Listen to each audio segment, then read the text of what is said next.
साढ़े पास एक वलवले लैके बच्ची आई है अमनजोत कौर। असीं चाहते उन्हीं दी जो अपनी कविता 1-1.5 मिनट जो सुनाना चाहती है अपने वलवले साडे नाल सांझ करे। इन द मीन टाइम संगत जुड़ जाएगी, फिर आपां अगे अज दा प्रोग्राम दी कार्रवाई करांगे।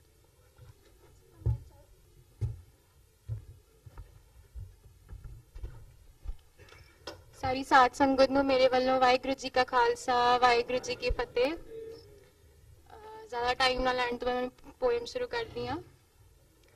मैं छोटी बच्ची, मेरे थोड़े जहे सवाल ने, सवाल छोटे छोटे पर बड़े ही कमाल ने।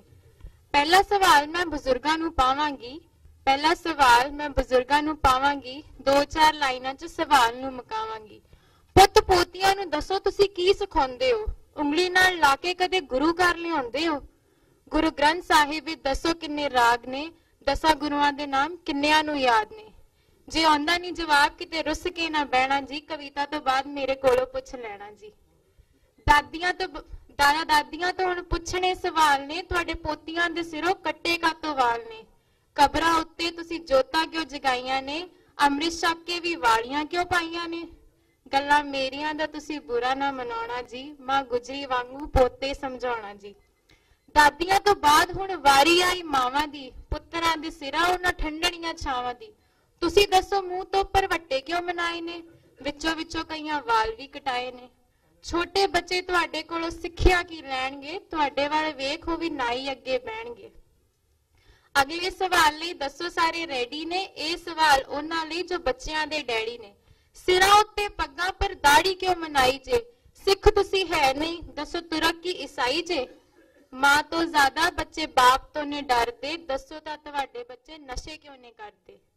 ਅੰਤ ਵਿੱਚ ਬਸ ਹੁਣ ਵੀਰ ਮੇਰੇ ਰਹਿ ਗਏ, ਚੜ੍ਹਦੀ ਜਵਾਨੀ ਵਿੱਚ ਥੱਕ ਕੇ ਜੋ ਬਹਿ ਗਏ। ਤੁਹਾਡੇ ਜਿੱਡੇ ਵੀਰ ਘਰੋਂ ਚੁੱਕ ਚੁੱਕ ਮਾਰੇ ਨੇ, ਤੁਸੀਂ ਦੱਸੋ ਇੰਨੀ ਛੇਤੀ ਮਨੋਂ ਕਿਉਂ ਵਿਸਾਰੇ ਨੇ। ਉਹਨਾਂ ਦੀ ਸ਼ਹੀਦੀ ਦਾ ਥੋੜਾ ਜਿਹਾ ਮੁੱਲ ਪਾ ਲਓ, ਸਿਰ ਉੱਤੇ ਸੋਹਣੀ ਦਸਤਾਰ ਤਾਂ ਸਜਾ ਲਓ।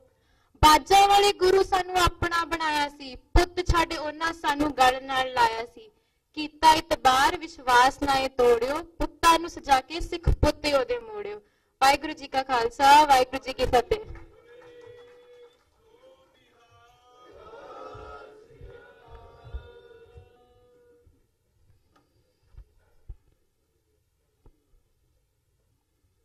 ਵਾਹਿਗੁਰੂ ਜੀ। ਇੱਕ ਓੰਕਾਰ ਸਤਿਨਾਮ ਕਰਤਾ ਪੁਰਖ ਨਿਰਭਉ ਨਿਰਵੈਰ ਅਕਾਲ ਮੂਰਤ ਅਜੂਨੀ ਸੈਭੰ ਗੁਰ ਪ੍ਰਸਾਦ। क्या हम कथा किछ कथ नहीं जाना, प्रभ पावै तिवें बुलान। साध संगत की तूर इक मांगो, जन नानक पियो शरान। गुरु रूप साध संगत जी, वाहिगुरु जी का खालसा वाहिगुरु जी की ਅਸੀਂ ਸਾਰੇ ਆਪ ਸਭ ਦੇ ਦਿਲ ਦੀਆਂ ਡੂੰਘਾਈਆਂ ਤੋਂ ਬਹੁਤ ਧੰਨਵਾਦੀ ਹਾਂ ਜੋ ਆਪ ਜੀ ਇਸ ਸੱਦੇ ਤੇ ਇੱਥੇ ਪੁੱਜੇ ਹੋ। ਆਪ ਸਭ ਦਾ ਇੱਕ ਇੱਕ ਕਦਮ ਸਾਡੇ ਮਸਤਕ ਤੇ ਗੁਰੂ ਪੰਥ ਦੇ ਲੇਖੇ। ਘਰੋਂ ਪੁੱਜ ਕੇ ਇੱਥੇ ਆਉਣ ਤੱਕ ਦਾ ਸਮਾਂ ਔਰ ਵਾਪਸ ਜਾਣ ਤੱਕ ਦਾ, ਉਸ ਤੋਂ ਬਾਅਦ ਜੋ ਸੋਚ ਲੈ ਕੇ ਜਾਓਗੇ ਉਹ ਸੋਚ ਵੀ ਮੁਬਾਰਕ, ਤੇ ਉਸ ਸੋਚ ਤੇ ਜੋ ਜੋ ਪਹਿਰਾ ਦੇ ਕੇ ਜੋ ਜੋ ਗੁਰੂ ਸਾਹਿਬ ਸੇਵਾ ਲੈਣਗੇ ਉਹਦਾ ਅਸੀਂ ਤਹਿ ਦਿਲ ਤੋਂ ਹੁਣੇ ਹੀ ਧੰਨਵਾਦ ਕਰਦੇ ਹਾਂ ਸਭ ਦਾ। ਦਿੱਲੀ ਦੇ ਸਿੱਖ ਅਤੇ ਓਵਰਆਲ ਜਿਹੜੀ ਸਿੱਖ ਸੁਸਾਇਟੀ ਹੈ ਇਸ ਸਮੇਂ ਖਿਲਰੀ ਪਈ ਹੈ, ਇਸ ਤੋਂ ਅਸੀਂ ਸਾਰੇ ਜਾਣੂ ਆ। ਉਸ ਨੂੰ ਜੋੜਨ ਦੀ ਲੋੜ ਹੈ, ਉਹਨੂੰ ਸੈਨੇਟਾਈਜ਼ ਕਰਨ ਦੀ ਲੋੜ ਹੈ। ਦਿੱਲੀ ਦੇ ਸਿੱਖਾਂ ਨੂੰ ਇਕੱਠ ਕਰਕੇ ਇੱਥੋਂ ਦੀ ਇਹਦੇ ਫੈਲਾਅ ਪੂਰੀ ਦੁਨੀਆ ਤੱਕ ਲਿਜਾ ਕੇ ਸਾਰੇ ਇੱਕ ਅੰਬਰੇਲਾ ਹੇਠਾਂ ਆ ਜਾਣ, ਸਾਰੇ ਸ਼ਬਦ ਗੁਰੂ ਦੇ ਲੜ ਲੱਗ ਜਾਣ, ਔਰ ਹਰ ਚੀਜ਼ ਦੀ ਇੰਟਰਪ੍ਰੀਟੇਸ਼ਨ, ਹਰ ਫੈਕਲਟੀ ਦੀ ਇੰਟਰਪ੍ਰੀਟੇਸ਼ਨ ਸ਼ਬਦ ਗੁਰੂ ਦੀ ਅੰਬਰੇਲਾ ਹੇਠਾਂ ਹੋ ਜਾਏ। ਇਹ ਇੱਕ ਉਪਰਾਲਾ ਇੱਕ ਪੰਥਕ ਸਾਂਝ ਵੱਲੋਂ ਸਾਰਿਆਂ ਨੂੰ ਸੱਦੇ ਤੇ ਜਵਾਬ ਜਾਇਓ, ਉਹਦਾ ਇੱਕ ਯਤਨ ਹੈ। ਮਹਾਰਾਜ ਨੇ ਬੰਦਗੀ ਦੀ ਹੀ ਗੱਲ ਕੀਤੀ ਹੈ। ਕਦੇ ਵੀ ਜਦੋਂ ਫਲ ਲੱਗਣੇ ਨਾ ਕਿਸੇ ਵੀ ਸੋਚ ਨੂੰ, ਉਹ ਬੰਦਗੀ ਤੋਂ ਹੀ ਲੱਗਣੇ ਹੈ। ਜਿੰਨੇ ਵੀ ਮਾਰਗ ਨਿਕਲਨੇ ਹੈ ਇਹ ਬੰਦਗੀ ਚੋਂ ਹੀ ਨਿਕਲਨੇ ਹਨ। ਵਾਹਿਗੁਰੂ। ਕੁਝ ਬੰਦਿਆਂ ਲਈ ਅੱਜ ਦਾ ਇਕੱਠ ਬੰਦਗੀ ਚੋਂ ਹੈ, ਕੁਝ ਦਾ ਬਣ ਜਾਏਗਾ, ਪਰ ਇਹ ਗੱਲ ਯਕੀਨਨ ਹੈ ਜਿਹੜਾ ਵੀ ਰਾਹ ਨਿਕਲੇਗਾ, ਜਿਹੜਾ ਵੀ ਰਾਹ ਪੱਧਰਾ ਹੋਏਗਾ, ਉਹ ਸਿਮਰਨ ਤੇ ਬੰਦਗੀ ਤੋਂ ਹੀ ਉਹਨੂੰ ਰੰਗ ਲੱਗਣਗੇ। ਇਸ ਤਰ੍ਹਾਂ ਦੇ ਇਕੱਠ ਚੋਂ ਨਾ ਕੌਮ ਦੇ ਜਾਗਣ ਦੇ ਆਸਾਰ ਪੈਦਾ ਹੋ ਜਾਂਦੇ ਹਨ। ਇੱਕ ਝਜੋੜਾ ਮਿਲਦਾ, ਜਿਹੜਾ ਵੀ ਆਤਮਕ ਤੌਰ ਤੇ, ਸਮਾਜਿਕ ਤੌਰ ਤੇ, ਕਿਸੇ ਵੀ ਪੱਖ ਤੋਂ ਜਿੱਥੇ ਵੀ ਖੜੋਤ ਜਾਏ, ਉਹਨੂੰ ਅੱਗੇ ਤੁਰਨ ਦੇ, ਅੱਗੇ ਵਧਣ ਦਾ ਇੱਕ ਰਾਹ, ਇੱਕ ਚਾਹ, ਇੱਕ ਉਤਸ਼ਾਹ ਜਿਹਾ ਪੈਦਾ ਹੋ ਜਾਂਦਾ ਕਿ ਚਲੋ ਇਸ ਤੋਂ ਅਗਲਾ ਪੜਾਅ ਤੇ ਚੱਲੀਏ।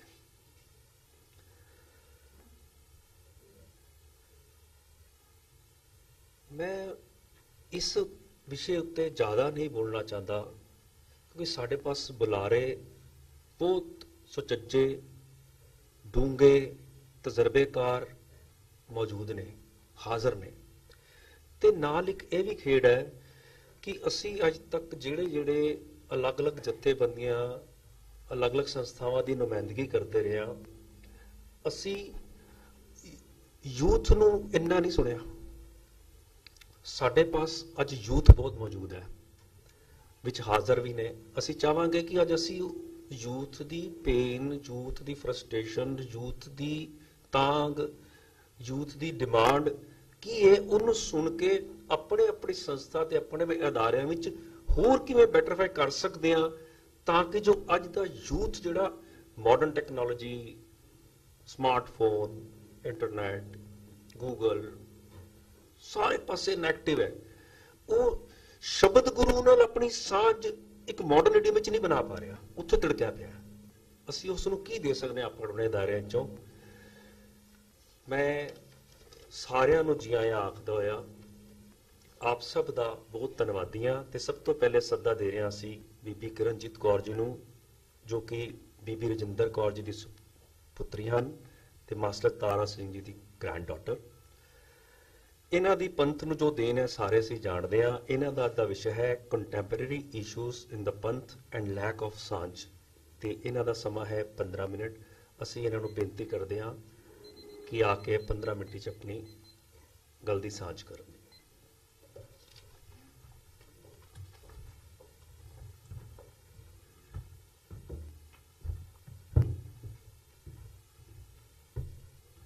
ਵਾਹਿਗੁਰੂ ਜੀ ਕਾ ਖਾਲਸਾ, ਵਾਹਿਗੁਰੂ ਜੀ ਕੀ ਫਤਿਹ। ਮੈਂ ਤਾਂ ਹਾਲੇ ਕਾਪੀ ਪੈਨਸਲ ਕੱਢੀ ਸੀ ਕਿ ਮੈਂ ਨੋਟ ਕਰਾਂਗੀ ਵੀ ਬੁਲਾਰੇ ਕੀ ਕਹਿੰਦੇ ਨੇ, ਤੇ ਸ਼ੁਰੂਆਤ ਮੇਰੇ ਤੋਂ ਕਰ ਦਿੱਤੀ। ਮੈਂ ਸ਼ੁਰੂਆਤ ਕਰਾਂਗੀ ਆਪਣੇ ਇਤਿਹਾਸ ਤੋਂ। ਸਿੱਖ ਕੌਮ ਨੇ ਮੀਰੀ ਪੀਰੀ ਜਿਹੜੀ ਹੈ 6ਵੇਂ ਪਾਤਸ਼ਾਹ ਤੋਂ ਲਈ, ਔਰ ਜਦੋਂ ਗੁਰੂ ਨਾਨਕ ਪਾਤਸ਼ਾਹ ਦੇ ਫਲਸਫੇ ਦੇ ਵਿੱਚ ਗੁਰੂ ਗੋਬਿੰਦ ਸਿੰਘ ਜੀ ਨੇ ਖੰਡਾ ਰਚਾ ਦਿੱਤਾ, ਤਾਂ ਉਹਨਾਂ ਨੇ ਖਾਲਸਾ ਪੰਥ ਦੀ ਸਿਰਜਣਾ ਕਰ ਦਿੱਤੀ। ਸਾਡਾ ਜਿੰਨਾ ਵੀ ਇਤਿਹਾਸ ਹੈ ਉਹ ਇਹ ਖਾਲਸਾ ਪੰਥ ਦੀਆਂ ਕੁਰਬਾਨੀਆਂ, ਗੁਰੂ ਪ੍ਰਤੀ ਸ਼ਰਧਾ ਔਰ ਦ੍ਰਿੜਤਾ ਦੇ ਨਾਲ ਭਰਿਆ ਹੋਇਆ ਹੈ। ਇੱਕ ਹਿਸਟੋਰੀਅਨ ਕਨਿੰਗਮ ਲਿਖਦਾ ਹੈ ਕਿ ਜਦੋਂ ਉਹ ਪੰਜਾਬ ਦੇ ਵਿੱਚ ਆਇਆ ਤੇ ਉਹਨੇ ਵੇਖਿਆ ਕਿ ਸਿੱਖਾਂ ਦੀ ਗਿਣਤੀ ਤਾਂ ਬਹੁਤੀ ਹੈ ਨਹੀਂ, ਕੁੱਲ 13% ਟੋਟਲ ਪੋਪੂਲੇਸ਼ਨ ਦਾ ਸੀ, ਪਰ ਕਹਿੰਦਾ ਇਹਨਾਂ ਦੀ ਜਿਹੜੀ ਕੰਟਰੀਬਿਊਸ਼ਨ ਹੈ ਆਪਣੀ ਗਿਣਤੀ ਤੋਂ ਕਿਤੇ ਜ਼ਿਆਦਾ ਹੈ। ਔਰ ਕਿਉਂ? ਇਹਦਾ ਉਹਨੇ ਜਵਾਬ ਆਪ ਹੀ ਦਿੱਤਾ, ਕਹਿੰਦਾ ਇਹ ਆਪਣੇ ਪੰਥ ਵਾਸਤੇ ਤੇ ਆਪਣੇ ਗੁਰੂ ਵਾਸਤੇ ਕੁਝ ਵੀ ਕਰ ਗੁਜ਼ਰਨਗੇ। ਇਹ ਜਿਹੜੀ ਗੁਰੂ ਪ੍ਰਤੀ ਸ਼ਰਧਾ ਤੇ ਦ੍ਰਿੜਤਾ ਹੈ, ਇਹ ਸਾਡੀ ਸ਼ਕਤੀ ਹੈ। ਜਦੋਂ 1947 ਦੇ ਵਿੱਚ ਸਾਡੇ ਪਰਿਵਾਰ ਆਪਣੇ ਘਰ ਜ਼ਮੀਨਾਂ ਛੱਡ ਕੇ ਆਏ, ਉਹ ਵੀ ਗੁਰੂ ਵਾਸਤੇ ਛੱਡ ਕੇ ਆਏ ਕਿ ਜਿੱਥੇ ਸਾਡਾ ਧਰਮ ਪ੍ਰਫੁੱਲਿਤ ਹੋਵੇ, ਜਿੱਥੇ ਸਾਡਾ ਧਰਮ ਸੇਫ ਹੋਵੇ। ਪਰ ਅੱਜ ਜਦੋਂ ਅਸੀਂ 47 ਤੋਂ ਬਾਅਦ ਨਵੇਂ ਘਰਾਂ ਦੇ ਵਿੱਚ ਇਸ ਮੁਲਕ ਦੇ ਵਿੱਚ ਆਏ ਆ, ਅੱਜ ਅਸੀਂ ਫੇਰ ਉਸ ਦੁਰਾਹੇ ਤੇ ਖੜੇ ਆ ਕਿ ਸਾਡਾ ਜਿਹੜਾ ਨੌਜਵਾਨ ਹੈ ਉਹ ਕਿਸੇ ਹੋਰ ਰਸਤੇ ਚਲਾ ਗਿਆ। ਪ੍ਰੋਬਲਮ ਸਾਨੂੰ ਸਾਰਿਆਂ ਨੂੰ ਪਤਾ ਨੇ। ਹੁਣ ਇਹਨਾਂ ਪ੍ਰੋਬਲਮਸ ਦਾ ਹੱਲ ਕਿਵੇਂ ਹੋਵੇ? ਇੱਕ ਬਹੁਤ ਜਿਹੜੀ ਚੰਗੀ ਗੱਲ ਹੈ ਕਿ ਸਿੱਖਾਂ ਦੇ ਅੰਦਰ ਜਿਹੜੀ ਸੇਵਾ ਭਾਵਨਾ ਗੁਰੂ ਪਾਤਸ਼ਾਹ ਨੇ ਬਖਸ਼ੀ ਹੈ ਨਾ, ਉਹ ਕਿਸੇ ਨਾ ਕਿਸੇ ਰੂਪ ਵਿੱਚ ਸਾਹਮਣੇ ਆ ਜਾਂਦੀ ਹੈ। ਔਰ ਇਹੀ ਕਾਰਨ ਹੈ ਕਿ ਜਿੱਥੇ ਵੀ ਕੋਈ ਸਿੱਖ ਬੈਠਾ ਹੈ, ਉਹਨਾਂ ਨੇ ਆਪਣੀਆਂ ਜਥੇਬੰਦੀਆਂ ਬਣਾਈਆਂ ਔਰ ਆਪਣਾ ਇੱਕ ਦਾਇਰਾ ਸੀਮਤ ਕਰਕੇ ਉਸ ਦਾਇਰੇ ਵਿੱਚ ਕੰਮ ਕਰ ਰਹੇ ਨੇ। ਸੋ ਸਾਡੇ ਕੋਲ ਛੋਟੀ ਆਰਗੇਨਾਈਜੇਸ਼ਨਸ ਹਰ ਜਗ੍ਹਾ ਕੰਮ ਕਰ ਰਹੀਆਂ। ਔਰ ਜਦੋਂ ਕੋਈ ਅਜਿਹੀ ਗੱਲ ਹੁੰਦੀ ਹੈ ਜਿਹਦੇ ਵਿੱਚ ਕਿ ਸਾਡੇ ਵਾਸਤੇ ਕੌਮੀ ਤੌਰ ਦੇ ਉੱਪਰ ਨੁਮਾਇੰਦਗੀ ਕਰਨੀ ਹੁੰਦੀ ਹੈ, ਤੇ ਕਈ ਵਾਰ ਇਹ ਛੋਟੀਆਂ ਆਰਗੇਨਾਈਜੇਸ਼ਨਸ ਹੀ ਕਰ ਜਾਂਦੀਆਂ।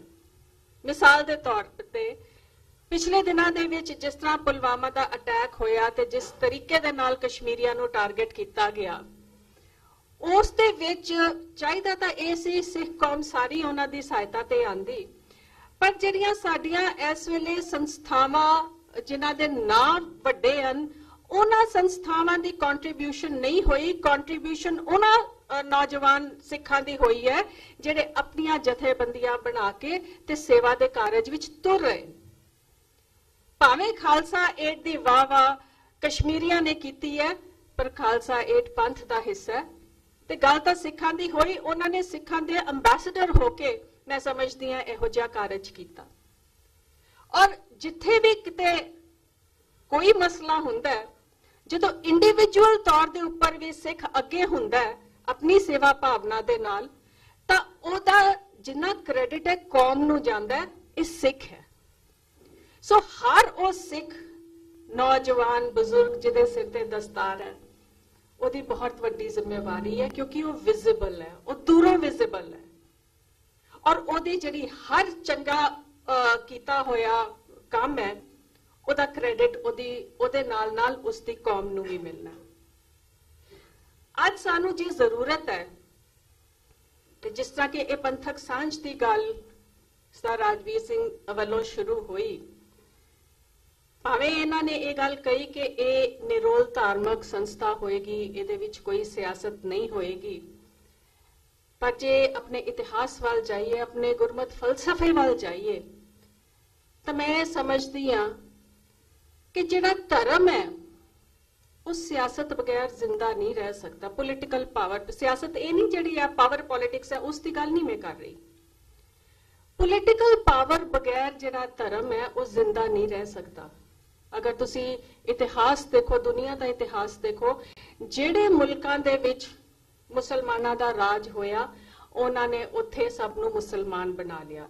ਜਿਨ੍ਹਾਂ ਮੁਲਕਾਂ ਦੇ ਵਿੱਚ ਕ੍ਰਿਸਚੀਅਨਸ ਦਾ ਰਾਜ ਹੋਇਆ, ਉਹਨਾਂ ਨੇ ਉਸ ਮੁਲਕ ਦੇ ਲੋਕਾਂ ਨੂੰ ਕ੍ਰਿਸਚੀਅਨ ਬਣਾ ਲਿਆ। ਪਰ ਹਿੰਦੁਸਤਾਨ ਦੇ ਵਿੱਚ ਜਦੋਂ ਮੁਸਲਮਾਨ ਆਏ, ਸਾਰਾ ਮੁਲਕ ਮੁਸਲਮਾਨ ਨਹੀਂ ਬਣਾ ਸਕੇ। ਉਸ ਵੇਲੇ ਉਹਨਾਂ ਹਾਲਾਤਾਂ ਦੇ ਵਿੱਚੋਂ ਸਿੱਖ ਧਰਮ ਪੈਦਾ ਹੋਇਆ। ਸੋ ਸਿੱਖੀ ਦੀ ਪਰਪੱਕਤਾ ਵਾਸਤੇ ਸਾਨੂੰ ਜਥੇਬੰਦਕ ਹੋਣ ਦੀ ਜ਼ਰੂਰਤ ਹੈ, ਔਰ ਇਹ ਜਥੇਬੰਦੀ ਦਾ ਨਾਮ ਪੰਥ ਹੈ। ਅੱਜ ਕੱਲ ਕਈ ਨੌਜਵਾਨ ਬੱਚੇ, ਕਿਉਂਕਿ ਸਾਡੀ ਰੋਜ਼ਮਰਾ ਦੀ ਸ਼ਬਦਾਵਲੀ ਵਿੱਚ ਇਹ ਸ਼ਬਦ ਨਹੀਂ ਰਿਹਾ, ਸੁਣਿਆ ਜ਼ਰੂਰ ਹੈ ਪੰਥ, ਪਰ ਪੰਥ ਦਾ ਮਤਲਬ ਕੀ ਹੁੰਦਾ ਹੈ?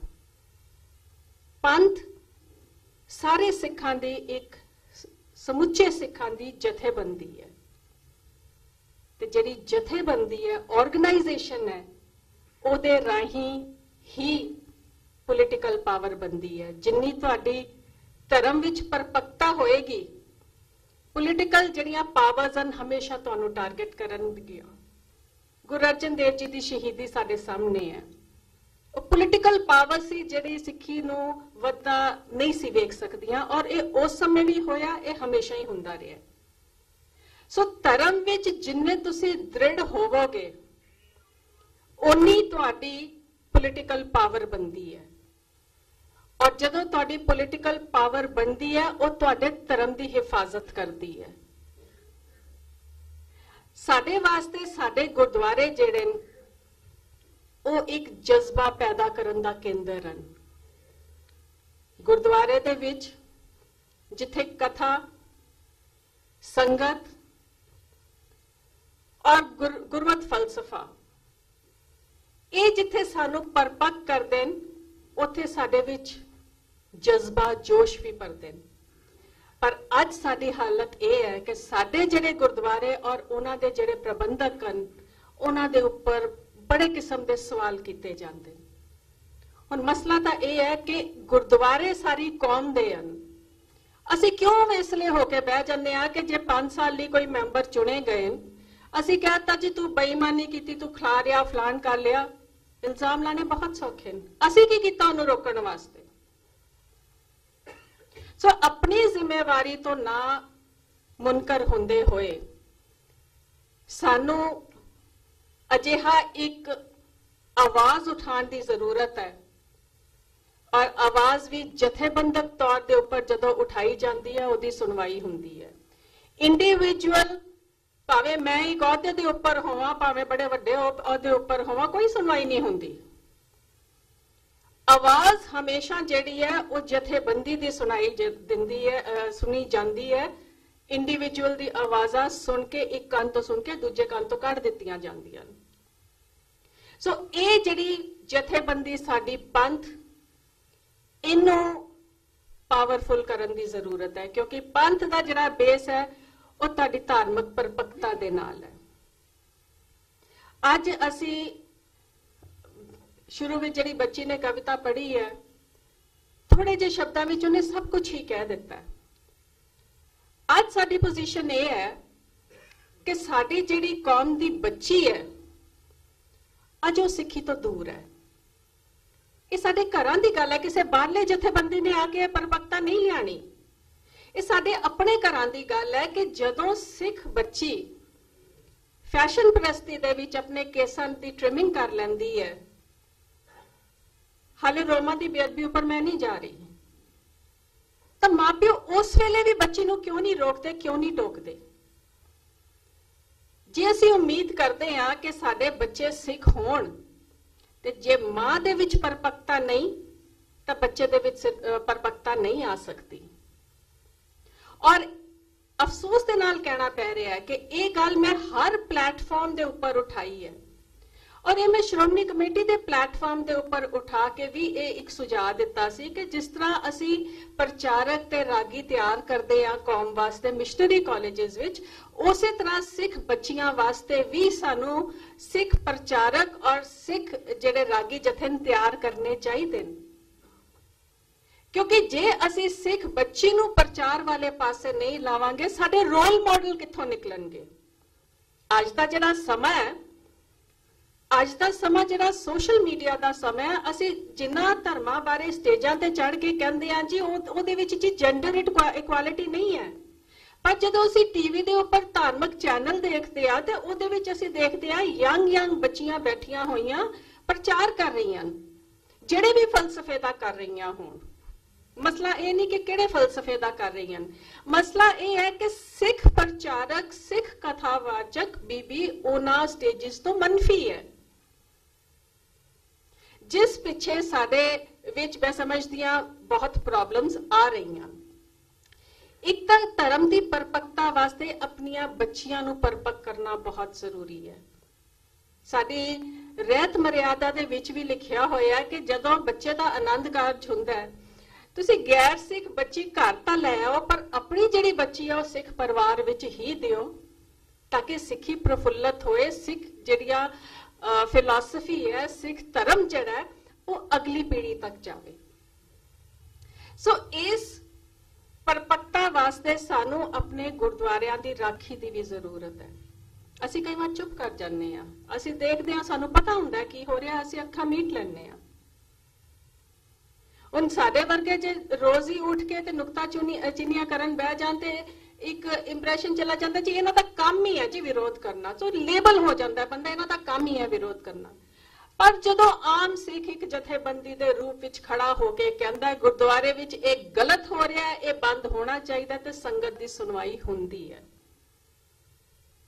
ਗੁਰੂ ਪਾਤਸ਼ਾਹ ਤਾਂ ਕਹਿੰਦੇ ਨੇ ਜੇ ਸੰਗਤ ਦੇ ਵਿੱਚ ਅਰਦਾਸ ਹੋਏ ਉਹ ਵੀ ਜ਼ਿਆਦਾ ਜਲਦੀ ਸੁਣੀ ਜਾਂਦੀ ਹੈ ਆਪਣੀ ਨਿੱਜ ਦੀ ਅਰਦਾਸ ਨਾਲੋਂ।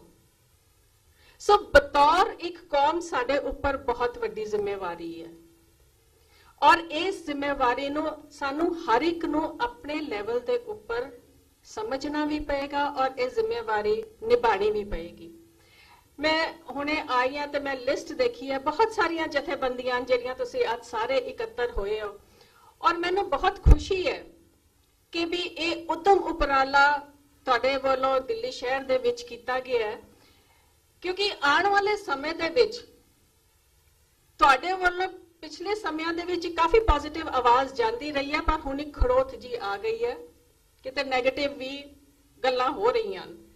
ਸਮਾਂ ਹੈ ਕਿ ਸਿੱਖ ਦੁਬਾਰਾ ਆਪਣਾ ਸਿਰ ਜੋੜ ਕੇ ਬੈਠਣ ਔਰ ਇੱਕ ਏਜੰਡੇ ਦੇ ਉੱਪਰ, ਇੱਕ ਕਾਮਨ ਏਜੰਡੇ ਦੇ ਉੱਪਰ ਸਾਰੇ ਜਿਹੜੇ ਹਨ ਉਹ ਐਗਰੀ ਕਰਨ ਕਿ ਇਹਨਾਂ ਤੇ ਅਸੀਂ ਇਕੱਠੇ ਚੱਲਣਾ ਹੈ, ਜਿਨ੍ਹਾਂ ਦੇ ਵਿੱਚ ਮੈਂ ਸਮਝਦੀ ਹਾਂ ਕਿ ਸਾਡੇ ਗੁਰਦੁਆਰੇ ਦੀਆਂ ਸਟੇਜਾਂ ਦੇ ਉੱਪਰ ਔਰ ਸਾਡੇ ਗੁਰਦੁਆਰਾ ਪ੍ਰਬੰਧ ਦੇ ਉੱਪਰ ਹਰ ਸਿੱਖ ਨੂੰ ਇੰਟਰਸਟ ਵੀ ਲੈਣਾ ਚਾਹੀਦਾ ਹੈ ਔਰ ਉਹਦੇ ਬਾਰੇ ਆਪਣੀ ਆਵਾਜ਼ ਵੀ ਬੁਲੰਦ ਕਰਨੀ ਚਾਹੀਦੀ ਹੈ ਜਦੋਂ ਲੱਗੇ ਕਿ ਇੱਥੇ ਕੋਈ ਗਲਤ ਕੰਮ ਹੋ ਰਹੇ ਨੇ। ਕਿਉਂਕਿ ਜਿਹੜੀ ਸਿੱਖ ਰਹਿਤ ਮਰਿਆਦਾ ਅਕਾਲ ਤਖਤ ਸਾਹਿਬ ਤੋਂ ਪ੍ਰਵਾਨਿਤ ਗੁਰਦੁਆਰਿਆਂ ਵਿੱਚ ਜਦੋਂ ਲਾਗੂ ਹੁੰਦੀ ਹੈ ਤੇ ਕੌਮ ਦੇ ਵਿੱਚ ਇਕਸਾਰਤਾ ਆਉਂਦੀ ਹੈ, ਤੇ ਜਦੋਂ ਵੱਖੋ-ਵੱਖ ਸੰਪਰਦਾਵਾਂ ਤੇ ਵੱਖੋ-ਵੱਖ ਡੇਰੇ ਆਪਣੀ ਮਰਿਆਦਾ ਗੁਰਦੁਆਰਿਆਂ ਦੇ ਉੱਪਰ ਥੋਪਣ ਦੀ ਕੋਸ਼ਿਸ਼ ਕਰਦੇ ਨੇ ਤੇ ਕੌਮ ਦੇ ਵਿੱਚ ਉਹ ਫੇਰ ਦੁਫੇੜ ਪੈਣ ਦਾ ਇੱਕ ਕਾਰਨ ਜਿਹਾ ਬਣ ਜਾਂਦਾ ਹੈ। ਸਾਡੀ ਕੌਮ ਦੇ ਵਿੱਚ ਬਹੁਤ ਇਸ਼ੂਜ਼ ਐਸੇ ਨੇ ਜਿਨ੍ਹਾਂ ਨੂੰ ਉਜਾਗਰ ਕਰਕੇ ਸਾਡੀ ਕੌਮ ਦੇ ਵਿੱਚ ਬਹੁਤ ਜ਼ਿਆਦਾ ਕਨਫਿਊਜ਼ਨ ਕ੍ਰੀਏਟ ਕੀਤੀ ਗਈ ਹੈ, ਬਹੁਤ ਜ਼ਿਆਦਾ ਆਪਸ ਦੇ ਵਿੱਚ ਵਿਰੋਧ ਕ੍ਰੀਏਟ ਕੀਤੇ ਗਏ ਹੈਗੇ। ਸਾਨੂੰ ਉਹਨਾਂ ਇਸ਼ੂਜ਼ ਦੇ ਉੱਪਰ ਮੈਨੂੰ ਲੱਗਦਾ ਸੋਸ਼ਲ ਮੀਡੀਆ ਦੇ ਉੱਪਰ ਜਾ ਕੇ ਕਮੈਂਟ ਨਹੀਂ ਕਰਨਾ ਚਾਹੀਦਾ। ਜਦੋਂ ਦਸਮ ਗ੍ਰੰਥ ਦੀ ਗੱਲ ਆਉਂਦੀ ਹੈ ਤੇ ਆਮ ਤੌਰ ਤੇ ਸੋਸ਼ਲ ਮੀਡੀਆ ਦੇ ਉੱਪਰ ਇਹਦੇ ਉੱਪਰ ਬਹੁਤ ਜ਼ਿਆਦਾ ਐਕਟੀਵਿਟੀ ਔਰ ਬਹੁਤ ਜ਼ਿਆਦਾ ਕਮੈਂਟ ਹੁੰਦੇ ਨੇ, ਔਰ ਮੈਂ ਦਾਅਵੇ ਨਾਲ ਕਹਿ ਸਕਦੀ ਹਾਂ ਕਿ ਜਿਨ੍ਹਾਂ ਨੇ ਇਹ ਕਮੈਂਟ ਪਾਏ ਹੁੰਦੇ ਨੇ ਉਹਨਾਂ ਨੇ ਨਾ ਪੜ੍ਹਿਆ ਹੁੰਦਾ ਜਿਸ ਕੰਟੈਕਸਟ ਬਾਰੇ ਲਿਖ ਰਹੇ ਹੈਗੇ ਤੇ ਨਾ ਉਹਨਾਂ ਨੂੰ ਬਹੁਤੀ ਸਮਝ ਹੁੰਦੀ ਹੈ। ਅਸੀਂ ਅਖਬਾਰ ਦੇ ਬਿਆਨ ਤੋਂ ਆਪਣੇ ਇੱਕ ਬਣਾ ਕੇ ਰਾਏ ਤੇ ਉਸ ਦਾ ਪ੍ਰਚਾਰ ਕਰਨ ਤੁਰ ਪੈਂਦੇ ਆ। ਸਿੱਖਾਂ ਨੂੰ ਸੰਜੀਦਗੀ ਦੀ ਜ਼ਰੂਰਤ ਹੈ ਔਰ ਮੈਂ ਸਮਝਦੀ ਹਾਂ ਕਿ ਸਾਨੂੰ ਆਪਣੇ ਇਤਿਹਾਸ ਨੂੰ ਦੁਬਾਰਾ ਦੇਖਣ ਪੜਚੋਲਣ ਦੀ ਜ਼ਰੂਰਤ ਹੈ। ਜਦੋਂ ਸਰਬੱਤ ਖਾਲਸਾ ਇੱਕ ਦੋ ਪੁਆਇੰਟਸ ਜਿਹੜੇ ਪਿਛਲੇ ਦਿਨਾਂ ਦੇ ਵਿੱਚ ਆਏ ਜਿਨ੍ਹਾਂ ਬਾਰੇ ਮੈਂ ਥੋੜੀ ਕਲੈਰਿਟੀ ਕਰਨਾ ਚਾਹਾਂਗੀ। ਸਰਬੱਤ ਖਾਲਸਾ ਦਾ ਇਸ਼ੂ ਪਿਛਲੇ ਦਿਨਾਂ ਦੇ ਵਿੱਚ ਜਦੋਂ ਸਿਰਸਾ ਵਾਲੇ ਦਾ ਸਾਰਾ ਕਾਂਡ ਹੋਇਆ ਸਾਹਮਣੇ ਆਇਆ, ਉਹ ਅੱਜ ਤੱਕ ਚੱਲਿਆ ਜਾਂਦਾ ਜੀ ਸਰਬੱਤ ਖਾਲਸਾ ਵਾਲੇ ਜਥੇਦਾਰ। ਪਹਿਲਾਂ ਤਾਂ ਸਾਨੂੰ ਇਹ ਸਮਝਣਾ ਪਏਗਾ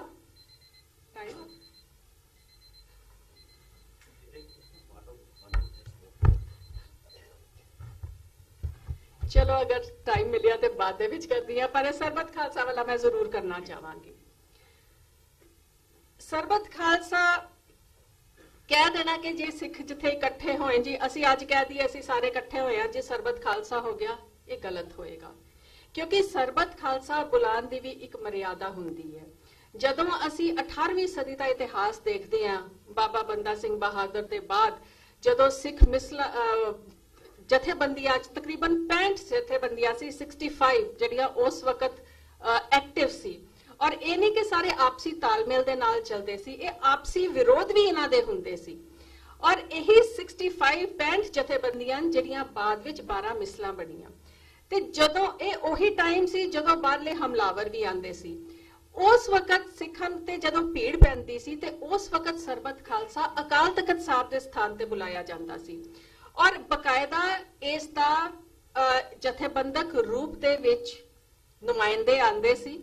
ਜਿਹੜੇ ਨੁਮਾਇੰਦੇ ਆਉਂਦੇ ਸੀ ਉਹਨਾਂ ਦੇ ਵਿੱਚੋਂ ਇੱਕ ਨੂੰ ਚੁਣ ਲਿਆ ਜਾਂਦਾ ਸੀ ਕਿ ਵੀ ਤੁਸੀਂ ਅੱਜ ਇਸ ਤੇ ਬੁਲਾ ਰਹੇ ਹੋ ਜਥੇਦਾਰ ਹੋ, ਕਿ ਜਿਹਨੇ ਜੋ ਵੀ ਕੰਸੈਂਸਸ ਮੀਟਿੰਗ ਦੇ ਵਿੱਚ ਹੋਇਆ, ਉਸ ਕੰਸੈਂਸਸ ਨੂੰ ਜਿਹਨੇ ਅਕਾਲ ਤਖਤ ਸਾਹਿਬ ਤੋਂ ਅਨਾਉਂਸ ਕਰਨਾ ਹੈ ਉਹਨੂੰ ਉਸ ਵਕਤ ਜਥੇਦਾਰ ਕਿਹਾ ਜਾਂਦਾ ਸੀ।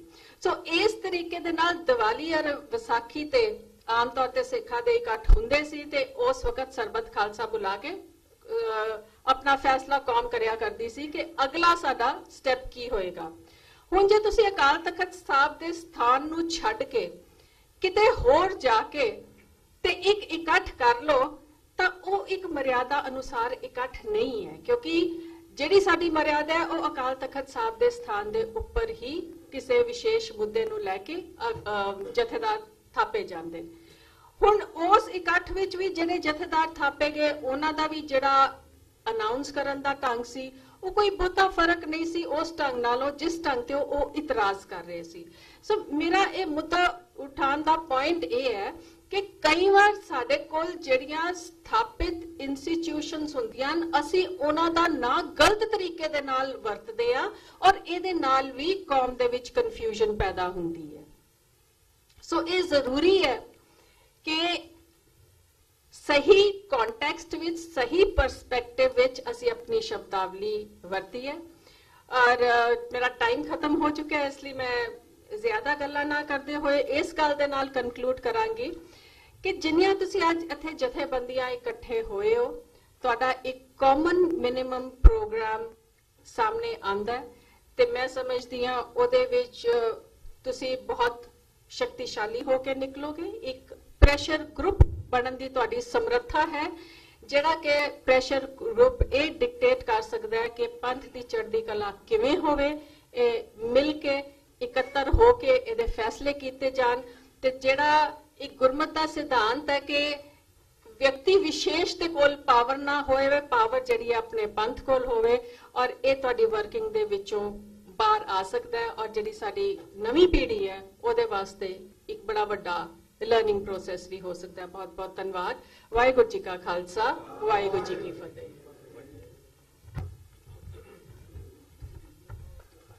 ਬਹੁਤ ਬਹੁਤ ਧੰਨਵਾਦ ਭੈਣ ਜੀ ਦਾ। ਸਾਡੇ ਵਿੱਚ ਸਰਦਾਰ ਭੁਪਿੰਦਰ ਸਿੰਘ ਜੀ ਲਿਵਿੰਗ ਡੇਅਰ ਤੋਂ ਆਏ ਨੇ, ਅਸੀਂ ਉਹਨਾਂ ਨੂੰ ਜੀ ਆਇਆਂ ਆਖਦੇ ਹਾਂ। ਸਰਦਾਰ ਜਰਨੈਲ ਸਿੰਘ ਜੀ ਸਾਡੇ ਪਾਸ ਮੌਜੂਦ ਨੇ, ਬੈਠੇ ਨੇ ਵੀ ਸੰਗਤ ਬੈਠੇ ਨੇ, ਸਰਦਾਰ ਮੋਹਨ ਸਿੰਘ ਜੀ ਬੈਠੇ ਨੇ, ਦਿੱਲੀ ਦੇ ਫਰੀਦਾਬਾਦ ਦੇ ਪਤਵੰਦਰ ਸਿੰਘ ਖਾਲਸਾ ਕਾਲਜ ਦੇ ਪ੍ਰੋਫੈਸਰ ਸਾਹਿਬ,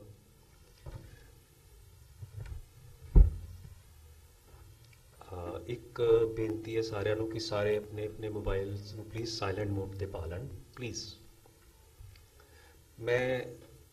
ਮੇਰੀ ਜ਼ਿੰਮੇਵਾਰੀ ਬਹੁਤ ਸਖਤ ਹੈਗੀ ਹੈ ਤੇ ਮੈਂ ਆਪ ਸਭ ਜੀ ਦੀ ਕੰਟਰੀਬਿਊਸ਼ਨ ਤੇ ਸਹਿਯੋਗ ਤੇ ਅਸੀਸਾਂ ਭਾਲਦਾ ਹਾਂ। ਭੈਣ ਜੀ ਨੇ ਬਹੁਤ ਕਮਾਲ ਦੀ ਗੱਲ ਕਹੀ ਹੈ। ਇੱਕ ਤੇ ਅਸੀਂ ਆਪਣੀ ਜ਼ਿੰਮੇਵਾਰੀ ਨਿਭਾਈ ਹੈ, ਸਟਾਰਟ ਫਰਮ ਆਵਰਸੈਲਫ।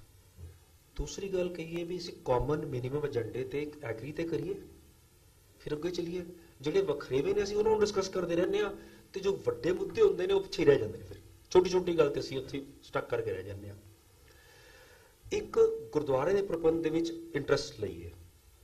ਇੱਕ ਭੈਣ ਜੀ ਨੇ ਇਸ ਚੀਜ਼ ਤੇ ਜ਼ੋਰ ਦਿੱਤਾ। ਇੱਕ ਭੈਣ ਜੀ ਨੇ ਕਮਾਲ ਦੀ ਗੱਲ ਕੀਤੀ, ਸੋਸ਼ਲ ਮੀਡੀਆ ਤੇ ਅਸੀਂ ਫਟਾਫਟ ਵਾਇਰਲ ਹੋ ਜਾਂਦੇ ਹਾਂ, ਇੱਕ ਦੂਜੇ ਤੇ ਹੋਰੇ ਕੱਸਣ ਲੱਗ ਜਾਂਦੇ ਹਾਂ। ਗੁਰੂ ਸਾਹਿਬ ਨੇ ਨਾ ਸਾਨੂੰ 3 ਵਿਧੀਆਂ ਦਿੱਤੀਆਂ ਸੀਗੀਆਂ, ਕੀਰਤਨ, ਕਥਾ ਤੇ ਗੋਸ਼ਟੀ। ਹੁਣ ਕੀਰਤਨ ਤੇ ਕਥਾ ਤੇ ਬਹੁਤ ਜ਼ੋਰ ਹੈ, ਗੋਸ਼ਟੀ ਅਸੀਂ ਭੁੱਲ ਗਏ, ਡਾਇਲੌਗ ਰਚਾਣਾ ਹੀ ਭੁੱਲ ਗਏ, ਡਾਇਲੌਗ ਕਰਨਾ ਹੀ ਭੁੱਲ ਗਏ, ਸਾਨੂੰ ਆਉਂਦਾ ਨਹੀਂ ਹੈ। ਸਾਡੀ ਇਹ ਵੀ ਇੱਕ ਸਾਂਝ ਹੈ ਕਿ ਸਾਨੂੰ ਡਾਇਲੌਗ ਕਰਨਾ ਤੇ ਆ ਜਾਏ, ਪਾਰਟਿਸਿਪੇਸ਼ਨ ਤੇ ਕਰੀਏ ਕਿ ਇਸ਼ੂਜ਼ ਕੋਈ ਇਸ਼ੂ ਹੈ, ਮੁੱਦੇ ਹੈ। ਜਿਉਂਦੀਆਂ ਕੌਮਾਂ ਦੇ ਵਿੱਚ ਇਸ਼ੂਜ਼ ਹੁੰਦੇ ਨੇ, ਰੜਕਣ ਹੁੰਦੀ ਹੈ, ਪਰ ਉਹਨਾਂ ਨੂੰ ਐਡਰੈਸ ਕਿਵੇਂ ਕਰਨਾ ਹੈ ਇੱਕ ਉਹ ਵੀ ਤੇ ਸਿੱਖ ਲਈ ਅਸੀਂ। ਸੋ ਮੈਂ ਅਗਲਾ ਸੱਦਾ ਦੇਣਾ ਸਰਦਾਰ ਜਸਵਿੰਦਰ ਸਿੰਘ ਜੀ ਮੋਲਿਓ ਹਾਜ਼ਰ ਨੇ, ਸਾਡੇ ਵਿੱਚ ਹੈਗੇ ਨੇ ਸਰਦਾਰ ਜਸਵਿੰਦਰ।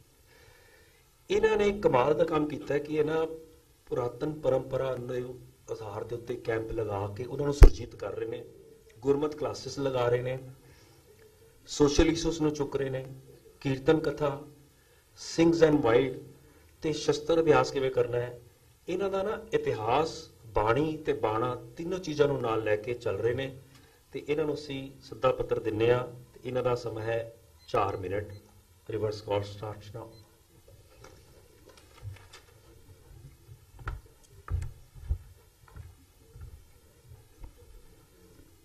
ਵਾਹਿਗੁਰੂ ਜੀ ਕਾ ਖਾਲਸਾ, ਵਾਹਿਗੁਰੂ ਜੀ ਕੀ ਫਤਿਹ। मैं कोशिश करूँगा मैं 4 मिनट ही समाप्ति कर दूँ. I won't take much time of yours ji. So पहली ते सतगुरु जी बाणी च कहते गुणा का होवे वासला कड वास लई जाए. If you have a bouquet of flowers ਜਿਹਦੇ ਵਿੱਚ ਵੱਖ-ਵੱਖ ਪ੍ਰਕਾਰ ਦੇ ਫੁੱਲ ਹੋਵੇ ਨਾ, ਉਹਦੇ ਵਿੱਚੋਂ ਇੱਕ ਇੱਕ ਫੁੱਲ ਨੂੰ ਵੱਖਰਾ ਕਰ ਦਈਏ ਤੇ ਉਹਦੇ ਵਿੱਚੋਂ ਉਹ ਜਿਹੜਾ ਬੁਕੀ ਦੀ ਬਿਊਟੀ ਹੈ ਉਹ ਮੁੱਕ ਜਾਵੇਗੀ. ਤੇ ਗੁਰੂ ਨਾਨਕ ਦੀ ਫੁਲਵਾੜੀ ਵੀ ਉਸੇ ਪ੍ਰਕਾਰ. ਇਟਸ ਲਾਈਕ ਅ ਬੁਕੇ. ਤੇ ਜਦੋਂ ਅਸੀਂ ਇਕੱਠੇ ਬਹਿ ਕੇ ਵਿਚਾਰਾਂ ਦੀ ਸਾਂਝ ਕਰਦੇ ਹਾਂ, ਜਿਵੇਂ ਭਾਈ ਸਾਹਿਬ ਕਹਿ ਰਹੇ ਸੀ ਗੋਸ਼ਟੀ ਕਰਦੇ ਹਾਂ, ਤੇ ਉਹਦੇ ਵਿੱਚੋਂ ਕੁਝ ਤੱਥ ਨਿਕਲਣਾ ਬਹੁਤ ਜ਼ਰੂਰੀ ਹੈ. ਕਿਉਂਕਿ ਗੋਸ਼ਟੀ 2 ਪ੍ਰਕਾਰ ਦੀ ਹੁੰਦੀ ਹੈ. ਇੱਕ ਉਹ ਜਿਹੜੀ ਸਿਰਫ ਗੋਸ਼ਟੀ ਹੋਵੇ ਜਿਹਦੇ ਵਿੱਚੋਂ ਕੁਝ ਨਾ ਨਿਕਲੇ, ਪਰ ਅਸੀਂ ਅੱਜ ਕੋਸ਼ਿਸ਼ ਕਰਕੇ ਜਾਣਾ ਕਿ ਉਹਦੇ ਵਿੱਚੋਂ ਕੁਝ ਤੱਤ ਕੱਢ ਲਈਏ. ਦੁੱਧ ਨੂੰ ਰਿੜਕ ਲਾਂਗੇ, ਮੱਖਣ ਨਾ ਨਿਕਲਿਆ ਤੇ ਰਿੜਕਣ ਦਾ ਸਵਾਦ ਨਹੀਂ ਹੋਣਾ. ਸੋ ਭਾਈ ਸਾਹਿਬ ਗੱਲ ਕੀਤੀ the way we are targeting the youngsters. ਅਸੀਂ ਕੋਸ਼ਿਸ਼ ਕਰ ਰਹੇ ਹਾਂ ਕਿ ਅਸੀਂ ਕਿੱਦਾਂ ਉਹਨਾਂ ਦੇ ਨਾਲ ਵਿਚਾਰਾਂ ਦੀ ਸਾਂਝ ਪਾ ਸਕੀਏ. ਜਿਵੇਂ ਹੁਣੇ ਭੈਣ ਜੀ ਗੱਲ ਕਰ ਰਹੇ ਸੀਗੇ ਕਿ ਸਾਡਾ ਯੰਗਸਟਰ ਜਿਹੜਾ ਨਾ ਜੀ, ਮੈਂ ਕੋਸ਼ਿਸ਼ ਕੀਤੀ, ਮੈਂ ਪਿਛਲੇ 3 ਸਾਲ ਸਾਊਥ ਵਿੱਚ ਸੀਗਾ, ਚੇਨਈ ਵਿੱਚ ਸੀਗਾ. I'm working as a software engineer there. ਤੇ ਸਾਊਥ ਦੇ ਯੰਗਸਟਰਸ ਦੇ ਸਪੈਸੀਫਿਕਲੀ ਆਪਣੀ ਇਸ਼ੂਜ਼ ਨੇ. ਮੈਂ ਪਿੱਛੇ ਜੇ ਕਸ਼ਮੀਰ ਗਿਆ, ਕਸ਼ਮੀਰ ਦੇ ਯੰਗਸਟਰਸ ਦੇ ਆਪਣੀ ਇਸ਼ੂਜ਼ ਨੇ, ਉੱਥੋਂ ਦੀਆਂ ਭੈਣਾਂ ਦੇ ਆਪਣੇ ਇਸ਼ੂਜ਼ ਨੇ. ਪਿੱਛੇ ਜੇ ਮੈਂ ਮਹਾਰਾਸ਼ਟਰ ਗਿਆ, ਉੱਥੇ ਉਲਾਸਨਗਰ ਇੱਕ ਏਰੀਆ ਹੈ ਮਹਾਰਾਸ਼ਟਰ ਦੇ ਵਿੱਚ, ਉੱਥੇ ਦੀਆਂ ਭੈਣਾਂ ਦੇ ਆਪਣੇ ਇਸ਼ੂਜ਼ ਨੇ. ਵੀ ਨੀਡ ਟੂ ਅੰਡਰਸਟੈਂਡ ਸਾਰਿਆਂ ਦੇ ਇਸ਼ੂਜ਼ ਵੱਖੋ ਵੱਖਰੇ ਹੈ, but they cry out and they want to take amrit. ਉਹ ਅੰਮ੍ਰਿਤ ਛਕਣਾ ਚਾਹੁੰਦੇ ਹੈ, ਪਰ ਮੈਨੂੰ ਮਾਫ ਕਰਨਾ, ਸਾਡਾ ਪੰਥ ਤਿਆਰ ਨਹੀਂ ਉਹਨਾਂ ਦੀ ਬਾਹਾਂ ਫੜਨ ਨੂੰ. ਸਾਨੂੰ ਉਹ ਤਿਆਰੀ ਕਰਨੀ ਪਵੇਗੀ, ਸਮਝਣਾ ਪਵੇਗਾ ਕਿ ਦਿਸ ਪੰਥ ਇਹ ਪੈਦਾ ਕਿਉਂ ਹੋਇਆ. ਇਹ ਪੰਥ ਕੇਵਲ ਆਪਣੀ ਜੀਵਿਕਾ ਚਲਾਉਣ ਵਾਸਤੇ ਪੈਦਾ ਨਹੀਂ ਸੀ ਹੋਇਆ. ਇਹ ਸਿਰਫ ਆਪਣਾ ਕੰਮ ਚਲਾਉਣ ਵਾਸਤੇ ਪੈਦਾ ਨਹੀਂ ਸੀ ਹੋਇਆ. ਇਹ ਪੰਥ ਗੁਰੂ ਸਾਹਿਬ ਨੇ ਬਣਾਇਆ ਸੀ, ਲੀਡਰਸ ਦਾ ਪੰਥ. ਅੱਜ ਅਸੀਂ ਦਿੱਲੀ ਦੀ ਧਰਤੀ ਤੇ ਬੈਠੇ ਹਾਂ. ਸਰਦਾਰ ਬਘੇਲ ਸਿੰਘ ਜਦੋਂ ਲਾਲ ਕਿਲੇ ਤੇ ਬੈਠੇ, ਉਹਨਾਂ ਨੂੰ ਗੌਰ ਅਲੀ ਨੇ ਪੁੱਛਿਆ ਕਿ ਤੁਹਾਡਾ ਜਥੇਦਾਰ ਕੌਣ ਹੈ, ਹੂ ਇਜ਼ ਯੋਰ ਜਥੇਦਾਰ. ਤੇ ਬਾਬਾ ਬਘੇਲ ਸਿੰਘ ਹੱਸ ਕੇ ਕਹਿੰਦੇ ਇੱਥੇ ਸਾਰੇ ਜਥੇਦਾਰ ਨੇ. ਇਹ ਪੰਥ ਲੀਡਰਸ ਦਾ ਪੰਥ ਹੈ. And we are here. ਜਿਵੇਂ ਪਾਰਸ ਹੁੰਦਾ ਨਾ, ਤੇ ਉਹ ਪਾਰਸ ਕੀ ਕਰਦਾ, ਲੋਹੇ ਨੂੰ ਕੰਚਨ ਬਣਾ ਦਿੰਦਾ, ਲੋਹੇ ਨੂੰ ਸੋਨਾ ਬਣਾ ਦਿੰਦਾ. ਪਰ ਇਹ ਗੁਰੂ ਕਾ ਖਾਲਸਾ ਪੰਥ ਅਜਿਹਾ ਕਿ ਉਹ ਲੀਡਰਸ ਨੂੰ, ਆਮ ਬੰਦਿਆਂ ਨੂੰ ਲੀਡਰਸ ਬਣਾ ਦਿੰਦਾ. ਜਿਨ ਮਾਨਸ ਤੇ ਦੇਵਤੇ ਕੀਏ. ਵੀ ਨੀਡ ਟੂ ਅੰਡਰਸਟੈਂਡ ਕਿ ਸਾਡੀ ਲੋੜ ਕੀ ਹੈ. ਪਹਿਲੇ ਤੇ ਇਹ ਗੱਲ ਬਹੁਤ ਜ਼ਰੂਰੀ, ਕਿਉਂਕਿ ਇੱਕ ਭਾਈ ਗੁਰਦਾਸ ਸੀ ਇੱਕ ਐਨਾਲੋਜੀ ਸਾਨੂੰ ਦਿੰਦੇ, ਜਿਵੇਂ ਪਿੰਡਾਂ ਦੇ ਵਿੱਚ ਤੇਲੀ ਦਾ ਬੈਲ ਹੁੰਦਾ ਨਾ, ਗੋਲ ਗੋਲ ਘੁੰਮਦਾ, ਉਹਦੀਆਂ ਅੱਖਾਂ ਤੇ ਪੱਟੀ ਬੰਨ ਦਿੰਦੇ ਆ, and it's like it goes round round round round round but it doesn't reach anywhere. ਕਿਤੇ ਨਹੀਂ ਪਹੁੰਚਦਾ, ਗੋਲ ਗੋਲ ਘੁੰਮਦਾ ਰਹਿੰਦਾ. ਪਰ ਜਦੋਂ ਸ਼ਾਮ ਨੂੰ ਦੀਆਂ ਅੱਖਾਂ ਤੋਂ ਪੱਟੀ ਖੋਲਦੇ ਆ ਤੇ ਉਹਨੂੰ ਪਤਾ ਲੱਗਦਾ ਮੈਂ ਤੇ ਕਿਤੇ ਪਹੁੰਚਿਆ ਨਹੀਂ. I've been doing efforts. ਸਾਡੇ ਪੰਥ ਦੀ ਜਥੇਬੰਦੀਆਂ efforts ਕਰ ਰਹੀਆਂ ਨੇ ਔਰ ਹਰ ਥਾਂ ਤੇ ਕਰ ਰਹੀਆਂ ਨੇ. ਕੋਈ ਐਜੂਕੇਸ਼ਨ ਦੇ ਸੈਕਟਰ 'ਚ ਕਰ ਰਿਹਾ, ਕੋਈ ਹੈਲਥ ਕੇਅਰ ਦੇ ਸੈਕਟਰ 'ਚ ਕਰ ਰਿਹਾ, ਕੋਈ ਐਜੂਕੇਸ਼ਨ ਰਿਲੀਜੀਅਸ ਐਜੂਕੇਸ਼ਨ ਦੀ ਗੱਲ ਕਰ ਰਿਹਾ. ਸਾਰੀਆਂ ਐਜੂਕੇਸ਼ਨਸ ਔਰ ਸਾਰੀ ਜਥੇਬੰਦੀਆਂ ਜੋ ਵੀ ਕੰਮ ਕਰ ਰਹੀਆਂ ਨੇ, we need to understand ਕਿ ਆਊਟਪੁੱਟ ਕੀ ਆ ਰਿਹਾ, ਕਿਉਂਕਿ ਸਾਡੇ ਕੋਲ ਕੋਈ ਰਿਸਰਚ ਇੰਸਟੀਟਿਊਟ ਨਹੀਂ ਹੈ ਜੋ ਇੱਕ ਆਊਟਪੁੱਟ ਡਰਿਵਨ ਪ੍ਰਚਾਰ ਦੀ ਗੱਲ ਕਰਦਾ ਹੋਵੇ. And this is very very important. So I think ਜਿਹੜੀ ਇਹ ਕੋਐਲੀਸ਼ਨ ਹੈ, ਸੋ ਅੱਗੇ ਜਦੋਂ ਵੀ ਆਪਾਂ ਬੈਠ ਕੇ ਇਹ ਵਿਚਾਰ ਦੀ ਸਾਂਝ ਕਰੀਏ, ਆਈ ਥਿੰਕ ਇੱਕ ਆਊਟਪੁੱਟ ਡਰਿਵਨ ਅਪਰੋਚ ਸਾਡੀ ਹੋਵੇ ਕਿ ਉਹਦੇ ਵਿੱਚੋਂ ਕੁਝ ਨਿਕਲਣਾ ਬਹੁਤ ਜ਼ਰੂਰੀ. ਸੋ ਮੇਰਾ ਸਮਾਂ ਮੁੱਕ ਗਿਆ. I'll just wind up with the project ਜੋ ਅਸੀਂ ਕਰ ਰਹੇ ਹਾਂ. ਅਸੀਂ ਜਦੋਂ ਯੰਗਸਟਰਸ ਦੇ ਵਿੱਚ ਵਿਚਰੇ ਤੇ ਅਸੀਂ ਇੱਕ ਉਹਨਾਂ ਦਾ ਦਰਦ ਸਮਝਿਆ ਕਿ they cannot connect with ਇਤਿਹਾਸ, they cannot connect with ਬਾਣੀ directly. ਸੋ ਉਹਨਾਂ ਨੂੰ ਜਿਵੇਂ ਡਾਕਟਰ ਦਵਾਈ ਦਿੰਦਾ ਸ਼ੂਗਰ ਕੋਟ ਕਰਕੇ, ਅਸੀਂ ਕੋਸ਼ਿਸ਼ ਕੀਤੀ ਕਿ ਉਹਨਾਂ ਨੂੰ ਸ਼ੂਗਰ ਕੋਟ ਕਰਕੇ ਕੁਝ ਦਈਏ, ਕੋਸ਼ਿਸ਼ ਕਰੀਏ so that if they don't come to the gurdwaras, let's go to them. ਅਸੀਂ ਉਹਨਾਂ ਕੋਲ ਜਾਈਏ. So what we did, we developed a project called as Singh versus Wild. ਜਿਹਦੇ ਵਿੱਚ ਅਸੀਂ ਕੋਸ਼ਿਸ਼ ਕੀਤੀ, we helped them out with an amalgamation of Bana and Bani together. ਸ਼ਸਤਰ ਅਭਿਆਸ ਤੇ ਕਥਾ ਕੀਰਤਨ ਵਰਕਸ਼ਾਪਸ so that ਉਹਨਾਂ ਨੂੰ ਇੱਕ ਚੀਜ਼ ਸਮਝ ਆ ਜਾਏ that we are ਅਸੀਂ ਸਿਰਫ ਬਾਹਰਲੀ ਸਿੱਖੀ ਨਹੀਂ ਅੰਦਰੋਂ ਸਿੱਖੀ ਪੈਦਾ ਕਰਨੀ ਤੇ ਉਹ ਕਿਵੇਂ ਹੋਵੇਗੀ it's only through ਸੰਗਤ nothing else so ਜਦੋਂ ਉਹ ਪੁਰਾਤਨ ਸਿੱਖ ਕਿਵੇਂ ਰਹਿੰਦੇ ਸੀ ਜਿਵੇਂ ਜੰਗਲਾਂ ਦੇ ਵਿੱਚ ਰਹਿਣਾ ਉਹਨਾਂ ਨੇ 7-7 8-8 ਦਿਨ ਕੁਝ ਨਹੀਂ ਮਿਲਣਾ ਖਾਣ ਨੂੰ ਪਰ ਫਿਰ ਵੀ ਜਦੋਂ 8 ਦਿਨ ਬਾਅਦ ਕਿਤੇ ਲੰਗਰ ਤਿਆਰ ਕਰਨਾ and what they used to say Gyani Ratan Singh Pangu writes in Prachin Panth Prakash Gyani Ratan Singh Pangu says ਹੋਏ ਦੇਗ ਤਿਆਰ ਗੁਰ ਹੋਈ ਦੇਤ ਆਵਾਜ਼ ਭੁੱਖਾ ਜੇ ਕੋਈ they used to go out and shout out loud ਕਿ ਜਿਹਨੇ ਲੰਗਰ ਨਹੀਂ ਛਕਿਆ ਆ ਕੇ ਛਕ ਲਓ ਤੇ ਵੈਰੀ ਪੁੱਛਦਾ ਜੇ ਸਾਰਾ ਵੈਰੀ ਆ ਕੇ ਛਕ ਲੈਣ ਬਚੇ ਤਾਂ ਲੰਗਰ ਆਪ ਖਵੇ ਹੈ ਨਹੀਂ ਤਾਂ ਲੰਗਰ ਮਸਤ ਪਤੇ ਹੈ ਜੇ ਲੰਗਰ ਬਚ ਗਿਆ ਤੇ ਛਕ ਲੈਣਾ ਨਹੀਂ ਤਾਂ ਕਹਿ ਦੇਣਾ ਲੰਗਰ ਮਸਤਾਨੇ ਹੋ ਗਏ this is our approach and we need to understand we have to get back to the ਪੁਰਾਤਨ ਸਿੱਖੀ to understand ਕਿ ਭਾਵੇਂ ਵਿਚਾਰਾਂ ਦੇ ਮਤਭੇਦ ਹੋ ਸਕਦੇ ਹੈ ਪਰ ਉਹਨਾਂ ਵਿਚਾਰਾਂ ਦੇ ਮਤਭੇਦ ਵਿੱਚੋਂ as Penji also said common minimum program ਬਣਾ ਕੇ ਅਸੀਂ ਤੁਰੀਏ ਤੇ ਸਹੀ ਕਿਤੇ ਤੇ ਪਹੁੰਚਾਂਗੇ ਮਹਾਰਾਜ ਕਿਰਪਾ ਕਰਨ ਸੋ ਭੁੱਲਣਾ ਚੱਕਰ ਨਿਖੇਮਾ thank you so much Waheguru ji ਕਾ ਖਾਲਸਾ ਵਾਹਿਗੁਰੂ ਜੀ ਕੀ ਫਤਿਹ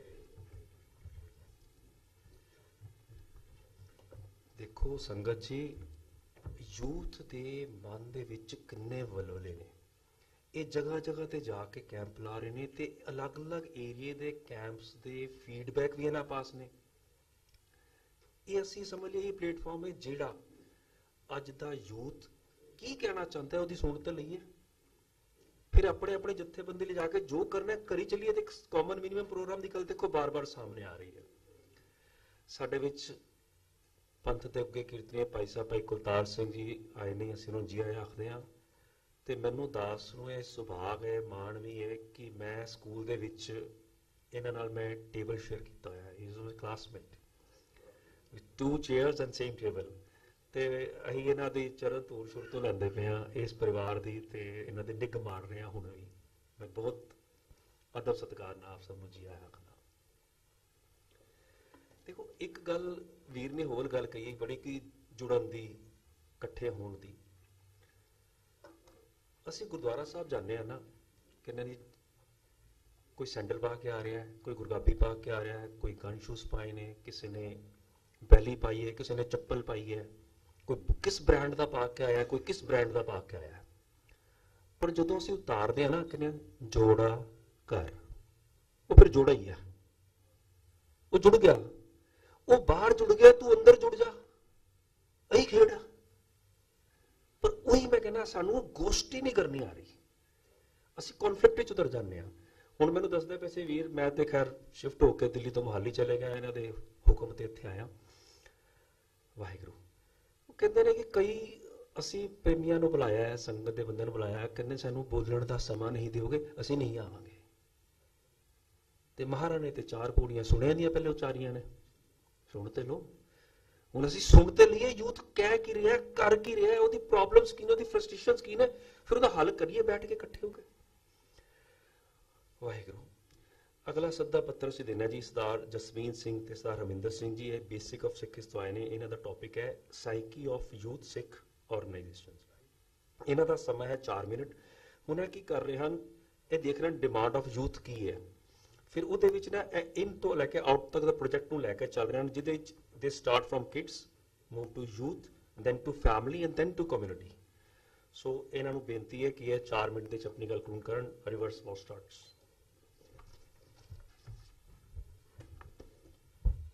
ਵਾਹਿਗੁਰੂ ਜੀ ਕਾ ਖਾਲਸਾ ਵਾਹਿਗੁਰੂ ਜੀ ਕੀ ਫਤਿਹ ਜੀ ਬਹੁਤ ਬਹੁਤ ਧੰਨਵਾਦ ਆਰਗੇਨਾਈਜ਼ਰਸ ਦਾ ਟੂ ਇਨਵਾਈਟ ਅਸ ਹੇਅਰ ਮੈਂ ਬਹੁਤ ਸਾਰੇ ਲਰਨਡ ਲੋਕਾਂ ਨੂੰ ਇੱਥੇ ਬਹਿ ਕੇ ਸੁਣਿਆ ਜੀ ਤੇ ਮੈਂ I will not go into the history of why we need what we need I think ਸਾਡੇ ਪੰਥ ਦੀ ਤੇ ਬਾਈ ਜਨਰੇਸ਼ਨ ਇੰਡੀਅਨਸ ਦੀ ਪ੍ਰੋਬਲਮ ਇਹ ਰਹੀ ਹੈ ਕਿ we are excellent in our thought process we have brilliant ideas but we are very poor in execution ਤੇ ਮੈਂ ਆਪ ਜੀ ਨੂੰ ਡਾਇਰੈਕਟਲੀ ਲੈ ਕੇ ਆਣਾ to the vision of the organisation can I have a ਕਲਿੱਕਰ please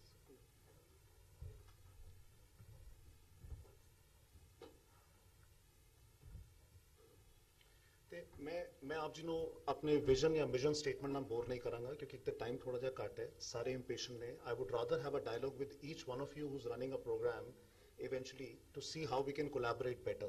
I think this is not about what we are doing.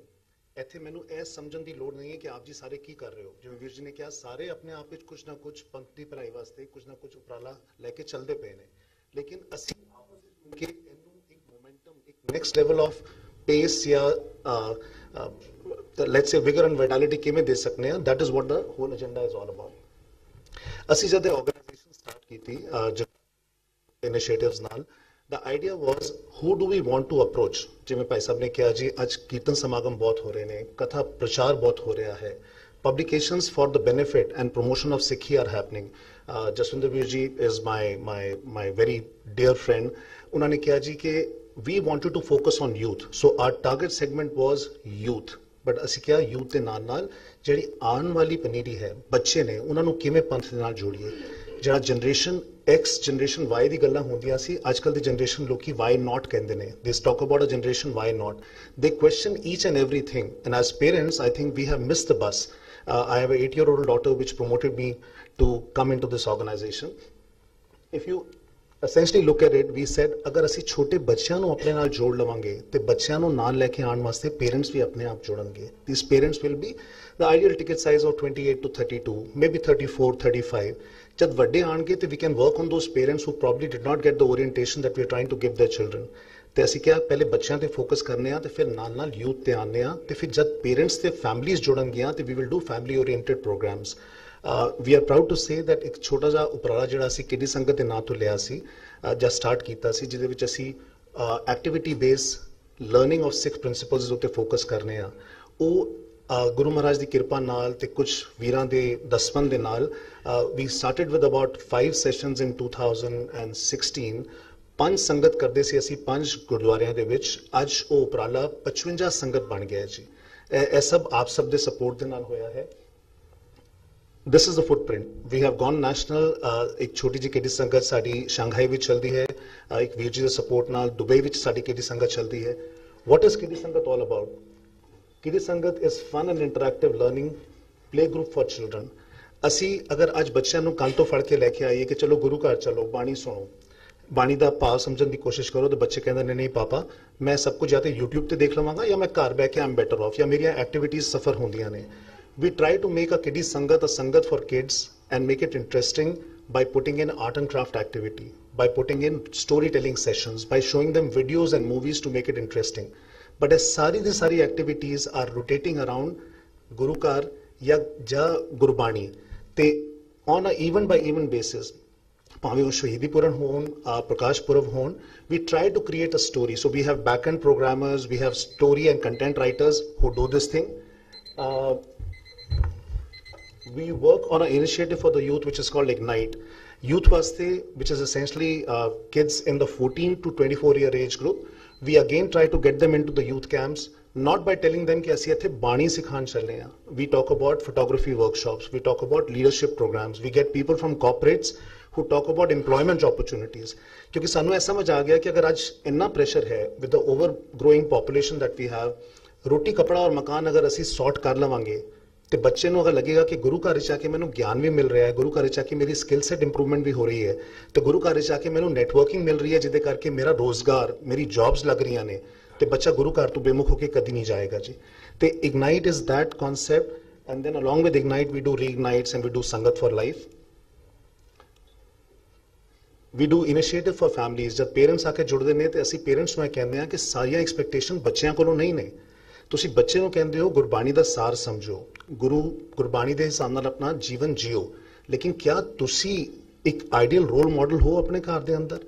ਤੇ ਸੁਚੱਜੇ ਮਾਪੇ ਇੱਕ ਐਸਾ ਇਨੀਸ਼ੀਏਟਿਵ ਹੈ ਜਿਹਦੇ ਅੰਦਰ ਬਹਿ ਕੇ ਅਸੀਂ ਪੇਰੈਂਟਸ ਨੂੰ ਸਮਝਾਉਣ ਦੀ ਕੋਸ਼ਿਸ਼ ਕਰਨੇ ਆ ਕਿ ਜੀ ਆਪ ਜੀ ਨੂੰ ਸੁਚੱਜੇ ਮਾਪੇ ਬਣਨਾ ਹੈ ਤਾਂ ਕਿ you are the role model for your child to go on the same path in your life.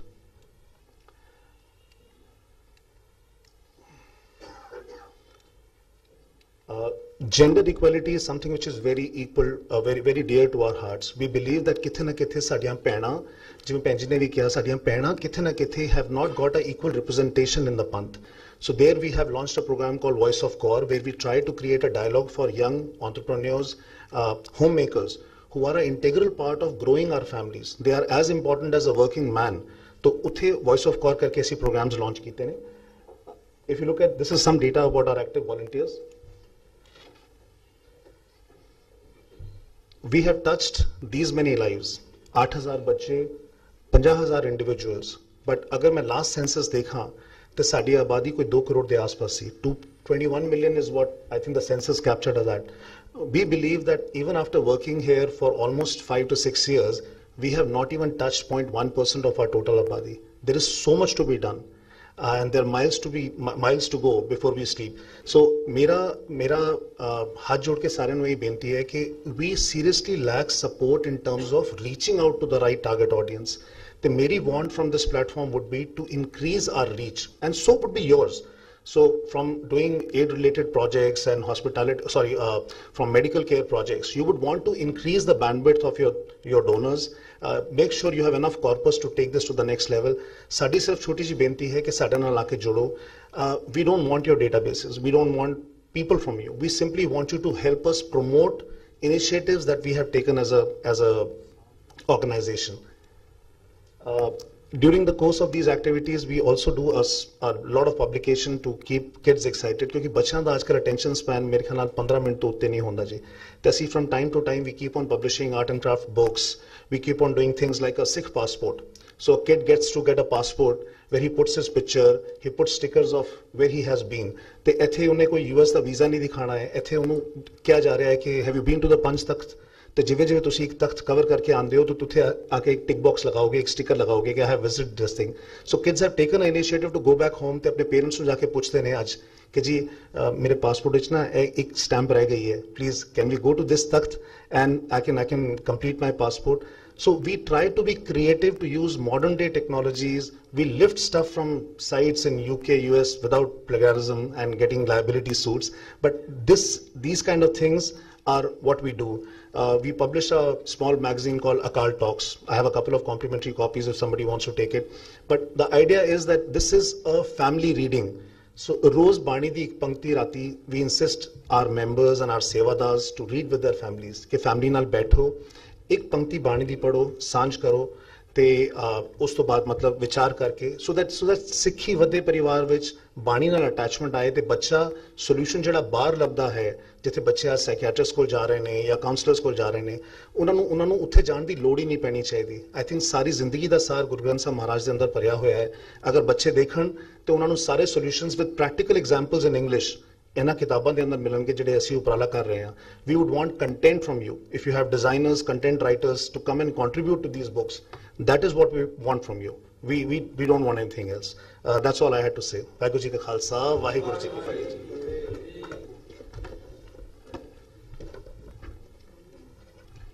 ਬਹੁਤ ਧੰਨਵਾਦ ਜਸਮੀਨ ਵੀਰ ਜੀ ਦਾ. ਦੇਖੋ ਗੁਰੂ ਗ੍ਰੰਥ ਸਾਹਿਬ ਮਹਾਰਾਜ ਜੀ ਸਾਨੂੰ ਨਾ ਇੱਕ ਬੇਸਿਕ ਚੀਜ਼ ਦੱਸੀ ਕਿ ਗੁਰੂ ਸਾਹਿਬ ਨੇ ਜ਼ਿੰਦਗੀ ਦਾ ਡਿਸਪਲਿਨ. ਸੋ ਅਸੀਂ ਹੁਣ ਦੇਖੋ ਵਲਵਲੇ ਸ਼ਬਦ ਹੈ ਬਹੁਤ ਹੈ, ਸਭ ਦੇ ਅੰਦਰ ਇੰਨੇ ਵੋਲਕਨੋਜ਼ ਨੇ ਜਿਹੜੇ ਫਟਣ ਨਾਲ ਰੁਕ ਨਹੀਂ ਸਕਦੇ. ਇਹ 3 ਘੰਟੇ ਕਿ ਅਸੀਂ 3 ਸਾਲ ਬੈਠੇ ਰਹੀਏ ਨਹੀਂ ਮੁੱਕ ਸਕਦੀ ਗੱਲ, ਕੋਈ ਇੰਨਾ ਭਰੇ ਪਏ ਸਾਰੇ ਪਲੇਟਫਾਰਮ ਨਹੀਂ ਹੈ, ਗੱਲ ਕਰਨ ਨੂੰ ਹੈ ਨਹੀਂ, ਸੁਣਨ ਨੂੰ ਸਾਂਝ ਨਹੀਂ ਹੈ, ਡਾਇਲੌਗ ਨਹੀਂ ਹੈ. ਅਸੀਂ ਨਾ ਬਾਹਰ ਵੀ ਇੱਕ ਅਰੇਂਜਮੈਂਟ ਰੱਖਿਆ ਹੈਗਾ, ਹਰਜੋਤ ਵੀਰ ਜੀ ਬਾਹਰ ਹੈਗੇ ਨੇ, ਜਿਨ੍ਹਾਂ ਨੇ ਕੋਈ ਆਪਣੀ ਪਰਸਨਲ ਗੱਲਾਂ ਐਵੇਂ ਡਿਟੇਲ ਦੇਣੀ ਹੈ ਨਾ, ਉੱਥੇ ਬਾਈਟ ਦੇ ਦੇਣ, ਜਿਹੜੀ ਕਿ ਫਿਰ ਬਾਅਦ 'ਚ ਸਰਕੂਲੇਟ ਹੋ ਜਾਏਗੀ, ਜਿਵੇਂ ਚਾਹਣਗੇ ਉਵੇਂ ਹੋ ਜਾਏਗੀ. ਤੇ ਜਿਨ੍ਹਾਂ ਨੇ ਰਜਿਸਟ੍ਰੇਸ਼ਨ ਕਰਾਈ ਹੈ ਧੰਨਵਾਦ, ਜਿਨ੍ਹਾਂ ਤੇ ਨਹੀਂ ਹੋਇਆ ਨਾ ਉਹ ਬਾਹਰ ਜਾ ਕੇ ਰਜਿਸਟ੍ਰੇਸ਼ਨ ਜ਼ਰੂਰ ਕਰਾ ਲੈਣਾ ਜਾਣ ਤੋਂ ਪਹਿਲੇ. ਤੇ ਕਿਸੇ ਵੀ ਸੰਸਥਾ 'ਚ ਕਿਸੇ ਤਰੀਕੇ ਵੀ ਉਹ ਕੋਈ ਵੀ ਆਪਣਾ ਸਮੇਂ ਦਾ ਯੋਗਦਾਨ ਦੇ ਸਕਦੇ ਨੇ, ਕੁਝ ਵੀ ਕਰ ਸਕਦੇ ਨੇ, ਆਪਣੇ ਨਾਲੋਂ ਫੀਡਬੈਕ ਦੇ ਦੇਣ ਉਹਦੇ 'ਚ. ਹੁਣ ਮੈਂ ਸੱਦਾ ਪੱਤਰ ਦੇਣ ਲੱਗਾ ਜੀ. ਸਾਡੇ ਵਿੱਚ ਜਾਣੀ ਪਛਾਣੀ ਸ਼ਖਸੀਅਤ ਜਿਨ੍ਹਾਂ ਨੂੰ ਕੋਈ ਇੰਟਰੋਡਕਸ਼ਨ ਦੀ ਲੋੜ ਨਹੀਂ ਹੈਗੀ ਹੈ, ਸਰਦਾਰ ਜਰਨੈਲ ਸਿੰਘ ਜੀ. ਇਹਨਾਂ ਦਾ ਸਮਾਂ 10 ਮਿੰਟ ਹੈ, ਜਦ ਕਿ ਘੱਟ ਹੈ, ਆਈ ਨੋ ਦੈਟ, ਕਿਉਂਕਿ ਨਾ ਜਦੋਂ ਜਿੰਨੇ ਘੱਟ ਸਮੇਂ 'ਚ ਜਿੰਨੀ ਕੀਮਤੀ ਗੱਲ ਕਰਨੀ ਉਨੀ ਤਿਆਰੀ ਦੀ ਲੋੜ ਹੁੰਦੀ ਹੈ. ਤੇ ਇਹਨਾਂ ਦਾ ਟੌਪਿਕ ਹੈਗਾ ਨੀਡ ਆਫ ਆਰ ਸ਼ਬਦ ਤੇ ਗੁਰਮਤਾ. ਪਲੀਜ਼.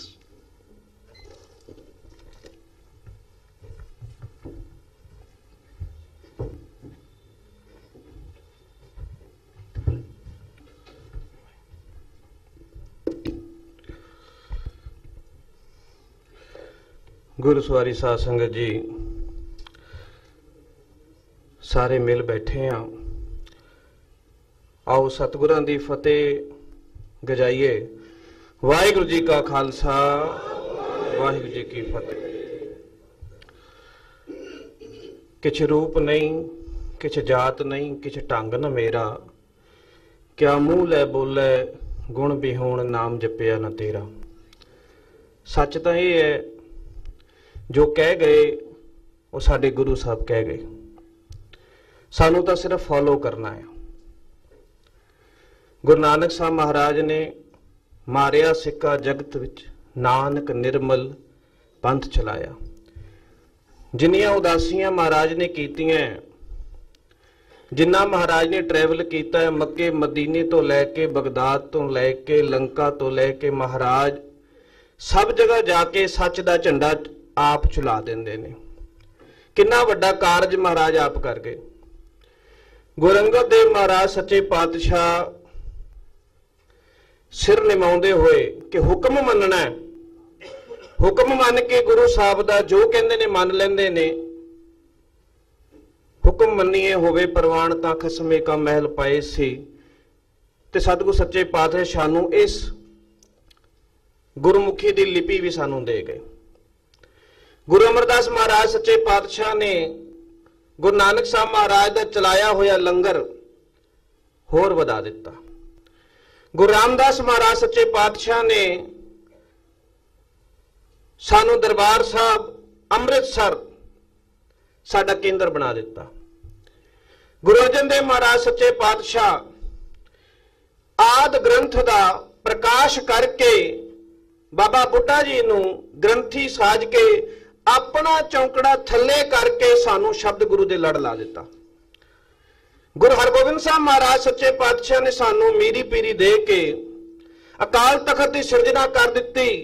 नथे अब्दुल्ले ने वार गाई, दो तलवारां बद्धियां, एक मीरी दी एक पीरी दी, एक अजमत दी एक राज दी, एक राखी करे वजीर दी, पग तेरी की जहांगीर दी। अकाल दा तखत दुनिया दे तखत नीवे, दुनिया दे तखत कच्चे, दुनिया दे तखत झूठे। औरंगजेब नहीं रहा, जहांगीर नहीं रहा, अकाल तखत है क्योंकि ये अकाल दा है, अकाल पुरख दा तखत है, ये रहेगा। साडी झोली पाता। गुरु हरराय महाराज सच्चे पातशाह ने अगे सानू इस वातावरण नू, इस एनवायरमेंट नू किवें संभालना है, दामन संकोच चलो ये समझाता। गुरु हरकिशन साहब महाराज सच्चे पातशाह ने सानू दीन दुखी दा किवें हैल्प करनी है, इत्थे गुरुद्वारा बंगला साहब है, सानू ये समझा दिता। गुरु तेग बहादुर साहब महाराज ने तम हेत साका जिन किया शीस दिया पर सिर न दिया। सतगुरु सच्चे पातशाह ने वो मिसाल कायम कर दी धार्मिक आजादी दी, जो रहंदी दुनिया तक कोई नहीं कर सकेगा। सतगुरु सच्चे पातशाह ने वो सानू पा दिता।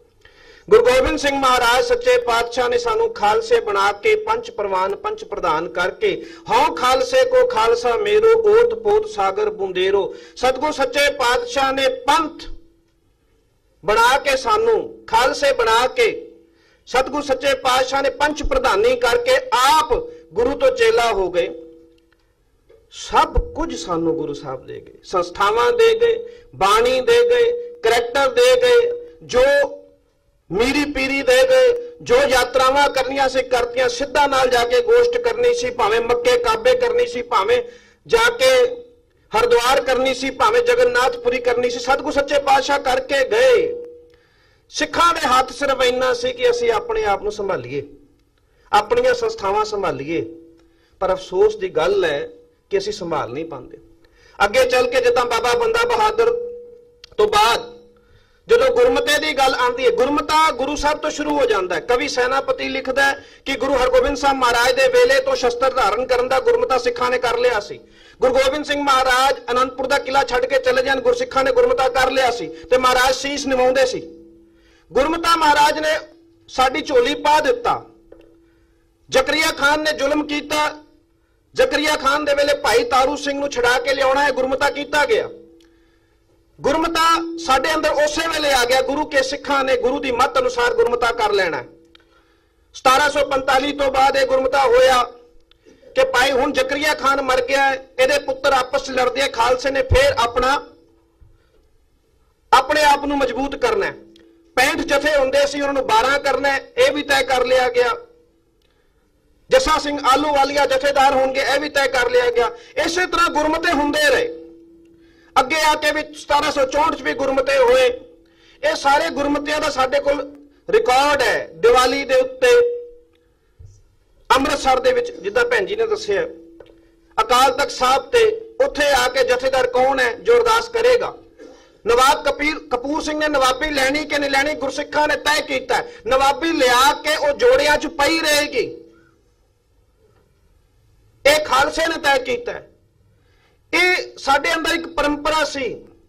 ਉਸ ਨੂੰ ਅੱਗੇ ਆ ਕੇ ਜਦੋਂ ਮਹਾਰਾਜਾ ਰਣਜੀਤ ਸਿੰਘ ਨੇ ਮਿਸਲਾਂ ਦਾ ਰਾਜ, ਮਿਸਲਾਂ ਘਟੀਆਂ, ਖਤਮ ਹੋਈਆਂ, ਪਰ ਉੱਥੇ ਇੱਕ ਕਮੀ ਆਈ, ਸਾਡੇ ਕੋਲ ਸੱਤਾ ਆਈ।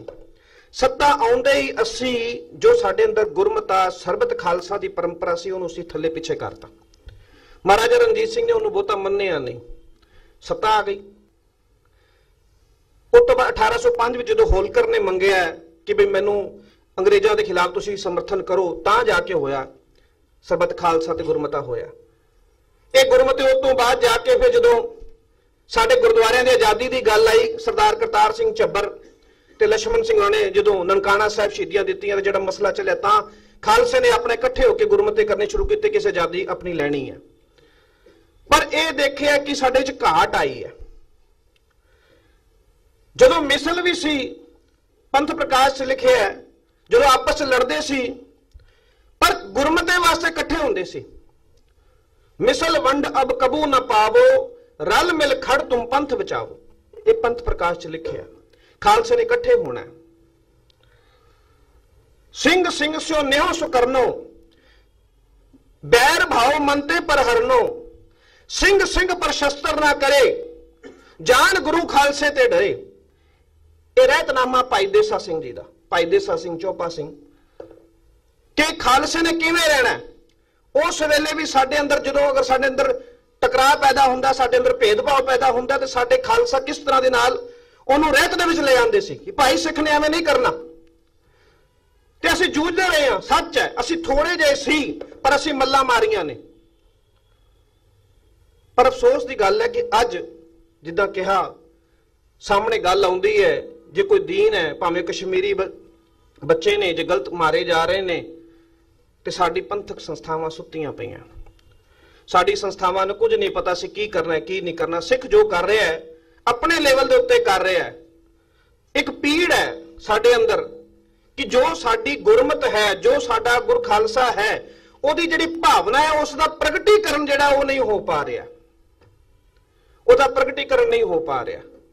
ਤੇ ਇਹਦੇ ਕਰਕੇ ਇੱਕ ਨਮੋਸ਼ੀ ਆ ਰਹੀ ਹੈ, ਸਾਰਾ ਕੁਝ ਸੱਤਾ ਦੇ ਵਿੱਚ ਕੇਂਦਰਿਤ ਹੋ ਗਿਆ, ਤੇ ਜਿਹੜੀ ਸੱਚ ਦੀ ਗੱਲ ਹੈ ਉਹ ਸਾਹਮਣੇ ਨਹੀਂ ਆ ਪਾ ਰਹੀ। ਤੇ ਹਰ ਕੋਈ ਸਿੱਖ ਜਿਹੜਾ ਦਰਦਬੰਦੀ ਹੈ, ਪੀੜਾ ਮਹਿਸੂਸ ਕਰ ਰਿਹਾ ਹੈ ਕਿ ਆਪਾਂ ਕੀ ਕਰੀਏ, ਇਕੱਠੇ ਹੋਣਾ ਪਏਗਾ, ਸਾਂਝ ਪਾਣੀ ਪਏਗੀ। ਸਾਂਝ ਕੀਜੇ ਗੁਣੇ ਕੇਰੀ ਛੋੜ ਅਵਗੁਣ ਚੱਲੀਏ, ਗੁਣਾ ਕਰ ਕਰ ਵਾਸਲਾ ਕੜਵਾਸ ਲਈ ਜੇ ਗੁਣ ਹੋਵੇ ਸਾਜਣਾ ਮਿਲ ਸਾਂਝ ਕਰੀਜੇ। ਕਬੀਰ ਏਕ ਘੜੀ ਆਦੀ ਘੜੀ ਆਦੀ ਹੂੰ ਤੂੰ ਆਦ, ਭਗਤਨ ਸੇਤੀ ਗੋਸ਼ਟੇ ਜੋ ਕੀਨੁ ਸੁਲਾ। ਸੱਚ ਹੈ, ਅਸੀਂ ਭੁੱਲ ਗਏ ਆ। ਅੱਜ ਕੋਈ ਮਸਖਰਾ, ਕੋਈ ਹਸਾਉਣ ਵਾਲਾ ਭਾਵੇਂ 3 ਘੰਟੇ ਕੱਢ ਦੇਵੇ, ਅਸੀਂ ਹਿਲਦੇ ਨਹੀਂ। ਜੇ ਟੀਵੀ ਦੇਖਣਾ ਹੈ, ਜੇ ਅਸੀਂ ਕਿਤੇ ਫਿਲਮ ਦੇਖਣੀ ਹੈ, ਅਸੀਂ ਹਿਲਦੇ ਨਹੀਂ। ਪਰ ਜਦੋਂ ਮੈਂ ਦੇਖਿਆ ਗੰਭੀਰ ਗੱਲ ਕਰਨੀ ਹੁੰਦੀ ਹੈ, ਪੰਥ ਦੇ ਅੰਦਰ ਬੜੀ ਔਖੀ ਹੋ ਗਈ ਹੈ। ਤੁਸੀਂ ਸੋਸ਼ਲ ਮੀਡੀਆ ਤੇ ਵੀ ਗੰਭੀਰ ਗੱਲ ਪਾਓ, ਬਹੁਤ ਘੱਟ ਲਾਈਕ ਆਏਗਾ। ਜੇ ਤੁਸੀਂ ਕੋਈ ਮਜ਼ਾਕੀਆ ਗੱਲ ਜਾਂ ਕੋਈ ਹੋਰ ਪਾਓਗੇ ਤੇ ਬੜੇ ਲਾਈਕ ਆਉਂਦੇ ਆ। ਖਾਲਸਾ ਪੰਥ ਦੇ ਵਿੱਚ ਅੱਜ ਜਿਹਦੇ ਅੰਦਰ ਸਾਨੂੰ ਵਿਚਾਰਵਾਨ ਬਣਾਇਆ, ਸਾਨੂੰ ਅੰਨਾ ਨਹੀਂ ਬਣਾਇਆ, ਸਾਨੂੰ ਤਾਂ ਵਿਦਿਆ ਵਿਚਾਰੀ ਤਾਂ ਪਰਉਪਕਾਰੀ। ਖਾਲਸੇ ਨੂੰ ਮਹਾਰਾਜ ਨੇ ਵਿਚਾਰ ਵਾਲਾ। ਅਸੀਂ ਅੰਧ ਵਿਸ਼ਵਾਸੀ ਨਹੀਂ, ਅਸੀਂ ਕਰਮਕਾਂਡੀ ਨਹੀਂ, ਅਸੀਂ ਪਖੰਡੀ ਨਹੀਂ। ਮਹਾਰਾਜ ਨੇ ਕਿਹਾ ਕਿ ਸਤਿਗੁਰੂ ਨੂੰ ਸਭ ਕੋ ਵੇਖਦਾ, ਜੇਤਾ ਜਗਤ ਸੰਸਾਰ, ਡਿੱਠੇ ਮੁਕਤ ਨ ਹੋਵੇ ਜਿਚਰ ਸ਼ਬਦ ਨਾ ਕਰੇ ਵਿਚਾਰ। ਸਿੱਖ ਮੇਰਾ ਵਿਚਾਰ ਵਾਲਾ ਹੋਏਗਾ। ਉਹ ਵਿਚਾਰ ਦੀ ਕੰਮ ਹੋ ਗਿਆ। ਚਲੋ ਮੈਂ ਫਿਰ ਇਸ ਨੂੰ ਗੱਲ ਤਾਂ ਬਹੁਤ ਕਰਨ ਦੀ ਸੀ, ਫਿਰ ਸਮਾਂ ਮਿਲੇਗਾ ਫਿਰ ਕਰਾਂਗੇ। ਮੈਂ ਇਸ ਨੂੰ ਸੰਖੇਪ ਦੇਣਾ ਬਈ ਇੰਨਾ ਹੀ ਕਹਿੰਦੇ ਹੋਏ, ਜੇ ਕੋਈ ਕਹੇਗਾ ਕਿ ਬਈ ਇਹ ਜੋ ਪੰਥਕ ਸਾਂਝ ਰੱਖਿਆ ਹੈ ਇਹ ਸਫਲ ਹੋਈ ਕਿ ਨਹੀਂ ਹੋਈ, ਮੇਰਾ ਕਹਿਣਾ ਹੈ ਕਿ ਹੋਏ ਇਕੱਤਰ ਮਿਲੋ ਮੇਰੇ ਭਾਈ, ਦੁਬਿਧਾ ਦੂਰ ਕਰੋ ਲਿਵ ਲਾਏ, ਹਰ ਨਾਮੇ ਕੇ ਹੋ ਜੋੜੀ ਗੁਰਮੁਖ ਬੈਸੋ ਸਫਾ ਵਿਛਾਏ। ਜੇ ਅਸੀਂ ਇੱਥੇ ਮਿਲ ਕੇ ਬਹਿ ਗਏ ਆ ਤੇ ਸਮਝ ਲਓ ਕਿ ਅਸੀਂ ਪਹਿਲਾ ਕਦਮ ਚੁੱਕ ਲਿਆ ਤੇ ਅਸੀਂ ਸਫਲ ਹੋ ਗਏ ਆ। ਅਸੀਂ ਸਫਲ ਹੋ ਗਏ ਆ। ਅਸੀਂ ਇਕੱਠੇ ਬੈਠਣਾ ਤਾਂ ਸਿੱਖਿਆ, ਅਸੀਂ ਗੱਲਬਾਤ ਕਰਨੀ ਤਾਂ ਸਿੱਖੀ, ਮਸਲੇ ਫੇਰ ਸੁਲਝ ਜਾਣਗੇ। ਮੈਂ ਫੇਰ ਕਹਿ ਦੇਣਾ, ਅਖੀਰ ਗੱਲ ਇੱਕ ਕਹਾਂ ਜਿੱਦਾਂ ਮੇਰੀ ਭੈਣ ਨੇ ਕਹੀ ਹੈ, ਜੇ ਕਿਸੇ ਦਾ ਐਕਸੀਡੈਂਟ ਹੋ ਜਾਏ, ਉਸ ਬੰਦੇ ਦਾ ਬੜਾ ਮਾੜਾ ਐਕਸੀਡੈਂਟ ਹੋਵੇ, ਸਿਰ ਫਟ ਜਾਏ, ਉਹਦਾ ਸਿਰ ਪਾਟਿਆ ਪਿਆ, ਖੂਨ ਨਿਕਲਦਾ ਹੈ, ਉਹਨੂੰ ਹਸਪੀਟਲ ਐਮਰਜੈਂਸੀ ਲੈ ਗਏ, ਉੱਥੇ ਲਿਜਾ ਕੇ ਉਸ ਨੂੰ ਡਾਕਟਰ ਕਹਿੰਦਾ ਫਟਾਫਟ ਇਹਦੇ ਸਿਰ ਦਾ ਆਪਰੇਸ਼ਨ ਕਰੋ। ਉਹਦੀਆਂ ਟੰਗਾਂ ਵੀ ਟੁੱਟੀਆਂ, ਉਹਦੀ ਬਾਂਹ ਵੀ ਉਤਰੀ ਹੋਈ ਹੈ, ਝਰੀਟਾਂ ਵੀ ਲੱਗੀਆਂ, ਖੂਨ ਵੀ ਨਿਕਲਦਾ ਹੈ। ਕੋਈ ਰਿਸ਼ਤੇਦਾਰ ਕਹੇ ਜੀ ਇਹਦੀ ਟੰਗ ਪਹਿਲਾਂ ਜੀ ਇਹਦੇ ਟੁੱਟੀ ਹੋਈ ਹੈ ਤੇ ਪਲਸਤਰ ਬੰਨ ਦਿਓ, ਕਹਿੰਦੇ ਠਹਿਰ ਜਾਓ, ਪਹਿਲੇ ਇਹਦਾ ਸਿਰ ਪਾਟਾ ਹੋਇਆ, ਸਾਨੂੰ ਇਹਦਾ ਆਪਰੇਸ਼ਨ ਕਰ ਲੈਣ ਦਿਓ। ਜੇ ਕੋਈ ਕਹੇ ਦਾ ਮੋਢਾ ਉਤਰਿਆ, ਉਹ ਕਹਿੰਦੇ ਮੋਢਾ ਛੱਡੋ, ਪਹਿਲਾਂ ਸਿਰ ਦਾ ਆਪਰੇਸ਼ਨ। ਕੋਈ ਪੱਟੀਆਂ ਬੰਨ ਲਓ ਜੀ, ਉਹ ਕਹਿੰਦੇ ਪੱਟੀਆਂ ਵੀ ਛੱਡ, ਜਿਸ ਜਿਹਦਾ ਸਿਰ ਬਚ ਗਿਆ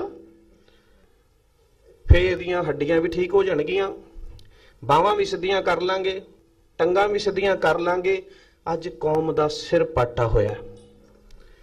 ਇਸ ਲਈ ਇਹ ਛੋਟੀਆਂ ਗੱਲਾਂ ਜਿਹੜੀਆਂ ਸਾਨੂੰ ਵੰਡਦੀਆਂ, ਜਿਹੜੇ ਮਸਲੇ ਸਾਨੂੰ ਵੰਡਦੇ ਆ, ਅੱਜ ਉਹਦੇ ਉੱਤੇ ਆਪਾਂ ਹੋਰ ਉਸ ਪਾੜੇ ਨੂੰ ਪਾਉਣ ਦੀ ਬਜਾਏ ਸਾਂਝ ਕਰੀਏ, ਇਕੱਠੇ ਹੋਈਏ, ਸੱਚ ਜਾਣਿਆ ਜੇ, ਪਿਆਰ ਦੇ ਨਾਲ, ਸਤਿਕਾਰ ਦੇ ਨਾਲ, ਨਿਮਰਤਾ ਦੇ ਨਾਲ ਸਾਰੇ ਮਸਲੇ ਹੱਲ ਹੋ ਜਾਂਦੇ ਨੇ। ਟੇਕ ਗੁਰੂ ਸਾਹਿਬ ਦੀ ਹੈ, ਟੇਕ ਇਤਿਹਾਸ ਦੀ ਹੈ, ਟੇਕ ਗੁਰਮਤ ਦੀ ਹੈ। ਉਹਦੇ ਉੱਤੇ ਅਸੀਂ ਕੋਈ ਇਹ ਨਹੀਂ ਕਹਿੰਦੇ ਕੋਈ ਸਮਝੌਤਾ ਕਰੋ ਨਾ ਕਰਨਾ, ਪਰ ਜਦੋਂ ਸਾਡੇ ਸਿਰਾਂ ਦੇ ਉੱਤੇ ਕੇਸ ਨਹੀਂ ਰਹਿ ਗਿਆ, ਸਕੂਲ ਦੇਖ ਲਓ ਪੰਜਾਬ ਦੇ, ਕੱਲ ਏਮਸ ਦੀ ਰਿਪੋਰਟ ਆਈ ਹੈ, ਪੰਜਾਬ ਦੇ ਵਿੱਚ 70% ਸ਼ਰਾਬ ਪੀਂਦੇ ਨੇ ਔਰ ਬੱਚਿਆਂ ਦੇ ਵਿੱਚ ਭੰਗ ਪਤਾ ਨਹੀਂ ਕੀ ਭੁੱਕੀ ਤੇ ਕੀ ਖਾ ਰਹੇ ਨੇ। ਸਭ ਤੋਂ ਵੱਧ ਬੁਰਾ ਹਾਲ ਪੰਜਾਬ ਦੇ ਵਿੱਚ ਹੋਇਆ ਪਿਆ ਹੈ। ਸੰਸਥਾਵਾਂ ਸਾਡੀਆਂ ਇਸ ਤਰ੍ਹਾਂ ਹੋ ਗਈਆਂ ਨੇ ਜਿਨ੍ਹਾਂ ਉੱਤੇ ਕਬਜ਼ੇ ਹੋ ਗਏ ਨੇ, ਜਿਨ੍ਹਾਂ ਨੂੰ ਪਤਾ ਨਹੀਂ, ਕੋਈ ਕਿਸੇ ਸੌਦੇ ਵਾਲੇ ਨੂੰ ਕੋਈ ਮਾਫੀ ਦੇ ਦਿੰਦਾ, ਕੋਈ ਕੀ ਕਰ ਦਿੰਦਾ। ਮੈਨੂੰ ਹੈਰਾਨੀ ਹੁੰਦੀ ਹੈ, ਉਹੀ ਅਕਾਲੀ ਦਲ ਅੱਜ ਵਿਧਾਨ ਸਭਾ ਦੇ ਅੰਦਰ ਉਹਨੂੰ ਕਹਿੰਦਾ ਹੈ ਕਿ ਬਈ ਤੂੰ ਪਾਕਿਸਤਾਨ ਕਿਉਂ ਗਿਆ। ਉਹ ਨਨਕਾਣਾ ਸਾਹਿਬ ਉੱਥੇ, ਡੇਰਾ ਸਾਹਿਬ ਉੱਥੇ, ਪੰਜਾ ਸਾਹਿਬ ਉੱਥੇ, ਕਿਹੋ ਜਿਹੀਆਂ ਗੱਲਾਂ ਅਸੀਂ ਕਰਨ ਲੱਗ ਪਏ। ਸਾਡੀ ਕਿਹੋ ਜਿਹੀ ਇੱਕ ਲੀਡਰਸ਼ਿਪ ਹੈ ਜਿਹਨੂੰ ਇਹ ਸਮਝ ਨਹੀਂ ਆ ਰਿਹਾ ਕਿ ਸਾਡੀ ਨੀਤੀ ਕੀ ਹੋਣੀ ਚਾਹੀਦੀ ਹੈ, ਰੀਤੀ ਕੀ ਹੋਣੀ ਚਾਹੀਦੀ ਹੈ, ਸਾਡਾ ਇੰਟਰਸਟ ਕੀ ਹੋਣਾ ਚਾਹੀਦਾ ਹੈ। ਉਹਨੂੰ ਇਹ ਨਹੀਂ ਪਤਾ ਲੱਗ ਰਿਹਾ। ਸਿਰਫ ਇੱਕ ਸੱਤਾ ਦੀ ਰਾਜਨੀਤੀ ਦੇ ਕਰਕੇ ਪੰਥ ਨੂੰ ਪਿੱਛੇ ਪਾ ਦਿੱਤਾ ਗਿਆ। ਭੈਣ ਜੀ ਨੇ ਠੀਕ ਕਿਹਾ, ਉਹ ਸਿਆਸਤ ਉਹ ਨਹੀਂ, ਰਾਜਨੀਤੀ ਹੁੰਦੀ, ਇੱਕ ਨੀਤੀ ਹੁੰਦੀ ਹੈ ਰਾਜ ਦੀ। ਇਹ ਤਾਂ ਗੰਦਗੀ ਹੈ। ਇਹ ਅੱਜ ਸਾਡੇ ਕੁੰਡਾ ਜਿਹੜਾ ਸਾਡੇ ਸਿਰ ਦੇ ਉੱਤੇ ਹੈ, ਇਸ ਨੂੰ ਹਟਾਉਣਾ ਪਏਗਾ। ਇਹ ਜਾਣ ਲਿਆ ਜੇ। ਦੂਜੀ ਗੱਲ, ਅੱਜ ਪੰਥਕ ਸਾਂਝ ਆਪਾਂ ਇਕੱਠੇ ਮਿਲ ਕੇ ਬੈਠੇ ਆ, ਵਹਿਣ ਬਣੀਏ ਜੋ ਛੋਟੀਆਂ ਸੰਸਥਾਵਾਂ ਵੀ ਅੱਜ ਸਿੱਖੀ ਦਾ ਸਿਰ ਉੱਚਾ ਕਰ ਰਹੀਆਂ ਨੇ। ਮੈਂ ਜ਼ਿਆਦਾ ਸਮਾਂ ਨਹੀਂ ਲੈਣਾ, ਆਪਾਂ ਸਾਰੇ ਇਕੱਠੇ, ਮੈਂ ਇੱਥੇ ਖੜੇ ਹੋ ਕੇ ਕਹਿਣਾ ਕਿ ਇਸ ਪੰਥਕ ਸਾਂਝ ਜਿੱਥੇ ਸਾਂਝ ਹੈ ਗੁਰਸਿੱਖਾਂ ਦੀ, ਮੈਂ ਹਰ ਵੇਲੇ ਤਿਆਰ ਹਾਂ, ਮੈਂ ਹਰ ਵੇਲੇ ਤਿਆਰ ਹਾਂ। ਜੋ ਸੇਵਾ ਲਾਓਗੇ ਮੈਂ ਤਿਆਰ ਹਾਂ, ਤੇ ਆਪਾਂ ਇਕੱਠੇ ਹੋ ਕੇ ਬੈਠੀਏ। ਵਾਹਿਗੁਰੂ ਜੀ ਕਾ ਖਾਲਸਾ, ਵਾਹਿਗੁਰੂ ਜੀ ਕੀ ਫਤਿਹ। ਬਹੁਤ ਬਹੁਤ ਧੰਨਵਾਦ ਵੀਰ ਜੀ। ਜੀ ਉਹਨਾਂ ਨੇ ਇਹ ਗੱਲ ਕਿੰਨੀ ਕੀਮਤੀ ਕਹੀ ਹੈ ਕਿ ਜੇ ਬੈਠ ਗਿਆ ਨਾ, ਇਹੀ ਸਮਝ ਲਓ ਸਫਲਤਾ ਹੈ। ਡਾਇਲੌਗ ਰਚਾ ਰਿਹਾ ਸੀ। ਮੈਂ ਹੁਣ ਵਿੱਚ ਫਿਲਰਸ ਘੱਟ ਹੀ ਦੇਣਾ ਚਾਹਾਂਗਾ ਕਿ ਮੈਂ ਸਿੱਧਾ ਸੱਦਾ ਦੇਣਾ ਅਗਲੇ ਸਾਡੇ ਪਾਸ ਬੁਲਾਰੇ ਮੌਜੂਦ ਨੇ, ਸਰਦਾਰ ਅੰਗਦਪਾਲ ਸਿੰਘ ਜੀ, ਜੋ ਬਾਈ ਪ੍ਰੋਫੈਸ਼ਨ ਸੀਏ ਨੇ। ਉਹ ਇਹ ਆਲਰੇਡੀ 2 NGOs ਨਾਲ ਅਟੈਚ ਨੇ ਔਰ ਕਾਫੀ ਸੇਵਾਵਾਂ ਨਿਭਾ ਰਹੇ ਨੇ। ਇਹ ਇਹਨਾਂ ਦਾ ਵਿਸ਼ਾ ਹੈ ਸਕਿੱਲ ਡਿਵੈਲਪਮੈਂਟ ਇਨ ਸਿੱਖ ਯੂਥ।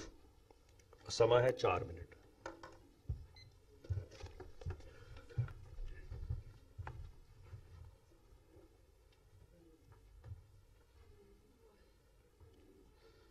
ਵਾਹਿਗੁਰੂ ਜੀ ਕਾ ਖਾਲਸਾ, ਵਾਹਿਗੁਰੂ ਜੀ ਕੀ ਫਤਿਹ। ਇਸ ਉਪਰਾਲੇ ਵਾਸਤੇ ਸਾਰੀ ਸੰਗਤ ਨੂੰ ਪਹਿਲੇ ਧੰਨਵਾਦ ਤੇ ਮੁਬਾਰਕ ਦੇਣਾ ਚਾਹਾਂਗਾ। ਅੰਗਦਪਾਲ ਸਿੰਘ ਮੇਰਾ ਨਾਮ ਹੈ, ਬਾਈ ਕੁਆਲੀਫਿਕੇਸ਼ਨ ਮੈਂ ਚਾਰਟਰਡ ਅਕਾਊਂਟੈਂਟ ਹਾਂ। ਪੰਥਕ ਸਾਂਝ, ਕਮਿਊਨਿਟੀ ਟੁਗੇਦਰਨੈਸ, ਪੰਥਕ ਸਾਂਝ ਤੋਂ ਮੈਨੂੰ ਗੱਲ ਜਿਹੜੀ ਅੱਗੇ ਸਮਝ ਆਉਂਦੀ ਹੈ ਪੰਥਕ ਕਾਜ। ਸਾਂਝ ਕਰਕੇ ਜੇ ਕਾਜ ਨਾ ਕੀਤੇ ਤਾਂ ਪਿੱਛੇ ਹੀ ਰਹਿ ਜਾਾਂਗੇ, ਉਹਦਾ ਕੋਈ ਫਾਇਦਾ ਨਹੀਂ ਹੈ। ਕਾਜ ਕਿਹੜੇ? ਕੁਝ ਇਹੋ ਜਿਹੀ ਐਕਟੀਵਿਟੀਜ਼ ਜਿਹਦੇ ਨਾਲ ਸੁਸਾਇਟੀ ਦੀ ਤੇ ਪੰਥ ਦੀ ਕੰਡੀਸ਼ਨਸ ਨੂੰ ਇੰਪਰੂਵ ਕੀਤਾ ਜਾ ਸਕੇ।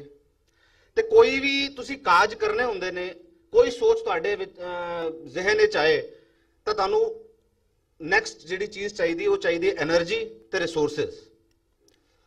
એનર્ਜੀ ਸਾਡੇ ਯੂਥ ਕੋਲ ਹੈ, ਜਿਵੇਂ ਹੁਣੇ ਬੇਸਿਕਸ ਆਫ ਸਿੱਖੀ ਵਾਲੇ ਵੀਰ ਜੀ ਨੇ ਕਿਹਾ ਕਿ ਯੂਥ ਦੀ ਬੜੀ ਇੰਪੋਰਟੈਂਸ ਹੈ। India is a country of youth, 52% youth ਹੈ ਕੰਟਰੀ ਦੇ ਅੰਦਰ, ਬਟ ਪ੍ਰੋਬਲਮ ਕੀ ਹੈ ਕਿ ਇਸ ਯੂਥ ਦੇ ਉੱਤੇ ਤਵੱਜੋ ਨਹੀਂ ਦਿੱਤੀ ਜਾ ਰਹੀ, ਨਾ ਸਰਕਾਰ ਵੱਲੋਂ ਨਾ ਪੰਥ ਵੱਲੋਂ। ਤੇ ਰਿਸੋਰਸਿਸ ਦੀ ਗੱਲ ਕਰੀਏ, ਗੁਰਦੁਆਰਿਆਂ ਕੋਲ ਭਰਪੂਰ ਰਿਸੋਰਸਿਸ ਨੇ, ਤੇ ਦੇਖਿਆ ਜਾਏ ਕੰਟਰੀ ਕੋਲ એનર્ਜੀ ਤੇ ਰਿਸੋਰਸਿਸ ਦੀ ਕੋਈ ਘਾਟ ਨਹੀਂ ਹੈਗੀ, ਪਰ ਇਹਨਾਂ ਨੂੰ ਹੁਣ ਯੂਟਿਲਾਈਜ਼ ਕਿਵੇਂ ਕਰਨਾ ਹੈ, ਗੱਲ ਮੈਂ ਥੋੜੀ ਜੀ ਉਸ ਬਾਰੇ ਕਰਨਾ ਚਾਹਾਂਗਾ। ਹੁਣ ਯੂਥ ਨੂੰ ਜੇ ਆਪਣੇ ਨਾਲ ਜੋੜਨਾ ਹੈ ਤੇ ਯੂਥ ਦੀ ਪ੍ਰੋਬਲਮ ਸਮਝਣੀ ਪਏਗੀ। ਯੂਥ ਅੱਜ ਦੀ ਡੇਟ ਵਿੱਚ ਆਪ ਐਮਪਾਵਰਡ ਨਹੀਂ ਹੈਗਾ ਤੇ ਉਹ ਪੰਥਕ ਕਾਰਜਾਂ ਵਿੱਚ ਤੁਹਾਡੇ ਨਾਲ ਰਲ ਕੇ ਕੰਮ ਕਿਵੇਂ ਕਰੇਗਾ? ਯੂਥ ਸ਼ਿਕਾਰ ਹੈਗਾ ਇਸ ਟਾਈਮ ਇਸ ਕੰਟਰੀ ਦੇ poor non vocational education system ਦਾ ਤੇ ਕਰਪਟ ਐਡਮਿਨਿਸਟ੍ਰੇਸ਼ਨ ਦਾ, ਜਿਹਦੇ ਕਰਕੇ ਉਹ ਅਨਐਮਪਲੋਇਮੈਂਟ ਤੇ ਅੰਡਰ ਐਮਪਲੋਇਮੈਂਟ ਨਾਲ ਸਫਰ ਕਰ ਰਿਹਾ। ਸਾਡਾ ਜਿਹੜਾ ਐਜੂਕੇਸ਼ਨ ਸਿਸਟਮ ਹੈ ਉਹ ਸਹੀ ਤਰ੍ਹਾਂ ਦੇ ਸਕਿੱਲਸ ਨਹੀਂ ਦੇ ਪਾ ਰਿਹਾ ਜਿਹੜੇ ਕਿ ਇੱਕ ਐਮਪਲੋਇਮੈਂਟ ਵਾਸਤੇ ਜ਼ਰੂਰੀ ਹੁੰਦੇ ਨੇ। ਅਸੀਂ ਸਾਰੇ ਜਾਣਦੇ ਹਾਂ ਸਕੂਲ ਨੂੰ ਕਰਕੇ ਤੇ ਉਸ ਤੋਂ ਬਾਅਦ ਗ੍ਰੈਜੂਏਸ਼ਨ ਨੂੰ ਕਰਕੇ ਕਿ ਕਿਸੇ ਨੂੰ ਅੱਜ ਤੱਕ ਪ੍ਰੋਪਰ ਜੌਬ ਮਿਲੀ ਹੈ? ਇਸ ਕੰਟਰੀ ਦੇ ਅੰਦਰ ਹਰ ਸਾਲ we are creating 30 lakh graduates and only 10 to 12% are going ahead for a meaningful higher education, ਤੇ ਜਿਹੜਾ ਬਾਕੀ ਦਾ 80-88% ਹੈ ਰੋਜ਼ਗਾਰ ਦਾ ਹੱਕ ਤਾਂ ਉਹਨੂੰ ਵੀ ਹੈਗਾ ਥੋੜਾ ਬਹੁਤ। ਉਹਦੇ ਵਾਸਤੇ ਕੀ ਕੀਤਾ ਜਾ ਰਿਹਾ ਹੈ ਉਹ ਥੋੜੀ ਜਿਹੀ ਅੱਜ ਸਮੱਸਿਆ ਨੂੰ ਦੇਖਣ ਦੀ ਜ਼ਰੂਰਤ ਹੈ। ਤੇ ਯੂਥ ਦੇ ਵਾਸਤੇ ਅਸੀਂ ਕੀ ਕਰਨਾ ਚਾਹੁੰਦੇ ਹਾਂ? ਯੂਥ ਨੂੰ ਇੱਕ ਕੈਰੀਅਰ ਕਾਉਂਸਲਿੰਗ ਮਿਲੇ ਤੇ ਉਹਨੂੰ ਸਹੀ ਸਕਿੱਲਸ ਇੰਪਾਰਟ ਕੀਤੇ ਜਾਣ। ਅੱਜ ਜੇ ਤੁਹਾਡੇ ਮੇਰੇ ਵਰਗੇ ਕੁਝ ਲੋਕ ਜਿਹੜੇ ਸੁਭਾਗ ਜਿਨ੍ਹਾਂ ਦਾ ਹੈਗਾ ਕਿ ਜਿਨ੍ਹਾਂ ਨੂੰ ਹਾਇਰ ਐਜੂਕੇਸ਼ਨ ਮਿਲੀ ਹੈ, ਇੱਕ ਅੱਛਾ ਰੋਜ਼ਗਾਰ ਮਿਲਿਆ ਹੈ, ਤੇ ਇੱਕ ਸਾਡੀ ਜ਼ਿੰਮੇਵਾਰੀ ਬਣਦੀ ਹੈ ਕਿ ਜਿਨ੍ਹਾਂ ਨੂੰ ਨਹੀਂ ਮਿਲਿਆ, ਜਿਹੜੇ ਅੰਡਰ ਪ੍ਰਿਵਿਲੇਜ ਰਹਿ ਗਏ, ਉਹਨਾਂ ਨੂੰ ਇਹ ਸਕਿੱਲ ਅਸੀਂ ਇੰਪਾਰਟ ਕਰੀਏ। ਸਕਿੱਲ ਡਿਵੈਲਪਮੈਂਟ ਦੇ ਵਿੱਚ ਦੋ ਚੀਜ਼ਾਂ ਆਉਂਦੀਆਂ ਨੇ, ਇੱਕ ਤੇ ਟੈਕਨੀਕਲ ਸਕਿੱਲ, ਜਿਵੇਂ ਅੱਜ ਕਿਸੇ ਨੇ ਅਕਾਊਂਟੈਂਟ ਬਣਨਾ ਹੈ ਤੇ ਉਹਨੂੰ ਅਕਾਊਂਟਿੰਗ, ਜੀਐਸਟੀ, ਇਨਕਮ ਟੈਕਸ ਆਉਣਾ ਚਾਹੀਦਾ ਹੈ। ਅੱਜ ਕਿਸੇ ਨੇ ਡਿਜੀਟਲ ਮਾਰਕੀਟਿੰਗ ਕਰਨੀ ਹੈ ਤਾਂ ਉਹਨੂੰ ਐਸਈਓ, ਐਡਵਰਡਸ, ਇਹ ਸਾਰੀ ਚੀਜ਼ਾਂ ਆਉਣਾ ਚਾਹੁੰਦੇ ਨੇ, ਇਹ ਟੈਕਨੀਕਲ ਸਕਿੱਲ ਹੈ। ਤੇ ਦੂਜਾ, ਅੱਜ ਟੈਕਨੀਕਲ ਸਕਿੱਲ ਹੋਣ ਦੇ ਬਾਵਜੂਦ ਵੀ ਕਈ ਬੱਚੇ ਅੰਡਰ ਐਮਪਲੋਇਡ ਰਹਿ ਜਾਂਦੇ ਨੇ, ਜਿਹਦੀ ਵਜ੍ਹਾ ਹੈ ਕਿ ਉਹਨਾਂ ਕੋਲ ਸੌਫਟ ਸਕਿੱਲ ਨਹੀਂ ਹੁੰਦਾ। ਸਮੇਂ ਦੇ ਹਿਸਾਬ ਨਾਲ ਚੱਲਣਾ ਜ਼ਰੂਰੀ ਹੈ। ਅੱਜ ਦੀ ਡੇਟ ਵਿੱਚ ਇੰਗਲਿਸ਼ ਸਪੀਕਿੰਗ ਜਾਂ ਕਮਿਊਨੀਕੇਸ਼ਨ ਸਕਿੱਲ, ਪਰਸਨੈਲਿਟੀ ਡਿਵੈਲਪਮੈਂਟ ਹੈ ਬਹੁਤ ਜ਼ਰੂਰੀ ਵਿਸ਼ੇ ਹੈਗੇ ਨੇ, ਜਿਨ੍ਹਾਂ ਉੱਤੇ ਚਰਚਾ ਨਹੀਂ ਕੀਤੀ ਜਾ ਰਹੀ, ਜਿਨ੍ਹਾਂ ਉੱਤੇ ਇਨੀਸ਼ੀਏਟਿਵਸ ਨਹੀਂ ਲਿੱਤੇ ਜਾ ਰਹੇ, ਜਾਂ ਲਿੱਤੇ ਵੀ ਜਾ ਰਹੇ ਨੇ ਤੇ ਬੜੇ ਸਕੈਟਰਡ ਤਰੀਕੇ ਨਾਲ ਕੰਮ ਹੋ ਰਿਹਾ। ਉਹਨੂੰ ਇਕੱਠਾ ਕਰਨ ਦੀ ਜ਼ਰੂਰਤ ਹੈ, ਜਿਹੜੀ ਅਸੀਂ ਸਾਂਝ ਦੀ ਇੱਥੇ ਗੱਲ ਕਰ ਰਹੇ ਹਾਂ। ਕੁਝ ਆਰਗੇਨਾਈਜੇਸ਼ਨਸ ਦੇ ਮੈਂ ਨਾਮ ਮੈਂਸ਼ਨ ਕਰਾਂ, ਜਿਵੇਂ ਇੱਕ ਆਰਗੇਨਾਈਜੇਸ਼ਨ ਹੈ ਟਰਾਈ, ਜਿਹਦੇ ਨਾਲ ਦਾਸ ਆਪ ਜੁੜਿਆ ਹੋਇਆ ਹੈ। Try is teach and recruit youth. ਇਹ ਆਰਗੇਨਾਈਜੇਸ਼ਨ ਕੰਮ ਕਰ ਰਹੀ ਹੈ ਤੇ ਕਾਰਪੋਰੇਟ ਗਰੂਮਿੰਗ ਦੇ ਕੋਰਸਿਸ ਚੱਲ ਰਹੇ ਨੇ, ਅਕਾਊਂਟੈਂਟ ਦੇ ਕੋਰਸਿਸ ਚੱਲ ਰਹੇ ਨੇ, ਜਿਹਦੇ ਨਾਲ ਬੱਚਿਆਂ ਨੂੰ ਅੱਗੇ ਐਮਪਲੋਇਮੈਂਟ ਦਿੱਤੀ ਜਾ ਰਹੀ ਹੈ। ਅਡੋਲ ਮਾਈਂਡਸ ਕਰਕੇ ਦੁਆਰਕਾ 'ਚ ਆਰਗੇਨਾਈਜੇਸ਼ਨ ਚੱਲ ਰਹੀ ਹੈ। ITES ਕਰਕੇ ਫਤਿਹਨਗਰ ਗੁਰਦੁਆਰਾ ਸਾਹਿਬ ਵਿੱਚ ਆਰਗੇਨਾਈਜੇਸ਼ਨ ਚੱਲ ਰਹੀ ਹੈ, ਮਾਤਾ ਗੁਜਰ ਕੌਰ ਭਵਨ ਵਿੱਚ। ਬਟ ਹੁਣ ਲੋੜ ਕੀ ਹੈ? Need to collaborate. ਆਰਗੇਨਾਈਜੇਸ਼ਨਸ ਆਪਣੀ ਆਪਣੀ ਡਾਇਰੈਕਸ਼ਨ ਵਿੱਚ ਕੰਮ ਕਰ ਰਹੀਆਂ ਨੇ। ਜੇ ਇਕੱਠੇ ਮਿਲ ਕੇ ਕੰਮ ਕਰੀਏ ਤੇ we can pool our resources, our skills, our networks, ਜਿਹਦੇ ਨਾਲ ਹੋਰ ਜ਼ਿਆਦਾ ਅੱਛੇ ਸਕੇਲ ਤੇ ਕੰਮ ਕੀਤਾ ਜਾ ਸਕਦਾ ਹੈ। ਹਰ ਕਿਸੇ ਨੂੰ ਆਪਣੀ ਟੀਥਿੰਗ ਪ੍ਰੋਬਲਮਸ ਹੋ ਰਹੀਆਂ ਨੇ, ਜੇ ਇਕੱਠੇ ਮਿਲ ਕੇ ਕੰਮ ਕਰਾਂਗੇ ਉਹਨਾਂ ਪ੍ਰੋਬਲਮਸ ਨੂੰ ਐਲੀਮੀਨੇਟ ਕਰ ਸਕਦੇ ਹਾਂ। ਸੰਗਤ ਦੀ ਕੀ ਕੰਟਰੀਬਿਊਸ਼ਨ ਚਾਹੀਦੀ ਹੈ ਇਹਦੇ ਵਿੱਚ? ਕਿ ਸਾਡੇ ਵਿੱਚੋਂ, ਜਿਵੇਂ ਮੈਂ ਪਹਿਲੇ ਵੀ ਗੱਲ ਕਹੀ, ਜੋ ਕੁਝ ਟੈਕਨੀਕਲੀ ਕੁਆਲੀਫਾਈਡ ਨੇ, ਕੰਮ ਕਰ ਰਹੇ ਨੇ, ਉਹ ਆ ਕੇ ਸਕਿੱਲਸ ਨੂੰ ਇੰਪਾਰਟ ਕਰਨ, ਵੋਕੇਸ਼ਨਲ ਸਕਿੱਲਸ ਤੇ soft skills. Conscious seeking for young boys and girls who need these type of organizations, ਜਿਹੜੇ ਅੰਡਰ ਪ੍ਰਿਵਿਲੇਜਡ ਯੂਥ ਹੈ ਉਹਨਾਂ ਨੂੰ ਅਸੀਂ ਇਕੱਠਾ ਕਰੀਏ ਤੇ ਇਹਨਾਂ ਆਰਗੇਨਾਈਜੇਸ਼ਨਸ ਤੇ ਪਹੁੰਚਾਈਏ। ਆਪਣੇ ਦਸਵੰਧ ਨਾਲ ਕੰਟਰੀਬਿਊਸ਼ਨ ਕਰੀਏ ਇਹਨਾਂ ਆਰਗੇਨਾਈਜੇਸ਼ਨਸ ਨੂੰ ਰਨ ਕਰਨ ਵਾਸਤੇ, ਜਿਹੜੇ ਰਿਸੋਰਸਿਸ ਦੀ ਜ਼ਰੂਰਤ ਹੈ, ਤੇ ਆਪਣੇ ਨੈਟਵਰਕਸ ਨੂੰ ਯੂਟਿਲਾਈਜ਼ ਕਰੀਏ, ਜਿਹਦੇ ਨਾਲ ਅਸੀਂ ਇਹਨਾਂ ਬੱਚਿਆਂ ਨੂੰ ਅੱਗੇ ਐਮਪਲੋਇਮੈਂਟ ਦਵਾ ਸਕੀਏ, ਕੰਟੀਨਿਊਅਸ ਕਰੀਅਰ ਗਾਈਡੈਂਸ ਦੇਈਏ, ਤੇ ਇਹਦੇ ਨਾਲ ਸਾਡਾ ਜਿਹੜਾ ਯੂਥ ਹੈ ਉਹ ਐਮਪਾਵਰਡ ਫੀਲ ਕਰੇਗਾ, ਪੰਥ ਨਾਲ ਜੁੜੇਗਾ ਤੇ ਪੰਥਕ ਕਾਰਜਾਂ ਵਾਸਤੇ ਉਹਦੀ એનર્ਜੀ ਨੂੰ ਤੁਸੀਂ ਯੂਜ਼ ਕਰ ਪਾਓਗੇ। ਤੇ ਜਿਹੜੇ ਲਾਸਟ ਇੱਕ ਛੋਟੀ ਜਿਹੀ ਗੱਲ ਮੈਂ ਕਰਾਂਗਾ, ਗੁਰਦੁਆਰਿਆਂ ਕੋਲ ਰਿਸੋਰਸਿਸ ਹੈਗੇ ਨੇ, ਜਿਵੇਂ ਮੈਂ ਕਿਹਾ ਅੱਜ ਦੀ ਡੇਟ ਵਿੱਚ ਸੰਗਤ ਨੇ ਬਹੁਤ ਦਸਵੰਧ ਦਿੱਤਾ ਹੋਇਆ, ਗੁਰਦੁਆਰਿਆਂ ਕੋਲ ਬਹੁਤ ਅੱਛੀ ਫਿਕਸ ਡਿਪੋਜ਼ਿਟਸ ਬਣੀਆਂ ਹੋਈਆਂ ਨੇ। Being an auditor to some gurdwaras I can vet for that, but ਇਹ ਜਿਹੜੇ ਫੰਡਸ ਨੇ, these are not being utilized for the right purpose. They are being utilized for putting marbles on the floor, buildings ਨੂੰ strengthen ਕਰੀ ਜਾ ਰਹੇ ਨੇ, ਹੋਰ construction ਕਰੀ ਜਾਣੇ ਨੇ। ਉਹਨਾਂ ਦੇ ਪਿੱਛੇ ਲਕੂਨਾ ਕੀ ਹੈ ਉਹ ਮੈਂ ਐਨਾਲਾਈਜ਼ ਕੀਤਾ ਥੋੜਾ ਜਿਹਾ। ਕਿ ਗੁਰਦੁਆਰਿਆਂ ਨੂੰ ਨਾ ਇੱਕ section 11 of income tax act ਦੇ ਅੰਡਰ ਟੈਕਸ ਦੀ ਐਗਜ਼ੈਂਪਸ਼ਨ ਮਿਲਦੀ ਹੈ ਐਂਡ ਫॉर ਰਿਲੀਜੀਅਸ ਪਰਪਸ। ਪਰ ਇਹ ਜਿਹੜਾ ਸੈਕਸ਼ਨ ਹੈ ਨਾ, ਇਹ ਰਿਲੀਜੀਅਸ ਔਰ ਚੈਰੀਟੇਬਲ ਪਰਪਸ ਕਹਿੰਦਾ ਹੈ ਕਿ ਆ ਜੇ ਤੁਸੀਂ ਰਿਲੀਜੀਅਸ ਸੰਸਥਾ ਚਲਾ ਰਹੇ ਹੋ ਜਾਂ ਚੈਰੀਟੇਬਲ ਸੰਸਥਾ ਚਲਾ ਰਹੇ ਹੋ ਤਾਂ ਤੁਹਾਨੂੰ ਇਨਕਮ ਟੈਕਸ ਤੋਂ ਛੂਟ ਦਿੱਤੀ ਜਾਏਗੀ। ਚੈਰੀਟੇਬਲ ਪਰਪਸ ਦੀ ਤਾਂ ਡੈਫੀਨੇਸ਼ਨ ਦਿੱਤੀ ਹੋਈ ਹੈ ਐਕਟ ਨੇ ਕਿ medical relief, education, relief of the poor, protection of environment and monuments. But religious purpose ਦੀ ਕੋਈ ਡੈਫੀਨੇਸ਼ਨ ਨਹੀਂ ਹੈ, ਜਿਹਦੇ ਕਰਕੇ ਇਹਦਾ ਮਿਸਯੂਜ਼ ਹੋ ਰਿਹਾ। ਅਸੀਂ ਕੰਸਟਰਕਸ਼ਨ ਕਰ ਦਿੱਤੀ, ਰਿਲੀਜੀਅਸ ਪਰਪਸ ਹੈ ਜੀ, ਬਿਲਡਿੰਗ ਬਣ ਗਈ, ਹੋਰ ਵੱਡੀ ਬਣਾਤੀ, ਅਸੀਂ ਪ੍ਰਚਾਰ ਕਰਾਂਗੇ ਇੱਥੇ, ਤੇ ਇਸ ਕਰਕੇ ਇਹਦਾ ਮਿਸਯੂਜ਼ ਹੋ ਰਿਹਾ। ਤੇ ਇੱਥੇ ਸਾਂਝ ਦੀ ਕੀ ਲੋੜ ਹੈ? ਚਾਰਟਰਡ ਅਕਾਊਂਟੈਂਟਸ, ਐਡਵੋਕੇਟਸ, ਬਿਊਰੋਕਰੈਟਸ ਅਸੀਂ ਇਕੱਠੇ ਹੋਈਏ ਤੇ ਗਵਰਨਮੈਂਟ ਨੂੰ ਅਪੀਲ ਕਰੀਏ। ਪਹਿਲੀ ਗੱਲ, ਰਿਲੀਜੀਅਸ ਪਰਪਸ ਡਿਫਾਈਨ ਹੋਣਾ ਚਾਹੀਦਾ। What do you mean ਬਾय religious purpose? And ਇੱਕ ਰਿਲੀਜੀਅਸ ਆਰਗੇਨਾਈਜੇਸ਼ਨ ਸਿਰਫ ਰਿਲੀਜੀਅਸ ਪਰਪਸ ਤੋਂ ਉਹਨੂੰ ਇਨਕਮ ਟੈਕਸ ਦੀ ਛੂਟ ਨਹੀਂ ਮਿਲਣੀ ਚਾਹੀਦੀ। ਇਨਕਮ ਟੈਕਸ ਐਗਜ਼ੈਂਪਸ਼ਨ ਤਾਂ ਮਿਲਣੀ ਚਾਹੀਦੀ ਹੈ। ਟੈਂਟੇਟਿਵ ਫਿਗਰ ਮੈਂ ਰੱਖੀ, it can B anything, but religious purpose ਵਾਸਤੇ 25% ਐਂਡ ਚੈਰੀਟੇਬਲ ਪਰਪਸ ਵਾਸਤੇ 75% अपना फंड यूज करे, क्योंकि रिलीजन चैरिटी वास्ते, रिलीजन वड्डिया बिल्डिंगां बनाने वास्ते, गल्लां करन वास्ते नहीं है। ते पंथक सांझ करके जे असीं यूथ दी एनर्जी नूं, गुरुद्वारियां दे संगत दे रिसोर्सिस नूं मोबिलाइज कर लांगे तां आई थिंक असीं कुछ कारज कर सकांगे। वाहिगुरू जी का खालसा, वाहिगुरू जी की फतेह। देखो संगत जी, आप जी ने यह एहसास कर लिया होगा कि इस बच्चे दी कितनी तैयारी है। ਇਹ ਜੇ ਬੱਚਿਆਂ ਨੂੰ, ਇਹ ਜੇ ਬੁਲਾਰਿਆਂ ਨੂੰ ਅਸੀਂ ਸੁਣਿਆ ਹੀ ਨਹੀਂ ਹੈ, ਪੰਥ ਨੇ ਨਹੀਂ ਸੁਣਿਆ। ਦੇ ਸ਼ੁੱਡ ਬੀ ਗਿਵਨ ਟਾਈਮ। ਇਹਨਾਂ ਦੇ ਅੰਦਰ ਇੰਨੇ ਭਾਂਬੜ ਬਲ ਰਹੇ ਨੇ, ਇੰਨਾ ਜਲਾਲ ਹੈ ਕਿ ਪਹਾੜ ਦਾ ਸੀਨਾ ਚੀਰ ਕੇ ਨਦੀ ਕੱਢ ਸਕਦੇ ਨੇ, ਪਰ ਇਹਨਾਂ ਨੂੰ ਅਸੀਂ ਫਾਵੜਾ ਫੜਾ ਕੇ ਰਾਜੀ ਨਹੀਂ ਆ। ਚਲੋ ਸ਼ੁਰੂ ਹੋ ਜਾਓ, ਖੁਦਾਈ ਕਰੋ, ਨਹੀਂ ਦਿੰਦੇ ਸੀ, ਅਥਾਰਟੀ ਨਹੀਂ ਦਿੰਦੇ। ਖੈਰ, ਬਹੁਤ ਧੰਨਵਾਦ, ਸਪੋਕ ਵੈਰੀ ਵੈਲ। ਸਾਡੇ ਪਾਸ ਚਰਨਜੀਤ ਸਿੰਘ ਜੀ ਸੀਏ ਮੌਜੂਦ ਨੇ।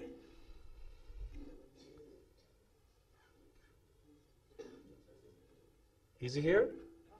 Please आओ जी, छेती आओ। सर चरण सिंह जी इन्होंने he is a member of mission education ਤੇ ਇਹਨਾਂ ਕੰਮ ਕਰ ਰਹੇ ਨੇ ਐਜੂਕੇਸ਼ਨ ਤੇ ਜਿਹੜੇ ਇਕਨੋਮਿਕ ਵੀਟਰ ਸੈਕਸ਼ਨਸ ਹੈਗੇ ਨੇ ਉਹਨਾਂ ਨੂੰ ਕਿਵੇਂ ਇੰਪਾਵਰਮੈਂਟ ਕਰਕੇ ਉਹਨਾਂ ਵਾਸਤੇ ਗਿਆਨ, ਉਹਨਾਂ ਵਾਸਤੇ ਐਜੂਕੇਸ਼ਨ ਬਾਰੇ ਕਰ ਰਹੇ ਨੇ ਉਹਦੇ ਕੰਮ। ਤੇ ਇਹਨਾਂ ਦਾ ਸਮਾਂ ਹੈ 4 minute. Let me sit the watch please.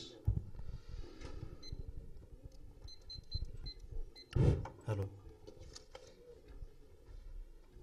Waheguru ji ਕਾ ਖਾਲਸਾ, ਵਾਹਿਗੁਰੂ ਜੀ ਕੀ ਫਤਿਹ। ਅੱਜ ਸਾਨੂੰ ਟੌਪਿਕ ਦਿੱਤਾ ਗਿਆ ਹੈ ਵੀਕਰ ਸੈਕਸ਼ਨ ਦਾ, ਤੇ ਵੀਰ ਜੀ ਮੈਂ ਜਾਣਨਾ ਚਾਹੂੰਗਾ ਵੀਕਰ ਸੈਕਸ਼ਨ ਹੈ ਕੀ ਹੈ? ਵੀਰ ਜੀ, ਵੀਕਰ ਸੈਕਸ਼ਨ ਸਿੱਖ ਸਮਾਜ ਦਾ ਹਿੱਸਾ ਹੈ ਜੋ ਆਰਥਿਕ ਪੱਖੋਂ ਕਮਜ਼ੋਰ ਹੈ ਤੇ ਆਪਣਾ ਗੁਜ਼ਾਰਾ ਵੀ ਪੂਰਾ ਨਹੀਂ ਕਰ ਪਾ ਰਿਹਾ। ਤੇ ਇਹਦੇ ਵਿਚਕਾਰ ਕੌਣ ਕੌਣ ਆਉਂਦੇ ਨੇ ਵੀਰ ਜੀ? ਵੀਰ ਜੀ, ਇਹਦੇ ਵਿੱਚ ਰਾਏ ਸਿੱਖ, ਲੁਬਾਣਾ ਸਿੱਖ, ਸ਼ਿਕਲੀਗਰ ਸਿੱਖ, ਸਿਰਕੀਵੰਤ ਸਿੱਖ ਅਤੇ ਹੋਰ ਵੀ ਕੀ ਸਿੱਖ ਸਮਾਜ ਜਾਤੀਆਂ ਆ ਜਾਂਦੀਆਂ ਨੇ। ਤੇ ਦਿੱਲੀ ਜੇ ਵੱਡੇ ਸ਼ਹਿਰਾਂ ਵਿੱਚ ਇਹ ਲੋਕ ਰਹਿੰਦੇ ਨੇ? ਬਿਲਕੁਲ ਵੀਰ ਜੀ, ਰੋਹਿਣੀ, ਚੰਦਰ ਵਿਹਾਰ, ਤਿਲਕ ਵਿਹਾਰ, ਸੁਲਤਾਨਪੁਰੀ, ਮੰਗੋਲਪੁਰੀ ਅਤੇ ਹੋਰ ਵੀ ਕਈ ਇਲਾਕਿਆਂ ਵਿੱਚ ਇਹੋ ਜਿਹੇ ਸਿੱਖ ਵੇਖੇ ਜਾ ਸਕਦੇ ਹਨ। ਤੇ ਵਿੱਚ ਕਿ ਜਿਹੜੇ ਸਿੱਖ ਹੈਗੇ ਨੇ ਇਹ ਸਿਰਫ ਆਰਥਿਕ ਪੱਖੋਂ ਕਮਜ਼ੋਰ ਹੈਗੇ ਨੇ? ਵੀਰ ਜੀ, ਮੂਲ ਰੂਪ ਵਿੱਚ ਤਾਂ ਸਿਰਫ ਇਹ ਆਰਥਿਕ ਪੱਖੋਂ ਕਮਜ਼ੋਰ ਸੀ, ਲੇਕਿਨ ਹੁਣ ਇਹ ਸਮਾਜਿਕ ਪੱਖੋਂ, ਧਾਰਮਿਕ ਪੱਖੋਂ ਤੇ ਮਾਨਸਿਕ ਪੱਖੋਂ ਵੀ ਕਮਜ਼ੋਰ ਹੋ ਚੁੱਕੇ ਹਨ। ਮਾਨਸਿਕ ਪੱਖੋਂ ਕਿਵੇਂ ਵੀਰ ਜੀ? ਵੀਰ ਜੀ, ਉਹ ਇਸ ਤਰ੍ਹਾਂ ਕਿ ਇਹ ਆਪਣੇ ਘਰ ਦੀ ਬੇਟੀਆਂ ਨੂੰ ਸਕੂਲ ਭੇਜਣਾ ਵੀ ਮੁਨਾਸਿਬ ਨਹੀਂ ਸਮਝਦੇ ਤੇ ਰੋਕਾ ਟੋਕੀ ਕਰਦੇ ਹਨ। ਤੇ ਵੀਰ ਜੀ, ਇਹਨਾਂ ਦੀ ਹੋਰ ਵੀ ਕੋਈ ਸਮੱਸਿਆਵਾਂ ਹਨ? ਵੀਰ ਜੀ, ਇਹਨਾਂ ਦੀ ਮੂਲ ਸਮੱਸਿਆ ਤਾਂ ਇਹ ਹੈ ਕਿ ਇਹਨਾਂ ਦਾ ਬੱਚਾ ਸਕੂਲ ਨਹੀਂ ਜਾ ਰਿਹਾ ਤੇ ਪੜ੍ਹਾਈ ਤੋਂ ਵਾਂਝਾ ਰਹਿ ਚੁੱਕਾ ਹੈ। ਤੇ ਇਹਦੇ ਬਾਰੇ ਅਸੀਂ ਵੀਰ ਜੀ ਕੀ ਸੋਲੂਸ਼ਨ ਦੇ ਸਕਦੇ ਹਾਂ ਵੀਰ ਜੀ? ਵੀਰ ਜੀ, ਸੋਲੂਸ਼ਨ ਇਹ ਹੋ ਸਕਦਾ ਹੈ ਕਿ ਅਸੀਂ ਵੱਖ-ਵੱਖ ਥਾਵਾਂ ਤੇ ਐਜੂਕੇਸ਼ਨ ਅਵੇਅਰਨੈਸ ਕੈਂਪ ਲਗਾ ਕੇ ਬੱਚਿਆਂ ਨੂੰ ਤੇ ਉਹਨਾਂ ਦੇ ਮਾਤਾ-ਪਿਤਾ ਨੂੰ ਐਜੂਕੇਸ਼ਨ ਦੀ ਇੰਪੋਰਟੈਂਸ ਦੱਸ ਸਕਦੇ ਹਾਂ ਅਤੇ ਵਿਦਿਆ ਲਈ ਪ੍ਰੇਰਿਤ ਕਰ ਸਕਦੇ ਹਾਂ। ਜੀ ਵੀਰ ਜੀ, ਆਪ ਜੀ ਨੇ ਜਿਵੇਂ ਹੁਣੇ ਕਿਹਾ ਕਿ ਆਰਥਿਕ ਪੱਖੋਂ ਕਮਜ਼ੋਰ ਹੈਗੇ ਨੇ, ਤੇ ਜਿਹੜੀ ਇੰਨੀ ਐਜੂਕੇਸ਼ਨ ਇੰਨੀ ਮਹਿੰਗੀ ਹੋਈ ਪਈ ਹੈ ਉਹ ਕਿਸ ਤਰ੍ਹਾਂ ਲੈ ਸਕਦੇ ਨੇ? ਵੀਰ ਜੀ, ਉਹ ਇਸ ਤਰ੍ਹਾਂ ਲੈ ਸਕਦੇ ਨੇ ਕਿ ਇੱਕ ਸਰਕਾਰੀ ਸਕੀਮ ਹੈ EWS, ਜਿਸ ਦੇ ਤਹਿਤ ਨੋਟੀਫਾਈਡ ਸਕੂਲਾਂ ਦੇ ਵਿੱਚ 25% ਸੀਟਾਂ ਇਹੋ ਜਿਹੇ ਗਰੀਬ ਬੱਚਿਆਂ ਲਈ ਰਿਜ਼ਰਵ ਰੱਖੀਆਂ ਗਈਆਂ ਹਨ ਤੇ ਮਿਸ਼ਨ ਐਜੂਕੇਸ਼ਨ ਵਰਗੀ ਸੰਸਥਾਵਾਂ ਇਹਨਾਂ ਨੂੰ ਸਪੋਰਟ ਦੇ ਕੇ ਇਹ ਐਡਮਿਸ਼ਨ ਕਰਾਉਣ ਦੇ ਵੀ ਸਹਾਇਤਾ ਆਲਰੇਡੀ ਕਰ ਰਹੀਆਂ ਹਨ। ਤੇ ਵੀਰ ਜੀ 25% ਇਨਫ ਹੈ ਗਿਆ? ਵੀਰ ਜੀ, ਸੱਚ ਦੱਸਾਂ ਇਨਫ ਤਾਂ ਨਹੀਂ ਹਨ, ਲੇਕਿਨ ਘੱਟੋ ਘੱਟ ਸਟਾਰਟ ਦੇ ਲਈ ਅਸੀਂ ਘੱਟੋ ਘੱਟ 6 ਸਕੂਲਾਂ ਦੇ ਵਿੱਚ ਇਹ ਪਰਸੈਂਟੇਜ ਨੂੰ ਥੋੜਾ ਵਧਾ ਕੇ ਇਹਨਾਂ ਗਰੀਬ ਸਿੱਖ ਬੱਚਿਆਂ ਵਾਸਤੇ ਹੋਰ ਰਿਜ਼ਰਵ ਕਰ ਸਕਦੇ ਹਾਂ। ਤੇ ਵੀਰ ਜੀ, ਜਿਹੜੇ ਇਹਨਾਂ ਤਬਕਿਆਂ 'ਚ ਜਿਹੜੇ ਬੱਚੇ ਹਾਇਰ ਐਜੂਕੇਸ਼ਨ ਵੱਲ ਜਾ ਰਹੇ ਨੇ ਉਹਨਾਂ ਵਾਸਤੇ ਅਸੀਂ ਕੀ ਕਰ ਸਕਦੇ ਹਾਂ? ਵੀਰ ਜੀ, ਉਹਨਾਂ ਲਈ ਅਸੀਂ ਘੱਟੋ ਘੱਟ ਮੈਰਿਟ ਬੇਸ ਸਕਾਲਰਸ਼ਿਪ ਰੱਖ ਸਕਦੇ ਹਾਂ। ਨਿਸ਼ਕਾਮ ਵਰਗੀਆਂ ਸੰਸਥਾਵਾਂ ਆਲਰੇਡੀ ਇਹ ਕੰਮ ਕਰ ਰਹੀਆਂ ਨੇ ਕਿ ਜਿਹੜਾ ਬੱਚਾ ਇੱਕ ਡਿਫਾਈਨਡ ਪਰਸੈਂਟੇਜ ਤੋਂ ਵੱਧ ਮਾਰਕਸ ਲੈ ਕੇ ਆਂਦਾ ਹੈ ਉਹਨੂੰ ਉਚੇਰੀ ਵਿਦਿਆ ਲਈ ਉਹ ਪ੍ਰੇਰਿਤ ਕਰਦੇ ਹਨ। ਬਿਲਕੁਲ ਜੀ ਵੀਰ ਜੀ, ਜਿਵੇਂ ਦਿੱਲੀ ਗਵਰਨਮੈਂਟ ਤੇ ਸੈਂਟਰਲ ਗਵਰਨਮੈਂਟ ਦੀ ਮਾਈਨੋਰਿਟੀ ਸਕੀਮਸ ਹੈਗੀਆਂ ਨੇ ਤੇ ਉਹਨਾਂ ਦਾ ਵੀ ਲਾਭ ਇਹਨਾਂ ਬੱਚਿਆਂ ਨੂੰ ਅਸੀਂ ਦਿਵਾ ਸਕਦੇ ਹਾਂ। ਬਿਲਕੁਲ ਠੀਕ ਜੀ, ਬਿਲਕੁਲ। ਤੇ ਵੀਰ ਜੀ ਇੱਕ ਗੱਲ ਹੋਰ ਇੱਥੇ ਹੋਰ ਹੈਗੀ ਹੈ, ਜਿਹੜੇ ਇਹਨਾਂ ਤਬਕਿਆਂ ਜਿਹੜੇ ਯੂਥ ਹੈਗਾ, ਜਿਹੜਾ ਨੌਜਵਾਨ ਹੈਗਾ, ਉਹ ਨਸ਼ਿਆਂ ਵੱਲ ਲਿਪਤ ਹੋ ਰਿਹਾ ਹੈ, ਤੇ ਇਹ ਗੱਲ ਠੀਕ ਹੈ? ਵੀਰ ਜੀ ਗੱਲ ਤਾਂ ਠੀਕ ਹੈ, ਲੇਕਿਨ ਅਸੀਂ ਕਰ ਵੀ ਕੀ ਸਕਦੇ ਹਾਂ ਜੀ? ਵੀਰ ਜੀ ਬਿਲਕੁਲ ਕਰ ਸਕਦੇ ਹਾਂ। ਅਸੀਂ ਇਹਨਾਂ ਬੱਚਿਆਂ ਨੂੰ ਸਪੋਰਟਸ ਵੱਲ ਪ੍ਰੇਰਿਤ ਕਰ ਸਕਦੇ ਹਾਂ ਤੇ ਇਹਨਾਂ ਨਸ਼ਿਆਂ ਤੋਂ ਉਹਨਾਂ ਨੂੰ ਦੂਰ ਕਰ ਸਕਦੇ ਹਾਂ। ਤੇ ਨਾਲ ਇੱਕ ਗੱਲ ਹੋਰ ਵੀ ਹੈਗੀ ਹੈ ਕਿ ਇੱਕ ਜਿਹੜਾ ਇਨੋਵੇਟਿਵ ਆਈਡੀਆ ਜਿਹੜਾ ਹੋ ਸਕਦਾ ਹੈ ਕਿ ਜਿਹੜੇ ਸਾਡੇ ਜਿਮਸ ਹੈਗੇ ਨੇ ਉਹਨਾਂ ਵਿੱਚ ਜਿਹੜੇ ਲੱਚਰ ਗਾਣੇ ਵੱਜਦੇ ਨੇ ਉਹਨਾਂ ਨੂੰ ਅਸੀਂ ਬਾਈਕਾਟ ਕਰਵਾ ਕੇ ਉੱਥੇ ਗੁਰਬਾਣੀ ਦੇ ਪ੍ਰਵਾਹ ਨੂੰ ਚਲਾਈਏ। ਤੇ ਇਹਦੇ ਨਾਲ ਕੀ ਹੋਏਗਾ ਕਿ ਜਿਹੜਾ ਯੂਥ ਸਾਡਾ ਹੈਗਾ ਉਹ ਜਿਹੜਾ ਸਰੀਰਕ ਰੂਪ ਤੇ ਮਜ਼ਬੂਤ ਹੋਏਗਾ ਹੀ, ਨਾਲ ਦੀ ਨਾਲ ਸਪਿਰਿਚੁਅਲੀ ਵੀ ਉਹ ਕਾਫੀ ਮਜ਼ਬੂਤ ਹੋਏਗਾ ਤੇ ਡਿਸੀਜਨ ਲੈ ਪਾਏਗਾ ਕਿ ਨਸ਼ਾ ਉਹਨਾਂ ਵਾਸਤੇ ਠੀਕ ਨਹੀਂ ਹੈਗਾ। ਤੇ ਨਾਲ ਸਾਡੇ ਇੱਕ ਹੋਰ ਜਿਹੜੇ ਵੀਰ ਹੈਗੇ ਨੇ ਓਸ਼ਨ ਸਿੰਘ ਵਰਗੇ, ਉਹ ਮਾਰਸ਼ਲ ਆਰਟਸ ਤੇ ਸ਼ਸਤਰ ਵਿਦਿਆ ਦੇ ਕੇ ਇਹਨਾਂ ਬੱਚਿਆਂ ਨੂੰ ਹੋਰ ਮਜ਼ਬੂਤ ਬਣਾ ਸਕਦੇ ਹਨ ਤਾਂ ਕਿ ਇਹ ਨਸ਼ਿਆਂ ਤੋਂ ਦੂਰ ਹੋ ਸਕਣ। ਤੇ ਨਾਲ ਵੀ ਜੀ ਇੱਕ ਗੱਲ ਹੋਰ ਵੀ ਹੈਗੀ ਹੈ ਕਿ ਜਿਹੜਾ ਇਹ ਚੀਜ਼ਾਂ ਹੋ ਕਿਉਂ ਰਹੀਆਂ ਹਨ, ਇਹ ਜਿਹੜਾ ਬੱਚੇ ਨਸ਼ਿਆਂ ਵੱਲ ਕਿਉਂ ਜਾ ਰਹੇ ਨੇ ਜਾਂ ਐਜੂਕੇਸ਼ਨ ਨੂੰ ਇਹਨਾਂ ਵਾਂਝੇ ਕਿਉਂ ਹੋ ਰਹੇ ਨੇ। ਤੇ ਇਹ ਜਿਹੜੀ ਮੈਂ ਗੱਲ ਜਿਹੜੀ ਆਬਜ਼ਰਵ ਕੀਤੀ ਉਹ ਹੈਗੀ ਜਿਹੜਾ ਸਾਡਾ ਮਜ਼ਬੂਤ ਪੱਖ ਹੈਗਾ, ਜਿਹੜਾ ਆਰਥਿਕ ਪੱਖੋਂ ਜਿਹੜਾ ਸਾਡਾ ਮਜ਼ਬੂਤ ਜਿਹੜਾ ਤਬਕਾ ਹੈਗਾ, ਉਹ ਇਹਨਾਂ ਤਬਕਿਆਂ ਨੂੰ ਇਹਨਾਂ ਦੇ ਵਿਚਕਾਰ ਜਿਹੜੀ ਗੈਪ ਬਣਦਾ ਜਾ ਰਿਹਾ ਤੇ ਇਹ ਆਪਣੇ ਆਪ ਨੂੰ ਅਲੱਗ ਥਲਗ ਮਹਿਸੂਸ ਹੋ ਰਹੇ ਨੇ। ਤੇ ਇਹਨਾਂ ਵਾਸਤੇ ਅਸੀਂ ਕੀ ਕਰ ਸਕਦੇ ਹਾਂ ਜੀ? ਵੀਰ ਜੀ ਇੱਕ ਅਸੀਂ ਸਟਰੋਂਗ ਤਬਕਾ ਬਣਾ ਲਿਆ, ਇੱਕ ਅਸੀਂ ਵੀਕ ਤਬਕਾ ਬਣਾ ਲਿਆ। ਮੈਨੂੰ ਇਹ ਲੱਗਦਾ ਜਦ ਤੱਕ ਗੁਰਬਾਣੀ ਦੀ ਸੋਚ ਸਾਡੇ ਅੰਦਰ ਨਹੀਂ ਗਈ ਹੈ ਤਦ ਤੱਕ ਇਹ ਡਿਫਰੈਂਸ ਬਣਿਆ ਰਹੇਗਾ। ਜਿਸ ਦਿਨ ਗੁਰਬਾਣੀ ਦੀ ਸੋਚ ਸਾਡੇ ਅੰਦਰ ਜਾਏਗੀ ਇਹ ਤਬਕਾ ਇਹ ਡਿਫਰੈਂਸ ਆਪਣੇ ਆਪ ਦੂਰ ਹੋ ਜਾਣਾ ਸ਼ੁਰੂ ਹੋਏਗਾ। ਡਾਕਟਰ ਹਰਬੰਸ ਸਿੰਘ ਜੀ ਵਰਗੇ ਜਿਹੜੇ ਕਿ ਅਲਵਰ ਤੋਂ ਬਿਲੋਂਗ ਕਰਦੇ ਹਨ ਅਤੇ ਇਹੋ ਜਿਹੀ ਜਿਹੜੀ ਵੀਕਰ ਕਾਸਟ ਹੈ ਉਸ ਤੋਂ ਬਾਹਰ ਨਿਕਲ ਕੇ ਆਏ ਹਨ, ਇਹ ਗੈਪ ਨੂੰ ਫਿਲਣ ਲਈ ਭਰਪੂਰ ਕੋਸ਼ਿਸ਼ ਆਲਰੇਡੀ ਕਰ ਰਹੇ ਹਨ ਜੀ। ਤੇ ਵੀਰ ਜੀ ਆਪ ਜੀ ਨੇ ਹੁਣੇ ਗੱਲ ਕੀਤੀ ਮਿਸ਼ਨ ਐਜੂਕੇਸ਼ਨ ਟਰਸਟ, ਜਿਵੇਂ ਡਾਕਟਰ ਸਾਹਿਬ ਜੀ ਦੀ ਗੱਲ ਕੀਤੀ ਆ, ਓਸ਼ਨ ਸਿੰਘ ਜੀ ਬਾਰੇ ਅਸੀਂ ਗੱਲ ਕਰ ਰਹੇ ਸਨ। ਤੇ ਜਦੋਂ ਇਹ ਸਾਰੇ ਕੰਮ ਹੋ ਰਹੇ ਨੇ ਆਲਰੇਡੀ ਤੇ ਕਿੱਥੇ ਕਮੀ ਰਹਿ ਰਹੀ ਹੈ, ਕਿੱਥੇ ਕਮੀ ਰਹਿ ਰਹੀ ਹੈ ਕਿ ਸਾਡੀ ਜਿਹੜੀਆਂ ਸਮੱਸਿਆਵਾਂ ਜਿਉਂ ਦੀਆਂ ਤਿਉਂ ਬਣੀਆਂ ਹੋਈਆਂ। ਵੀਰ ਜੀ ਸ਼ਾਇਦ ਕੰਮ ਤਾਂ ਅਸੀਂ ਸਾਰੇ ਕਰ ਰਹੇ ਹਾਂ ਲੇਕਿਨ ਸਿਰਫ ਆਪਣੇ ਆਪਣੇ ਪੱਧਰ ਤੇ। ਜਿਸ ਦਿਨ ਅਸੀਂ ਪੰਥਕ ਸਾਂਝ ਤੇ ਇੱਕ ਵੱਡੇ ਪੱਧਰ ਤੇ ਇਹ ਕੰਮ ਸ਼ੁਰੂ ਕਰਤਾ ਤਾਂ ਸਾਰੀ ਪ੍ਰੋਬਲਮਸ ਆਪਣੇ ਆਪ ਧੀਰੇ ਧੀਰੇ ਹੱਲ ਹੋ ਜਾਣੀਆਂ ਸ਼ੁਰੂ ਹੋ ਜਾਣਗੀਆਂ ਜੀ। ਬਿਲਕੁਲ ਵੀਰ ਜੀ ਆਪ ਜੀ ਨੇ ਬਿਲਕੁਲ ਠੀਕ ਕਿਹਾ। ਜਦੋਂ ਅਸੀਂ ਐਜ਼ ਏ ਯੂਨਿਟੀ ਕੰਮ ਕਰਾਂਗੇ ਤੇ ਇਹ ਸਮੱਸਿਆਵਾਂ ਦਾ ਹੱਲ ਜ਼ਰੂਰ ਲੱਭ ਲਵਾਂਗੇ। ਆਓ ਪੰਥਕ ਸਾਂਝ ਕਰੀਏ ਅਤੇ ਦੋਵਾਂ ਤਬਕਿਆਂ ਦੇ ਆਪਸੀ ਫਾਸਲਿਆਂ ਨੂੰ ਦੂਰ ਕਰੀਏ। ਵਾਹਿਗੁਰੂ ਜੀ ਕਾ ਖਾਲਸਾ, ਵਾਹਿਗੁਰੂ ਜੀ ਕੀ ਫਤਿਹ। ਸਤਿ ਸ੍ਰੀ ਅਕਾਲ। ਦੇਖੋ ਸੰਗਤ ਜੀ, ਇਸ ਤੋਂ ਪਹਿਲੇ ਵਾਲੇ ਬੱਚੇ ਦੀ ਕਿੰਨੀ ਤਿਆਰੀ ਹੈ, ਇਹਦੀ ਕਿੰਨੀ ਤਿਆਰੀ ਹੈ। ਮੈਨੂੰ ਗੱਲ ਚੇਤੇ ਆ ਗਈ ਹੈ, ਗੁਰਮੁਖ ਪਿਆਰੇ ਭਾਈ ਸਾਹਿਬ ਭਾਈ ਵੀਰ ਸਿੰਘ ਜੀ ਨੂੰ ਨਾ ਕਿਸੇ ਨੇ ਕਹੀ ਲੈਕਚਰ ਦੇਣਾ, ਕਹਿੰਦਾ ਸਮਾਂ, ਕਹਿੰਦੇ ਜੀ 1.5-2 ਘੰਟੇ ਖੁੱਲਾ ਸਮਾਂ, ਕਹਿੰਦੇ ਫਿਰ ਜਦ ਮਰਜ਼ੀ ਦੱਸ ਦੇਣਾ ਮੈਂ ਆ ਜਾਵਾਂਗਾ। ਫਿਰ ਉਹਨਾਂ ਨੇ ਫੋਨ ਕਰ ਗਿਆ ਜੀ ਸਮਾਂ ਜੀ ਕੰਸਟ੍ਰੇਂਟ ਹੈਗੀ, ਤੁਹਾਡਾ ਸਮਾਂ ਰੱਖਤਾ ਗਿਆ ਪੌਣਾ ਘੰਟਾ। ਕਹਿੰਦੇ ਫਿਰ ਹਫਤਾ ਪਹਿਲੇ ਦੱਸਣਾ। ਕਹਿੰਦੇ ਕਿਉਂ? ਕਹਿੰਦੇ ਨੇ ਮੈਂ 45 ਮਿੰਟ 'ਚ ਇੰਨੀ ਕੀਮਤੀ ਗੱਲ ਕਰਨੀ, ਮੈਨੂੰ ਤਿਆਰੀ ਜ਼ਿਆਦਾ ਕਰਨੀ ਹੈ। ਫਿਰ ਸਮਾਂ ਫੌਰਨ ਫੋਨ ਚਲਾ ਗਿਆ ਜੀ ਮਾਫੀ ਦੇ ਦਿਓ ਜੀ ਸਮਾਂ 15 ਮਿੰਟ ਹੈ। ਕਹਿੰਦੇ ਫਿਰ ਮਹੀਨਾ ਚਾਹੀਦਾ, ਕਿਉਂਕਿ ਜਿੰਨੀ ਕੀਮਤੀ ਗੱਲ ਜਿੰਨੇ ਥੋੜੇ ਸਮੇਂ 'ਚ ਕਹਿਣੀ ਹੈ ਉਨੀ ਤਿਆਰੀ ਚਾਹੀਦੀ ਆ। ਕਹਾਣੀਆਂ ਮਾਰ ਲਓ ਤੇ 2 ਘੰਟੇ ਖੁੱਲਾ ਸਮਾਂ ਜਿੰਨਾ ਮਰਜ਼ੀ ਕਰੀ ਜਾਓ। ਤੇ ਜਿਹੜੀ ਸਾਂਝ ਦੀ ਗੱਲ ਕਰ ਰਹੇ ਨਾ, ਉਹ ਕਹਿੰਦੇ ਦੇਖੋ ਅਸੀਂ ਛੋਟੇ ਦੇ ਸਾਰਿਆਂ ਨੇ ਸਾਖੀ ਸੁਣੀ ਹੈ, ਉਹ ਪਿਓ ਚੱਲਣ ਲੱਗਦਾ ਨਾ ਚੜਾਈ ਕਰਨ ਲੱਗਦਾ ਤੇ ਸਾਰੇ ਬੱਚਿਆਂ ਨੂੰ ਬੁਲਾ ਕੇ ਕਹਿੰਦਾ ਐ ਲੋ ਇੱਕ ਛੜੀ ਤੋੜਦੇ ਨੇ, ਦੂਜੀ ਤੋੜੋ, ਕਹਿੰਦਾ ਉਹਨੂੰ ਇਕੱਠਾ ਬੰਚ ਤੋੜੋ, ਨਹੀਂ ਟੁੱਟਦਾ। ਅਸੀਂ ਉਹ ਸਟੋਰੀ ਭੁੱਲ ਗਏ, ਉਹ ਬੰਚ ਨਹੀਂ ਸੀ, ਕੱਲੀ ਛੜੀ ਤੋੜੀ ਜਾਂਦੇ ਆਪਣੀ। ਮੈਂ ਸੱਦਾ ਦੇਣਾ ਗੁਰਮੀਤ ਵੀਰ ਜੀ ਨੂੰ, ਨਦਰ ਬਲੈਸਿੰਗ ਸੰਸਥਾ ਵੱਲੋਂ ਹੈਗੇ ਨੇ, ਇਹ ਸੈਲਫ ਐਨਾਲਿਸਿਸ ਤੋਂ ਇਹਨਾਂ ਬੋਲਣਗੇ। ਇਹਨਾਂ ਦਾ ਸਮਾਂ 3 ਮਿੰਟ ਹੈਗਾ ਔਰ ਮੈਨੂੰ ਪਤਾ ਹੈ ਸਮੇਂ ਦੇ ਬਹੁਤ ਪਾਬੰਦ ਹੈਗੇ।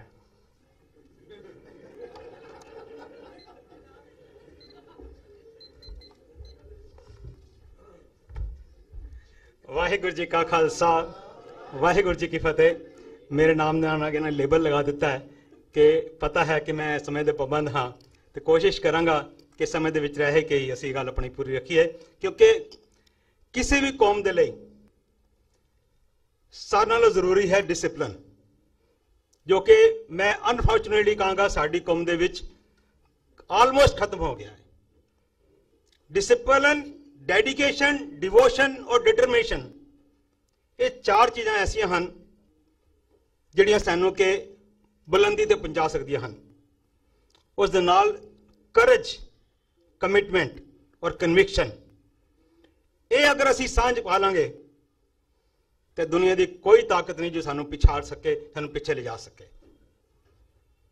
ਇੱਕ ਵਾਰੀ ਫਿਰ ਇਹ 4 ਚੀਜ਼ਾਂ ਡੈਡੀਕੇਸ਼ਨ, ਡਿਟਰਮੀਨੇਸ਼ਨ, डिवोशन और डिसिप्लिन, ਔਰ ਕਰੇਜ, ਕਮਿਟਮੈਂਟ ਔਰ ਕਨਵਿਕਸ਼ਨ।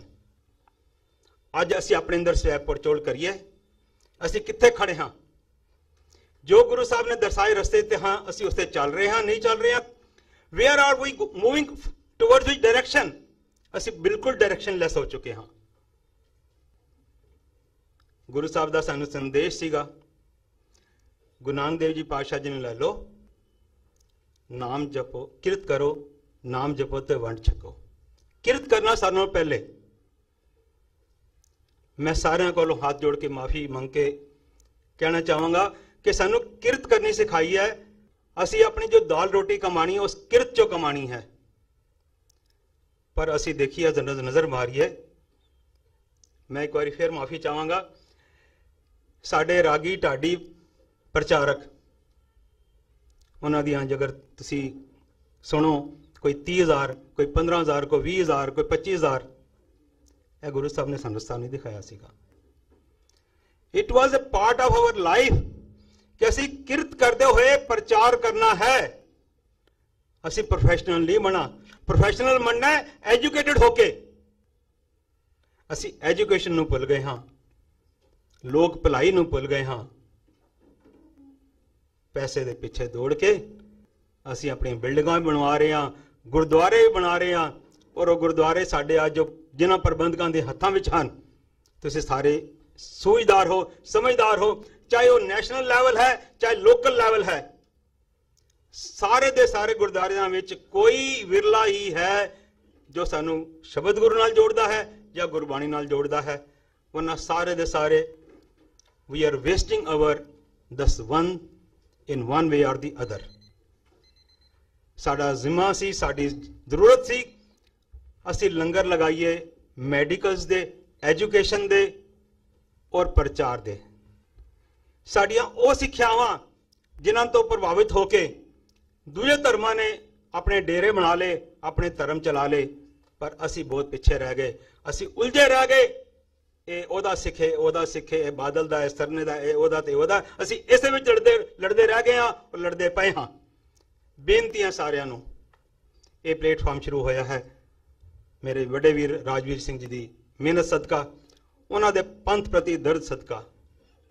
ਸਾਡਾ ਸਾਰਿਆਂ ਦਾ ਫਰਜ਼ ਬਣਦਾ ਹੈ ਮੋਢੇ ਨਾਲ ਮੋਢਾ ਜੋੜ ਕੇ ਚੱਲੀਏ ਤੇ ਆਉਣ ਵਾਲੇ ਸਮੇਂ ਨੂੰ ਸਵਾਰ ਲਈਏ, ਕਿਉਂਕਿ ਜਿਸ ਅਸਥਾਨ ਤੇ ਅਸੀਂ ਬੈਠੇ ਹਾਂ, ਭਾਈ ਸਾਹਿਬ ਭਾਈ ਵੀਰ ਸਿੰਘ ਸਦਨ ਜੀ, ਉਹਨਾਂ ਦੇ ਨਾਮ ਤੇ ਉਹਨਾਂ ਦੀ 2 ਲਾਈਨਾਂ ਮੈਨੂੰ ਯਾਦ ਆ ਰਹੀਆਂ ਹਨ।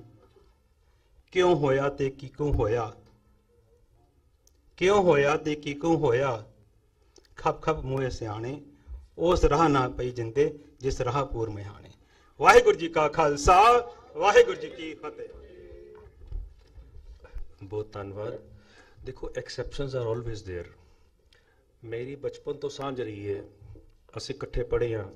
ਹੀ ਇਜ਼ ਇੰਜੀਨੀਅਰ ਬਾਈ ਪ੍ਰੋਫੈਸ਼ਨ। ਸਾਡੇ ਕੋਲ ਦੱਸੋ ਕਿਹੜੇ ਐਸੇ ਕੀਰਤਨੀय ਪ੍ਰਚਾਰਕ ਹੈਗੇ ਜਿਹੜੇ ਕਿ ਇੰਜੀਨੀਅਰ ਹੈਗੇ। ਇੱਕ ਹੋਰ ਵੀ ਬੈਠੇ ਸਾਡੇ ਪਾਸ, ਭਿੰਦਰ ਵੀਰ ਜੀ, ਜੋ ਕਿ ਆਪਣੇ ਪ੍ਰੋਫੈਸ਼ਨ ਵਿੱਚ ਹੀ ਨੇ, ਪ੍ਰਚਾਰ ਵੀ ਕਰਦੇ ਨੇ। ਤੇ ਇੱਕ ਹੁਣੇ ਜੋ ਬੱਚਾ ਪਹਿਲੇ ਗੱਲ ਕਰਕੇ ਗਿਆ ਨਾ ਵੀ ਬੜੇ ਦਿੱਲੀ ਸਿੱਕਲੀ ਕਰ ਹੈਗੇ ਆ, ਅਸੀਂ ਐਜ਼ ਅ ਕਮਿਊਨਿਟੀ ਪੰਥ ਅਸੀਂ ਸੋਚ ਸਕਦੇ ਹਾਂ ਬੈਠ ਕੇ, ਸਾਡੇ ਕੋਲ ਅਸੀਂ ਸ਼ਸਤਰ ਲੈਣੇ ਹੋਣ ਮਿਲਦੇ ਨਹੀਂ, ਉਹ ਸ਼ਸਤਰ ਬਣਾਉਣ ਦੇ ਕਾਰੀਗਰ ਨੇ। ਕਿਉਂ ਨਾ ਅਸੀਂ ਇੱਕ ਵੱਡੀ ਜਿਹੀ ਫੈਕਟਰੀ ਲਗਾ ਦਈਏ ਸ਼ਸਤਰਾਂ ਦੀ ਮਿਲ ਕੇ ਸਾਰੇ, ਤੇ ਉਹਨਾਂ ਨੂੰ ਸਾਰਿਆਂ ਨੂੰ ਇੰਪਲੋਇਮੈਂਟ ਵੀ ਮਿਲ ਜਾਏ ਤੇ ਸਾਨੂੰ ਹਾਣ ਦੇ ਸ਼ਸਤਰ ਮਿਲ ਜਾਣ। ਕਿੱਥੇ ਮਿਲਦੇ ਪੁਰਾਣੇ ਤੀਰ ਕਮਾਨ ਲੈਣਾ ਹੋਏ, ਸ੍ਰੀ ਸਾਹਿਬ ਲੈਣੇ ਹੋਣ, ਤੇ ਮਹਾਰਾਜ ਨੇ ਤੇ ਕਿੰਨਾ ਕੁਝ ਕਿਹਾ, ਇਹ ਹਮਾਰੇ ਪੀਰ ਅਸ ਕਿਰਪਾਨ ਖੰਡੋ ਖੜਗ ਤੁ ਪੁੱਤਰ ਔਰ ਤੀਰ ਸੈਫ ਸਰੋਹੀ ਸਹਿਤੀ, ਇਹ ਹਮਾਰੇ ਪੀਰ, ਪੀਰਾਂ ਦਾ ਦਰਜਾ ਦਿੱਤਾ ਗਿਆ। ਹੁਣ ਮੈਂ ਸੱਦਾ ਪੱਤਰ ਦੇ ਰਿਹਾ ਜੀ। ਇੱਕ ਸਾਡੇ ਵਿੱਚ ਸਰਦਾਰ ਰਵਿੰਦਰਪਾਲ ਸਿੰਘ ਜੀ ਮੌਜੂਦ ਨੇ, ਬੜੂ ਸਾਹਿਬ ਵਾਲੇ, ਰੂਬੀ ਵੀਰ ਜੀ, ਅਸੀਂ ਉਹਨਾਂ ਨੂੰ ਜੀ ਆਇਆਂ ਆਖਦੇ ਹਾਂ। ਤੇ ਮੈਂ ਸੱਦਾ ਪੱਤਰ ਦੇਣਾ, ਸਾਡੇ ਪਾਸ ਡਾਕਟਰ ਸਾਹਿਬ ਨੇ, ਡਾਕਟਰ GS ਗਰੇਵਾਲ ਸਾਹਿਬ ਜੋ ਗੁਰੂ ਹਰਕ੍ਰਿਸ਼ਨ ਹਸਪੀਟਲ ਸੁਸਾਇਟੀ ਤੋਂ ਆਏ ਨੇ, ਉਹਨਾਂ ਨੂੰ ਅਸੀਂ ਸੱਦਾ ਪੱਤਰ ਦੇਣੇ ਆ ਜੀ। ਪਲੀਜ਼ ਆਣ ਜਿਓ। ਬਹੁਤ ਧੰਨਵਾਦ ਜੀ। ਜੋ 3-4 ਮਿੰਟ ਜੋ ਵੀ ਆਪ ਸਮਾਂ ਲੈਣਾ ਚਾਹੋ ਪਲੀਜ਼। ਵਾਹਿਗੁਰੂ ਜੀ ਦਾ ਖਾਲਸਾ, ਵਾਹਿਗੁਰੂ ਜੀ ਦੀ ਫਤਿਹ। ਸਭ ਤੋਂ ਪਹਿਲਾਂ ਤਾਂ ਰਾਜਵੀਰ ਸਿੰਘ ਜੀ ਨੂੰ ਵਧਾਈ ਹੋਵੇ ਔਰ ਮੈਂ ਉਹਨਾਂ ਦਾ ਧੰਨਵਾਦ ਕਰਦਾ। ਮੇਰੇ ਖਿਆਲ ਅੱਜ ਦਾ ਦਿਨ ਮੌਕਾ ਜਿਹੜਾ ਹੈ ਉਹ ਸਿਰਫ ਇੱਕ ਚੀਜ਼ ਵਾਸਤੇ ਇਸਤੇਮਾਲ ਹੋਣਾ ਚਾਹੀਦਾ ਹੈ ਕਿ ਅਸੀਂ ਵੱਖਰੇ ਵੱਖਰੇ ਕੰਮ ਕਰ ਰਹੇ ਹਾਂ, ਇੱਕ ਸਾਂਝ ਜਿਹੜਾ ਬਣਾਇਆ ਜਾ ਰਿਹਾ ਉਹਦੇ ਵਿੱਚ ਇੱਕ ਜ਼ਰੂਰਤ ਕਿਉਂ ਪਈ, ਲੋੜ ਕਿਉਂ ਪਈ, ਮੈਂ ਆਪਣਾ ਪੱਖ ਰੱਖਣਾ ਚਾਹੁੰਦਾ ਕਿ ਰਿਲੀਜੀਅਸ ਪ੍ਰੈਕਟਿਸਿਸ ਇਸ ਵੇਲੇ ਬਹੁਤ ਜ਼ਿਆਦਾ ਹੋ ਰਹੇ ਨੇ। ਕੀਰਤਨ, ਨਗਰ ਕੀਰਤਨ, ਸਮਾਗਮ, ਡੇਲੀ ਫੰਕਸ਼ਨਸ, ਰਿਲੀਜੀਅਸ ਪ੍ਰੈਕਟਿਸਿਸ ਅੱਗੇ ਨਾਲੋਂ ਬਹੁਤ ਵਧੇ ਹੋਏ ਨੇ, ਬਟ ਰਿਲੀਜੀਅਸ ਲਿਵਿੰਗ ਬਿਲਕੁਲ ਨੀਚੇ ਹੋ ਗਈ। ਸੋ ਜਿਹੜਾ ਇਹ ਪਾੜ ਆ ਗਿਆ ਕਿ ਇੱਕ ਫੰਕਸ਼ਨ ਕਰਕੇ ਮੈਂ ਇੱਕ ਅੱਛਾ ਸਿੱਖ ਬਣ ਰਿਹਾ, ਇੱਕ ਪਰਸੈਪਸ਼ਨ ਆ ਗਈ ਹੈ, ਉਹਦੀ ਜੀਵਨੀ ਵਿੱਚ ਜੀਣਾ ਜਿਹੜਾ ਸਾਡਾ ਗੁਰਬਾਣੀ ਸਾਨੂੰ ਦੱਸਦਾ ਹੈ, ਉਹ ਜੀਵਨੀ ਖਤਮ ਹੋ ਗਈ ਹੈ, ਐਬਸੋਲੂਟਲੀ ਖਤਮ। ਅਗਰ ਮੈਂ ਪ੍ਰਿਵਿਲੇਜਡ ਹਾਂ, ਮੇਰੇ ਦਾਦਾ ਜੀ ਗਿਆਨੀ ਨਾਰ ਸਿੰਘ, ਭਾਈ ਸਾਹਿਬ ਭਾਈ ਰਣਜੀਤ ਸਿੰਘ ਦੇ ਜਥੇ ਜਿਹੜੇ ਐਡੀਟਰ ਰਹੇ ਨੇ, ਉਹਨਾਂ ਨੇ 3 ਚੀਜ਼ਾਂ ਮੈਨੂੰ ਹਮੇਸ਼ਾ ਸਿਖਾਈਆਂ ਸੀ ਕਿ ਰਿਲੀਜਨ ਸਿੱਖੀ ਹੈ ਕੀ। ਕਹਿੰਦੇ being humble, being detached, and life is an opportunity to serve. That's all. The youth has to be taught ਕਿ ਸਿੱਖੀ ਦੇ ਵਿੱਚ ਕੋਰਟਸ ਇਸ 3 ਚੀਜ਼ਾਂ ਨੂੰ ਕਿਵੇਂ ਪ੍ਰੂਵ ਕਰਦੀਆਂ ਨੇ। That's all we need. ਮੇਰੀ ਗੁਰਦੁਆਰੇ ਨਾਲ ਲਗਾਓ 1960 ਪਾਲਮ ਵਿੱਚ ਮੇਰੇ ਫਾਦਰ 에ਅਰਫੋਰਸ ਵਿੱਚ ਸੀ। ਸਾਨੂੰ ਸਵੇਰੇ ਸਵੇਰੇ ਲਾਲਚ ਦਿੱਤਾ ਜਾਂਦਾ ਸੀ ਕਿ ਤੁਸੀਂ ਜੋੜਿਆਂ ਦੀ ਸੇਵਾ ਦੀ ਲਾਈਨ ਲਗਾਓਗੇ। Kirtan was not our agenda, as it was shown Kiddi Sangat. Today, the reward, ਇੱਕ ਸਾਇੰਟੀਫਿਕ ਪ੍ਰੋਸੈਸ ਹੈਗਾ ਪੈਵਲੋਵ ਦਾ। ਇੱਕ ਛੋਟੇ ਜਿਹੇ ਪੱਪੀ ਨੂੰ, ਵਾਈਲਡ ਡੌਗ ਨੂੰ ਤੁਸੀਂ ਉਹਨੂੰ ਕਹਿੰਦੇ ਹੋ ਹੱਥ ਮਿਲਾ ਤੇ ਤੁਸੀਂ ਉਹਨੂੰ ਬਿਸਕਟ ਦਿੰਦੇ ਹੋ। ਬਿਸਕਟ ਦਿਖਾ ਕੇ ਤੁਸੀਂ ਉਹਨੂੰ ਹੱਥ ਮਿਲਵਾਉਂਦੇ ਹੋ। ਆਫਟਰ ਅ ਸਰਟਨ ਪੀਰੀਅਡ ਉਹ ਬਿਸਕਟ ਭੁੱਲ ਕੇ ਹੱਥ ਡਾਇਰੈਕਟਲੀ ਉੱਪਰ ਕਰ ਲੈਂਦਾ ਹੈ। This is called conditioning. 90% of cadets ਜਿਹੜੇ ਇੰਡੀਅਨ ਮਿਲਟਰੀ ਅਕੈਡਮੀ ਵਿੱਚ ਜੁਆਇਨ ਕਰਦੇ ਨੇ, ਉਹਨਾਂ ਨੇ ਜ਼ਿੰਦਗੀ 'ਚ ਕਦੇ ਬੰਦੂਕ ਦੇਖੀ ਨਹੀਂ। 1.5 ਸਾਲ ਦੀ ਟ੍ਰੇਨਿੰਗ ਦੇ ਬਾਅਦ ਹਰ ਉਹ ਕੈਡੇਟ ਉੱਥੇ ਖੜਾ ਹੋ ਕੇ ਕਹਿੰਦਾ ਮੈਂ ਛਾਤੀ ਗੋਲੀ ਲੈ ਕੇ ਦੇਸ਼ ਵਾਸਤੇ ਮਰਨ ਨੂੰ ਤਿਆਰ ਹਾਂ। What is it? It is conditioning. So what is missing today in our religion is that we are not conditioning our youth. And that conditioning has to be done in the language which they understand, but the principles which Guru Sahib left. The principles don't change. Ajkal convenience ho rahi hai conditioning. Chalo koi gal nahi, hun ye kar lo. Chalo koi gal nahi, 2 baje anand karaj kar lo. That is where we are failing. So if we need to get our youth back to religion, we have to focus on the process of conditioning, not the principles of conditioning. And in that, I must congratulate Rajbir Singh ji again. And my only request is, we are all, so many of us doing all our work here. I personally, last 5 years though, with my mentor, Dr. IPS Kalra sir, we are working for elder care. मैं हर गुरुद्वारे ਵਿੱਚ ਜਾ ਕੇ ਪ੍ਰਧਾਨਾਂ ਨਾਲ ਗੱਲ ਕਰਦਾ ਕਿ ਤੁਸੀਂ ਆਪਣੇ ਗੁਰਦੁਆਰਿਆਂ ਵਿੱਚ ਜਿਹੜੇ ਸਾਡੇ ਐਲਡਰਸ ਨੇ ਉਹਨਾਂ ਵਾਸਤੇ ਕਿੰਨਿਆਂ ਕੁ ਨੇ ਰੈਂਪ ਬਣਾਈ ਹੈ। ਮੂਲਾ ਦਰਵਾਜ਼ਾ ਸੋਨੇ ਦਾ ਲੱਗ ਜਾਏਗਾ, ਪਰ ਜਿਹੜਾ ਸਾਡਾ ਸਿੱਖ ਐਲਡਰ ਸਿੱਖ ਹੈ ਉਹਨੂੰ ਕਨਵੀਨੀਅੰਸ ਆਫ ਕਮਿੰਗ ਇਨ ਉਹਦੀ ਕਿਸੇ ਨੂੰ ਚਿੰਤਾ ਨਹੀਂ ਹੈ।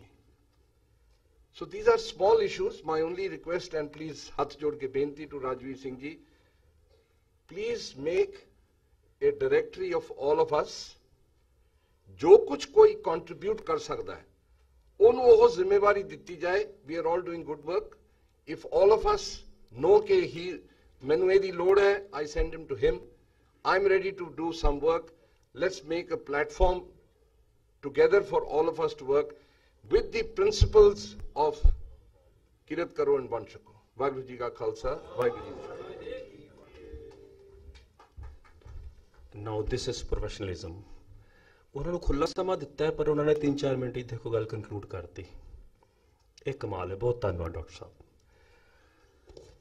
ਹੁਣ ਇੱਥੋਂ ਇੱਕ ਗੱਲ ਮੈਨੂੰ ਫੁਰਦੀ ਹੈ ਕਿ ਅਸੀਂ ਇੱਕ ਐਸਾ ਡਾਕਟਰਸ ਦਾ ਪੈਨਲ ਵੀ ਬਣਾ ਲਈਏ ਜਿਹਦੇ ਵਿੱਚ ਹਰ ਬਿਮਾਰੀ ਦੇ ਐਕਸਪਰਟ ਡਾਕਟਰਸ ਦਾ ਪੈਨਲ ਹੋਏ, ਜੋ ਕਿ ਪੰਥ ਦੇ ਵਿੱਚ ਕਿਸੇ ਨੂੰ ਕੋਈ ਵੀ ਪ੍ਰੋਬਲਮ ਹੈ ਉਹਨੂੰ ਗਾਈਡ ਕਰ ਸਕੇ ਵੀ ਇਸ ਤਰ੍ਹਾਂ ਇਹਦਾ ਇਲਾਜ, ਇਸ ਪਾਥ ਅਡਾਪਟ ਕਰੋ, ਇਹ ਕਰੋ, ਉਹ ਰਾਏ ਪਾ ਸਕਣ ਕਿਸੇ ਨੂੰ ਵੀ ਜਿਹਨੂੰ ਵੀ ਲੋੜ ਹੋਏ।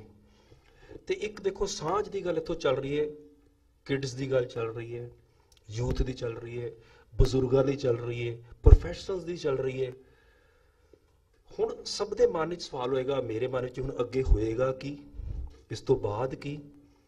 ਆਪ ਸਭ ਵੀ ਸੋਚੋ, ਅਸੀਂ ਵੀ ਸਭ ਸੋਚਦੇ ਹਾਂ। ਫਿਰ ਇੱਥੇ ਬੈਠ ਕੇ ਵੀਰ ਜੀ ਸਾਡੇ ਪਾਸ ਗੁਰੂ ਪਿਆਰੇ ਨੇ ਜਦੋਂ ਕਨਕਲੂਡ ਕਰਨਗੇ ਦੱਸਣਗੇ ਕਿ ਜਿਹੜੇ ਰੁਕੇ ਰਹਿਣਗੇ, ਟਿਕੇ ਰਹਿਣਗੇ। ਦੇਖੋ ਹੁਣ ਅਸੀਂ ਸ਼ੁਰੂ ਹੋਏ ਸੀ ਕਿੱਥੇ, ਪਿੱਛੇ ਸਟੈਂਡਿੰਗ ਹੈ, ਸੰਗਤ ਖੜੀ ਹੈ। ਮੈਂ ਬੇਨਤੀ ਕਰਾਂਗਾ ਜਿਹੜੇ ਸੀਨੀਅਰਸ ਖੜੇ ਨੇ ਉਹਨਾਂ ਨੂੰ ਯੂਥ ਚੇਅਰਸ ਦੇ ਦੇਣ, ਜਾਂ ਅੱਗੇ ਆ ਜਾਓ, ਜਗ੍ਹਾ ਹੈਗੀ ਸਾਡੇ ਪਾਸ, ਪਲੀਜ਼ ਆ ਜਾਓ, ਪਲੀਜ਼ ਆ ਜਾਓ ਜੀ ਅੱਗੇ। ਜਿਹੜੇ ਪਿੱਛੇ ਸੰਗਤ ਖੜੀ ਹੈ ਪਲੀਜ਼ ਆ ਜਾਓ, ਅੱਗੇ ਆ ਜਾਓ, ਬੈਠੋ ਪਲੀਜ਼, ਸਾਰੇ ਬੈਠੋ, ਸਾਰੇ ਨਹੀਂ ਪਲੀਜ਼। ਜਿਹੜੀ ਸੰਗਤ ਪਿੱਛੇ ਖੜੀ ਹੈ ਪਲੀਜ਼, ਚੇਅਰਸ ਹੈਗੀਆਂ, ਅੱਗੇ ਆ ਜਾਓ, ਵੀਲ ਐਡਜਸਟ।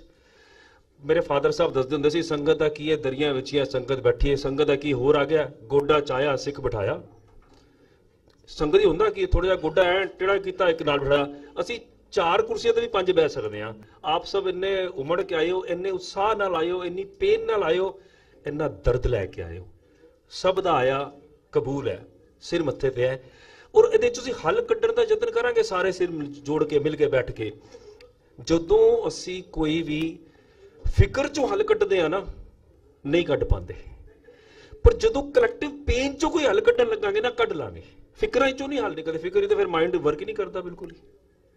ਪਰ ਕੋਈ ਕਲੈਕਟਿਵ ਪ੍ਰੇਅਰ, ਕਲੈਕਟਿਵ ਅਰਦਾਸ ਚੋਂ, ਸਾਂਝ ਚੋਂ ਕਰਾਂਗੇ ਤੇ ਜ਼ਰੂਰ ਕੁਝ ਨਾ ਕੁਝ ਵਧੀਆ ਹੱਲ ਨਿਕਲਣਗੇ। ਮੈਂ ਬੇਨਤੀ ਕਰਾਂ ਸਰਦਾਰ ਮਨਿੰਦਰਪਾਲ ਸਿੰਘ ਜੀ ਅਗਰ ਸਿੱਖ ਮਿਸ਼ਨਰੀ ਕਾਲਜ ਵਾਲੇ ਹੈਗੇ ਨੇ ਤੇ ਪਲੀਜ਼ ਆਏ ਨੇ ਸੰਗਤ ਵਿੱਚ। ਇਹ ਜੋ ਅਸੀਂ ਅੱਜ ਮਾੜਾ ਮੋਟਾ ਬੋਲਦੇ ਆ ਨਾ, ਇਹਨਾਂ ਦੀ ਕਲਾਸਾਂ 'ਚ ਜਾ ਕੇ ਸਿੱਖ ਕੇ ਇਹਨਾਂ ਕੋਲੋਂ ਹੀ ਅਸੀਂ ਬੋਲਣ ਜੋਗੇ ਹੋਏ ਆ। ਤੇ ਇਹਨਾਂ ਅੱਗੇ ਮੈਂ ਕਿਆ ਬੋਲਾਂ ਹੁਣ, ਇਹਨਾਂ ਨੇ ਆਪਣੀ ਜ਼ਿੰਦਗੀ ਦੇ ਐਕਸਪੀਰੀਅੰਸ ਹਟਾਏ ਨੇ, ਇੰਨੇ ਤਜਰਬੇ ਇਕੱਠੇ ਕੀਤੇ ਨੇ। ਹੁਣ ਆਪਣੇ ਤਜਰਬਿਆਂ ਦੀ ਗੱਲ ਤੁਹਾਡੇ ਨਾਲ ਆਪ ਹੀ ਦੇਖੋ, ਕਿੰਨੇ ਵਧੀਆ ਤਰੀਕੇ ਨਾਲ 4 ਮਿੰਟ 'ਚ ਕਨਕਲੂਡ ਕਰ ਦੇਣਗੇ।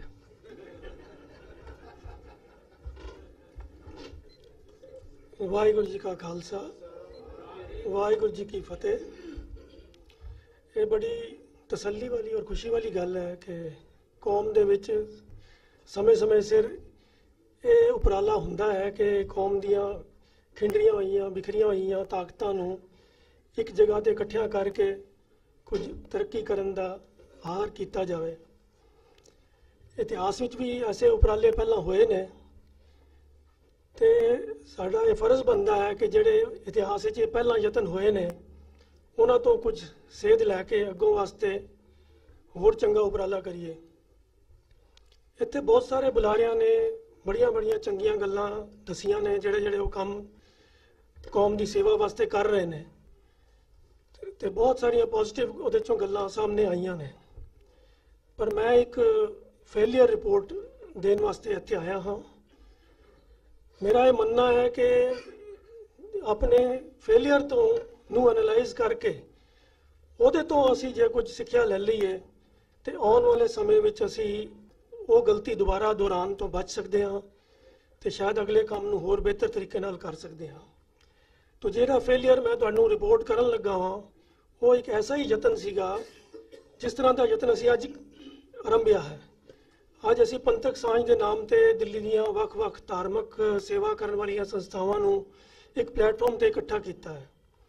ਅੱਜ ਤੋਂ ਕੋਈ 15-16 ਸਾਲ ਪਹਿਲੇ ਵੀ ਇਹ ਇੱਕ ਯਤਨ ਕਨਫੈਡਰੇਸ਼ਨ ਆਫ ਸਿੱਖ ਆਰਗੇਨਾਈਜੇਸ਼ਨਸ ਦੇ ਨਾਮ ਦੇ ਉੱਤੇ ਟਰਾਈ ਕੀਤਾ ਗਿਆ ਸੀਗਾ। ਉਦੋਂ ਵੀ ਦਿੱਲੀ ਦੀਆਂ ਕੋਈ ਅਸੀਂ 20-22-25 ਸੰਸਥਾਵਾਂ ਇੱਕ ਪਲੇਟਫਾਰਮ ਤੇ ਇਕੱਠੀਆਂ ਕੀਤੀਆਂ ਸੀ। ਸਭ ਦੇ ਨੁਮਾਇੰਦੇ ਆ ਕੇ ਸ਼ਾਮਲ ਹੋਏ ਸਨ। ਪਰ ਫੇਲੀਅਰ ਇਹ ਹੈ ਕਿ ਵੀ ਉਹ ਅੱਗੇ ਯਤਨ ਕਾਮਯਾਬ ਹੋ ਨਹੀਂ ਸਕਿਆ। ਤਾਂ ਜੋ ਉਹਦੇ ਕਾਰਨ ਮੈਨੂੰ ਸਮਝ 'ਚ ਆਏ ਨੇ ਉਹ ਮੈਂ ਆਪ ਜੀ ਨਾਲ ਸਾਂਝੇ ਕਰਾਂਗਾ ਤਾਂ ਕਿ ਉਹਨਾਂ ਕਾਰਨਾਂ ਤੋਂ ਅਸੀਂ ਹੁਣ ਬਚ ਸਕੀਏ। ਤਾਂ ਸੰਖੇਪ ਵਿੱਚ ਮੈਂ ਇਹ ਦੱਸਣਾ ਚਾਹੁੰਦਾ ਹਾਂ ਕਿ ਜਿਸ ਕਾਰਨ ਕਰਕੇ ਮੈਨੂੰ ਲੱਗਦਾ ਹੈ ਕਿ ਉਹ ਯਤਨ ਫੇਲ ਹੋਇਆ ਸੀ ਉਹ ਇਹ ਸੀ ਕਿ ਹਰ ਕੋਈ ਇਹ ਦੱਸਣਾ ਚਾਹੁੰਦਾ ਸੀਗਾ ਕਿ ਅਸੀਂ ਕਿਹੜਾ ਚੰਗਾ ਕੰਮ ਕਰ ਰਹੇ ਹਾਂ, ਅਸੀਂ ਬਹੁਤ ਵਧੀਆ ਕੰਮ ਕਰ ਰਹੇ ਹਾਂ। ਕੌਮ ਦੀਆਂ ਸਾਰੀਆਂ ਸਮੱਸਿਆਵਾਂ ਦਾ ਹੱਲ ਜਿਹੜਾ ਹੈ ਨਾ ਉਹ ਇਸ ਤਰੀਕੇ ਨਾਲ ਹੋ ਸਕਦਾ ਹੈ। ਜੇ ਸਾਡੀ ਗੱਲ ਮੰਨੋਗੇ ਤੇ ਕੌਮ ਦਾ ਬੜਾ ਭਲਾ ਹੋਏਗਾ। ਸਾਰਿਆਂ ਦੇ ਮਨ 'ਚ ਇਹ ਭਾਵਨਾ ਹੁੰਦੀ ਸੀ।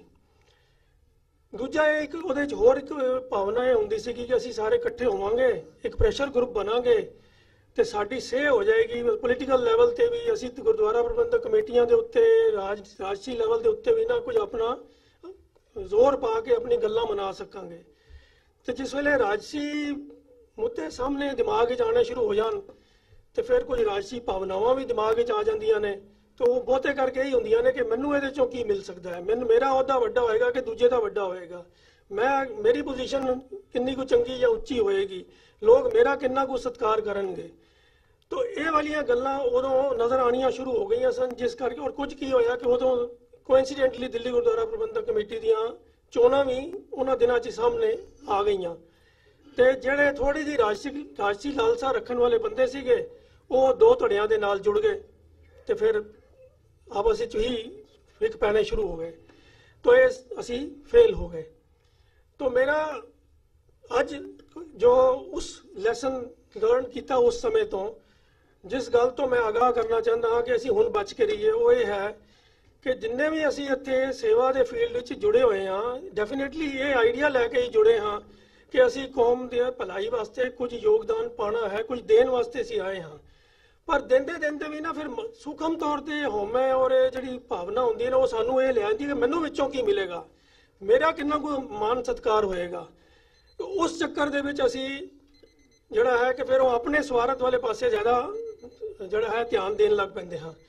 ਤਾਂ ਮੇਰੀ ਸਿਰਫ ਇਹ ਬੇਨਤੀ ਹੈ ਕਿ ਜਦੋਂ ਹੁਣ ਅਸੀਂ ਮੁੜ ਕੇ ਉਚੇਚਾ ਨਵਾਂ ਐਫਰਟ ਕਰ ਰਹੇ ਹਾਂ, ਬੜਾ ਚੰਗਾ ਐਫਰਟ ਕਰ ਰਹੇ ਹਾਂ, ਇਹ ਮਨ ਦੇ ਵਿੱਚ ਵਿਚਾਰ ਲੈ ਕੇ ਆਈਏ ਕਿ ਅਸੀਂ ਕੀ ਕੁਝ ਦੇ ਸਕਦੇ ਹਾਂ ਤੇ ਇਸ ਗੱਲ ਨੂੰ ਦਿਮਾਗ ਚੋਂ ਕੱਢ ਦਈਏ ਕਿ ਅਸੀਂ ਇੱਥੋਂ ਕੀ ਲੈ ਸਕਦੇ ਹਾਂ ਜਾਂ ਸਾਨੂੰ ਇੱਥੋਂ ਕੀ ਮਿਲ ਸਕਦਾ ਹੈ। ਜੇ ਮਿਲਣ ਦੀ ਭਾਵਨਾ ਮਨ ਚੋਂ ਕੱਢ ਕੇ ਸਿਰਫ ਦੇਣ ਦੀ ਭਾਵਨਾ ਨਾਲ ਸਾਂਝੇ ਯਤਨ ਕਰਾਂਗੇ ਤੇ ਮੈਨੂੰ ਪੱਕਾ ਯਕੀਨ ਹੈ ਕਿ ਸਫਲਤਾ ਹੋਏਗੀ। ਸੇਵਾ ਕਰਨ ਦੇ ਭਾਵਨਾ ਨਾਲ ਸਾਰੇ ਆਂਦੇ ਕੁਝ ਦੇਣ ਵਾਸਤੇ ਹੀ ਨੇ, ਪਰ ਗਲਤੀ ਨਾਲ ਫਿਰ ਵੀ ਨਾ ਕੁਝ ਆਦਰ ਸਤਕਾਰ ਜਾਂ ਕੁਝ ਹੋਰ ਚੀਜ਼ ਦੀ ਭਾਵਨਾ ਮਨ ਵਿੱਚ ਬਣ ਜਾਂਦੀ ਹੈ। ਇੱਕ ਇਤਿਹਾਸ ਚੋਂ ਮੈਂ ਸਿਰਫ ਰੈਫਰੈਂਸ ਭਾਈ ਮਾਨੇ ਦਾ ਦੇ ਕੇ ਆਪਣੀ ਗੱਲ ਖਤਮ ਕਰਾਂਗਾ ਕਿ ਭਾਈ ਮਾਨਾ ਵੀ ਗੁਰੂ ਦੇ ਦਰਬਾਰ ਦੇ ਅੰਦਰ ਲੰਗਰ ਦੀ ਸੇਵਾ ਕਰਦਾ ਸੀ, ਪਰ ਉਹਦੇ ਮਨ ਵਿੱਚ ਇਹ ਆ ਗਿਆ ਸੀਗਾ ਕਿ ਭਈ ਮੈਂ ਬੜਾ ਵਧੀਆ ਸੇਵਾਦਾਰ ਹਾਂ, ਬੜੀ ਸੇਵਾ ਕਰਨ ਵਾਲਾ ਹਾਂ ਤੇ ਇਹ ਜਿਹੜੇ ਛੋਟੇ-ਮੋਟੇ ਕੰਮੀ ਨੇ ਮੈਂ ਇਹਨਾਂ ਦੀ ਸੇਵਾ ਥੋੜਾ ਕਰਾਂਗਾ, ਮੈਂ ਤੇ ਗੁਰੂ ਕੇ ਸਿੱਖਾਂ ਦੀ ਸੇਵਾ ਕਰਦਾ ਹਾਂ, ਜਿਹੜੇ ਗਰੀਬ ਗੁਰਬਾ ਤਾਂ ਮੈਂ ਇਹਨਾਂ ਦੀ ਸੇਵਾ ਨਹੀਂ ਕਰਾਂਗਾ। ਹੰਕਾਰ ਦੀ ਭਾਵਨਾ ਅੰਦਰ ਆ ਗਈ ਸੇਵਾ ਕਰਦਿਆਂ ਹੋਇਆਂ ਵੀ। ਹਾਲਾਂਕਿ ਗੁਰੂ ਘਰ ਦੇ ਅੰਦਰ ਸੇਵਾ ਜਿਹੜੀ ਹੈ ਉਹ ਨਿਰਮਾਨਤਾ ਦੀ ਭਾਵਨਾ ਪੈਦਾ ਕਰਨ ਵਾਸਤੇ ਸਮਝਾਈ ਗਈ ਸੀ, ਦਿੱਤੀ ਗਈ ਸੀ, ਪਰ ਉਸ ਦੇ ਅੰਦਰ ਸੇਵਾ ਕਰਦਿਆਂ ਹੋਇਆਂ ਵੀ ਹੰਕਾਰ ਦੀ ਭਾਵਨਾ ਆ ਗਈ। ਤਾਂ ਗੁਰੂ ਸਾਹਿਬ ਨੇ ਉਹਨੂੰ ਕਿਹਾ ਸੀਗਾ ਕਿ ਜੇ ਤੂੰ ਇਸ ਤਰ੍ਹਾਂ ਸੇਵਾ ਕਰਦੇ ਹੋਇਆ ਵੀ ਹੰਕਾਰੀ ਹੈ ਤਾਂ ਜਾ ਕੇ ਤੂੰ ਸੜ ਕੇ ਮਰ ਜਾ। ਤੋ ਇਹ ਇਤਿਹਾਸਕ ਘਟਨਾ ਹੈ। ਸਿਰਫ ਇਸ ਤੋਂ ਸੇਧ ਅਸੀਂ ਇਹੀ ਲੈਣੀ ਹੈ ਕਿ ਸੇਵਾ ਕਰਦਿਆਂ ਹੋਇਆਂ ਵੀ ਜੋ ਕਦੀ ਹੰਕਾਰ ਤੇ ਅੱਡੇ ਅਸੀਂ ਨਾ ਚੜ ਜਾਈਏ, ਕੁਝ ਦੇਣ ਦੀ ਭਾਵਨਾ ਦੇ ਨਾਲ ਅਸੀਂ ਜੁੜੀਏ, ਤਾਂ ਮੇਰਾ ਖਿਆਲ ਹੈ ਕਿ ਗੁਰੂ ਸਾਹਿਬ ਬਖਸ਼ਿਸ਼ ਕਰਨਗੇ ਤੇ ਸਾਨੂੰ ਕਾਮਯਾਬੀ ਮਿਲੇਗੀ। ਵਾਹਿਗੁਰੂ ਜੀ ਕਾ ਖਾਲਸਾ। ਬਹੁਤ ਬਹੁਤ ਧੰਨਵਾਦ ਵੀਰ ਜੀ। ਦੇਖੋ ਨਾ, ਇੱਕ ਹੁੰਦਾ ਨਾ ਕਹਿੰਦੇ intelligent man doesn't do mistakes. A wise man learn from others' mistakes. And more wiser man learns from his past mistakes. ਅਸੀਂ ਆਪਣੀਆਂ ਪੁਰਾਣੀਆਂ ਗਲਤੀਆਂ ਨੂੰ ਨਾ ਫਿਰ ਦੁਹਰਾ ਬੈਠੀਏ, ਤੇ ਵੀਰ ਜੀ ਨੇ ਸਾਨੂੰ ਉਸ ਤੇ ਇੱਕ ਚੇਤਾਵਨੀ ਦਿੱਤੀ ਹੈ। ਬਹੁਤ ਧੰਨਵਾਦ। ਇੱਕ ਇੱਥੇ ਕੱਲ ਪ੍ਰੋਗਰਾਮ ਹੋਰ ਹੈਗਾ ਵੇ ਗੁਰੂ ਨਾਨਕ ਸਾਹਿਬ ਬਾਰੇ ਇੱਕ ਦ੍ਰਿਸ਼ਟੀਕੋਣ ਦੇ ਉੱਤੇ, ਪਰਸਪੈਕਟਿਵਸ ਆਫ ਗੁਰੂ ਨਾਨਕ ਲੈਕਚਰ ਹੈਗਾ। ਜਿਹੜੇ ਇੰਟਰਸਟਿਡ ਹੋਣ ਦੁਬਾਰਾ ਜ਼ਰੂਰ ਆਉਣ, ਉਹਨਾਂ ਨੂੰ ਖੁੱਲ੍ਹਾ ਸੱਦਾ ਪੱਤਰ ਹੈ। 25 ਫਰਵਰੀ ਮੰਡੇ 4 ਵਜੇ 4 PM ਔਨਵਰਡਸ ਇੱਥੇ ਹੀ ਪ੍ਰੋਗਰਾਮ ਹੈ। ਭਾਈ ਸਾਹਿਬ ਭਾਈ ਵੀਰ ਸਿੰਘ ਸਦਨ ਜੀ ਦੁਬਾਰਾ ਸੈਮੀਨਾਰ ਹੈ, ਬਹੁਤ ਇੰਟਰਸਟਿੰਗ ਹੈ। ਜੋ ਆ ਸਕਣ ਪਲੀਜ਼ ਆਉਣ। ਇੱਕ ਸਾਡੇ ਵਿੱਚ ਸੇਵਾ ਪੰਥੀ ਦੇ ਇਸ ਸਮੇਂ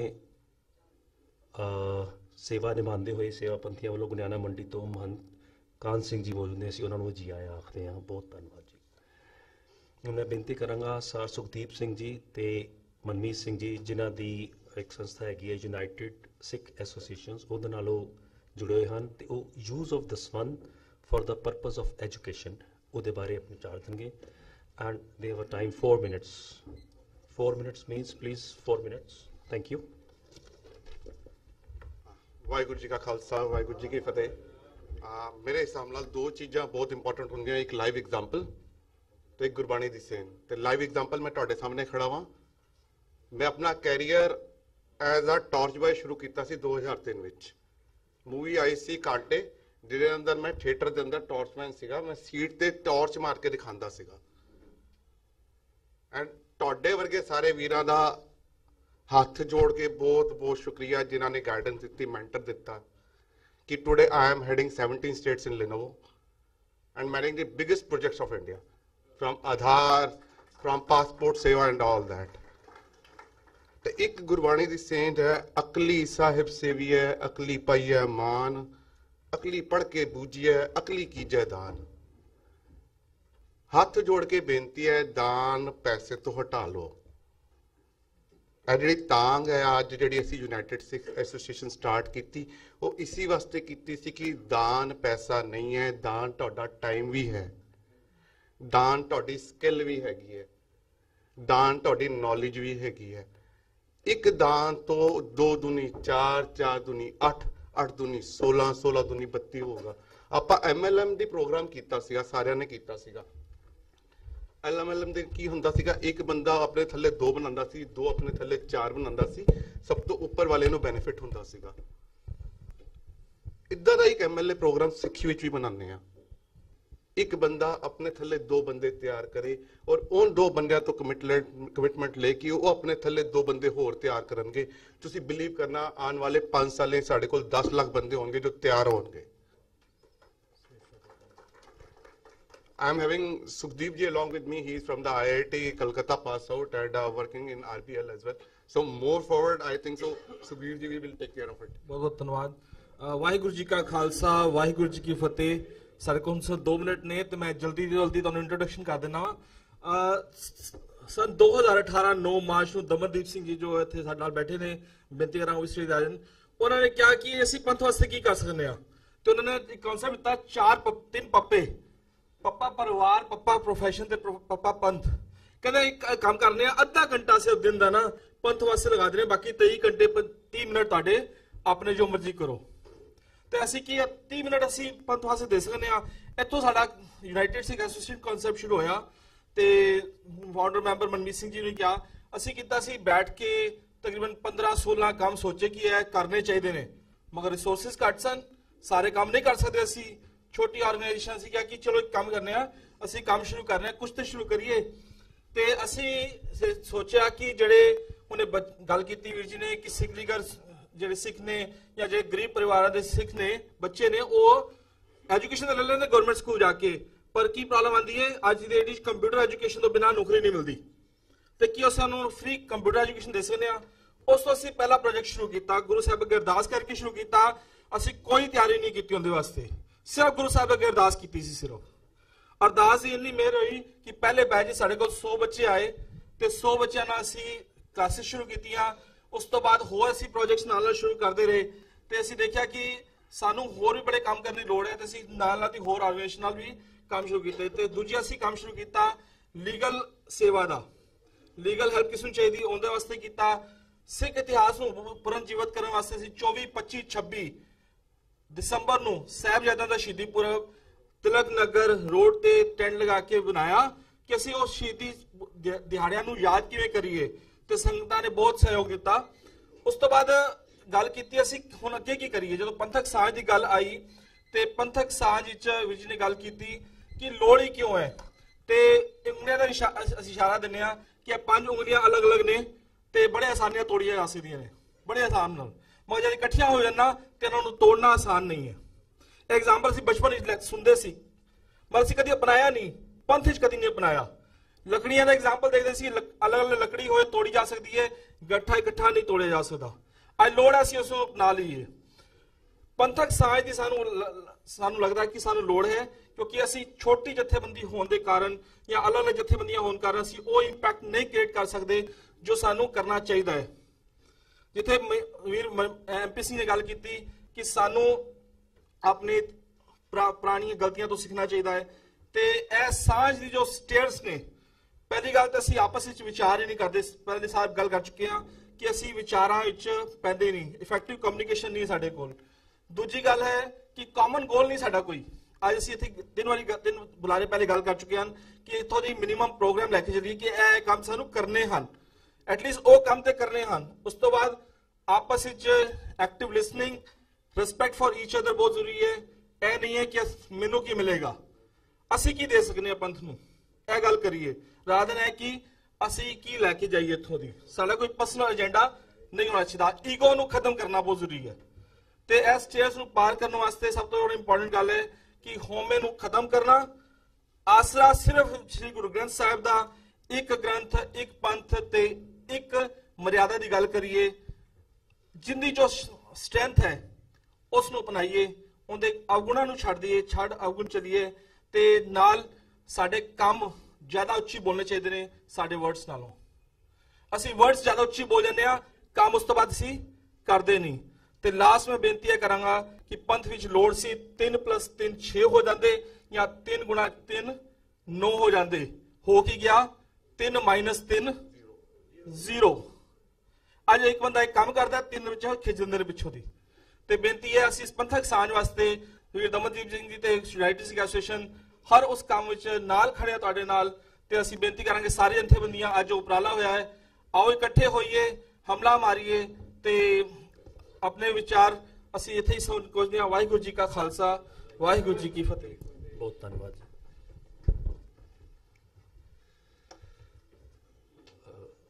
ਸਾਡੇ ਵਿੱਚ ਕਾਫੀ ਅਲੱਗ-ਅਲੱਗ ਗੁਰਦੁਆਰਾ ਸਾਹਿਬ ਤੋਂ ਪ੍ਰਬੰਧਕ ਕਮੇਟੀਆਂ ਪੁੱਜੀਆਂ ਨੇ, ਮੋਤੀ ਨਗਰ ਗੁਰਦੁਆਰੇ ਤੋਂ, ਅਜੈ ਨਿਕਲੇ ਗੁਰਦੁਆਰੇ ਤੋਂ ਤੇ ਹੋਰ ਐਸੇ ਕਈ ਗੁਰਦੁਆਰਾ ਸਾਹਿਬ ਨੇ ਜਿਨ੍ਹਾਂ ਦਾ ਮੈਨੂੰ ਨਾਮ ਨਹੀਂ ਪਤਾ, ਜੋ ਆਪਣੇ ਆਪਣੀ ਜਗ੍ਹਾ ਤੇ ਬਹੁਤ ਕੰਮ ਕਰ ਰਹੇ ਨੇ। ਰਜੂਰੀ ਗਾਰਡਨ ਦੀ ਸੰਗਤ ਆਈ ਹੋਈ ਹੈ, ਜਮਨਾ ਪਾਰ ਤੋਂ ਹੈ, ਫਰੀਦਾਬਾਦ ਤੋਂ ਹੈ। ਸਭ ਦਾ ਨਾਮ ਹੁਣ ਮੈਂ 15 ਸਾਲ ਹੋ ਗਏ ਮੈਨੂੰ ਦਿੱਲੀ ਛੱਡ ਕੇ ਗਏ, ਮੈਂ ਪਰਸਨਲੀ ਕਿਸੇ ਨੂੰ ਜਾਣਦਾ, ਮੈਨੂੰ ਜਿਵੇਂ ਫੀਡਬੈਕ ਆਏ ਜਾ ਰਿਹਾ ਮੈਂ ਆਪ ਸਭ ਜੀ ਨਾਲ ਸਾਂਝ ਕਰੀ ਜਾ ਰਿਹਾ। ਇੱਕ ਸਾਡੇ ਪਾਸ ਹੋਰ ਰਿਕੁਐਸਟ ਆ ਰਹੀ ਹੈ ਕਿ ਬੜੇ ਸਾਰੇ ਸਪੀਕਰਸ ਨੇ ਜੋ ਕਿ ਆਪਣੇ ਮਨ ਦੇ ਵਲਵਲੇ ਦੀ ਗੱਲਾਂ ਕਰਨਾ ਚਾਹੁੰਦੇ ਨੇ। ਸਮੇਂ ਦਾ ਕੰਸਟ੍ਰੇਂਟ ਆ, ਸਾਰੇ ਦੇਖ ਹੀ ਰਹੇ ਹੋ ਕਿੰਨਾ ਕੁ ਹੈ, ਪਰ ਮੈਂ ਸਾਰਿਆਂ ਦੇ ਸਬਰ, ਧੈਰਯ, ਸੰਤੋਖ ਤੇ ਲਿਸਨਿੰਗ ਦੀ ਦਾਤ ਦੇਣਾ ਕਿ ਬੜੇ ਠਰਮੇ ਨਾਲ ਆਪ ਸਭ ਸੁਣ ਰਹੇ ਹੋ। ਕਿਉਂ? ਉਹ ਸੁਣਨ ਦੇ ਪਿੱਛੇ ਕਾਰਨ ਕੀ ਹੈ ਜੋ ਮੈਂ ਐਨਾਲਾਈਜ਼ ਕਰ ਰਿਹਾ ਸੀਗਾ। ਸਭ ਦਾ ਇੱਕ ਕਾਮਨ ਪੇਨ ਹੈ, ਸਾਰੇ ਇੱਕ ਦਰਦ ਲੈ ਕੇ ਬੈਠੇ ਹੈ, ਕੋਈ ਰਾਹ ਲੱਭ ਰਿਹਾ, ਅਗਲਾ ਕੋਈ ਰਾਹ ਲੱਭ ਜਾਏ।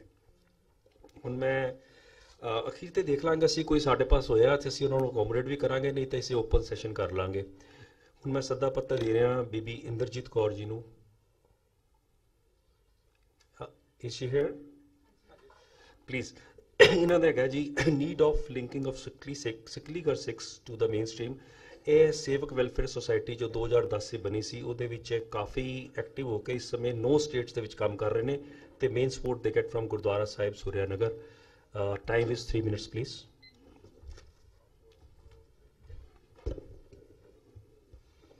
ਵਾਹਿਗੁਰੂ ਜੀ ਕਾ ਖਾਲਸਾ, ਵਾਹਿਗੁਰੂ ਜੀ ਕੀ ਫਤਿਹ। ਅੱਜ ਮਨਾਂ ਵਿੱਚ ਵਲਵਲੇ ਤੇ ਬੜੇ ਉੱਠ ਰਹੇ ਨੇ, ਪਰ ਮੈਨੂੰ ਟੌਪਿਕ ਮਿਲਿਆ ਹੈ ਮੇਰਾ ਸਿੱਕਲੀਗਰ। ਸੋ ਟਾਈਮ ਵਿੱਚ ਰਹਿੰਦੇ ਹੋਏ ਮੈਂ ਕੋਸ਼ਿਸ਼ ਕਰਦੀ ਹਾਂ ਕਿ ਆਪਣੇ ਸਿੱਕਲੀਗਰਾਂ ਬਾਰੇ ਕੁਝ ਗੱਲ ਕਰ ਸਕਾਂ। ਅੱਜ ਸਾਨੂੰ ਸਾਡੇ ਕੁਝ ਸਿੱਖ ਭਰਾ ਤਾਲੇ ਚਾਬੀ ਦਾ ਕੰਮ ਕਰਦੇ ਨਜ਼ਰ ਆਉਂਦੇ ਹਨ। ਸਾਡੇ 'ਚ ਬਹੁਤ ਲੋਕ ਜਾਣਦੇ ਹੋਣਗੇ ਕਿ ਉਹਨਾਂ ਨੂੰ ਸਿੱਕਲੀਗਰ ਕਿਹਾ ਜਾਂਦਾ ਹੈ। ਸਿੱਕਲੀਗਰ ਦਾ ਮਤਲਬ ਹੈ ਸਿੱਕਲ ਕਰਨ ਵਾਲਾ, ਚਮਕਾਉਣ ਵਾਲਾ, ਜੰਗ ਉਤਾਰਨ ਵਾਲਾ। 6ਵੇਂ ਪਾਤਸ਼ਾਹ ਸਾਹਿਬ ਸ੍ਰੀ ਗੁਰੂ ਹਰਗੋਬਿੰਦ ਸਾਹਿਬ ਦੇ ਸਮੇਂ ਵਿੱਚ ਇਹ ਸਿੱਖੀ ਵਿੱਚ ਪ੍ਰਵੇਸ਼ ਕਰਦੇ ਹਨ। ਇਹ ਰਾਜਸਥਾਨ, ਮਾਰਵਾੜ ਦੇ ਰਹਿਣ ਵਾਲੇ ਹਨ। 6ਵੇਂ ਪਾਤਸ਼ਾਹ ਦੇ ਲਈ ਹਥਿਆਰ ਬਣਾਉਣ ਲਈ ਇੱਥੇ ਆਉਂਦੇ ਹਨ, ਕਿਉਂਕਿ ਇਹਨਾਂ ਦੀ ਹਥਿਆਰ ਬਣਾਉਣ ਵਿੱਚ ਕਾਰੀਗਰ ਬੜੀ ਵਧੀਆ ਹੈ।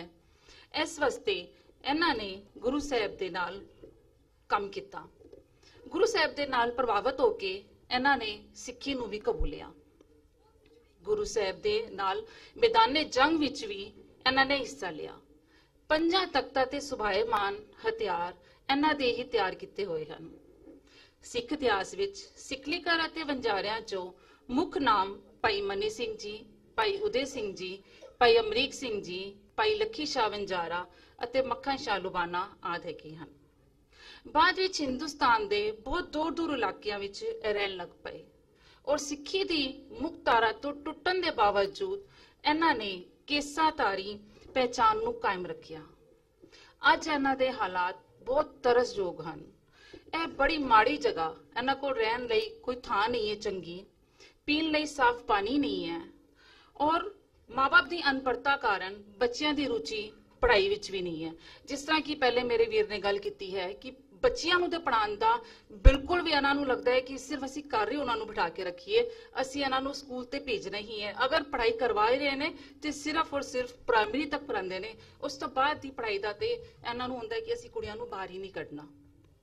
ਇਸ ਤਰ੍ਹਾਂ ਦੇ ਹੋਰ ਕਈ ਪ੍ਰੋਬਲਮਸ ਜਦੋਂ ਅਸੀਂ ਉਹਨਾਂ ਨੂੰ ਉੱਥੇ ਜਾ ਕੇ ਮਿਲੇ ਔਰ ਸਾਡੇ ਸਾਹਮਣੇ ਆਈਆਂ। ਸਾਨੂੰ ਜਦ ਇਹਨਾਂ ਬਾਰੇ ਪਤਾ ਚੱਲਿਆ, ਜਾਣਕਾਰੀ ਮਿਲੀ ਤੇ ਇਹ ਸੋਚਿਆ ਗਿਆ ਕਿ ਇਹਨਾਂ ਵਾਸਤੇ ਕੁਝ ਉਪਰਾਲਾ ਕਰਨਾ ਬਣਦਾ ਹੈ। ਅਸੀਂ ਇਸ ਕੰਮ ਲਈ ਇੱਕ ਸੰਸਥਾ ਸੇਵਕ ਵੈਲਫੇਅਰ ਸੁਸਾਇਟੀ ਦੇ ਨਾਮ ਤੇ ਕਾਇਮ ਕੀਤੀ, ਜੋ ਕਿ ਗੁਰਦੁਆਰਾ ਸ਼੍ਰੀ ਗੁਰੂ ਸਿੰਘ ਸਭਾ ਸੂਰਿਆ ਨਗਰ ਦੇ ਉਪਰਾਲੇ ਨਾਲ ਅਤੇ ਗੁਰਦੁਆਰਾ ਸ਼੍ਰੀ ਗੁਰੂ ਸਿੰਘ ਸਭਾ ਹਰਗੋਬਿੰਦ ਇਨਕਲੇਵ ਦੇ ਸਹਿਯੋਗ ਨਾਲ ਕਾਇਮ ਕੀਤੀ ਗਈ। ਦਿੱਲੀ ਤੋਂ ਬਾਹਰ ਵੀ ਅਸੀਂ ਕੁਝ ਮੈਂਬਰ ਲਿੱਤੇ ਇਹਨਾਂ ਵਿੱਚੋਂ। ਸੇਵਕ ਵੈਲਫੇਅਰ ਸੁਸਾਇਟੀ ਦੇ ਨਾਮ ਤੇ NGO ਰਜਿਸਟਰ ਕਰਵਾ ਕੇ ਸਿੱਖਲੀ ਕਰ ਬੱਚਿਆਂ ਦੀ ਸਕੂਲੀ ਪੜ੍ਹਾਈ ਦਾ ਅਸੀਂ ਬੇੜਾ ਚੁੱਕਿਆ। ਉਸ ਤੋਂ ਬਾਅਦ ਅਸੀਂ ਇਹਨਾਂ ਦੀ ਬਸਤੀਆਂ ਵਿੱਚ ਪ੍ਰਚਾਰਕ ਵੀ ਥਾਪੇ, ਜਿਨ੍ਹਾਂ ਨੇ ਇਹਨਾਂ ਨੂੰ ਪੰਜਾਬੀ ਲਿਖਣੀ ਤੇ ਪੜ੍ਹਨੀ ਸਿਖਾਈ। ਮੇਰਾ ਟਾਈਮ ਹੋ ਗਿਆ, ਲੇਕਿਨ ਮੈਂ 1 ਮਿੰਟ ਹੋਰ ਲਵਾਂਗੀ ਵੀਰ ਜੀ। ਨਾਲ ਹੀ ਉਹਨਾਂ ਨੇ ਗੁਰਮਤ ਦੀ ਮੁੱਢਲੀ ਜਾਣਕਾਰੀ ਨਾਲ ਵੀ ਇਹਨਾਂ ਨੂੰ ਜਾਣੂ ਕਰਾਇਆ।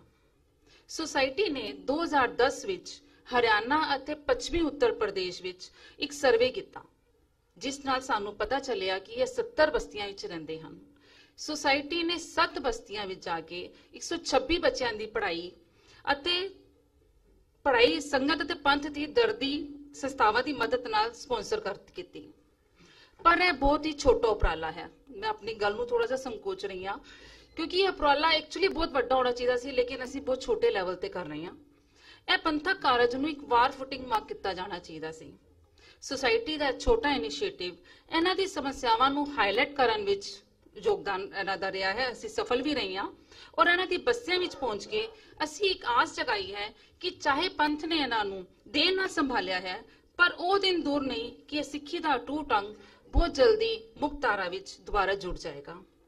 ਮੈਂ ਸਮਝਦੀ ਹਾਂ ਕਿ ਅੱਜ ਇਸ ਪੰਥਕ ਸਾਜ ਦੇ ਮੌਕੇ ਤੇ ਇਸ ਸੇਵਾ ਨੂੰ ਆਉਣ ਵਾਲੇ ਸਮੇਂ ਵਿੱਚ, ਜਿਵੇਂ ਸਾਡੇ ਕੋਲ ਇੱਥੇ ਬੜੀ ਸੰਸਥਾਵਾਂ ਆਈਆਂ ਹਨ, ਇਸ ਸੇਵਾ ਨੂੰ ਹੋਰ ਵੱਡਾ ਪਲੇਟਫਾਰਮ ਮਿਲੇ, ਹੋਰ ਵੱਡੀ ਗਿਣਤੀ 'ਚ ਲੋਕ ਸਿੱਖੀ ਦੇ ਮੁਕਤਾਰਾ ਨਾਲ ਜੁੜਨ। ਇਹੀ ਸਾਡਾ ਅੱਜ ਦਾ ਮੁੱਖ ਸੰਦੇਸ਼ ਹੈ। ਆਸ ਕਰਦੀ ਹਾਂ ਕਿ ਇਹ ਵਿਚਾਰ ਆਪ ਜੀ ਅੱਗੇ ਰੱਖਣ ਦੇ ਨਾਲ ਸਾਨੂੰ ਆਪ ਜੀ ਦਾ ਸਾਥ ਮਿਲੇਗਾ। ਅਸੀਂ ਚਾਹਾਂਗੇ ਕਿ ਕੋਈ ਵੀ ਬਰੋਸ਼ਰ ਅਗਰ ਇਹਦਾ ਲੈਣਾ ਚਾਹੇ ਤੇ ਸਾਡੇ ਕੋਲ ਲੈ ਸਕਦਾ ਹੈ। ਵਾਹਿਗੁਰੂ ਜੀ ਕਾ ਖਾਲਸਾ, ਵਾਹਿਗੁਰੂ ਜੀ ਕੀ ਬਹੁਤ ਧੰਨਵਾਦ ਭੈਣ ਜੀ। ਪੰਜਾਬ ਵਿੱਚ ਕਹਿੰਦੇ ਸੀਗੇ ਵੀ ਕੋਈ ਪ੍ਰੋਬਲਮ ਹੈ ਨਾ, ਸੱਜੇ ਖੱਬੇ ਕੋਈ ਗਰੀਬ ਹੈ, ਕੁਰਬਾ ਹੈ, ਕੋਈ ਆ ਜਾਂਦਾ ਸੀ ਗਾਡੀ ਲੋਹਾਰ ਦੂਜੇ ਕਹਿੰਦੇ ਪਿੰਡ ਵਾਲਿਆਂ ਨੂੰ ਕਹਿੰਦੇ ਸੀ ਪਿੰਡ ਸਾਂਭ। ਹੁਣ ਸ਼ਹਿਰਾਂ 'ਚ ਅਸੀਂ ਕੀ ਆਲੇ ਦੁਆਲੇ ਦੇ 2-3 ਗੁਰਦੁਆਰੇ ਇਕੱਠੇ ਹੋ ਕੇ ਤੇ ਇਸ ਤਰ੍ਹਾਂ ਦੇ ਜਿਹੜੇ ਸਿੱਖ ਵੀਰ ਹੈਗੇ ਸਾਡੇ, ਉਹਨਾਂ ਨੂੰ ਸਾਂਭ ਲਈਏ। ਕੋਈ ਵੱਡੀ ਗੱਲ ਨਹੀਂ ਹੈ। ਮਾਇਆ ਮਸਲਾ ਕਦੀ ਨਹੀਂ ਆਈ। ਮਸਲਾ ਹਮੇਸ਼ਾ ਇਹਦਾ ਪਿੱਛੇ ਤੁਹਾਡੀ ਨੀਅਤ ਕੀ ਹੈ, ਸੋਚ ਕੀ ਹੈ, ਸੰਕਲਪ ਕੀ ਹੈ ਤੇ ਸੇਵਾ ਕਰਨ ਵਾਲੇ ਕੋਲ ਬੰਦਗੀ ਕਿੰਨੀ ਹੈ, ਉਹਨੂੰ ਫਲ ਲੱਗਣੇ ਨੇ। ਗੁਰੂ ਕਹਿੰਦੇ ਨੇ, ਮੈਨੂੰ ਗਿਆਨੀ ਸਾਹਿਬ ਸਿੰਘ ਮਾਰਕੰਡਾ ਦੀ ਗੱਲ ਯਾਦ ਆ ਗਈ। ਕਹਿੰਦੇ ਨੇ ਮੇਲੇ 'ਚ ਗਏ, ਕਹਿੰਦੇ ਨੇ ਛੱਰਾ ਚਲਾ, ਇਹ ਗੁਬਾਰਾ ਮਾਰ ਦੇਗਾ ਨਾ, ਫਾੜ ਦੇਗਾ ਤੈਨੂੰ ਇੰਨੇ ਪੈਸੇ ਮਿਲਣਗੇ। ਉਹ 10 ਛੱਰੇ 'ਚੋਂ ਕਹਿੰਦਾ 10 ਫਾੜਦੇ ਨੇ ਗੁਬਾਰੇ। ਉਹ ਕਿਸੇ ਦੇ 8 ਫੱਟਣ, ਕਿਸੇ ਦੇ 7 ਫੱਟਣ। ਉਹ ਕਹਿੰਦੇ ਨੇ ਮੇਲੇ ਵਾਲਿਆਂ ਨੂੰ ਕਹਿੰਦਾ ਵੀ ਤੂੰ ਹਮੇਸ਼ਾ ਤੂੰ ਜਿੱਤਦਾ, ਨਿਸ਼ਾਨੇਬਾਜ਼ ਕਿਉਂ ਨਹੀਂ ਜਿੱਤਦਾ? ਕਹਿੰਦਾ ਯਾਰ ਛੱਰੇ ਵਾਲੀ ਬੰਦੂਕ 'ਚ ਨਾ ਛੱਰਾ ਭਰਿਆ ਹੋਇਆ ਜਾਂ ਨਾ ਭਰਿਆ ਨਾ, ਆਵਾਜ਼ ਇੱਕੋ ਜਿਹੀ ਆਉਂਦੀ ਹੈ। ਮੈਂ 2 ਛੱਰੇ ਲੋਡ ਹੀ ਨਹੀਂ ਕਰਦਾ। ਤਾਂ ਗੁਬਾਰਾ ਉਹ ਫਾੜੇਗਾ ਜਿਹਦੇ ਅੰਦਰ ਛੱਰਾ ਹੋਏਗਾ। ਗੱਲ ਉਹ ਸੇਵਾ ਉਹਦੀ ਥਾਂ ਪਏਗੀ ਜਿਹਦੇ ਅੰਦਰ ਸਿਮਰਨ ਬੰਦਗੀ ਹੋਏਗੀ, ਨਹੀਂ ਤੇ ਫੋਕਾ ਫਾਇਰ ਹੋ ਜਾਊਗਾ। ਹੁਣ ਮੈਂ ਸੱਦਾ ਪੱਤਰ ਦੇ ਰਿਹਾ ਪ੍ਰਭਜੋਤ ਕੌਰ ਭੈਣ ਜੀ ਨੂੰ। ਪ੍ਰਭਜੋਤ ਕੌਰ ਭੈਣ ਜੀ please. Management of Gurdwara system without the process of election. ਕਿੰਨੀ ਕਮਾਲ ਦੀ ਗੱਲ ਹੈ। ਇਹ ਆਏ ਹਨ ਗੁਰਦੁਆਰਾ ਹਰਗੋਬਿੰਦ ਇਨਕਲੇਵ ਤੋਂ। ਇਹਨਾਂ ਦੇ ਗੁਰਦੁਆਰੇ 'ਚ ਕਦੀ ਇਲੈਕਸ਼ਨ ਨਹੀਂ ਹੁੰਦਾ, ਸਿਲੈਕਸ਼ਨ ਹੁੰਦੀ ਹੈ। ਤੇ ਇਹ ਉੱਥੇ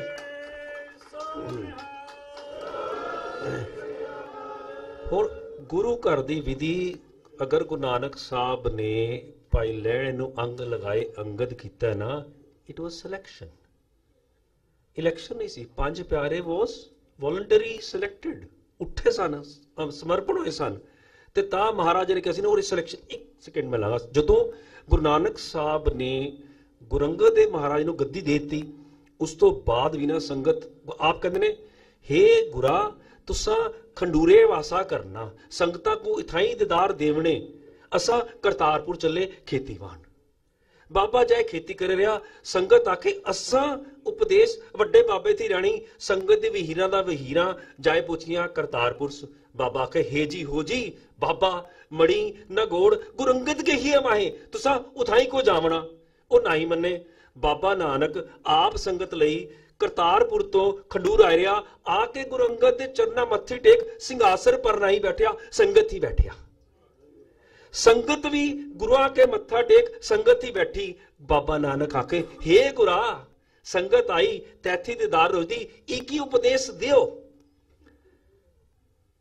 ਗੁਰੂ ਅੰਗਦ ਦੇ ਮਹਾਰਾਜ ਗਲ ਪੰਨਾ ਲੈ, ਅੱਖਾਂ ਜਲ ਪਰ ਆਖਣ ਹੇ ਗੁਰਾ। ਜੋ ਗੁਰੂ ਸਾਹਿਬ ਨੇ ਆਖਿਆ ਨਾ, ਉਹ ਗੁਰੂ ਗ੍ਰੰਥ ਸਾਹਿਬ ਮਹਾਰਾਜ ਵਿੱਚ ਨਾ ਪੰਨਾ ਨੰਬਰ 150 ਤੇ ਦਰਜ ਹੈ। ਤਿੰਨ ਕੋ ਕਿਆ ਉਪਦੇਸੀ ਹੈ ਜਿਨ ਗੁਰੂ ਨਾਨਕ ਦਿਓ।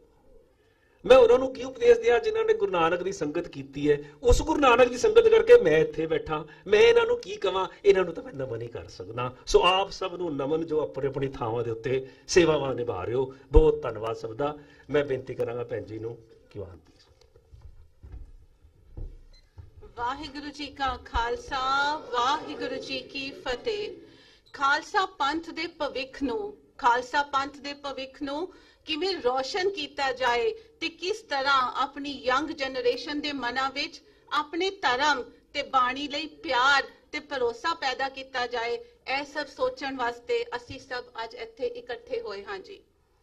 ਨੈਗੇਟਿਵ ਐਕਸਟਰਨਲ ਇਨਫਲੂਐਂਸਸ ਨੂੰ ਤੇ ਅਸੀਂ ਸਭ ਕੰਟਰੋਲ ਨਹੀਂ ਕਰ ਸਕਦੇ, ਪਰ ਘੱਟੋ ਘੱਟ ਉਹਨਾਂ ਦਾ ਜੋ ਪ੍ਰੈਸ਼ਰ ਹੈ, ਜੋ ਬਾਣੀ ਦਾ ਸਹਾਰਾ ਲੈ ਕੇ ਉਹਨਾਂ ਦੇ ਜੋ ਇਨਫਲੂਐਂਸਸ ਹਨ, ਉਹਨਾਂ ਨੂੰ ਘੱਟ ਕਰਕੇ ਤੇ ਆਪਣੀਆਂ ਤੇ ਆਪਣੇ ਬੱਚਿਆਂ ਦੀਆਂ ਜੜ੍ਹਾਂ ਤੇ ਅਸੀਂ ਮਜ਼ਬੂਤ ਕਰਨ ਦੀ ਕੋਸ਼ਿਸ਼ ਕਰ ਹੀ ਸਕਦੇ ਹਾਂ। ਇਸੇ ਸੋਚ ਨੂੰ ਮੁੱਖ ਰੱਖਦਿਆਂ ਹੋਇਆਂ ਅਸੀਂ ਗੁਰਦੁਆਰਾ ਸਾਹਿਬ ਹਰਗੋਬਿੰਦ ਐਨਕਲੇਵ ਯਮੁਨਾ ਪਾਰ ਦੀ ਮੈਨੇਜਮੈਂਟ ਦੀ ਗਾਈਡੈਂਸ ਤੇ ਸਪੋਰਟ ਦੇ ਨਾਲ ਬੱਚਿਆਂ ਤੇ ਸੰਗਤਾਂ ਦੇ ਮਨਾਂ ਦੇ ਵਿੱਚ ਧਰਮ ਪ੍ਰਤੀ ਖਿੱਚ ਵਧਾਉਣ ਦੀ ਕੋਸ਼ਿਸ਼ ਵਿੱਚ ਜੁੜੇ ਹੋਏ ਹਾਂ ਜੀ। ਗੁਰਦੁਆਰਾ ਸਾਹਿਬ ਹਰਗੋਬਿੰਦ ਐਨਕਲੇਵ ਦੀ ਮੈਨੇਜਮੈਂਟ ਟੀਮ ਇਲੈਕਟਿਡ ਨਹੀਂ ਹੈ। ਅੱਜ ਤੱਕ ਗੁਰਦੁਆਰਾ ਸਾਹਿਬ ਵਿਖੇ ਕਦੀ ਵੀ ਇਲੈਕਸ਼ਨਸ ਨਹੀਂ ਹੋਏ, ਬਲਕਿ ਸਾਡੇ ਮੈਂਬਰਸ ਉਹ ਹਨ ਜਿਨ੍ਹਾਂ ਨੂੰ ਕਿ ਸਾਡੀ ਕਾਲੋਨੀ ਦੀ ਸੰਗਤ ਤੇ ਸਾਡੇ ਪਤਵੰਤਿਆਂ ਦੀ ਸਹਿਮਤੀ ਨਾਲ ਇਹ ਉਹ ਬਣਾਇਆ ਹੋਇਆ ਗਰੁੱਪ ਹੈ ਜਿਨ੍ਹਾਂ ਦਾ ਕੀ ਪਰਪਸ ਸੰਗਤ ਦੀ ਗੁਰਦੁਆਰਾ ਸਾਹਿਬ ਦੇ ਵਿੱਚ ਹੋਣ ਵਾਲੀਆਂ ਐਕਟੀਵਿਟੀਜ਼ ਦੇ ਵਿੱਚ ਇਨਵੋਲਵਮੈਂਟ ਤੇ ਪਾਰਟਿਸਿਪੇਸ਼ਨ ਨੂੰ ਵਧਾਉਣਾ ਹੈ ਤੇ ਨਾਲੇ ਉਸ ਤਰ੍ਹਾਂ ਦੇ ਪ੍ਰੋਗਰਾਮਸ ਉਲੀਕਣਾ ਹੈ ਜਿਸ ਦੇ ਨਾਲ ਕਿ ਸੰਗਤ ਦੇ ਵਿੱਚ ਬਾਣੀ ਤੇ ਧਰਮ ਵਾਸਤੇ ਖਿੱਚ, ਲਗਾਵ ਤੇ ਸ਼ਰਧਾ ਵਧੇ। ਗੁਰਦੁਆਰਾ ਸਾਹਿਬ ਦੀ ਮੈਨੇਜਮੈਂਟ ਦੇ ਮੈਂਬਰਸ ਔਨ ਪੇਪਰ ਤਾਂ ਉਹਨਾਂ ਨੂੰ ਪੋਸਟ ਦਿੱਤੀ ਜਾਂਦੀ ਹੈ, ਪਰ ਉਹਨਾਂ ਵਿੱਚੋਂ ਕੌਣ ਪ੍ਰੈਜ਼ੀਡੈਂਟ ਹੈ ਤੇ ਕੌਣ ਸੈਕਟਰੀ ਹੈ, ਇਸ ਦੀ ਪਹਿਚਾਣ ਕਰਨੀ ਬਹੁਤ ਔਖੀ ਹੈ। ਜਿੱਥੇ ਅਸੀਂ ਆਪਣੀ ਗੁਰਦੁਆਰਾ ਸਾਹਿਬ ਕੋਸ਼ਿਸ਼ ਕਰਦੇ ਹਾਂ ਕਿ ਹਰ ਗੁਰਪੁਰਬ ਬੜੀ ਸਿੰਪਲਿਸਿਟੀ ਨਾਲ ਮਨਾਇਆ ਜਾਏ, ਵੱਡੇ ਰਾਗੀ ਜਥਿਆਂ ਦੇ ਕੀਰਤਨ ਤੇ ਫੋਕਸ ਨਾ ਕਰਕੇ ਜਾਂ ਲੈਵਿਸ਼ ਲੰਗਰ ਦੇ ਸਟਾਲਸ ਨਾ ਲਗਵਾ ਕੇ ਮਨਾਉਂਦੇ ਹਾਂ, ਉੱਥੇ ਹੀ ਸਾਡੀ ਕੋਸ਼ਿਸ਼ ਇਹ ਰਹਿੰਦੀ ਹੈ ਕਿ ਕਿਸ ਤਰ੍ਹਾਂ ਅਸੀਂ ਸੰਗਤ ਦੀ ਇਨਵੋਲਵਮੈਂਟ ਤੇ ਪਾਰਟਿਸਿਪੇਸ਼ਨ ਨੂੰ ਗੁਰਦੁਆਰਾ ਸਾਹਿਬ ਵੱਲ ਵਧਾਈਏ। ਸਾਡੇ ਗੁਰਦੁਆਰਾ ਸਾਹਿਬ ਵਿੱਚ ਉਲੀਕੇ ਜਾਣ ਵਾਲੇ ਪ੍ਰੋਗਰਾਮਸ ਦੇ ਵਿੱਚੋਂ ਬੱਚਿਆਂ ਦੇ ਵਾਸਤੇ ਕੀਤੇ ਜਾਣ ਵਾਲੇ ਪ੍ਰੋਗਰਾਮਸ ਨੂੰ ਬਹੁਤ ਖਾਸ ਅਹਿਮੀਅਤ ਦਿੱਤੀ ਜਾਂਦੀ ਹੈ। ਬੱਚਿਆਂ ਦੇ ਪ੍ਰੋਗਰਾਮਸ ਜਦੋਂ ਅਸੀਂ ਕਰਵਾਉਂਦੇ ਹਾਂ ਤੇ ਇੱਕੋ ਹੀ ਸਮੇਂ ਤੇ ਅਸੀਂ ਪੂਰੇ ਪਰਿਵਾਰ ਨੂੰ ਜੋੜ ਲੈਂਦੇ ਹਾਂ। ਵੱਡੇ ਦੇਖ ਕੇ ਖੁਸ਼ ਹੁੰਦੇ ਹਨ ਕਿ ਬੱਚੇ ਗੁਰਦੁਆਰਾ ਸਾਹਿਬ ਆ ਰਹੇ ਹਨ, ਗੁਰਦੁਆਰਾ ਸਾਹਿਬ ਦੀ ਐਕਟੀਵਿਟੀਜ਼ ਵਿੱਚ ਇਨਵੋਲਵਮੈਂਟ ਉਹਨਾਂ ਦੀ ਵੱਧਦੀ ਹੈ ਤੇ ਨਾਲੇ ਬੱਚਿਆਂ ਨੂੰ ਛੋਟੇ ਹੁੰਦਿਆਂ ਤੋਂ ਹੀ ਬਾਣੀ ਪੜ੍ਹਨ ਤੇ ਸੁਣਨ ਦੀ ਆਦਤ ਪੈ ਜਾਂਦੀ ਹੈ। ਸਾਡੇ ਗੁਰਦੁਆਰਾ ਸਾਹਿਬ ਬੱਚਿਆਂ ਦੇ ਅਨੇਕਾਂ ਹੀ ਪ੍ਰੋਗਰਾਮਸ ਉਲੀਕੇ ਜਾਂਦੇ ਹਨ, ਪਰ ਅੱਜ ਤੱਕ ਕਦੀ ਵੀ ਗੁਰਦੁਆਰਾ ਸਾਹਿਬ ਵਿਖੇ ਕਿਸੇ ਵੀ ਤਰ੍ਹਾਂ ਦਾ ਕੰਪੀਟੀਸ਼ਨ ਨਹੀਂ ਕਰਵਾਇਆ ਗਿਆ, ਕਿਉਂਕਿ ਬਾਣੀ ਦੇ ਵਿੱਚ ਹਾਰ ਜਾਂ ਜਿੱਤ ਦੇ ਕਿਸੇ ਵੀ ਕਨਸੈਪਟ ਨੂੰ ਅਸੀਂ ਪ੍ਰਵਾਨ ਨਹੀਂ ਕਰਦੇ। ਬੱਚਿਆਂ ਦਾ ਆਪਸ ਵਿੱਚ ਤਾਲਮੇਲ ਵਧੇ, ਇਸ ਲਈ ਇੰਡੀਵਿਜੂਅਲ ਪਰਫਾਰਮੈਂਸਸ ਤੇ ਵੀ ਕੋਈ ਜ਼ੋਰ ਨਹੀਂ ਦਿੱਤਾ ਜਾਂਦਾ, ਗਰੁੱਪ ਪਰਫਾਰਮੈਂਸਸ ਨੂੰ ਹੀ ਤਵੱਜੋ ਦਿੱਤੀ ਜਾਂਦੀ ਹੈ। ਹਰ ਬੱਚੇ ਨੂੰ ਬਰਾਬਰਤਾ ਨਾਲ ਅੱਗੇ ਆਉਣ ਦਾ ਮੌਕਾ ਮਿਲੇ, ਇਸ ਵਾਸਤੇ ਅਸੀਂ ਰੋਟੇਸ਼ਨ ਕਰਦੇ ਹਾਂ ਤੇ ਭਾਵੇਂ ਸੰਗਤ ਘੱਟ ਹੋਏ ਜਾਂ ਭਾਵੇਂ ਸੰਗਤ ਵੱਧ ਹੋਏ, ਸਾਡੇ ਬੱਚੇ ਉਸੇ ਸਪਿਰਿਟ ਨਾਲ ਪਰਫਾਰਮ ਕਰਦੇ ਹਨ, ਕਿਉਂਕਿ ਸਾਡੇ ਗੁਰਦੁਆਰਾ ਸਾਹਿਬ ਦੇ ਮੈਂਬਰਸ ਉਹਨਾਂ ਦੇ ਮਨਾਂ ਵਿੱਚ ਇਹ ਭਰੋਸਾ ਜਗਾ ਪਾਏ ਹਨ ਕਿ ਹਰ ਬੱਚਾ ਹਰ ਬੱਚਾ ਸਾਡੇ ਵਾਸਤੇ ਮੋਸਟ ਇੰਪੋਰਟੈਂਟ ਹੈ ਤੇ ਸਾਡੇ ਪੰਥ ਦਾ ਭਵਿੱਖ ਉਸ ਦੀ ਸਪਿਰਿਚੁਅਲ ਗਰੋਥ ਦੇ ਨਾਲ ਜੁੜਿਆ ਹੋਇਆ ਹੈ। ਕਾਫੀ ਸਮੇਂ ਤੋਂ ਆਪਣੇ ਗੁਰਦੁਆਰਾ ਸਾਹਿਬ ਅਸੀਂ ਗੁਰਪੁਰਬ ਤੇ ਅਖੰਡ ਪਾਠ ਸਾਹਿਬ ਨਹੀਂ ਕਰਵਾਉਂਦੇ। ਅਸੀਂ ਸੰਗਤ ਦੇ ਸਹਿਯੋਗ ਦੇ ਨਾਲ ਸਹਿਜ ਪਾਠ ਕਰਨੇ ਸ਼ੁਰੂ ਕੀਤੇ ਹਨ। ਸਹਿਜ ਪਾਠ ਵਿੱਚ ਲੇਡੀਜ਼ ਤੇ ਯੰਗ ਬੱਚੇ ਸਹਿਜ ਪਾਠ ਵਿੱਚ ਲੇਡੀਜ਼ ਤੇ ਯੰਗ ਬੱਚੇ ਹੁਣ ਹੁਮਾ ਕੇ ਪਾਰਟਿਸਿਪੇਟ ਕਰਦੇ ਹਨ ਤੇ ਅੱਜ ਗੁਰੂ ਸਾਹਿਬ ਦੀ ਅਪਾਰ ਕਿਰਪਾ ਦੇ ਸਦਕਾ ਹੀ ਸਾਡੀ ਕਾਲੋਨੀ ਦੇ ਵਿੱਚ ਸ਼ਾਇਦ ਹੀ ਕੋਈ ਐਸੀ ਫੈਮਿਲੀ ਹੋਏਗੀ ਜਿਨ੍ਹਾਂ ਦੇ ਘਰੋਂ ਐਟਲੀਸਟ ਇੱਕ ਮੈਂਬਰ ਸਹਿਜ ਪਾਠ ਦੀ ਸੇਵਾ ਵਾਸਤੇ ਨਾ ਹਾਜ਼ਰੀ ਭਰਦਾ ਹੋਵੇ। ਇਨਵਾਇਰਨਮੈਂਟਲ ਚੈਲੰਜਸ ਅਸੀਂ ਸਭ ਫੇਸ ਕਰ ਰਹੇ ਹਾਂ ਤੇ ਬਹੁਤ ਜ਼ਰੂਰੀ ਹੈ ਕਿ ਅਸੀਂ ਸਭ ਮਿਲ ਕੇ ਕੰਜ਼ਰਵੇਸ਼ਨ ਆਫ ਇਨਵਾਇਰਨਮੈਂਟ ਦੇ ਬਾਰੇ ਸੋਚੀਏ। ਇਸੇ ਸੋਚ ਨੂੰ ਮੁੱਖ ਰੱਖਦਿਆਂ ਹੋਇਆਂ ਅਸੀਂ ਆਪਣੇ ਗੁਰਦੁਆਰਾ ਸਾਹਿਬ ਡਿਸਪੋਜ਼ੇਬਲ ਦੀ ਯੂਜ਼ੇਜ ਆਲਮੋਸਟ ਨੈਗਲੀਜੇਬਲ ਕਰ ਦਿੱਤੀ ਹੈ। ਥਾਲੀਆਂ ਦੀ ਵਰਤੋਂ ਕਰਨ ਨਾਲ ਜਿੱਥੇ ਅਸੀਂ ਈਕੋ ਫ੍ਰੈਂਡਲੀ ਹੋ ਰਹੇ ਹਾਂ ਨਾ, ਉੱਥੇ ਹੀ ਥਾਲੀਆਂ ਧੋਣ ਦੀ ਸੇਵਾ ਦੇ ਨਾਲ ਬੀਬੀਆਂ ਤੇ ਬੱਚੇ ਵੀ ਜੁੜ ਰਹੇ ਹਨ। ਇਹਨਾਂ ਸਾਲਾਂ ਵਿੱਚ ਅਸੀਂ ਇਹੋ ਨੋਟ ਕੀਤਾ ਹੈ ਕਿ ਜੇਕਰ ਸਾਨੂੰ ਸੰਗਤ ਦੇ ਮਨ ਵਿੱਚ ਆਪਣੇ ਧਰਮ ਤੇ ਬਾਣੀ ਵਿੱਚ ਲਈ ਖਿੱਚ ਪੈਦਾ ਕਰਨੀ ਹੈ ਨਾ, ਤੇ ਵੱਡੇ ਵੱਡੇ ਕੀਰਤਨੀ ਪ੍ਰੋਗਰਾਮਸ ਕਰਵਾ ਕੇ ਜਾਂ ਅਲੱਗ-ਅਲੱਗ ਸਟਾਲ ਲੰਗਰ ਦੇ ਲਗਵਾ ਕੇ ਸਾਡੇ ਹੱਥ ਕੁਝ ਨਹੀਂ ਲੱਗਣਾ। ਜੇਕਰ ਸਾਨੂੰ ਆਪਣੇ ਪੰਥ ਨੂੰ ਅੱਗੇ ਲੈ ਕੇ ਜਾਣਾ ਹੈ ਤਾਂ ਸੰਗਤ ਨੂੰ ਨਾਲ ਲੈ ਕੇ ਚੱਲਾਂਗੇ ਤਾਂ ਹੀ ਸਾਡੇ ਹੱਥ ਕੁਝ ਲੱਗੇਗਾ। ਗੁਰੂ ਸਾਹਿਬ ਦੀ ਅਪਾਰ ਕਿਰਪਾ ਤੇ ਰਹਿਮਤ ਦੇ ਬਖਸ਼ਿਸ਼ ਸਦਕਾ ਸਾਡੇ ਗੁਰਦੁਆਰਾ ਸਾਹਿਬ ਦੇ ਮੈਂਬਰਸ ਦੀ ਹਿਊਮਿਲਿਟੀ, ਮੈਚੁਰਿਟੀ ਤੇ ਵਿਜ਼ਡਮ ਦੇ ਕਾਰਨ ਅਸੀਂ ਸੰਗਤ ਦੇ ਨਾਲ ਸਾਂਝ ਤੇ ਬਰਾਬਰਤਾ ਬਣਾਈ ਹੋਈ ਹੈ ਜੀ। ਅਸੀਂ ਆਪਣੇ ਕਾਲੋਨੀ ਮੈਂਬਰਸ ਦੇ ਨਾਲ WhatsApp ਗਰੁੱਪਸ ਬਣਾਏ ਹੋਏ ਹਨ ਜਿੱਥੇ ਅਸੀਂ ਹਰ ਡਿਸੀਜਨ ਉਹਨਾਂ ਦੇ ਨਾਲ ਉਹਨਾਂ ਦੇ ਓਪੀਨੀਅਨਸ ਲੈ ਕੇ ਕਰਦੇ ਹਾਂ। ਬੱਚਿਆਂ ਤੋਂ ਸ਼ੁਰੂ ਕਰਕੇ ਤੇ ਜੋ ਬਜ਼ੁਰਗਾਂ ਤੱਕ ਪਹੁੰਚਣ ਦੀ ਇੱਕ ਨਵੇਕਲੀ ਕੋਸ਼ਿਸ਼ ਸਾਡੇ ਗੁਰਦੁਆਰਾ ਸਾਹਿਬ ਚੱਲ ਰਹੀ ਹੈ। ਤੁਸੀਂ ਸਭ ਅਸੀਸਾਂ ਦਿਓ ਕਿ ਅਸੀਂ ਉਸ ਦੇ ਵਿੱਚ ਕਾਮਯਾਬ ਹੋਈਏ ਤੇ ਅਸੀਂ ਸਭ ਰਲ ਮਿਲ ਕੇ ਗੁਰੂ ਨਾਨਕ ਦੇ ਚਲਾਏ ਹੋਏ ਪੰਥ ਦੀ ਇਸ ਫੁਲਵਾੜੀ ਦੀ ਮਹਿਕ ਸਾਰੀ ਜਗ ਦੇ ਵਿੱਚ ਫੈਲਾ ਸਕੀਏ ਜੀ। ਵਾਹਿਗੁਰੂ ਜੀ ਕਾ Khalsa, Waheguru ji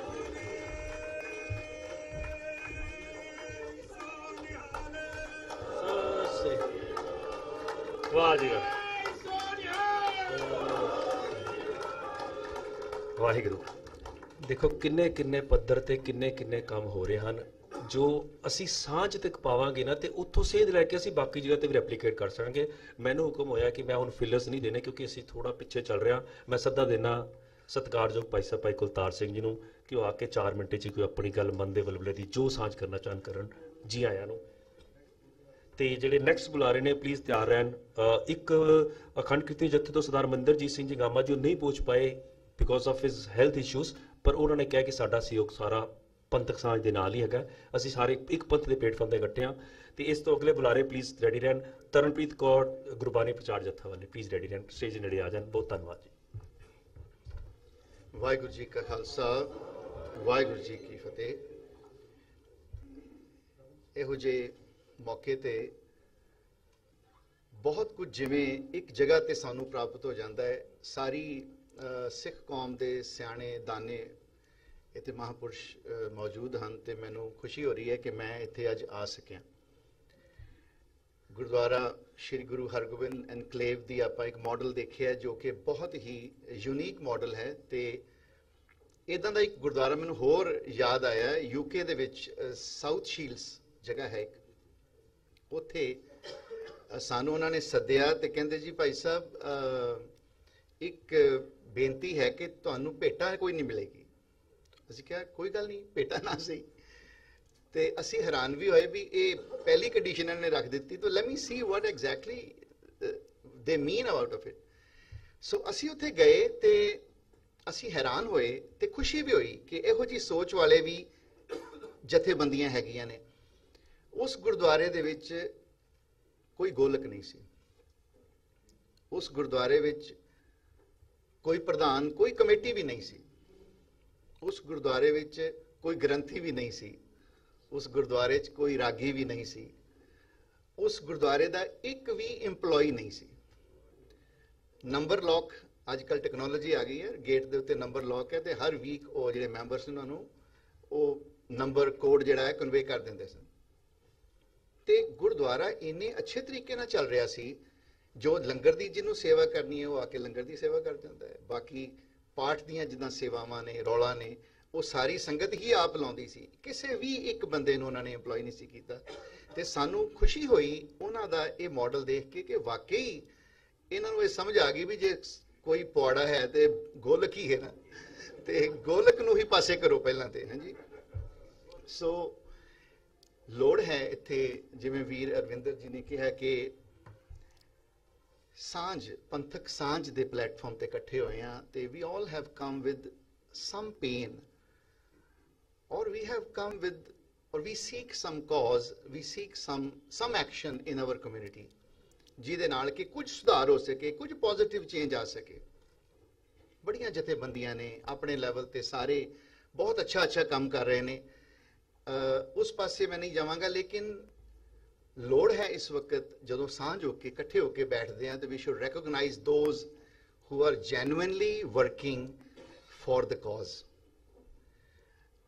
Unfortunately, we have so many others who are pretending to be working, but actually they are not.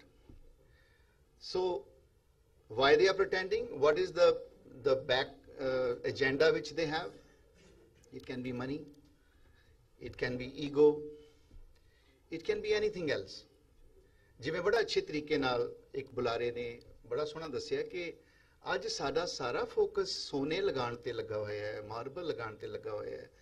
ਗੁਰਦੁਆਰੇ ਦੀ ਸੇਵਾ ਮੁਕੰਮਲ ਹੁੰਦੀ ਨਹੀਂ ਤੇ ਉਹੀ ਸੇਵਾ ਬਾਰ-ਬਾਰ ਸ਼ੁਰੂ ਹੋ ਜਾਂਦੀ ਹੈ। ਮਾਰਬਲ ਪੱਟਿਆ ਲਗਾਉਣਾ ਸ਼ੁਰੂ ਕੀਤਾ ਤੇ ਦੂਜੇ ਪਾਸੇ ਹਲੇ ਲੱਗਦਾ ਪਿਆ ਤੇ ਇਧਰੋਂ ਫੇਰ ਪੱਟਿਆ ਜਾਂਦਾ। ਇਹੋ ਜੀਆਂ ਹੁੰਦੀਆਂ ਦੇਖੀਆਂ ਨੇ। ਸਾਰਾ ਮੇਰਾ ਬਚਪਨ ਗੁਰਦੁਆਰਾ ਮਾਤਾ ਸੁੰਦਰੀ ਗੁਜ਼ਰਿਆ। ਸਾਡੇ ਪਿਤਾ ਜੀ, ਤਾਇਆ ਜੀ, ਭਾਈ ਅਵਤਾਰ ਸਿੰਘ ਜੀ, ਭਾਈ ਗੁਰਚਰਨ ਸਿੰਘ ਜੀ, ਸਾਨੂੰ ਸਟਾਫ ਅਕੋਮੋਡੇਸ਼ਨ ਮਿਲੀ ਸੀ, ਤੇ ਉਹ ਗੁਰਦੁਆਰੇ ਦੀ ਬਿਲਡਿੰਗ ਇਤਨੀ ਅੱਛੀ ਸੀ, ਇਤਨੀ ਸਟਰੋਂਗ ਸੀ। ਅਚਾਨਕ ਮੈਂ ਦੇਖਿਆ ਕਿ ਬਿਲਡਿੰਗ ਢੱਟ ਗਈ ਤੇ ਉਹਦੀ ਥਾਂ ਤੇ ਹੋਰ ਬਿਲਡਿੰਗ ਬਣ ਗਈ। ਤੇ ਜੇ ਹੁਣ ਵਾਲੀ ਬਿਲਡਿੰਗ ਨੂੰ ਮੈਂ ਕੰਪੇਅਰ ਕਰਾਂ ਪਿਛਲੀ ਬਿਲਡਿੰਗ ਦੇ ਨਾਲ, ਤੇ ਇਹ ਉਹਦਾ 5ਵਾਂ ਹਿੱਸਾ ਵੀ ਨਹੀਂ ਹੈ। ਤੇ ਉਹ ਬਿਲਡਿੰਗ ਨੂੰ ਕੀ ਸੀ, ਖਰਾਬ ਕੀ ਸੀ? ਉਹਦੇ 'ਚ ਕੁਝ ਵੀ ਖਰਾਬ ਨਹੀਂ ਸੀ। ਰੀਜ਼ਨ ਕੀ ਦਿੱਤਾ? ਬੜਾ ਅਜੀਬੋ ਗਰੀਬ ਜਿਹਾ ਰੀਜ਼ਨ ਦਿੱਤਾ। ਕਹਿੰਦੇ ਜੀ ਪੌੜੀਆਂ ਸਨ, ਜਾਣਾ ਮੁਸ਼ਕਿਲ ਹੁੰਦਾ ਸੀ ਲੋਕਾਂ ਲਈ, ਲਿਫਟ ਲੱਗ ਸਕਦੀ ਸੀ, ਐਸਕੇਲੇਟਰ ਲੱਗ ਸਕਦੇ ਸਨ। ਸੋ ਸਾਡੇ ਕੋਲ ਰਿਸੋਰਸਿਸ ਦੀ ਕਮੀ ਨਹੀਂ, ਸਾਡੇ ਕੋਲ ਸਿਰਫ ਸਮਝ ਦੀ ਕਮੀ ਹੈ।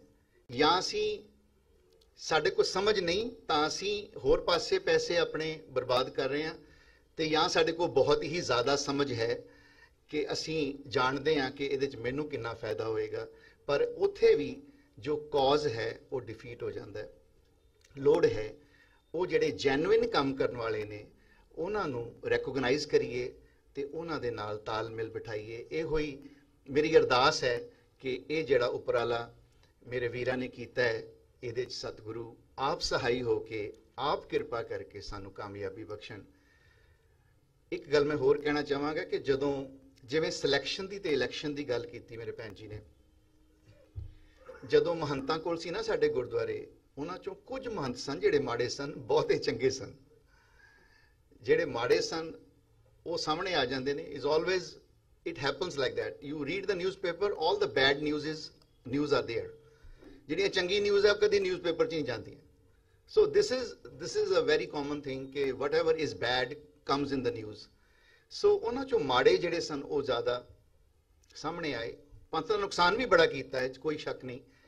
ਲੇਕਿਨ ਜਦੋਂ ਜਥੇਬੰਦੀਆਂ ਇਕੱਠੀਆਂ ਹੋਈਆਂ ਤੇ ਸਾਡੀ ਸਿੱਖਾਂ ਦੀ ਸਭ ਤੋਂ ਵੱਡੀ ਸੰਸਥਾ ਸ਼੍ਰੋਮਣੀ ਗੁਰਦੁਆਰਾ ਪ੍ਰਬੰਧਕ ਕਮੇਟੀ ਜਦੋਂ ਬਣਾਉਣੀ ਸੀ, ਉਸ ਵਕਤ ਦੇ ਮਹਾਂਪੁਰਖ ਸੰਤ ਬਾਬਾ ਅਤਰ ਸਿੰਘ ਜੀ, ਮਸਤੂਆਣੇ ਵਾਲੇ ਮਹਾਂਪੁਰਖ, ਉਹਨਾਂ ਕੋਲ ਸਾਡੇ ਲੀਡਰ ਗਏ ਤੇ ਕਹਿੰਦੇ ਜੀ ਮਹਾਰਾਜ ਅਰਦਾਸ ਤੁਹਾਡੇ ਕੋਲੋਂ ਕਰਾਉਣੀ ਹੈ।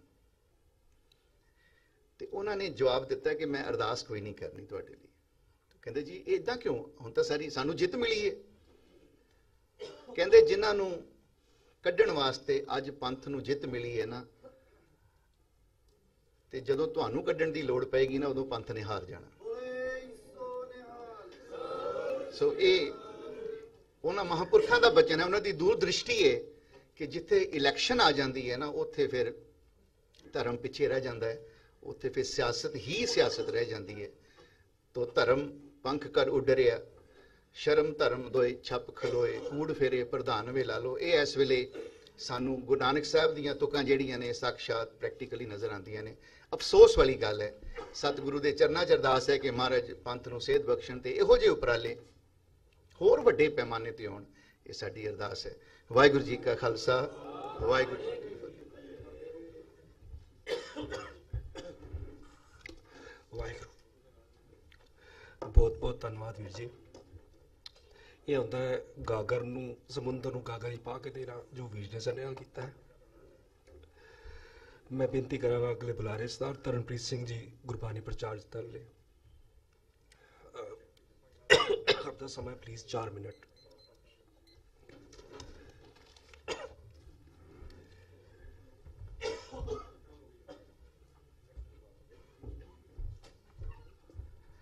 सांझ करीजै गुणै केरी छोड़ अवगण चलिए। वाहिगुरु जी का खालसा, वाहिगुरु जी की फतेह। ਅੱਜ ਜਦ ਮੈਂ ਪਿੱਛੇ ਮੁੜ ਕੇ ਵੇਖਦਾ ਹਾਂ ਤਾਂ ਯਾਦਾਂ ਦੇ ਅੰਬਾਰ ਲੱਗ ਜਾਂਦੇ ਨੇ।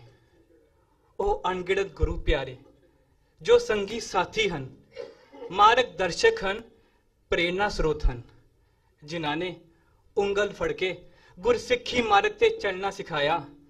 ਅੱਜ ਸਭ ਯਾਦ ਆ ਗਿਆ ਮੈਨੂੰ। ਅੱਜ ਹਰ ਘਰ ਵਿੱਚ ਇਹੀ ਸਵਾਲ ਉੱਠਦਾ ਹੈ ਕਿ ਸਿੱਖ ਪਨੀਰੀ ਨੂੰ, ਸਿੱਖ ਬੱਚਿਆਂ ਨੂੰ, ਸਪੈਸ਼ਲੀ ਸਿੱਖ ਯੂਥ ਨੂੰ ਮਾਪੇ ਕਿਸ ਤਰ੍ਹਾਂ ਆਪਣੇ ਅਨਮੋਲ ਵਿਰਸੇ ਨਾਲ ਜੋੜਨ। ਤੇ ਇਹਦੇ ਜਵਾਬ ਤਾਂ ਬਹੁਤ ਸਾਰੇ ਹੋਣਗੇ, ਪਰ ਆਈ ਐਮ ਸ਼ੋਰ ਉਹਦੇ ਵਿੱਚੋਂ ਇੱਕ ਥਾਟ, ਇੱਕ ਜਵਾਬ ਇਹ ਵੀ ਹੋਏਗਾ ਕਿ ਗੁਰਮਤ ਕੈਂਪਸ ਦਾ ਉਪਰਾਲਾ ਕਰਕੇ। ਮੇਰਾ ਗੁਰਮਤ ਕੈਂਪ ਦਾ ਸਫ਼ਰ ਸ਼ੁਰੂ ਹੋਇਆ 2007 ਵਿੱਚ ਤੇ ਮੈਨੂੰ ਸਭ ਤੋਂ ਵੱਡੀ ਪੋਜ਼ਿਟਿਵ ਤੇ ਚੰਗੀ ਗੱਲ ਇਹ ਲੱਗੀ ਕਿ ਇੱਥੇ ਸਾਰੇ ਧਰਮਾਂ ਦੇ ਲੋਕ, ਸਾਰੇ ਧਰਮਾਂ ਦੇ ਬੱਚੇ ਆਉਂਦੇ ਨੇ, ਪੜ੍ਹਦੇ ਨੇ ਤੇ ਇਨਫੈਕਟ ਬਹੁਤ ਕੁਝ ਸਿੱਖ ਕੇ ਜਾਂਦੇ ਨੇ। ਤੇ ਇਸ ਤੋਂ ਜੋ ਸਰਬ ਸਾਂਝੀਵਾਲਤਾ ਤੇ ਮਨੁੱਖੀ ਸਮਾਨਤਾ ਦਾ ਉਪਦੇਸ਼ ਜਾਂਦਾ ਹੈ ਲੋਕਾਂ ਨੂੰ, ਇਹ ਯੂਨੀਕ ਹੈ। ਅਸੀਂ ਜਦੋਂ ਗੁਰਮਤ ਕੈਂਪ ਦੇ ਟੀਚਰਸ ਕੋਲੋਂ ਸਵਾਲ ਪੁੱਛਦੇ ਆ ਨਾ, ਤਾਂ ਉਹ ਸਾਡੇ ਲੈਵਲ ਤੇ ਆ ਕੇ, ਮਤਲਬ ਬੱਚਿਆਂ ਦੇ ਲੈਵਲ ਤੇ ਆ ਕੇ ਸਾਨੂੰ ਸਮਝਾਉਣ ਦਾ ਪ੍ਰਯਾਸ ਕਰਦੇ ਨੇ। ਜਦੋਂ ਮੈਂ ਕੈਂਪ ਨਾਲ ਜੁੜਿਆ ਤਾਂ ਮੇਰੀ ਜ਼ਿੰਦਗੀ ਦਾ ਟਰਨਿੰਗ ਪੁਆਇੰਟ ਸੀ ਕਿ ਮੈਂ ਅੰਮ੍ਰਿਤ ਛਕਿਆ ਤੇ ਸਹਿਜ ਪਾਠ ਕਰਨਾ ਸ਼ੁਰੂ ਕਰ ਦਿੱਤਾ। ਤੇ ਉਸ ਤੋਂ ਬਾਅਦ ਮੇਰੀ ਜ਼ਿੰਦਗੀ ਵਿੱਚ ਜੋ ਚੇਂਜ ਆਇਆ, ਜੋ ਬਦਲਾਵ ਆਇਆ, ਜੋ ਸਬਰ ਸੰਤੋਖ ਆਇਆ, ਉਹ ਸ਼ਾਇਦ ਮੈਂ ਬਿਆਨ ਵੀ ਨਹੀਂ ਕਰ ਸਕਦਾ। ਅਸੀਂ ਗੁਰੂ ਨਾਨਕ ਸਾਹਿਬ ਦੇ ਕਨਸੈਪਟ ਤੋਂ ਪੜ੍ਹਿਆ ਹੈ ਕਿ ਸ਼ਬਦ ਗੁਰੂ ਸੁਰਤ ਤਨ ਚੇਲਾ, ਭਾਵ ਸ਼ਬਦ ਹੀ ਗੁਰੂ ਹੈ। ਇਹ ਮੈਨੂੰ ਗੁਰਮਤ ਕੈਂਪ ਤੋਂ ਸਿੱਖਣ ਨੂੰ ਮਿਲਿਆ ਤੇ ਜੀਵਨ ਮਨੋਰਥ ਹੈ ਕਿ ਅਸਲ ਵਿੱਚ ਉਹ ਪਤਾ ਲੱਗਿਆ। ਪਈ ਪ੍ਰਾਪਤ ਮਾਨੁਖ ਦਿਹੋਰਿਆ, ਗੋਬਿੰਦ ਮਿਲਣ ਕੀ ਇਹ ਤੇਰੀ ਬਰੀਆ। ਅਸੀਂ ਰੋਜ਼ਾਨਾ ਪੜ੍ਹਦੇ ਸੀ, ਮੂਲ ਮੰਤਰ ਪੜ੍ਹਦੇ ਸੀ, ਜਪਜੀ ਸਾਹਿਬ ਦਾ ਪਾਠ ਪੜ੍ਹਦੇ ਸੀ, ਹੋਰ ਬਾਣੀਆਂ ਵੀ ਪੜ੍ਹਦੇ ਸੀ, ਪਰ ਉਹਨਾਂ ਦੇ ਅਰਥ ਇੱਥੇ ਆ ਕੇ ਪਤਾ ਲੱਗੇ। ਬਾਣੀ ਪੜ੍ਹ ਕੇ ਜੀਵਨ ਕਮਾਉਣਾ ਕਿਵੇਂ ਹੈ ਤੇ ਸਿੱਖ ਰਹਿਤ ਮਰਿਆਦਾ ਜੋ ਕਿ ਕੋਡ ਆਫ ਕੰਡਕਟ ਹੈ ਸਿੱਖਾਂ ਲਈ, ਉਹਦੀ ਵਰਤੋਂ ਕਿਵੇਂ ਕਰਨੀ ਹੈ, ਇਹ ਇੱਥੇ ਆ ਕੇ ਪਤਾ ਲੱਗਿਆ। ਜਦੋਂ ਗੁਰਮਤ ਕੈਂਪ ਦੇ ਟੀਚਰਸ ਕਹਿੰਦੇ ਸਨ ਨਾ ਕਿ ਤੁਸੀਂ ਕੱਲ ਇਸ ਵਿਸ਼ੇ ਦਾ ਨਾ ਕਲਾਸਰੂਮ ਵਿੱਚ ਸਪੀਚ ਦੇਣੀ ਹੈ ਜਾਂ ਕੁਝ ਬੋਲਣਾ ਹੈ, ਤਾਂ ਸੱਚੀ ਮਨੋ ਸਾਧ ਸੰਗਤ ਜੀ, ਉਹਦੇ ਨਾਲ ਲੀਡਰਸ਼ਿਪ ਕੁਆਲਿਟੀ ਡਿਵੈਲਪ ਹੁੰਦੀ ਹੈ ਤੇ ਸਪੀਕਿੰਗ ਤੇ ਲਿਸਨਿੰਗ ਸਕਿੱਲਸ ਇੰਪਰੂਵ ਹੁੰਦੇ ਨੇ ਤੇ ਉਹਦਾ ਫਾਇਦਾ ਸਾਨੂੰ ਅੱਗੇ ਜਾ ਕੇ ਆਪਣੀ ਪ੍ਰੋਫੈਸ਼ਨ ਵਿੱਚ ਜਾਂ ਇਹੋ ਜਿਹੇ ਪ੍ਰੋਗਰਾਮ ਵਿੱਚ ਬਹੁਤ ਕੰਮ ਆਉਂਦਾ ਹੈ। ਪਰ ਇੱਥੇ ਇੱਕ ਗੱਲ ਇਹ ਵੀ ਦਿਮਾਗ ਵਿੱਚ ਆਉਂਦੀ ਹੈ ਕਿ ਇਹੋ ਜਿਹੇ ਗੁਰਮਤ ਕੈਂਪਸ ਨਾਲ how will you attract Sikh youth, ਤੇ ਉਹਦਾ ਜਵਾਬ ਵੀ ਹੈ ਗੁਰਮਤ ਕੈਂਪ ਦੇ ਟੀਚਰਸ ਕੋਲ। ਉਹ ਨਾਲ ਆਰਗੇਨਾਈਜ਼ ਕਰਦੇ ਨੇ ਟਰਬਨਟਾਈਨ ਕੈਂਪਸ ਜਾਂ ਸਪੋਰਟਸ ਦੇ ਗੱਤਕਾ ਕਲਾਸਿਸ ਜਾਂ ਫਿਰ ਮੋਸਟ ਇੰਪੋਰਟੈਂਟ डिस्कशंस, सेमिनार्स या कह लिए सांझ फ्रॉम सिख स्कॉलर्स और रियल लाइफ सिख हीरोज जो कि समझाਉਂਦੇ ਨੇ ਸਿੱਖ ਯੂਥ ਨੂੰ ਕਿ ਕਿਵੇਂ ਤੁਸੀਂ ਸਾਬਤ ਸੂਰਤ ਰਹਿ ਕੇ ਵੀ ਕਿਸੇ ਵੀ ਉੱਚੇ ਅਹੁਦੇ ਤੇ ਪਹੁੰਚ ਸਕਦੇ ਹੋ। No need to compromise with your ਬਾਣੀ and ਬਾਣਾ, that's it। ਤੇ ਵੀ ਅੱਜ ਮੈਂ ਜਦੋਂ ਇੱਥੇ ਖੜਿਆ ਹਾਂ ਨਾ ਤਾਂ ਉਹ ਵੀ ਗੁਰਮਤ ਕੈਂਪ ਦੀ ਦੇਣ ਹੈ। ਸਾਧ ਸੰਗਤ ਜੀ, ਵੈਸੇ ਤੇ ਵਿਸ਼ਾ ਇੰਨਾ ਵਾਸਟ ਹੈ ਕਿ ਜਿੰਨਾ ਬੋਲ ਲਈਏ ਉਨਾ ਘੱਟ ਹੈ, ਪਰ ਸਮੇਂ ਦਾ ਧਿਆਨ ਰੱਖਦੇ ਹੋਏ ਅੰਤ ਵਿੱਚ ਮੈਂ ਇਹੀ ਕਹਾਂਗਾ ਕਿ ਸਭ ਤੋਂ ਜ਼ਿਆਦਾ ਖੁਸ਼ੀ ਜਾਂ ਅਚੀਵਮੈਂਟ ਤਾਂ ਹੀ ਲੱਗਦੀ ਹੈ ਜਦੋਂ ਗੁਰਮਤ ਕੈਂਪ ਤੋਂ ਪੜ੍ਹੇ ਹੋਏ ਮੇਰੇ ਵਰਗੇ ਬੱਚੇ ਆਪਣੇ ਕੈਂਪਸ ਜਾਂ ਆਪਣੇ ਲੋਕਲ ਗੁਰਦੁਆਰਾਸ ਵਿੱਚ ਗੁਰਮਤ ਕੈਂਪਸ ਆਰਗੇਨਾਈਜ਼ ਕਰਨਾ ਸ਼ੁਰੂ ਕਰ ਦਿੰਦੇ ਨੇ। ਤੇ ਅੰਤ ਵਿੱਚ ਮੈਂ ਇਹੀ ਕਹਾਂਗਾ ਕਿ ਮੈਨੂੰ ਗੁਰਮਤ ਕੈਂਪ ਤੋਂ ਹੀ ਸਿੱਖਣ ਤੋਂ ਮਿਲਿਆ ਹੈ ਕਿ ਕੋਆਰਡੀਨੇਸ਼ਨ ਤੇ ਕੋਆਪਰੇਸ਼ਨ ਕਿਵੇਂ ਕਰਨੀ ਹੈ, ਸੈਲਫਲੈਸ ਸਰਵਿਸ ਭਾਵ ਸੇਵਾ ਕਿਵੇਂ ਕਰਨੀ ਹੈ, ਤੇ ਸਭ ਤੋਂ ਵੱਡੀ ਗੱਲ ਸਾਂਝ ਕਿਵੇਂ ਕਰਨੀ ਹੈ। ਤਨ ਮਨ ਤੇ ਨਾਮ ਕੇ ਵਣਜਾਰੇ, ਸਾਂਝੀ ਕਰੋ ਨਾਮ ਤਨ ਖਾਟੋ, ਗੁਰ ਕਾ ਸ਼ਬਦ ਵਿਚਾਰੇ। ਵਾਹਿਗੁਰੂ ਜੀ ਕਾ ਖਾਲਸਾ, ਵਾਹਿਗੁਰੂ ਜੀ ਕੀ ਫਤਿਹ। ਬਹੁਤ ਧੰਨਵਾਦ ਜੀ। ਹੁਣ ਮੈਂ ਸੱਦਾ ਪੱਤਰ ਦੇਣਾ ਸਰਦਾਰ ਪੁਸ਼ਪਿੰਦਰ ਸਿੰਘ ਜੀ ਨੂੰ, ਸਿੱਖ ਫॉर्म ਸਾਂਝ with his experience. Time is 4 minutes, please. Please. ਹਾਂਜੀ, ਵਾਹਿਗੁਰੂ ਜੀ ਕਾ ਖਾਲਸਾ, ਵਾਹਿਗੁਰੂ ਜੀ ਕੀ ਫਤਿਹ। ਮੈਂ ਤਾਂ ਨਿਕਲ ਰਿਹਾ ਸੀ, ਮੈਂ ਪਾਲਮ ਪਹੁੰਚਣਾ ਸੀ 5:30। ਡਿਸਪਲਿਨ ਦੀ ਗੱਲ ਹੈ, ਭਾਈ ਕਰਤਾਰ ਸਿੰਘ ਨੇ ਕਿਹਾ ਹੁਣੇ ਡਿਸਪਲਿਨ। ਮੈਂ ਬੈਂਗਲੌਰ ਤੋਂ ਹੀ ਆ ਰਿਹਾ ਤੇ ਜਿਸ ਤਰ੍ਹਾਂ ਅਸੀਂ ਹੁਣ ਗੱਲ ਕਰ ਰਹੇ ਹਾਂ, ਇੱਕ ਸਾਡੇ ਭਾਈ ਬਲਦੀਪ ਸਿੰਘ ਹੈ, he is flying in an aeroplane in the hawk as we speak. ਤੇ ਇਸ ਡਿਸਪਲਿਨ ਦੀ ਗੱਲ ਹੈ, ਅਦਰਵਾਈਜ਼ ਅਸੀਂ ਨਹੀਂ ਇੱਥੇ ਹੁੰਦੇ। ਅੱਛਾ, ਜਨਰਲ ਚੱਡਾ ਸਾਹਿਬ ਬੈਠੇ ਨੇ ਇੱਥੇ ਸਾਡੇ ਸਾਹਮਣੇ। He was president of the Sikh forum and I was given the responsibility. He is our patron. ਤੇ ਗੱਲ ਤਾਂ ਉਹੀ ਕਰਨਗੇ ਬਾਦ ਸਿੱਖ ਫੋਰਮ। ਮੈਂ ਇੱਕ ਗੱਲ ਕਹਿਣੀ ਸੀ, ਜਦ 1984 ਨਵੰਬਰ ਵਿੱਚ ਜਨਰਲ ਜਗਜੀਤ ਸਿੰਘ ਅਰੋੜਾ ਨੇ ਸਿੱਖ ਫੋਰਮ ਸਟੈਬਲਿਸ਼ ਕੀਤਾ ਸੀ, it was without any political motive at all. It was to bring back confidence and morale ਸਿੱਖਾਂ ਦਾ। ਤੇ ਸਿੱਖ ਫੋਰਮ ਹੁਣ ਕਿੰਨੇ ਸਾਲ ਹੋ ਗਏ? 34 years, ਵੀ ਆ 35 years। ਕੋਸ਼ਿਸ਼ ਹੋ ਹੀ ਰਹੀ ਹੈ ਤੇ ਸਾਡੇ ਫੁਲਕਾ ਸਾਹਿਬ ਨੇ ਇੰਨੀ ਮਿਹਨਤ ਕਰਕੇ ਨਾਲ ਫਰਸਟ ਕਨਵਿਕਸ਼ਨ ਕਰਾ ਲਈ। ਹੋਰ ਵੀ ਹੋਣਗੀਆਂ। I don't know whether he's here, but I will not talk about this subject. ਮੈਂ ਇੱਕ ਹੋਰ ਗੱਲ ਕਹਿਣੀ ਸੀ। 1999 ਵਿੱਚ ਅਸੀਂ 98 ਵਿੱਚ ਸ਼ੁਰੂ ਕੀਤੀ ਇੱਕ ਮੈਗਜ਼ੀਨ ਨਿਸ਼ਾਨ। ਕਿਹਨਾਂ ਨੇ ਦੇਖੀ ਨਿਸ਼ਾਨ? ਪਹਿਲੇ ਹੱਥ ਉੱਥੇ ਰੱਖੋ। Very very sorry, you will get it ਇਹਦੇ ਬਾਅਦ ਮੈਂ ਆਪਣੇ ਕਵਾਂਗਾ ਆਪਣੇ ਭਾਈ ਮਹਿੰਦਰ ਸਿੰਘ ਜੀ। ਇਹ ਅਸੀਂ ਕਿਉਂ ਸ਼ੁਰੂ ਕੀਤੀ ਨਿਸ਼ਾਨ? ਇਹ ਹੈ ਅੰਗਰੇਜ਼ੀ 'ਚ, 99% ਬਾਹਰ ਜਾਂਦੀ ਹੈ, ਇੱਥੇ ਪੜ੍ਹਦਾ ਨਹੀਂ ਕੋਈ। ਜਦ ਮੈਂ ਪੁੱਛਿਆ ਇੱਕ ਟਾਈਮ ਅੰਮ੍ਰਿਤਸਰ SGPs ਨੂੰ, ਤੁਸੀਂ ਨਿਸ਼ਾਨ ਕਿਉਂ ਨਹੀਂ ਲੈਂਦੇ? ਕਹਿੰਦੇ ਜੀ ਅੰਗਰੇਜ਼ੀ 'ਚ ਹੈ। ਮੈਂ ਕਿਹਾ ਹਾਂ ਅੰਗਰੇਜ਼ੀ 'ਚ ਹੈ। ਕਹਿੰਦੇ ਫਿਰ ਤੁਸੀਂ ਪੰਜਾਬੀ 'ਚ ਕਰੋ ਤੇ ਫਿਰ ਅਸੀਂ ਲਵਾਂਗੇ। ਅਸੀਂ ਨਹੀਂ, ਸਾਰਾ ਪਰਪਸ ਹੈ ਟੂ ਸ਼ੋ ਸਿੱਖੀ ਟੂ ਦ ਵਰਲਡ। ਤੇ ਮੈਂ ਇਹ ਕਹਿ ਸਕਦਾ, ਜਿੰਨੇ ਵੀ ਸਾਡੇ ਕੁਆਟਰਲੀ ਹੈਗੀ ਹੈ ਐਵਰੀ 3 months ਜਾਂਦੇ, 90% ਗੋ ਅਬਰੋਡ। ਤੇ I'll give you 2 examples ਕਿ ਕੀ ਹੋਇਆ। ਜਗ੍ਹਾ ਹੈ ਲਿਥੂਨੀਆ, ਉੱਥੇ ਬਾਲਟਿਕ ਸਟੇਟ ਵਿੱਚ, ਤੇ ਇੱਕ ਉੱਥੇ ਅੰਗਰੇਜ਼ ਹੈਗੇ, ਉਹਨਾਂ ਨੇ ਨਿਸ਼ਾਨ ਰੱਖੀ ਹੋਈ ਸੀ। ਤੇ ਇੱਕ ਲੇਡੀ ਆਈ ਤੇ ਉਹ ਕਹਿੰਦੀ ਇਹ ਕੀ ਹੈਗਾ? ਉਹ ਲੈ ਗਈ ਨਿਸ਼ਾਨ। ਤੇ ਮੈਨੂੰ ਚਿੱਠੀ ਆਈ ਸਾਲ ਬਾਅਦ ਕਿ ਹੁਣ ਲਿਥੂਨੀਆ 2 ਸਿੱਖ ਹੋ ਗਏ। ਇਹ ਜਿਹੜੀ ਇਹ ਮੈਗਜ਼ੀਨ ਲੈ ਗਈ ਸੀ ਜਨਾਨੀ ਲਿਥੂਨੀਅਨ, ਕਹਿੰਦੀ I'm so impressed by this religion, I'm now a Sikh. So even if one person was impressed, we think ਸਾਡਾ sort of the role is done. ਦੂਜਾ ਇੱਕ ਮੈਕਸੀਕੋ ਵਿੱਚ ਇੱਕ ਮੈਕਸੀਕਨ ਹੈ, ਉਹ ਸਿੱਖ ਬਣ ਗਿਆ ਤੇ ਉਹਨੇ ਚਿੱਠੀ ਲਿਖੀ ਕਿ ਅਸੀਂ ਛੋਟੇ ਜਿਹੇ ਸ਼ਹਿਰ 'ਚ 3 ਸਿੱਖ ਹੈਗੇ ਹਾਂ, ਮੈਂ ਤੇ ਮੇਰੇ 2 ਬੱਚੇ ਸਾਫੇ ਪੜ੍ਹਦੇ ਆ। ਤੇ ਮੁਸ਼ਕਲ ਹੁੰਦੀ ਹੈ ਕਿ ਉਹ ਕਹਿੰਦੇ ਹੈ ਕੌਣ? Mexicans don't know much about Sikhi. Ever since Nishan came, and then we are walking 1 foot higher, taller. So I think we have done a bit. ਤੇ ਅਗਰ ਕਿਸੇ ਨੂੰ ਚਾਹੀਦੀ ਹੈ, ਮੈਂ ਇੱਕ ਬਾਰ ਰਜਿਸਟਰ ਪਿਆ ਹੋਇਆ, ਉੱਥੋਂ ਅਸੀਂ ਤੁਹਾਡਾ ਨਾਮ ਲੈ ਕੇ ਤੇ we will send you the thing. It's online also. So ਜ਼ਰੂਰ ਪੜ੍ਹੋ and propagate it. It is for the next generation, for the future generation, ਆਪਣੇ ਬੱਚਿਆਂ ਦੇ ਤੇ ਪੂਰੀ ਦੁਨੀਆ ਦੇ। ਤੇ ਇਹ ਕਹਿ ਕੇ ਮੈਂ ਡਿਸਪਲਿਨ ਵੱਲ ਜਾ ਰਿਹਾ। ਮੈਂ ਕਿਤੇ 5:30 ਪਹੁੰਚਣਾ ਸੀ। ਵਾਹਿਗੁਰੂ ਜੀ ਕਾ ਖਾਲਸਾ, ਵਾਹਿਗੁਰੂ ਜੀ ਕੀ ਫਤਿਹ। ਦੇਖੋ ਕਮਾਲ ਦੀ ਗੱਲ ਹੈ, ਅੱਧਾ ਮਿੰਟ ਪਹਿਲੇ ਪਾਉਂਦੇ ਨੇ। ਇਹ ਹੁੰਦਾ ਡਿਸਪਲਿਨ ਆਫ ਲਾਈਫ। ਇਹ ਤਾਂ ਹੀ ਇਹਨਾਂ ਦੀ ਮੈਗਜ਼ੀਨ ਜਿਹੜੀ ਬਾਹਰ ਦੇ ਬੰਦੇ ਪੜ੍ਹਦੇ ਨੇ, ਗੋਰਿਆਂ ਨਾਲ ਰਹਿ ਕੇ ਡਿਸਪਲਿਨ ਕਿੰਨੇ ਹੋ ਜਾਂਦੇ ਨੇ। Good, thank you so much. ਮੈਂ ਹੁਣ ਸੱਦਾ ਦੇ ਰਿਹਾ ਸਰਦਾਰ ਗਗਨ ਸਿੰਘ ਜੀ ਨੂੰ, Sanjh through Gurmat classes. Is he here? Okay. Next is Sardarni Pawanjeet Kaur ਤੇ ਉਹਨਾਂ ਦੇ ਮਦਰ ਸਰਦਾਰ ਹਰਜੀਤ ਕੌਰ, ਜੋ ਕਿ ਗੁਰਮਤ ਕਲਾਸਾਂ ਚਲਾ ਰਹੇ ਨੇ ਲਗਭਗ 4 ਡਿਕੇਡਸ ਤੋਂ ਰਜੌਰੀ ਗਾਰਡਨ ਦੇ ਵਿੱਚ ਕੀਰਤਨ ਦੀਆਂ ਤੇ ਵੀਕਲੀ ਕਲਾਸਿਸ, ਨਿਤਨੇਮ ਕਲਾਸਿਸ। ਪਲੀਜ਼ ਉਸ ਤੋਂ ਬਾਅਦ ਜੀ ਪਲੀਜ਼ ਦਲਜੀਤ ਸਿੰਘ ਜੀ, ਉਹ ਵੀ ਰੈਡੀ ਰਹਿਣ। ਕਹਿੰਦੇ ਸੀ ਦਲਜੀਤ ਸਿੰਘ ਜੀ? ਦਲਜੀਤ ਸਿੰਘ ਪਲੀਜ਼ ਇੱਧਰ ਆ ਜਾਓ ਵੀਰ ਜੀ। ਭੈਣ ਜੀ ਦਾ ਸਮਾਂ 3 ਮਿੰਟ ਜੀ ਪਲੀਜ਼।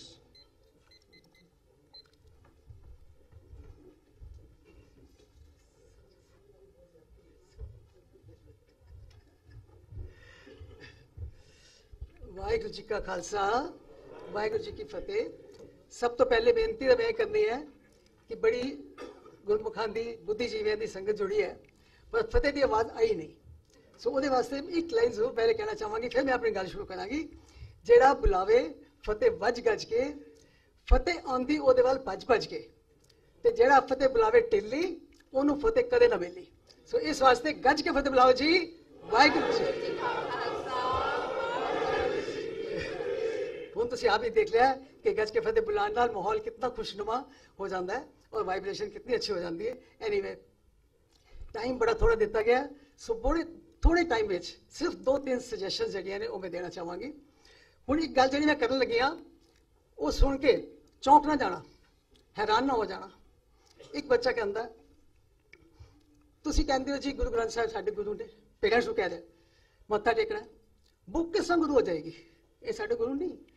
ਮੇਰੇ ਫਰੈਂਡ ਨੇ, ਉਹਨਾਂ ਦੇ ਘਰ ਉਹਨਾਂ ਦੇ ਗੁਰੂ ਜੀ ਆਉਂਦੇ ਨੇ, ਉਹਨਾਂ ਨਾਲ ਗੱਲਾਂ ਬਾਤਾਂ ਕਰਦੇ ਨੇ, ਉਹਨਾਂ ਨੂੰ ਮੱਥਾ ਟੇਕਦੇ ਨੇ, ਉਹ ਸਾਰੇ ਲੋਕ ਬੜੇ ਖੁਸ਼ ਹੁੰਦੇ ਨੇ। ਤੇ ਬੁੱਕ ਤਾਂ ਗੁਰੂ ਨਹੀਂ ਹੋ ਸਕਦੀ।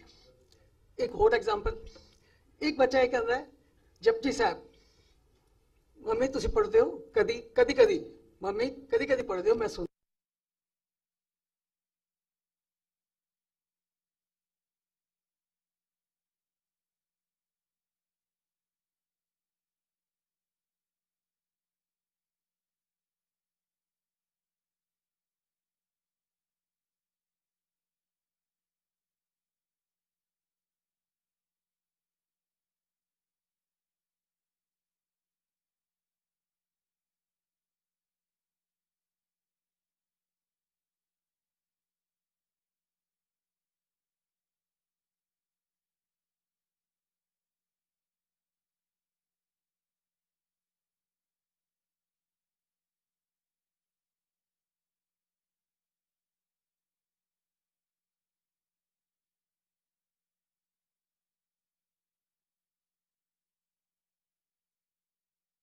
ਸਾਡੇ ਪਾਸ ਇੱਕ ਵਲਵਲੇ ਲੈ ਕੇ ਬੱਚੀ ਆਈ ਹੈ,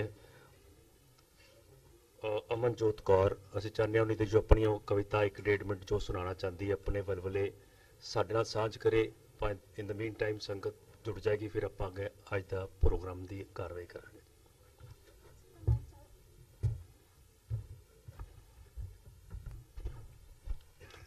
ਸਾਰੀ ਸਾਧ ਸੰਗਤ ਨੂੰ ਮੇਰੇ ਵੱਲੋਂ ਵਾਹਿਗੁਰੂ ਜੀ ਕਾ ਖਾਲਸਾ ਵਾਹਿਗੁਰੂ ਜੀ ਕੀ ਫਤਿਹ। ਜ਼ਿਆਦਾ ਟਾਈਮ ਨਾ ਲੈਣ ਤੋਂ ਮੈਂ ਪੋਇਮ ਸ਼ੁਰੂ ਕਰਦੀ ਹਾਂ। ਮੈਂ ਛੋਟੀ ਬੱਚੀ, ਮੇਰੇ ਥੋੜੇ ਜਿਹੇ ਸਵਾਲ ਨੇ, ਸਵਾਲ ਛੋਟੇ ਛੋਟੇ ਪਰ ਬੜੇ ਹੀ ਕਮਾਲ ਨੇ। ਪਹਿਲਾ ਸਵਾਲ ਮੈਂ ਬਜ਼ੁਰਗਾਂ ਨੂੰ ਪਾਵਾਂਗੀ, ਪਹਿਲਾ ਸਵਾਲ ਮੈਂ ਬਜ਼ੁਰਗਾਂ ਨੂੰ ਪਾਵਾਂਗੀ, 2-4 ਲਾਈਨਾਂ 'ਚ ਸਵਾਲ ਨੂੰ ਮੁਕਾਵਾਂਗੀ। ਪੁੱਤ ਪੋਤੀਆਂ ਨੂੰ ਦੱਸੋ ਤੁਸੀਂ ਕੀ ਸਿਖਾਉਂਦੇ ਹੋ? ਉਂਗਲੀ ਨਾਲ ਲਾ ਕੇ ਕਦੇ ਗੁਰੂ ਘਰ ਲਿਆਉਂਦੇ ਹੋ? ਗੁਰੂ ਗ੍ਰੰਥ ਸਾਹਿਬ ਵਿੱਚ ਦੱਸੋ ਕਿੰਨੇ ਰਾਗ ਨੇ, 10 ਗੁਰੂਆਂ ਦੇ ਨਾਮ ਕਿੰਨਿਆਂ ਨੂੰ ਯਾਦ ਨੇ? ਜੇ ਆਉਂਦਾ ਨਹੀਂ ਜਵਾਬ ਕਿਤੇ ਰੁੱਸ ਕੇ ਨਾ ਬਹਿਣਾ ਜੀ, ਕਵਿਤਾ ਤੋਂ ਬਾਅਦ ਮੇਰੇ ਕੋਲੋਂ ਪੁੱਛ ਲੈਣਾ ਜੀ। ਦਾਦਾ ਦਾਦੀਆਂ ਤੋਂ ਹੁਣ ਪੁੱਛਣੇ ਸਵਾਲ ਨੇ, ਤੁਹਾਡੇ ਪੋਤੀਆਂ ਦੇ ਸਿਰੋਂ ਕੱਟੇ ਕਾਤੋਂ ਵਾਲ ਨੇ। ਉੱਤਰ ਤੋਂ ਲੈ ਕੇ ਦੱਖਣ ਤੱਕ, ਪੂਰਬ ਤੋਂ ਲੈ ਕੇ ਪੱਛਮ ਤੱਕ, ਸਿਰਫ ਖਬਰ ਨਹੀਂ ਬਲਕਿ ਖਬਰ ਦੀ ਤਹਿ ਤੱਕ। ਉਹ ਖਬਰਾਂ ਜੋ ਮਾਇਨੇ ਰੱਖਦੀਆਂ ਨੇ ਤੁਹਾਡੇ ਲਈ, ਸਾਡੇ ਲਈ। ਦੇਖਣਾ ਨਾ ਭੁੱਲੋ ਰੋਜ਼ਾਨਾ ਪੰਜਾਬੀ ਖਬਰਾਂ TV 84 ਤੇ। ਖਾਲਸਾ ਸਾਜਨਾ ਦਿਵਸ ਨੂੰ ਦੇਸ਼ ਵਿਦੇਸ਼ ਵਿੱਚ ਨੈਸ਼ਨਲ ਸਿੱਖ ਡੇ ਵਜੋਂ ਸਥਾਪਿਤ ਕਰਨ ਲਈ ਸ਼੍ਰੀ ਗੁਰੂ ਗ੍ਰੰਥ ਸਾਹਿਬ ਜੀ ਦੀ ਰਹਿਨੁਮਾਈ ਹੇਠ 6 ਅਪ੍ਰੈਲ 2019 ਦਿਨ ਸ਼ਨੀਚਰਵਾਰ ਨੂੰ ਕੈਪੀਟਲ ਹਿੱਲ ਵਾਸ਼ਿੰਗਟਨ DC ਵਿਖੇ ਸਵੇਰੇ 11 ਵਜੇ ਸਿੱਖ ਡੇ ਪਰੇਡ ਦਾ ਆਯੋਜਨ ਕੀਤਾ ਜਾ ਰਿਹਾ ਹੈ। ਸਿੱਖ ਕੋਆਰਡੀਨੇਸ਼ਨ ਕਮੇਟੀ ਈਸਟ ਕੋਸਟ ਵੱਲੋਂ ਆਪ ਸਭ ਨੂੰ ਪਰਿਵਾਰਾਂ ਸਮੇਤ ਇਸ ਪਰੇਡ ਵਿੱਚ ਸ਼ਾਮਲ ਹੋਣ ਲਈ ਬੇਨਤੀ ਕੀਤੀ ਜਾਂਦੀ ਹੈ। ਵਧੇਰੇ ਜਾਣਕਾਰੀ ਲਈ ਆਪ ਹੇਠ ਦਿੱਤੇ ਨੰਬਰਾਂ ਤੇ ਸੰਪਰਕ ਕਰ ਸਕਦੇ ਹੋ।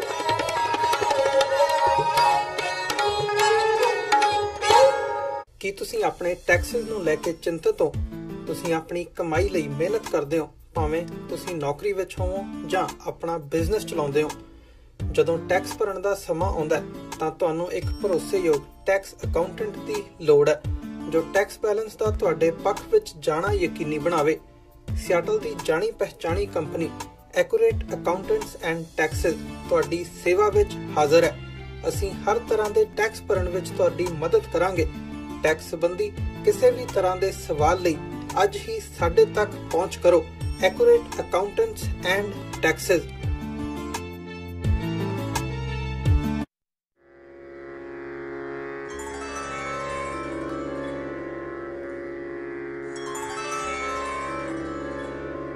ਬਾਣੀ ਗੁਰੂ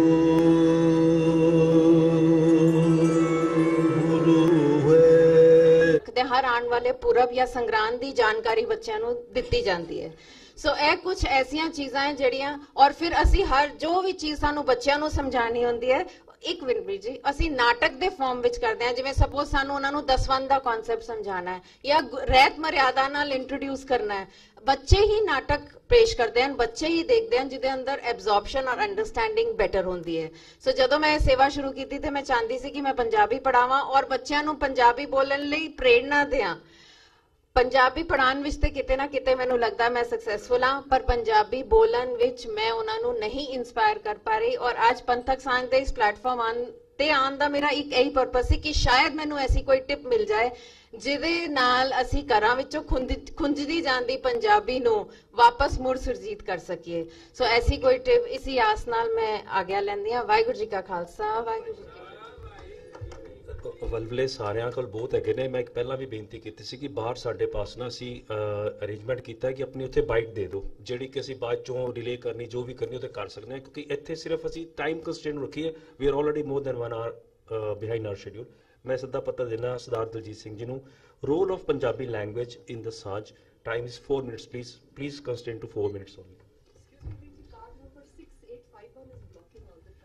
ਕਾਰ ਨੰਬਰ 6851, ਉਹਦੇ ਵਿੱਚ ਕੁਝ ਡੌਗ ਵੀ ਹੈ, ਪਲੀਜ਼ ਉਹ ਬਲੌਕ ਕਰ ਰਹੀ ਹੈ। ਪਹਿਲੇ ਵੀ ਮੈਂ ਅਨਾਉਂਸ ਕੀਤਾ ਸੀ 6851, ਜਿਨ੍ਹਾਂ ਦੀ ਹੈ ਪਲੀਜ਼ ਰਿਮੂਵ ਕਰ ਦੇਣ।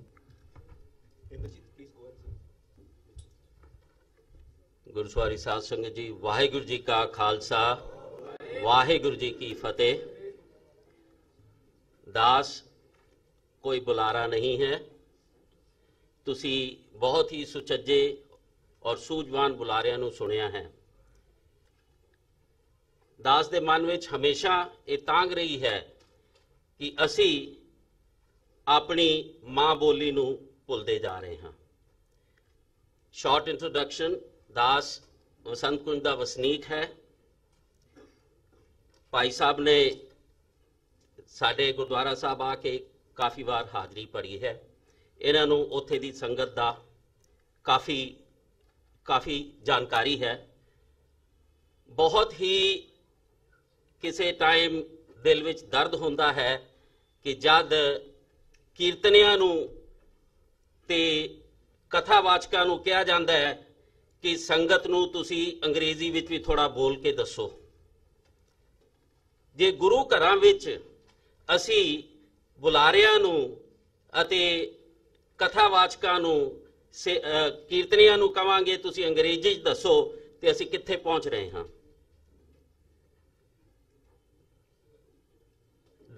ਬੀਬੀ ਜੀ ਨੇ ਦੱਸਿਆ ਉਹਨਾਂ ਦੇ ਗੁਰਦੁਆਰੇ ਵਿੱਚ ਕੋਈ ਚੋਣ ਨਹੀਂ ਹੁੰਦੀ।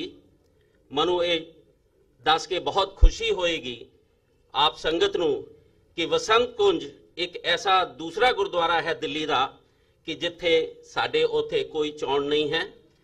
ਸੰਗਤ ਹੀ ਸੇਵਾਦਾਰਾਂ ਨੂੰ ਚੁਣਦੀ ਹੈ ਤੇ ਉਹ ਬਾਖੂਬ ਸੇਵਾ ਨਿਭਾਉਂਦੇ ਹਨ। ਪੰਜਾਬੀ ਦੀ ਲੋੜ, ਮਾਂ ਬੋਲੀ ਦੀ ਲੋੜ ਬਹੁਤ ਜ਼ਰੂਰੀ ਹੈ। ਜੇ ਮਾਂ ਔਰ ਬੱਚਾ, ਜੇ ਉਹਨਾਂ ਦੀ ਬੋਲੀ ਇੱਕ ਨਹੀਂ ਹੋਏਗੀ, ਉਹ ਸਾਂਝ ਕੀ ਕਰ ਸਕਣਗੇ। ਜਿਹੜੀਆਂ ਵੀ ਕੌਮਾਂ ਅੱਗੇ ਵਧੀਆਂ ਹਨ, ਉਹਨਾਂ ਨੇ ਆਪਣੀ ਬੋਲੀ ਨੂੰ ਬਰਕਰਾਰ ਰੱਖਿਆ ਹੈ। ਜੇ ਤੁਸੀਂ ਅੰਗਰੇਜ਼ਾਂ ਨੂੰ ਲਓ, ਉਹ ਜਿੱਥੇ ਜਿੱਥੇ ਗਏ ਉਹਨਾਂ ਨੇ ਉੱਥੇ ਦੇ ਵਸਨੀਕਾਂ ਨੂੰ ਅੰਗਰੇਜ਼ੀ ਬੋਲਣੀ ਸਿਖਾ ਦਿੱਤੀ। ਅਸੀਂ ਕਿੱਥੇ ਜਾ ਰਹੇ ਹਾਂ? ਅਸੀਂ ਆਪਣੇ ਗੁਟਕੇ, ਆਪਣੇ ਗੁਰੂ ਗ੍ਰੰਥ ਸਾਹਿਬ ਦੂਸਰੀਆਂ ਬੋਲੀਆਂ ਵਿੱਚ ਉਹਨਾਂ ਨੂੰ ਟਰਾਂਸਲੇਟ ਕਰ ਰਹੇ ਹਾਂ। ਇੱਕ ਜ਼ਰੀਆ, ਇੱਕ ਬੜੀ ਅੱਛੀ ਚੀਜ਼ ਹੈ ਕਿ ਲੋਕਾਂ ਨੂੰ ਪੜ੍ਹਨ ਦੀ ਤੇ ਸਮਝਣ ਦੀ ਥੋੜੀ ਉਹਨਾਂ ਨੂੰ ਸੋਚ ਮਿਲੇ, ਪਰ ਮੇਰੇ ਹਿਸਾਬ ਨਾਲ ਨਹੀਂ। ਜਦ ਤੱਕ ਗੁਰੂਆਂ ਦੀ ਬੋਲੀ ਵਿੱਚ ਲਿਖੀ ਹੋਈ ਗੁਰੂ ਗ੍ਰੰਥ ਸਾਹਿਬ ਤੇ ਗੁਰਬਾਣੀ ਅਸੀਂ ਸੁਣਾਂਗੇ, ਸਮਝਾਂਗੇ ਨਹੀਂ, ਸਾਨੂੰ ਆਪਣੇ ਪੰਥ ਦੀ ਪੂਰੀ ਤਰ੍ਹਾਂ ਨਾਲ ਸੋਝੀ ਨਹੀਂ ਆ ਸਕਦੀ। ਅੱਜ ਕੱਲ ਦੀ ਪੰਜਾਬੀ ਜਿਹੜੀ ਹੈਗੀ ਹੈ ਰਹਿ ਗਈ ਹੈ। ਬੱਚਾ ਪਾਰਕ ਵਿੱਚ ਖੜਾ ਹੈ ਪਿਤਾ ਜੀ ਦੇ ਨਾਲ ਤੇ ਕਹਿੰਦਾ ਹੈ ਪਾਪਾ ਉਹ ਦੇਖੋ ਟਰੀ ਦੇ ਉੱਤੋਂ ਲੀਵਸ ਥੱਲੇ ਗਿਰ ਰਹੇ ਹਨ। ਹੁਣ ਜੇ ਮੈਂ ਉਮੀਦ ਕਰਦਾ ਹਾਂ ਕਿ ਕਿੱਡੀ ਸੰਗਤ ਆਲੇ ਜਿਹੜੇ ਇੰਨਾ ਵੱਡਾ ਉਪਰਾਲਾ ਕਰ ਰਹੇ ਹਨ ਉਹ ਇਸ ਵੱਲ ਵੀ ਧਿਆਨ ਦੇ ਰਹੇ ਹੋਣਗੇ ਕਿ ਬੱਚਿਆਂ ਨੂੰ ਤੁਸੀਂ ਉਸ ਲੈਵਲ ਤੋਂ ਹੀ ਪੰਜਾਬੀ ਸਿਖਾਣੀ ਸ਼ੁਰੂ ਕਰੋ ਤਾਂ ਕਿ ਉਹ ਵੱਡੇ ਹੋ ਕੇ ਆਪਣੀ ਮਾਂ ਬੋਲੀ ਨੂੰ ਬੜੀ ਬਾਖੂਬੀ ਨਾਲ ਆਪਣੇ ਫਖਰ ਸਮਝਣ ਤੇ ਅਸੀਂ ਆਪਣੇ ਕੌਮ ਦੀ ਚੜ੍ਹਦੀ ਕਲਾ ਕਰ ਸਕੀਏ। ਵਾਹਿਗੁਰੂ ਜੀ ਕਾ ਖਾਲਸਾ, ਵਾਹਿਗੁਰੂ ਜੀ ਕੀ ਫਤਿਹ। ਬਹੁਤ ਧੰਨਵਾਦ ਜੀ। ਮੈਂ ਸੱਦਾ ਪੱਤਰ ਦੇਣਾ ਸਰਦਾਰ ਭੁਪਿੰਦਰ ਸਿੰਘ ਜੀ ਨੂੰ, ਲਿਵਿੰਗ ਟ੍ਰੇਡ ਵਾਲਿਆਂ ਨੂੰ। Resolution of conflicts for the Sanjh. Time is 5 minutes please.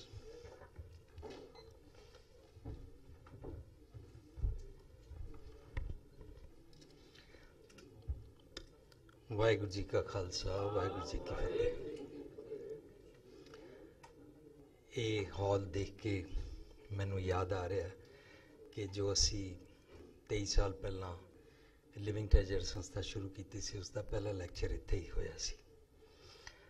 ਜੋ ਉਪਰਾਲਾ ਮੇਰੇ ਵੀਰ ਰਾਜਵੀਰ ਜੀ ਔਰ ਉਹਨਾਂ ਦੀ ਸਾਰੀ ਟੀਮ ਨੇ ਕੀਤਾ ਹੈ, ਮੈਂ ਉਹਦੇ 'ਚ ਤਹਿ ਦਿਲੋਂ ਧੰਨਵਾਦੀ ਹਾਂ ਔਰ ਆਪਣੇ ਬਾਈ ਆਲ ਮੀਨਸ ਉਹਦੇ ਨਾਲ ਸਾਂਝ ਕਰਨਾ ਚਾਹੁੰਦਾ। ਬਹੁਤ ਕੀਮਤੀ ਉਪਰਾਲਾ ਕੀਤਾ। ਅਸੀਂ ਪਿੱਛੇ ਲੋਗੋ ਲਗਾਇਆ ਹੋਇਆ ਹੈ, ਸਾਂਝ ਕਰੀ ਜੇ ਗੁਣਾ ਕੇਰੀ ਛੋੜ ਗੁਣ ਚੱਲੀ ਹੈ, ਪਰ ਸਾਡੀ ਕੌਮ ਦਾ ਐਟੀਟਿਊਡ ਐਸਾ ਨਹੀਂ ਹੈ। ਜਿਹੜੇ ਬਾਣੀ ਖੋਜਦੇ ਨੇ ਉਹਨਾਂ ਨੂੰ ਅਸੀਂ ਪੰਥ ਤੋਂ ਛੇਕ ਦਿੰਦੇ ਹਾਂ। ਇਹ ਐਟੀਟਿਊਡ ਸਾਨੂੰ ਸੋਚਣਾ ਪਏਗਾ ਕਿ ਅਸੀਂ ਵਰਤਣਾ ਹੈ ਕਿ ਨਹੀਂ ਵਰਤਣਾ। ਸੈਕਿੰਡ, ਜਦੋਂ ਅਸੀਂ ਆਪਣੇ ਵੱਲ ਝਾਤ ਮਾਰਦੇ ਹਾਂ ਤਾਂ ਪਤਾ ਲੱਗਦਾ ਹੈ ਕਿ ਮੇਰਾ ਮਾਈਂਡ ਸੈੱਟ ਹੈ, ਮੈਂ ਬਾਣੀ ਦੇ ਜੈਸੇ ਅਰਥ ਸਮਝਦਾ ਉਹਨਾਂ ਦੇ ਕਾਰਨ ਮੇਰਾ ਮਾਈਂਡ ਸੈੱਟ ਹੈ, ਮੇਰੇ ਕਾਰਨ ਮੇਰਾ ਸਮਾਜ ਬਣਦਾ ਹੈ, ਮੇਰੇ ਕਾਰਨ ਮੇਰੀ ਕੌਮ ਦਾ ਮਾਈਂਡ ਸੈੱਟ ਹੁੰਦਾ ਹੈ। ਕੌਮ ਦਾ ਮਾਈਂਡ ਸੈੱਟ ਹੋ ਗਿਆ ਬੀਬੀ ਦੇ ਨਾਲ ਡਿਸਕ੍ਰਿਮੀਨੇਸ਼ਨ ਦਾ, ਤਾਂ ਕੌਮ ਅਰਥ ਕਰਦੀ ਹੈ ਜਿਨ ਹਰ ਹਿਰਦੇ ਨਾਮ ਨਾ ਬਸਿਓ ਤਿਨ ਮਾਤ ਕੀ ਜ਼ਹਿਰ ਭਾਂਜਾ ਦੇ ਅਰਥ ਕਰਦੀ ਹੈ ਬਾਇਓਲੋਜੀਕਲ ਮੰਮੀ ਨੂੰ ਬਾਂਝ ਕਰ ਦਿਓ। ਇਹਦਾ ਮਤਲਬ ਇਹ ਨਿਕਲ ਕੇ ਆਉਂਦਾ ਹੈ ਕਿ ਹੁਣੇ ਵੀ ਡੁੱਲੇ ਬੇਰਾਂ ਦਾ ਕੁਝ ਨਹੀਂ ਵਿਗੜਿਆ ਜੇਕਰ ਅਸੀਂ ਸ਼ੁਰੂ ਤੋਂ ABC ਤੋਂ ਬਾਣੀ ਦੇ ਅਰਥਾਂ ਦੀ ਸਾਂਝ ਕਰਨੀ ਸ਼ੁਰੂ ਕਰੀਏ, ਜੋ ਅਸੀਂ ਲਿਵਿੰਗ ਟ੍ਰੇਜਰੀ 23 ਸਾਲ ਪਹਿਲਾਂ ਸ਼ੁਰੂ ਕੀਤਾ ਸੀ ਕਿ ਅਸੀਂ ਕੋਈ ਹਿਸਟਰੀ ਦੀ ਗੱਲ ਨਹੀਂ ਕਰਾਂਗੇ, ਅਸੀਂ ਕਿਸੇ ਨੂੰ ਰੋਕਾਂਗੇ ਨਹੀਂ, ਅਸੀਂ ਇਹ ਗੱਲ ਸ਼ੁਰੂ ਕਰਾਂਗੇ, ਅਸੀਂ ਗੁਰੂ ਗ੍ਰੰਥ ਸਾਹਿਬ ਦੀ ਬਾਣੀ ਦੇ ABC ਤੋਂ ਅਰਥ ਸਮਝਣਾ ਸ਼ੁਰੂ ਕਰਾਂਗੇ ਤਾਂ ਕਿ ਅਸੀਂ ਨਵੇਂ ਸਮਾਜ ਦੀ ਸਿਰਜਣਾ ਕਰ ਸਕੀਏ। ਸੋ ਬੜੇ ਦੁੱਖ ਦੇ ਹਿਰਦੇ ਨਾਲ ਮੈਂ ਸਾਂਝ ਕਰ ਰਿਹਾ ਹਾਂ ਕਿ ਜੇ ਇਹ ਵਾਲੇ ਨੈਗੇਟਿਵਸ ਨਾ ਹੋਣ ਤਾਂ ਸਾਡੀ ਏਕਤਾ ਬਣ ਸਕਦੀ ਹੈ। ਸਾਡੇ ਨੈਗੇਟਿਵਸ ਬਹੁਤ ਸਾਰੇ ਨੇ। ਖੁੱਲੀ ਦਾੜੀ ਬੱਦੀ ਦਾੜੀ ਦਾ ਸਾਡੇ ਅੰਦਰ ਬੜਾ ਸਖਤ ਡਿਸਕ੍ਰਿਮੀਨੇਸ਼ਨ ਹੈ।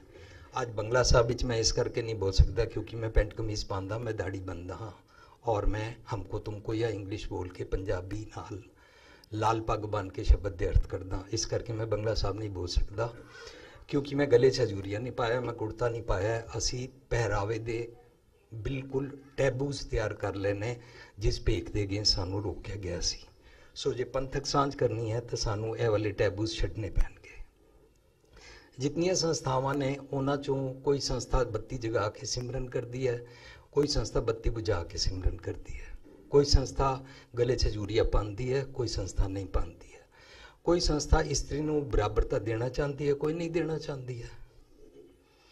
ਸਾਡੇ ਆਪਸੀ ਡਿਫਰੈਂਸਿਸ ਕੋਈ ਵੀ ਹੋ ਸਕਦੇ ਨੇ, ਪਰ ਅਸੀਂ ਇਸ ਤਰ੍ਹਾਂ ਸੋਚ ਸਕਦੇ ਹਾਂ। ਅਸੀਂ ਹਾਰਮਨੀ ਉੱਤੇ ਸੈਮੀਨਾਰ ਕੀਤਾ ਸੀ ਕਿ ਅਸੀਂ ਲੋਕਾਂ ਦੇ ਨਾਲ ਇਸ ਕਰਕੇ ਤੋੜਨ ਨੂੰ ਤਿਆਰ ਹਾਂ ਕਿ ਤੇਰੇ 99 ਗੁਣ ਪਸੰਦ ਹਨ ਪਰ ਤੇਰਾ ਇੱਕ ਗੁਣ ਨਹੀਂ ਪਸੰਦ, ਸੋ ਅਸੀਂ ਤੇਰੇ ਨਾਲ ਡਿਸਹਾਰਮਨੀ ਕਰਨ ਨੂੰ ਤਿਆਰ ਹਾਂ। ਸਾਡਾ ਇਹ ਵਾਲਾ ਐਟੀਟਿਊਡ ਇਸ ਹੱਦ ਤੱਕ ਕੰਮ ਕਰ ਚੁੱਕਾ ਹੈ ਕਿ ਜਦੋਂ ਰਕਾਬਗੰਜ ਲਾਵਾਂ ਹੋਈਆਂ ਸੀ ਤਾਂ ਲਾਵਾਂ ਦੇ ਬਾਰੇ ਮੈਨੂੰ ਪਤਾ ਵੀ ਨਹੀਂ ਸੀ ਕਿ ਇਸ ਤਰ੍ਹਾਂ ਹੋ ਜਾਂਦਾ ਹੈ।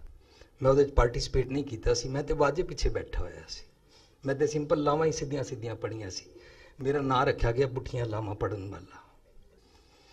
ਅੱਜ ਤੱਕ ਅਕਾਲ ਤਖਤ ਪੇਸ਼ ਹੋਣ ਤੋਂ ਬਾਅਦ ਕਿਤਨੀਆਂ ਸਾਰੀਆਂ ਸੰਸਥਾਵਾਂ ਨੇ ਜਿਹੜੀਆਂ ਕਹਿੰਦੀਆਂ ਇਹਨੂੰ ਬੋਲਣ ਨਹੀਂ ਦਿਆਂਗੇ, ਇਹਨੇ ਲਾਵਾਂ ਪੁੱਠੀਆਂ ਕਰਾਈਆਂ ਸੀ। ਅਸੀਂ ਜਾਂ ਤਾਂ ਇੱਕ ਪਾਸੇ ਅਕਾਲ ਤਖਤ ਦਾ ਸਿਸਟਮ ਕ੍ਰੀਏਟ ਕੀਤਾ ਹੋਇਆ ਹੈ, ਅਕਾਲ ਤਖਤ ਮੈਂ ਪੇਸ਼ ਵੀ ਹੋਇਆ, ਉਸ ਦੇ ਬਾਵਜੂਦ ਵੀ ਤਾਂ ਮੈਂ ਇਹ ਗੱਲ ਇਸ ਕਰਕੇ ਸਾਂਝ ਨਹੀਂ ਕਰ ਰਿਹਾ ਕਿ ਮੇਰੇ ਨਾਲ ਇਹ ਧੱਕਾ ਕੀਤਾ ਗਿਆ। ਮੈਂ ਇੱਥੇ ਕੰਪਲੇਂਟਸ ਕਰਨ ਨਹੀਂ ਆਇਆ, ਕਿਉਂਕਿ ਪ੍ਰੋਗਰਾਮ ਦਾ ਨਾ ਰੱਖਿਆ ਗਿਆ ਸਾਂਝ ਕਿਵੇਂ ਕਰੀਏ। ਅਸੀਂ ਇੱਕ ਦੂਜੇ ਨਾਲ ਸਿਰਫ ਇਹਨਾਂ ਗੱਲਾਂ ਕਰਕੇ ਮੂੰਹ ਬੱਟੇ ਹੋਏ ਨੇ। ਮੈਂ ਔਖਾ ਵੇਲਾ ਲੰਘਾ ਲਿਆ, ਮੈਂ ਅਕਾਲ ਤਖਤ ਪੇਸ਼ ਹੋਇਆ, ਮੈਂ ਬਾਇਜ਼ਤ ਬਰੀ ਹੋ ਕੇ ਆ ਗਿਆ। ਲੇਕਿਨ ਜਿਹੜੀਆਂ ਸੰਸਥਾਵਾਂ ਅਕਾਲ ਤਖਤ ਨੂੰ ਮੰਨਦੀਆਂ ਉਹ ਸੰਸਥਾਵਾਂ ਅੱਜ ਸ਼ਬਦ ਵਿਚਾਰ ਨਹੀਂ ਕਰਨ ਦਿੰਦੀਆਂ। ਅਸੀਂ ਆਉਣ ਵਾਲੀ ਪਨੀਰੀ ਨੂੰ ਮੱਦੇਨਜ਼ਰ ਰੱਖਦੇ ਹੋਇਆ ਸੋਚਾਂਗੇ ਕਿ ਆਉਣ ਵਾਲੀ ਪਨੀਰੀ ਨੂੰ ਅਸੀਂ ਕੀ ਪੇਸ਼ ਕਰਨਾ ਹੈ।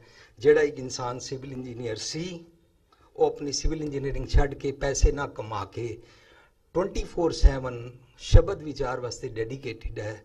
ਲਿਵਿੰਗ ਟ੍ਰੈਜਰ ਸ਼ਬਦ ਵਿਚਾਰ ਵਾਸਤੇ ਪੂਰੀ ਤਰ੍ਹਾਂ ਕਾਮਯਾਬ ਹੈ। ਮੈਂ ਹੈਰਾਨ ਹੀ ਰਹਿ ਗਿਆ, ਪੰਜਾਬੀ ਯੂਨੀਵਰਸਿਟੀ ਨੇ 5 ਦਿਨ ਪਹਿਲਾਂ ਮੈਨੂੰ ਪਤਾ ਨਹੀਂ ਕਿਸ ਤਰ੍ਹਾਂ ਰਿਕਗਨਾਈਜ਼ ਕਰ ਲਿਆ। ਉਹਨਾਂ ਨੂੰ ਬੁਲਾ ਕੇ ਕਿਹਾ ਅਸੀਂ ਤੁਹਾਨੂੰ ਰਿਕਗਨਾਈਜ਼ ਕਰਦੇ ਹਾਂ ਕਿ ਤੁਸੀਂ ਸ਼ਬਦ ਦੀ ਵਿਚਾਰ ਕਰਦੇ ਹੋ। ਉਹਨਾਂ ਨੇ ਸਨਮਾਨ ਦਿੱਤਾ।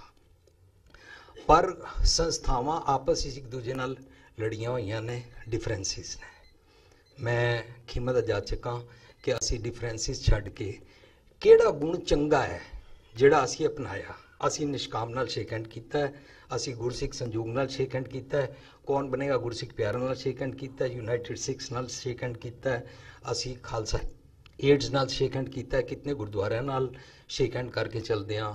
ਸੋ ਦ ਸੇਮ ਵੇ ਅਸੀਂ ਪੰਥਕ ਸਾਂਝ, ਮੇਰੇ ਵੀਰ ਰਾਜਵੀਰ ਨੇ ਜਿਹੜਾ ਉਦਮ ਕੀਤਾ ਉਹਦੇ ਵਾਸਤੇ ਸਾਂਝ ਕਰਨ ਨੂੰ ਤਿਆਰ ਹਾਂ, ਕਿਉਂਕਿ ਅਸੀਂ ਸਿੱਖ ਰਹੇ ਹਾਂ ਨਵਾਂ ਸਮਾਜ ਔਰ ਬਾਣੀ ਦੇ ਅਰਥ ਕਰ ਰਹੇ ਹਾਂ।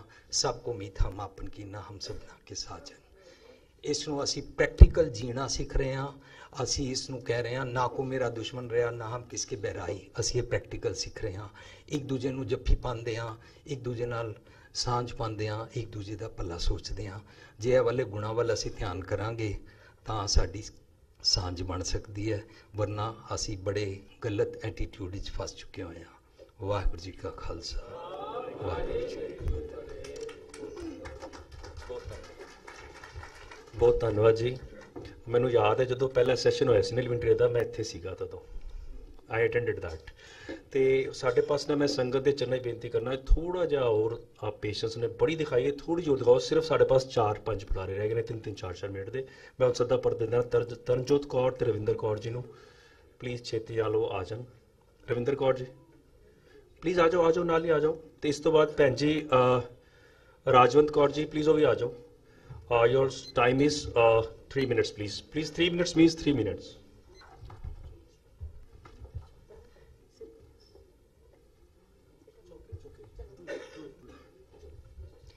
ਵਾਹਿਗੁਰੂ ਜੀ ਕਾ ਖਾਲਸਾ, ਵਾਹਿਗੁਰੂ ਜੀ ਕੀ ਫਤਿਹ।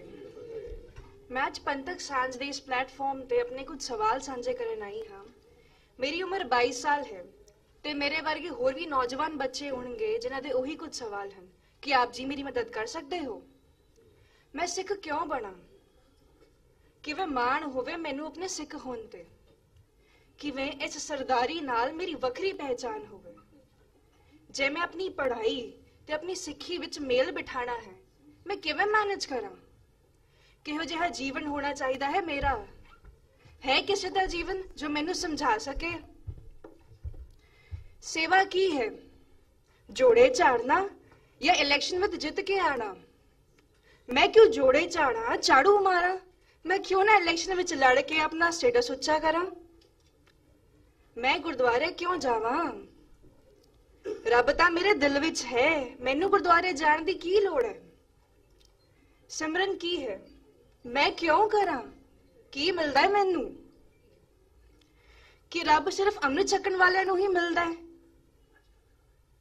ਰਹਿਤ ਮਰਿਆਦਾ ਕੀ ਹੈ?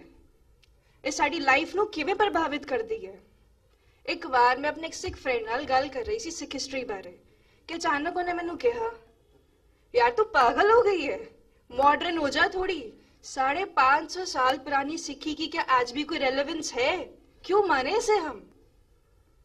मैं आप जी को पूछना चाहती हाँ कि साडी सिक्खी वाकई इतनी पुरानी हो गई है कि गुरबाणी साडे अज दे समाज दे प्रॉब्लम्स दा हल कर सकती है? Depression, anxiety, emotional attachment, fear अते होर बीमारियां, social issues like dating, breakup, pornography, divorce, masturbation, rape, नशा, ਅਤੇ ਪਤਿਤਪਨਾ ਕਿਉਂ ਵਧ ਰਿਹਾ ਹੈ? ਕਿਉਂ ਅੱਜ ਬੱਚਾ ਛੋਟੀ ਛੋਟੀ ਗੱਲਾਂ ਲਈ ਇੰਨਾ ਪਰੇਸ਼ਾਨ ਹੈ? ਸਭ ਕੁਝ ਹੁੰਦੇ ਹੋਏ ਵੀ ਇੰਨਾ ਖਾਲੀਪਨ ਕਿਉਂ? ਕੀ ਗੱਲ ਸੀ ਉਹਨਾਂ ਦੇ ਅੰਦਰ ਜਿਸ ਕਰਕੇ ਭਾਈ ਮਨੀ ਸਿੰਘ ਜੀ ਵਰਗਿਆਂ ਨੇ ਬੰਨ ਕਟਵਾ ਕੇ ਵੀ ਸੀ ਨਹੀਂ ਸੀ ਕੀਤੀ? ਕਿੱਥੇ ਨੇ ਉਹ ਸਾਨੂੰ ਜੀਵਨ ਜਿਉਣ ਦੀ ਜਾਚ ਸਿਖਾਉਣ ਵਾਲੇ? ਕੋਈ ਹੈ ਸਿੱਖ ਹੈਲਪਲਾਈਨ ਜਿਹੜੀ ਸਾਡੇ ਸਵਾਲਾਂ ਦਾ ਜਵਾਬ ਦੇ ਸਕੇ? ਜੇ ਮੈਂ ਆਪਣੀ ਜ਼ਿੰਦਗੀ ਵਿੱਚ ਲਾਈਫ ਪਾਰਟਨਰ ਚੂਜ਼ ਕਰਨਾ ਹੈ, ਮੈਂ ਸਿੱਖੀ ਦੇ ਅਨੁਸਾਰ ਕਿਵੇਂ ਕਰਾਂ? ਜਦ ਮੈਂ ਆਪਣੇ ਘਰ ਦੇ ਵੱਡਿਆਂ ਨੂੰ ਆਪਸ ਵਿੱਚ ਲੜਦੇ ਵੇਖਦੀ ਹਾਂ, ਕਿੱਥੇ ਚਲੀ ਜਾਂਦੀ ਹੈ ਉਸ ਵੇਲੇ ਸਾਡੀ ਸਿੱਖੀ? ਜੇ ਮੈਂ ਸਿੱਖੀ ਵਿੱਚ ਰਹਿ ਕੇ ਵੀ ਲਾਈਫ ਨੂੰ ਇੰਜੋਏ ਕਰਨਾ ਹੈ, ਮੈਂ ਕਿਵੇਂ ਕਰ ਸਕਦੀ ਹਾਂ? ਗੁਰੂ ਸਾਹਿਬ ਦੇ ਸਾਨੂੰ ਬਖਸ਼ੇ ਹੋਏ ਸੰਤ ਸਿਪਾਹੀ ਦੇ ਕਨਸੈਪਟ ਦੀ ਅੱਜ ਦੇ ਸਮੇਂ ਵਿੱਚ ਕੋਈ ਇੰਪੋਰਟੈਂਸ ਹੈ? ਜੇ ਹੈ, ਕੌਣ ਸਮਝਾਏਗਾ ਅੱਜ ਦੀ ਯੂਥ ਨੂੰ? ਅੱਜ ਦੀ ਜਨਰੇਸ਼ਨ ਗੁਰਦੁਆਰੇ ਜਾਣ ਦੀ ਬਜਾਏ ਕਲੱਬਸ ਜਾਂ ਮਾਲਸ ਵਿੱਚ ਜਾਣਾ ਜ਼ਿਆਦਾ ਪ੍ਰੇਫਰ ਕਰਦੀ ਹੈ। ਕਿਉਂ? ਅੱਜ ਦੇ ਯੂਥ ਨੂੰ ਗਾਈਡ ਕਰਨ ਵਾਲਾ ਕੋਈ ਸਿੱਖ ਹੈ ਜਿਹੜਾ ਉਹਨਾਂ ਦੇ ਬੇਸਿਕ ਕੁਐਸਚਨਸ ਦਾ ਆਨਸਰਸ ਦੇ ਸਕੇ? ਤੇ ਬਿਨਾਂ ਗਾਈਡੈਂਸ ਦੇ ਅੱਜ ਦੀ ਯੂਥ ਨੂੰ ਗਲਤ ਰਸਤੇ ਤੇ ਚੱਲਣ ਲਈ ਕੋਈ ਨਹੀਂ ਰੋਕ ਸਕਦਾ, ਕੋਈ ਵੀ ਨਹੀਂ। ਮੈਂ ਆਪ ਜੀ ਅੱਗੇ ਬੇਨਤੀ ਕਰਦੀ ਹਾਂ ਕਿ ਆਪ ਜੀ ਸਾਰੇ ਸਾਡੇ ਅੱਜ ਦੀ ਸਮਾਜ ਦੀ, ਸਾਡੀ ਯੂਥ ਦੀ ਪਰੇਸ਼ਾਨੀਆਂ ਦਾ ਹੱਲ ਕੱਢਣ ਲਈ ਪੰਥਕ ਸਾਂਝ ਵਿੱਚ ਵੱਧ ਤੋਂ ਵੱਧ ਪਾਰਟਿਸਿਪੇਟ ਕਰੋ। ਵਾਹਿਗੁਰੂ ਜੀ ਕਾ ਖਾਲਸਾ, ਵਾਹਿਗੁਰੂ ਜੀ ਕੀ ਫਤਿਹ। ਦੇਖੋ ਅੱਜ ਦੇ ਯੂਥ ਦੇ ਅੰਦਰ ਪੇਨ ਕਿੰਨੀ ਇੰਟੈਂਸ ਆ। ਜੇ ਅਸੀਂ ਇਸ ਪੇਨ ਨੂੰ ਨਹੀਂ ਸਾਂਭਾਂਗੇ ਤੇ ਕੌਣ ਸਾਂਭੇਗਾ? ਬਹੁਤ ਪੇਨ ਆ ਬੱਚੇ ਦੇ ਅੰਦਰ, ਕਿੰਨਾ ਵਲਵਲਾ ਹੈ। ਇਹ ਕੱਲੀ ਇਹ ਨਹੀਂ ਬੋਲ ਰਹੀ, ਇਹ ਸਾਰੇ ਯੂਥ ਨੂੰ ਰਿਪਰੈਜ਼ੈਂਟ ਕਰ ਰਹੀ ਹੈ। ਇਹ ਉਹਨਾਂ ਦੀ ਕਲੈਕਟਿਵ ਪੇਨ ਹੈ। ਗੁਰੂ ਨਾਨਕ ਸਾਹਿਬ ਐਵੇਂ ਨਹੀਂ ਆਏ, ਜਦੋਂ ਧਰਤੀ ਦੀ ਕਲੈਕਟਿਵ ਪੇਨ ਆਈ ਹੈ ਨਾ, ਤਾਂ ਸੁਣੀ ਪੁਕਾਰ ਦਾ ਤਾਰ ਪ੍ਰਭੂ ਨੇ ਸੁਣੀ ਹੈ ਕਲੈਕਟਿਵ ਪੇਨ ਧਰਤੀ ਦੀ, ਤਾਂ ਗੁਰੂ ਨਾਨਕ ਸਾਹਿਬ ਆਏ ਹੈ ਕਿ ਕਲੈਕਟਿਵ ਪੇਨ ਹੈਗੀ, ਕੁੜੀ ਦੀ ਇਕੱਲੀ ਪੇਨ ਨਹੀਂ ਹੈ। ਮੈਂ ਸੱਦਾ ਦੇਣਾ ਭੈਣ ਰਾਜਿੰਦਰ ਕੌਰ ਜੀ ਨੂੰ। Time is Ravinder Kaur ji please, time is 3 minutes.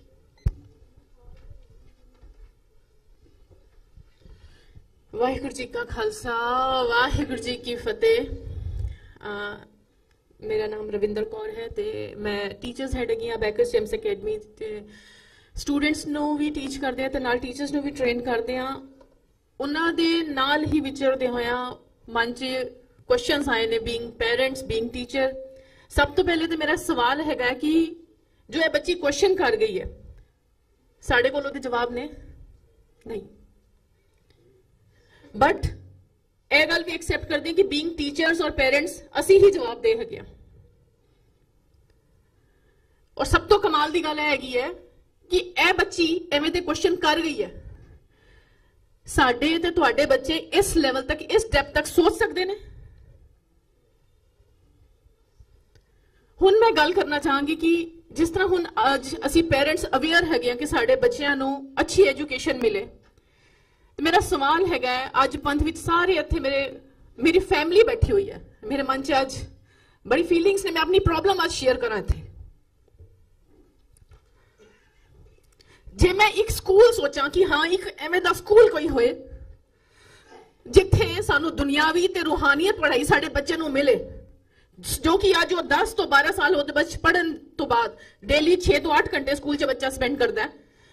10 ਤੋਂ 12 ਸਾਲ ਬੱਚਾ ਉੱਥੇ ਸਪੈਂਡ ਕਰੇ ਤੇ ਸਾਡੇ ਕੋਲ ਉਹ ਕੀ ਐਵੇਂ ਦਾ ਕੋਈ ਸਕੂਲ ਹੈ? ਜਾਂ ਜਿਹੜੇ ਸਕੂਲ ਹੈਗੇ ਨੇ ਉਹਨਾਂ ਦੇ ਵਿੱਚ ਉਹ ਲੈਵਲ ਹੈ? ਨਹੀਂ ਹੈ, ਸਾਰੇ ਜਾਣਦੇ ਆ।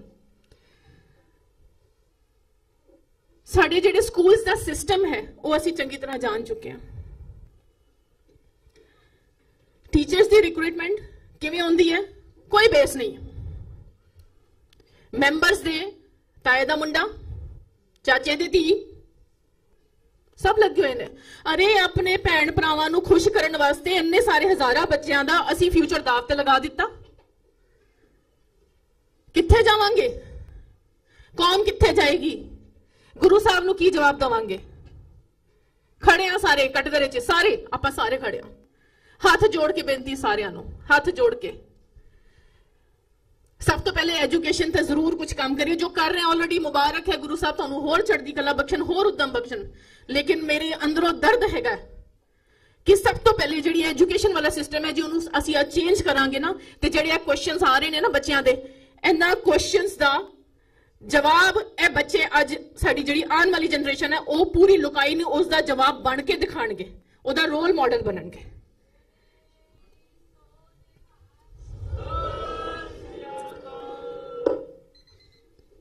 ਇੱਕ ਸਿਰਫ 30 ਸੈਕਿੰਡਸ ਹੋਰ ਮੈਂ ਮਨਪ੍ਰੀਤ ਜੀ ਨੂੰ ਕਹਾਂਗੀ। ਅਸੀਂ ਗੁਰਮਤ ਕਲਾਸਿਸ ਲਗਾਉਂਦੇ ਰਹੇ ਨਾਲ, ਤੇ ਜਦੋਂ ਸਮਾਪਨ ਸਮਾਰੋਹ ਹੁੰਦਾ ਸੀ ਅਸੀਂ 4 ਲਾਈਨਾਂ ਪੜ੍ਹਦੇ, ਤੁਸੀਂ ਸੁਣੀਆਂ ਵੀ ਹੋਣਗੀਆਂ, ਤੇ ਮੈਂ ਚਾਹਾਂਗੀ ਕਿ ਸਾਡੇ ਨਾਲ ਸਾਰੇ ਉਹ ਲਾਈਨਾਂ ਗਾਣ, ਕੋਸ਼ਿਸ਼ ਕਰਦੇ ਆ ਗਾਣ ਦੀ। ਤੁਸੀਂ ਸਾਰੇ ਇਸ ਕੌਮ ਦੇ ਵਾਰਿਸ, ਬੱਚੇ ਵਾਰਿਸ ਨੇ ਤੇ ਅਸੀਂ ਵੀ ਸਾਰੇ ਵਾਰਿਸ ਹੀ ਬੈਠੇ ਆ। ਇਹ ਵਾਰਸਾਂ ਨੂੰ ਵਾਸਤਾ ਹੈਗਾ, ਤੇ ਮੈਂ ਸਾਡੀ ਬੇਨਤੀ ਹੈ ਇਸ ਦਰਦ ਦੇ ਹੱਕ ਨਾਲ ਕਿ ਇਹ ਫੁਲਵਾੜੀ ਨੂੰ ਸੰਭਾਲੋ। ਸਿੱਖ ਕੌਮ ਦੇ ਵਾਰਸੋ, ਸਿੱਖ ਕੌਮ ਦੇ ਵਾਰਸੋ, ਵਿਰਸਾ ਨਾ ਆਪਣਾ ਭੁੱਲਿਓ, ਵਿਰਸਾ ਨਾ ਆਪਣਾ ਭੁੱਲਿਓ। ਜੇ ਲੋੜ ਪੈ ਗਈ ਕੌਮ ਨੂੰ, ਜੇ ਲੋੜ ਪੈ ਗਈ ਕੌਮ ਨੂੰ, ਕਾਲਾ ਤੁਸੀਂ ਵੀ ਖਾ ਲਿਓ, ਕਾਲਾ ਤੁਸੀਂ ਵੀ ਖਾ ਲਿਓ। ਹੈ ਕਿਸ ਗੜ ਦਾ ਵਾਸਤਾ,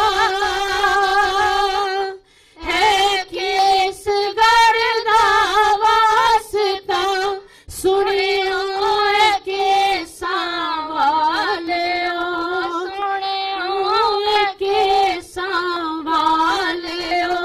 ਦਸ਼ਮੇਸ਼ ਦੀ ਇਸ ਫੁਲਵਾੜੀ ਨੂੰ, ਦਸ਼ਮੇਸ਼ ਦੀ ਇਸ ਫੁਲਵਾੜੀ ਨੂੰ ਸੰਭਾਲਿਓ, ਸੰਭਾਲਿਓ, ਸੰਭਾਲਿਓ, ਸੰਭਾਲਿਓ, ਸੰਭਾਲਿਓ, ਸੰਭਾਲਿਓ। ਵਾਹਿਗੁਰੂ ਜੀ ਕਾ ਖਾਲਸਾ, ਵਾਹਿਗੁਰੂ ਜੀ ਕੀ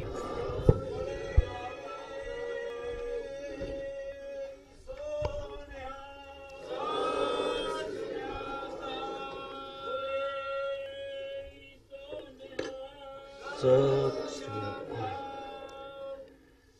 ਇੰਨੀ ਪੇਨ ਤੋਂ ਬਾਅਦ ਕੁਝ ਬੋਲਣ ਦੀ ਗੁੰਜਾਇਸ਼ ਰਹਿ ਨਹੀਂ ਜਾਂਦੀ। ਮੈਨੂੰ ਗੁਰਮੁਖ ਪਿਆਰਿਆਂ ਨੇ ਦੱਸਿਆ ਸੀਗਾ, ਸਮਝਾਇਆ ਸੀ, ਉਦੋਂ ਬੋਲੀ ਜਦੋਂ ਤੇਰੇ ਲਫ਼ਜ਼ ਤੇਰੀ ਚੁੱਪ ਤੋਂ ਸੋਹਣੇ ਹੋਣ।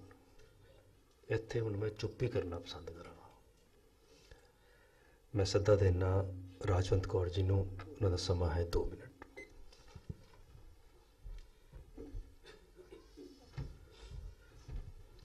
ਗੁਰੂ ਪਿਆਰੀ ਸਾਧ ਸੰਗਤ ਜੀਓ, ਵਾਹਿਗੁਰੂ ਜੀ ਕਾ ਖਾਲਸਾ, ਵਾਹਿਗੁਰੂ ਜੀ ਕੀ ਫਤਿਹ। ਸੱਚੇ ਪਾਤਸ਼ਾਹ ਦੀ ਕਿਰਪਾ ਨਾਲ ਇਹ ਦੋਨਾਂ ਭੈਣ ਜੀਆਂ ਨੇ ਜੋ 17 ਬੋਲੀਆਂ ਹਨ, ਅੰਦਰੋਂ ਇੰਨਾ ਮਨ ਹਿੱਲ ਗਿਆ ਕਿ ਮੈਂ ਸੱਚੇ ਪਾਤਸ਼ਾਹ ਅਰਦਾਸ ਕੀਤੀ, ਮਹਾਰਾਜ ਮੈਨੂੰ ਬਲ ਬਖਸ਼ੋ ਕਿ ਮੈਂ 2 ਮਿੰਟ ਜੋ ਮੈਨੂੰ ਮਿਲੇ ਨੇ ਮੈਂ ਆਪ ਜੀ ਨਾਲ ਸਾਂਝੇ ਕਰ ਸਕਾਂ। ਇੱਕ ਮਾਂ ਦਾ ਰੋਲ, ਇੱਕ ਮਾਂ ਦਾ ਰੋਲ ਕੀ ਹੁੰਦਾ ਹੈ, ਗੁਰੂ ਸਾਹਿਬ ਸਾਨੂੰ ਸਮਝਾ ਗਏ ਨੇ ਗੁਰਬਾਣੀ ਵਿੱਚ। ਚੌਥੇ ਪਾਤਸ਼ਾਹ, ਜਿਨ ਹਰ ਹਿਰਦੈ ਨਾਮ ਨਾ ਬਸਿਓ, ਤਿਨ ਮਾਤ ਕੀਜੈ ਹਰ ਬਾਂਝਾ, ਤਿਨ ਸੁੰਜੀ ਦੇ ਫਿਰੇ ਬਿਨ ਨਾਵੇਂ, ਓਏ ਖਪ ਖਪ ਮੂਏ ਕਰਾਂਝਾ।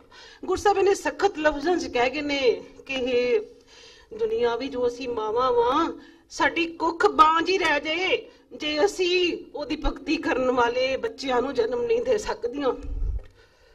ਅੱਜ ਜੋ ਹਾਲਤ ਹੋ ਰਹੀ ਹੈ ਸਿੱਖ ਕੌਮ ਦੀ, ਤੁਸੀਂ ਸਾਰੇ ਦੇਖਦੇ ਹੋ, ਸਾਡੇ ਬੱਚੇ ਅਮੀਰ ਆਪਣਾ ਵਿਰਸਾ ਛੱਡ ਕੇ ਕਿਸ ਵੈਨ ਵਿੱਚ ਤੁਰੇ ਜਾ ਰਹੇ ਹਨ। ਸਿਰਾਂ ਤੇ ਟੋਪੀਆਂ ਪਾ ਲੀਆਂ, ਬੱਚੀਆਂ ਅੱਧ ਨੰਗੀਆਂ ਘੁੰਮ ਰਹੀਆਂ ਸੜਕਾਂ ਤੇ, ਸਾਡੇ ਘਰ ਦੀਆਂ ਚਿੱਤਾਂ ਰੁਲਦੀਆਂ ਪਈਆਂ ਨੇ। ਅਸੀਂ ਕੀ ਕਰੀਏ? ਕਰਨਾ ਇਹੀ ਬਣੇਗਾ, ਅਸੀਂ ਆਪਣੀ ਕੁੱਖ ਨੂੰ ਸੰਭਾਲਣਾ ਹੀ। ਅਸੀਂ ਆਪਣੀ ਕੁੱਖ ਵਿੱਚ ਇੰਨੇ ਅੱਛੇ ਗੁਣ ਪਾਈਏ। ਸਾਡੀ ਜੋ ਛੋਟੀਆਂ ਬੱਚੀਆਂ ਨੇ, ਬਚਪਨ ਤੋਂ ਅਸੀਂ ਉਹਨਾਂ ਨੂੰ ਇਸ ਤਰੀਕੇ ਨਾਲ ਤਿਆਰ ਕਰੀਏ, ਜਦੋਂ ਉਹ ਜਵਾਨੀ ਦੀ ਦਹਲੀਜ਼ ਟੱਪਣ, ਉਹਨਾਂ ਨੂੰ ਚੰਗੇ ਬੁਰੇ ਦੀ ਪਹਿਚਾਣ ਹੋਵੇ, ਤੇ ਜਦੋਂ ਕੱਲ ਨੂੰ ਉਹ ਮਾਵਾਂ ਬਣਨ ਤੇ ਉਹਨਾਂ ਦੇ ਘਰ ਸੰਸਕਾਰੀ ਬੱਚੇ ਆਣ। ਉਹਨਾਂ ਦੇ ਘਰ ਸੰਸਕਾਰੀ ਬੱਚੇ ਇਸ ਤਰੀਕੇ ਨਾਲ ਹੀ ਆਣਗੇ। ਕਿਉਂ? ਜਦੋਂ ਆਪਣੀ ਮਾਂ ਦਾ ਅਮਲੀ ਜੀਵਨ ਹੋਏਗਾ, ਉਹ ਆਪਣੀ ਧੀ ਨੂੰ ਗੁਰਦੁਆਰੇ ਲੈ ਕੇ ਜਾਏਗੀ, ਬਾਣੀ ਪੜ੍ਹੇਗੀ, ਉਹ ਸੁਣਾਏਗੀ ਬੱਚੀ ਨੂੰ, ਬੱਚੀ ਸੁਣੇਗੀ, ਮਾਂ ਵੱਲ ਦੇਖੇਗੀ, ਮਾਂ ਵਰਗੀ ਹੀ ਬਣ ਜਾਏਗੀ। ਉਹ ਜਿਸ ਦੀ ਮਾਂ ਬਿਊਟੀ ਪਾਰਲਰ ਵਿੱਚ ਜਾਂਦੀ ਏ, ਉਹ ਕਲੱਬਾਂ ਵਿੱਚ ਜਾਂਦੀ ਏ, ਉਹ ਕਿੱਟੀਆਂ ਪਾਰਟੀਆਂ ਜਾਂਦੀ ਏ, ਉਹਦੀ ਧੀ ਉਹਦੇ ਕੋਲੋਂ ਕੀ ਸਿੱਖੇਗੀ?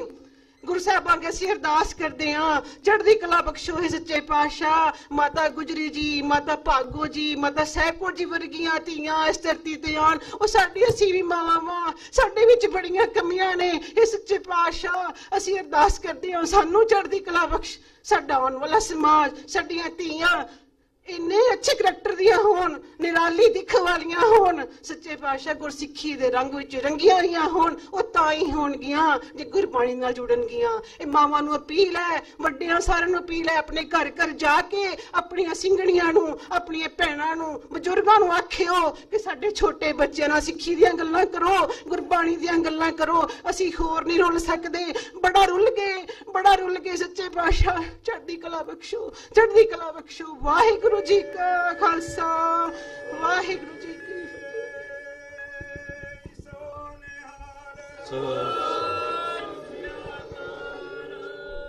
ਸੰਗਤ ਜੀ, ਆਪ ਸਭ ਦਰਦ ਮਹਿਸੂਸ ਕਰ ਸਕਦੇ ਹੋ। ਮੇਰੀ ਆਪ ਸਭ ਦੇ ਚਰਨਾਂ ਬੇਨਤੀ ਹੈ, ਸਿਰਫ ਸਾਨੂੰ 15 ਮਿੰਟ ਹੋਰ ਦੇ ਦਿਓ। ਜਿੱਥੇ ਇੰਨਾ ਸਮਾਂ ਦਿੱਤਾ ਹੈ, ਸਾਡੇ ਪਾਸ ਸਿਰਫ 4 ਬੁਲਾਰੇ ਹੋਰ ਨੇ, 2 5-5 ਮਿੰਟ ਦੇ, 1 3 ਮਿੰਟ ਦਾ ਔਰ 1 2 ਮਿੰਟ ਦਾ। ਹੁਣ ਮੈਂ ਬੇਨਤੀ ਕਰ ਲਾਂਗਾ ਸਰ ਹਰਮੀਤ ਸਿੰਘ ਤੇ Gurmeet Singh, media as a solution to the present Sikh affairs. The time is 4 minutes, please.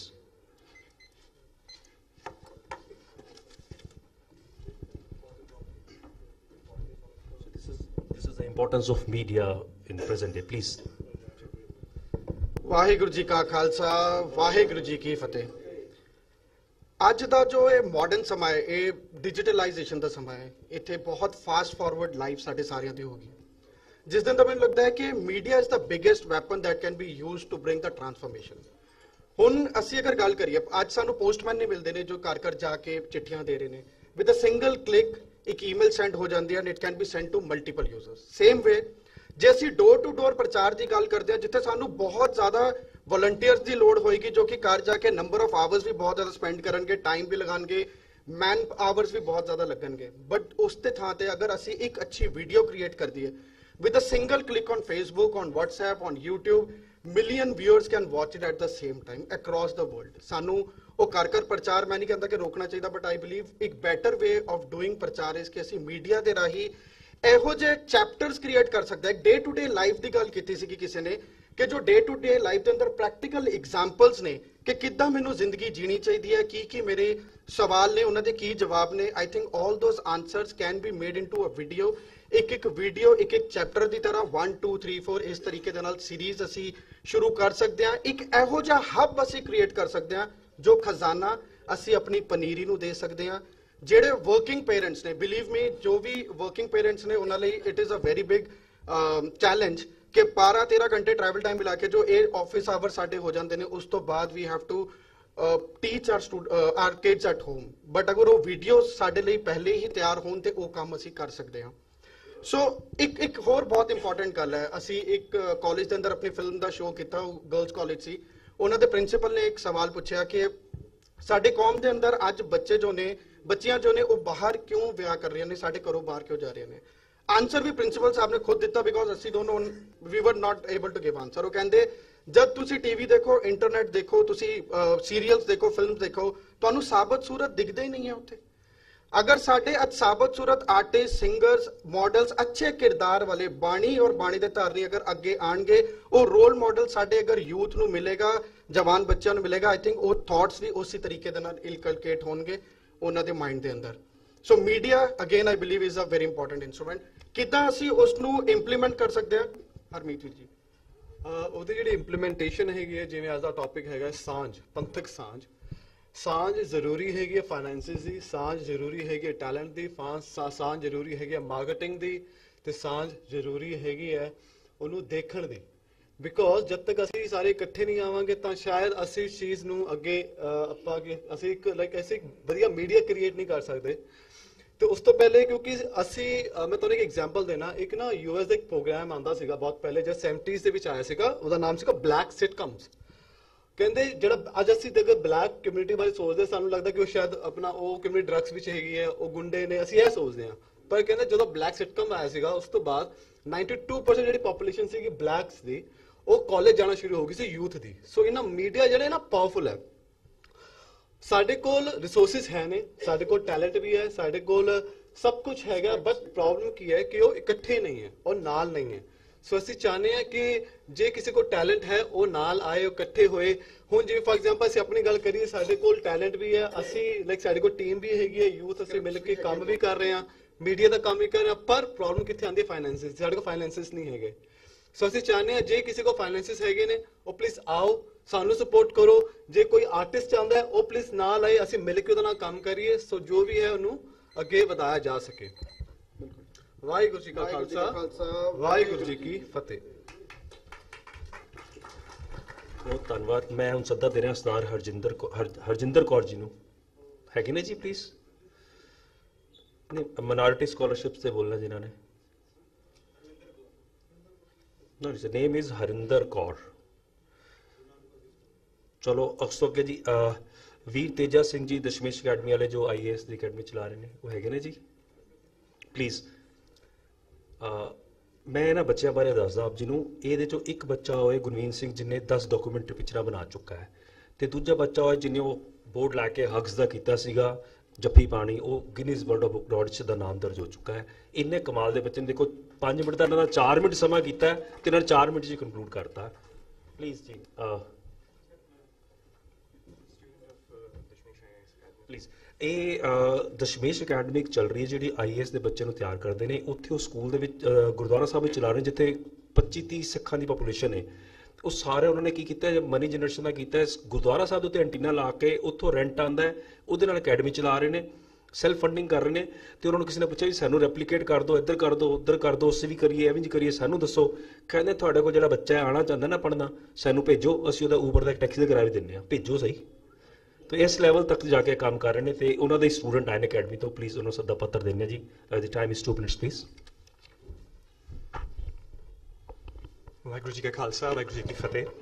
I'm Harpreet Singh and I'm representing Dashmesh IAS Academy, जो कि आके पुरम ते हैगा. It's in the premise of Guru Nanak Sabha Gurdwara. A little bit about the Dashmesh Academy. 1971 ਤੇ ਗੁਰਦੁਆਰਾ ਸਾਹਿਬ ਉਸ establish ਹੋਇਆ ਸੀ। ਉਸ ਤੋਂ ਬਾਅਦ ਕੁਝ ਸਾਲ ਬਾਅਦ ਡਾਕਟਰ ਹਰਮੀਤ ਸਿੰਘ ਰਿਹਾਨ ਜੋ ਕਿ ਹੈਡ ਕਰਦੇ ਹਨ ਉਧਰ, he started free computer education to literate the students. ਉਸ ਤੋਂ ਬਾਅਦ ਸਕੂਲ ਦੀ ਕੋਚਿੰਗ ਵਾਸਤੇ ਵੀ ਬੱਚਿਆਂ ਨੂੰ ਅਸਿਸਟ ਕਰਨਾ ਸ਼ੁਰੂ ਕੀਤਾ ਉਹਨਾਂ ਨੇ। And in 2012, ਇੱਕ ਗੁਰੂ ਗੋਬਿੰਦ ਸਿੰਘ ਜੀ ਨੇ ਚੀਜ਼ ਕਹੀ ਸੀ, a time will come ਜਦ ਮੇਰਾ ਸਿੱਖ ਟੌਪ ਐਡਮਿਨਿਸਟ੍ਰੇਟਿਵ ਪੋਜੀਸ਼ਨਸ ਤੇ ਹੋਏਗਾ। ਤੇ ਉਸ ਸਪਿਰਿਟ ਦੇ ਨਾਲ ਡਾਕਟਰ ਰਿਹਾਨ ਨੇ ਸਿਵਲ ਸਰਵਿਸ ਦੀ ਕੋਚਿੰਗ ਸਟਾਰਟ ਕੀਤੀ 2012 ਤੇ ਉਸ ਇੰਸਟੀਟਿਊਸ਼ਨ ਤੇ। तो उस तो बाद इस इंस्टीट्यूशन ਦੇ ਅੰਦਰ ਡਾਕਟਰ ਰਿਹਾਨ ਕੀ ਕਰਦੇ ਹਨ ਕਿ JNU ਦੇ ਪ੍ਰੋਫੈਸਰਸ, ਦਿੱਲੀ ਯੂਨੀਵਰਸਿਟੀ ਦੇ ਪ੍ਰੋਫੈਸਰਸ, ਟੌਪ ਪ੍ਰੋਫੈਸਰਸ ਜੋ ਟੌਪ ਇੰਸਟੀਟਿਊਟਸ ਤੇ ਚਾਰਜ ਕਰਦੇ ਹਨ 1-2 ਲੱਖ ਰੁਪੀਸ ਫੀਸ, ਉਹ free of cost civil service the education ਉਸ ਇੰਸਟੀਟਿਊਟ ਤੇ ਮਿਲਦੀ ਹੈ। ਔਰ ਮੈਂ ਉਸ ਇੰਸਟੀਟਿਊਟ ਦਾ ਇੱਕ ਸਟੂਡੈਂਟ ਹੈਗਾ। ਤੇ ਸਭ ਤੋਂ ਵੱਡੀ ਗੱਲ ਇਹ ਚੀਜ਼ ਹੈ ਕਿ ਸਟੂਡੈਂਟਸ ਨੂੰ ਪ੍ਰਮੋਟ ਕਰਨ ਵਾਸਤੇ ਉਹ ਇਹ ਤੱਕ ਬੋਲਦੇ ਕਿ ਆਲ give you the expenditure travelling ਦਾ। ਜਦ ਸਟੂਡੈਂਟ ਦੀ 3 ਕਲਾਸਿਸ ਹੁੰਦੀ ਉਸ ਵਿੱਚੋਂ ਲੰਗਰ ਵੀ ਹੁੰਦਾ ਹੈ ਜੋ ਕਿ ਹਰ ਬੱਚੇ ਨੂੰ ਪ੍ਰੋਵਾਈਡ ਹੁੰਦਾ ਹੈ। to lure them that they come here and the Sikhs are empowered. See, एक स्टेटस एक रिपोर्ट आई सी, उससे एक चीज सी कि 2017 ਤੇ 137 स्टूडेंट्स जो से माइनॉरिटी कम्युनिटी ਤੋਂ सिविल सर्विसेज सिलेक्ट ਹੋਏ। ਉਸ ਵਿੱਚੋਂ ਸਿਰਫ 10 Sikhs ਹੈ, 52 Muslim students ਹੈ। So the problem is that in spite of the fact that Sikh the status living the much better than the Muslim community and other communities, still why this gap is there? मैं एक और example देना। I was giving the preliminary examination from Dehradun. I'm from Dehradun. I came to Delhi. Out of the thousands or 1,500 students who were giving the preliminary examination, I was the only Sikh who was giving the exam that time. When I gave the mains examination, out of the 300 students, only Sikh I was there who was giving the examination. So the problem is that the people, the parents are not motivated or not that supporting that their children come into this field. See, if you want to change the system, or the system they change karna hai, you have to have your representatives in the system itself. So, एक example देना, मैं जब पिछली बार exam देता सी, I failed in the examination. I still remember sir had come to Dashmesh IAS Academy, he had motivated me that time also. तो मैंने doctor Rihan को बोला सर मैं नहीं कर सकता एग्जाम, ये पॉसिबल नहीं है मेरे वास्ते. तो उन्होंने बोला कि बेटा मैंने पूछा सर मैं की करा, सर ने बोला काम करो तुसी गुरुद्वारे जानते हो वैसे, मैंने बोला नहीं सर विजिट नहीं कर पाना. तो do one thing, you experiment this thing. You मेरा जो पीजीसी दिल्ली थे वो गुरुद्वारा नानक सर तो बिल्कुल नजदीक है. So he told me, go there every day and do seva. So what happened is, I had a little bit of attitude that I'm preparing for civil services examination. So what happened was, after doing that seva and combining the civil services with religion, that is Sikhi, वो तो attitude जो गलत attitude है वो कम होता है, and the positive results started coming. I started qualifying the civil service examination. I was actually early selected as an assistant commandant in the BSF, that is equivalent to Deputy Superintendent of Police. And then I left that for civil service preparation again. I'm continuing with that. So little bit of recommendation that I want to give, that I want that the parents should motivate their children to come into this field. This Dashmesh IAS Academy is completely free of cost education. Please mobilize this thought among others Gurdwaras. Like for example, the Gurdwaras can collaborate with each other. This message, the digital marketing thing can be connected to this. The finances is not an issue with, because we are self-generating institution. Then collaboration can be done. Minority education institution, like various institutions are there in Delhi. You can collaborate and spread the message that this field is there. You can come into it and serve the society. So the motto or the mission of this Dashmesh IAS Academy is Vidya Vichara to Paropkari. So true learned person is one who works for others. And this civil services field एक इस तरह दी field है जिस तरह तुसी लोगा दा, country दा, ते obviously the Sikh society दा benefit कर सकते हो. So please spread this message. It's free of cost. Please join and with the ardent will तुसी succeed हो सकते हैं ऐसी and work for the community as well. Waheguru ji का खालसा, वाहिगुरु जी की फतेह. Thank you so much. Thank you so much. मैं उस सदा देना डॉक्टर मनदीप सिंह जी हैगे, please. Impact of Sikhi in the life as a professional. ਤੇ ਇੱਕ ਬਾਹਰ ਨਾ ਸਟਾਲ ਲਗਾਇਆ ਸੀ, ਸਾਰੇ ਜਾਣ ਤੋਂ ਪਹਿਲੇ ਨਾ ਜੀ ਪੌਦੇ ਲੈ ਕੇ ਜਾਣਾ ਤੇ ਆਪਣੇ ਘਰ ਦੇ ਆਲੇ ਦੁਆਲੇ ਪੌਦੇ ਲਾ ਕੇ ਉਹਨਾਂ ਦੀ ਦੇਖਭਾਲ ਵੀ ਤੁਸੀਂ ਕਰਨੀ ਹੈ, ਇਹ ਵੀ ਸੇਵਾ ਤੁਸੀਂ ਨਿਭਾਣੀ ਹੈ, ਇਹ ਵੀ ਸਾਂਝ ਪਾਣੀ ਹੈ. ਵਾਹਿਗੁਰੂ ਜੀ ਕਾ ਖਾਲਸਾ, ਵਾਹਿਗੁਰੂ ਜੀ ਕੀ ਫਤਿਹ. Sir, can I have my presentation, please? Bala Pritam Cancer Care. Sir, I am just my sincere request to the all leaders of community that please, गुरु साहब के नाम पे अगर कोई इंस्टीट्यूशन शुरू करते हैं तो उसको प्लीज खराब मत करिएगा. When people say Guru Harkishan Hospital is bad, when people say Guru Harkishan Hospital में चोरी होती है, जब लोग बोलते हैं गुरु हरकिशन हॉस्पिटल खंडर है, गुरु साहब का नाम खराब होता है. गुरु हरकिशन स्कूल खराब है तो गुरु का नाम खराब होता है. सर, गुरु का नाम मत प्लीज खराब करो. आप मेरे नाम पे स्कूल शुरू कर दो, मेरे नाम पे हॉस्पिटल, मेरे को लोग गालियां दे दे, मुझे कोई फर्क नहीं पड़ता, बट गुरु के नाम पे इंस्टीट्यूशन खराब नहीं करो please. This is a sincere request to all the leaders of the community. Please think about it. When a roadside rickshaw wala says that this Guru Harkishan Hospital is a bad hospital, you see where the Guru lands up. This is Bala Pritam. I am here to protect the name of Bala Pritam. Bala Pritam मैंने नाम नहीं दिया था. अगर मेरे बस होता तो मैं कभी Bala Pritam नाम नहीं देता. Bala Pritam is the name. I have a very limited knowledge of Sikhism. Obviously you see it. But मेरी माँ, मैंने PMT क्लियर किया था, मैंने बोला था मैंने PMT क्लियर किया, मेरी माँ ने बोला नहीं तूने PMT क्लियर नहीं किया, गुरु ने PMT कराया. और by Guru's grace, I would tell you that I was All India 67 ranker. I did my MBBS from Maulana Azad Medical College. I did my general surgery from Gandhi Medical College, Bhopal. I was second ranker All India Institute of Medical Sciences. I did my surgical oncology.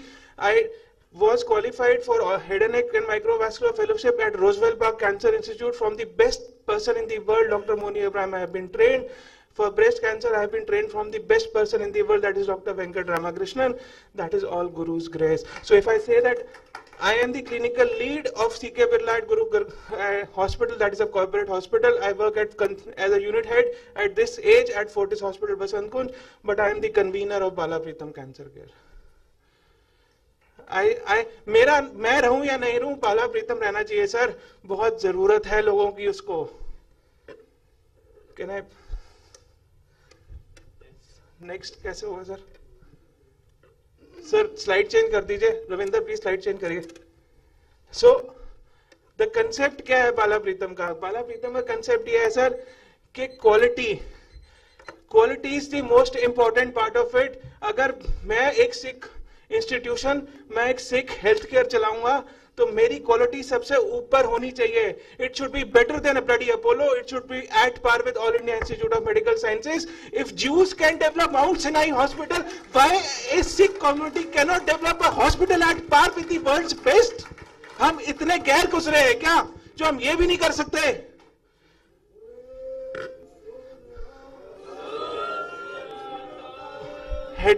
हम ये शुरू कहां से हुआ sir? शुरू ये से हुआ, मैं एम्स में ग्रेजुएट हूं. मेरे को गुरु साहब ने एक स्किल दिया कि मैं मुंह का कैंसर, ब्रेस्ट का कैंसर ऑपरेशन करता हूं और मैं बहुत अच्छे ऑपरेशन करता हूं. बट फोर्टिस हॉस्पिटल में जो मेरे पास आता है उसके पास पैसे होते हैं. मैं फोर्टिस में कितना काम कर सकता हूं? मैं जनरल कैटेगरी का हूं, एम्स का बेस्ट स्टूडेंट हूं, बट मेरे पूरे इंडिया में पिछले 5 साल में एम्स में जनरल कैटेगरी की पोस्ट निकली. मेरा बॉस रिटायर हो गया बट मेरे को ले नहीं पाया. At that point of time, I got an opportunity to serve at that. There is a Guru Harkishan Hospital. It's a big खंडर. Everybody knows about it. हमारी सोसाइटी पे दाग है वो. बट उस हॉस्पिटल के अंदर एक ब्लू कलर की बिल्डिंग पीछे चलती है सर, पीछे चलती है, लंगर हॉल के पीछे चलती है वो बिल्डिंग. वहां पे हमने कैंसर यूनिट शुरू किया था. मेरे को जब DSGMC वालों ने बोला था I would name the person mister Dukkal, I said कि सर मैं यहाँ पे ओपीडी नहीं करूंगा. अगर मेरे को ओपीडी ही करनी होगी, मैं बंगला साहब में ओपीडी नहीं करूंगा. अगर मुझे ओपीडी ही करनी होगी, मेरे को दिखाने वाला मेरे पास फोर्टिस आ जाएगा. मैं यहाँ पे फ्री में ओपीडी करके उसको बोलूंगा कि मेरे पास फोर्टिस आ जाए, तो उसका क्या फायदा सर? अगर मैं यहाँ काम करूंगा तो मैं यहाँ पे ऑपरेट करूंगा, मैं यहाँ पे लोगों को ठीक करूंगा. हमने 100 ऑपरेशन किए हैं सर वहां पे. और वहां पे मतलब आई वुड टेल यू कि एक स्टेज ऐसी आ गई थी हमारे पास. ये सर कैंसर के फैक्ट्स है. इंडिया में कैंसर राइज कर रहा है, सबको पता है. I would just change the slide, just change the slide यार. स्लाइड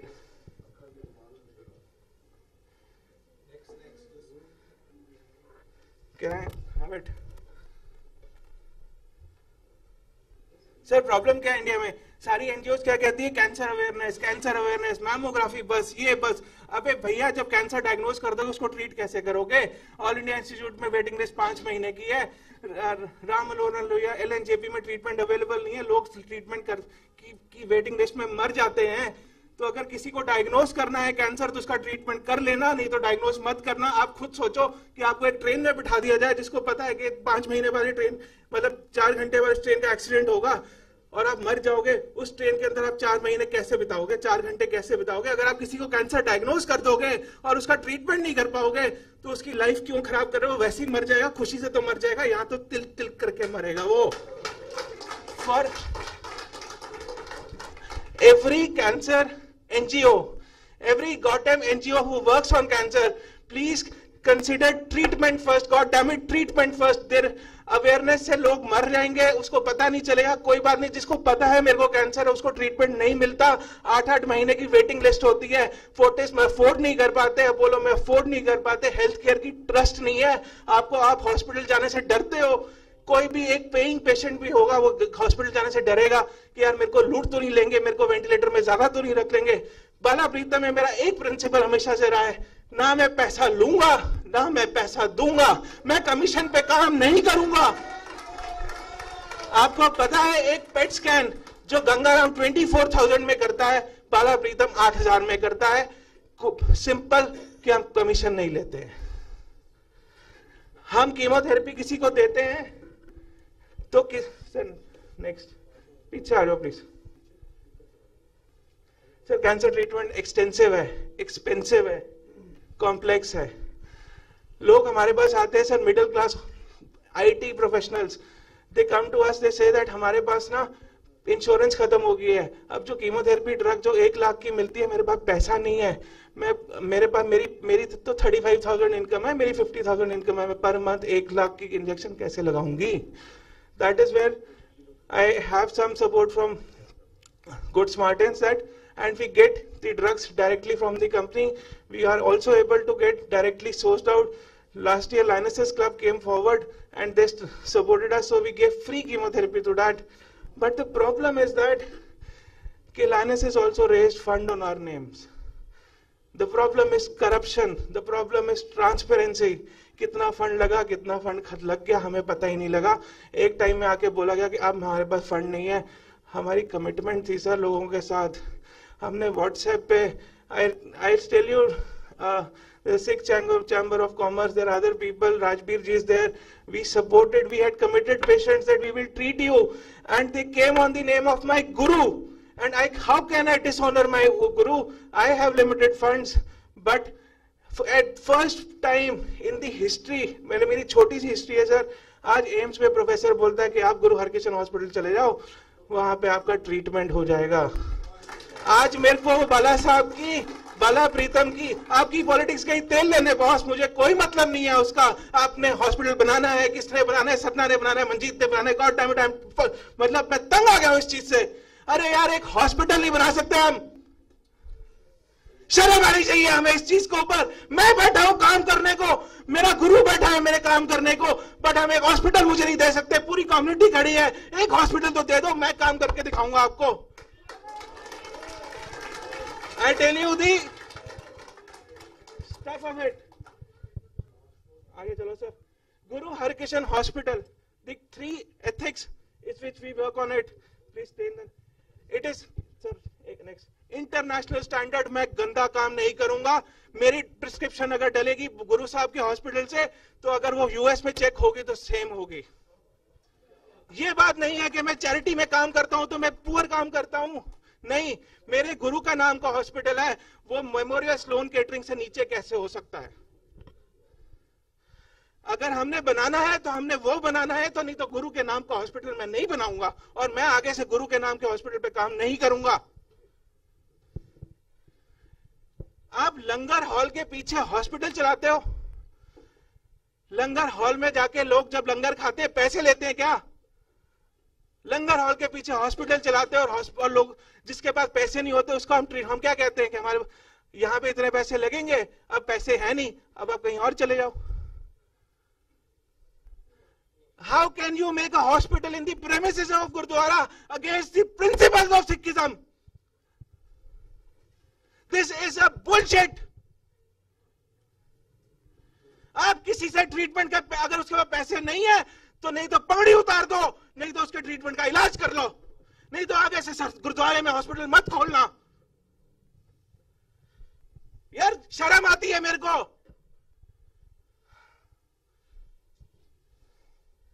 एथिक्स, सरदार एथिक्स है, एथिक्स। पता क्या है सर? सर बोलने दो आज प्लीज। सर पता क्या है? पग में ना एथिक्स होते हैं, एथिक्स। सारा सरदार करप्ट कभी नहीं हो सकता। गुरु ने जान दे दी, फतेह सिंह ने जान दे दी, अरे साले हम पगड़ी डाल के चोरी करते, मतलब it is shit. How can we do this? How can we actually we generate corrupt people with turban? Turban means, मतलब मैं एक टर्बन डॉक्टर हूं ना, तो मेरे पे पेशेंट को फेथ करना चाहिए कि मैं सरदार डॉक्टर के पास जाऊंगा, वो चोरी नहीं करेगा, वो ढंग से काम करेगा।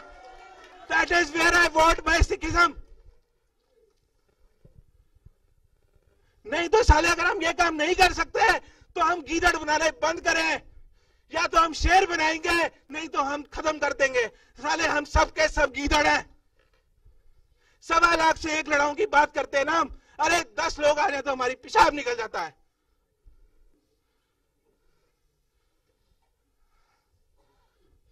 साबत सूरत, मैंने साबत सूरत इसलिए नहीं रखी क्योंकि मैं आज भी गीदड़ हूं। जिस दिन शेर बन जाऊंगा ना, उस दिन मेरा हक बनेगा साबत सूरत रखने का। साबत सूरत रखने से गीदड़ मत बनाओ।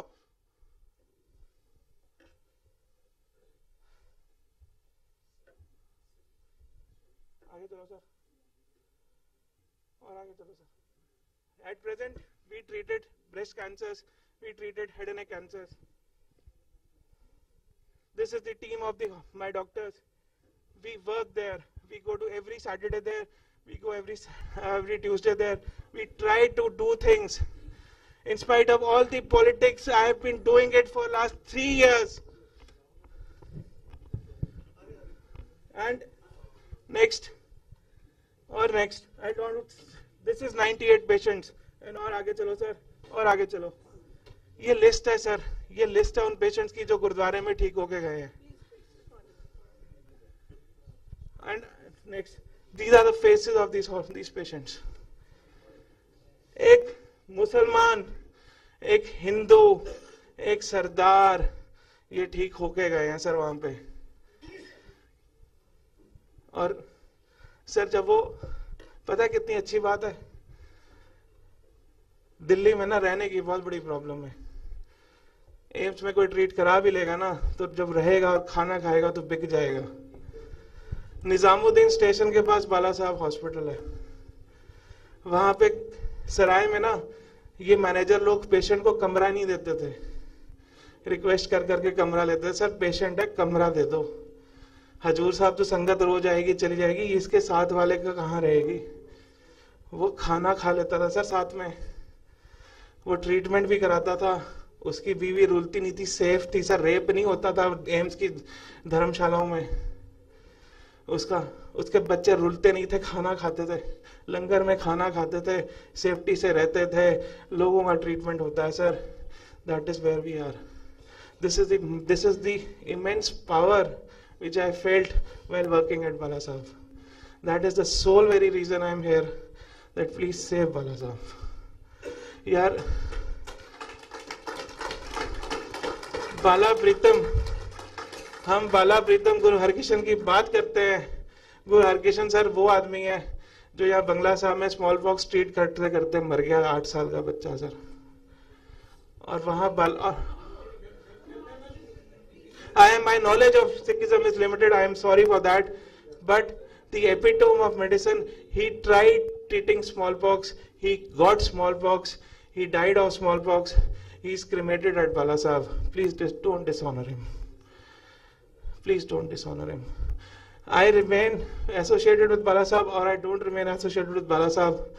That Guru Harkishan Hospital has to be made, and has to be made the world's best hospital. And it has to be made on the principles of Sikhism. It cannot be run by a Radiant Healthcare, it cannot be run by Apollo Healthcare. It has to be made on the principles of Sikhism, that we will never compromise ethics, we will afford the best quality, and we will serve everybody.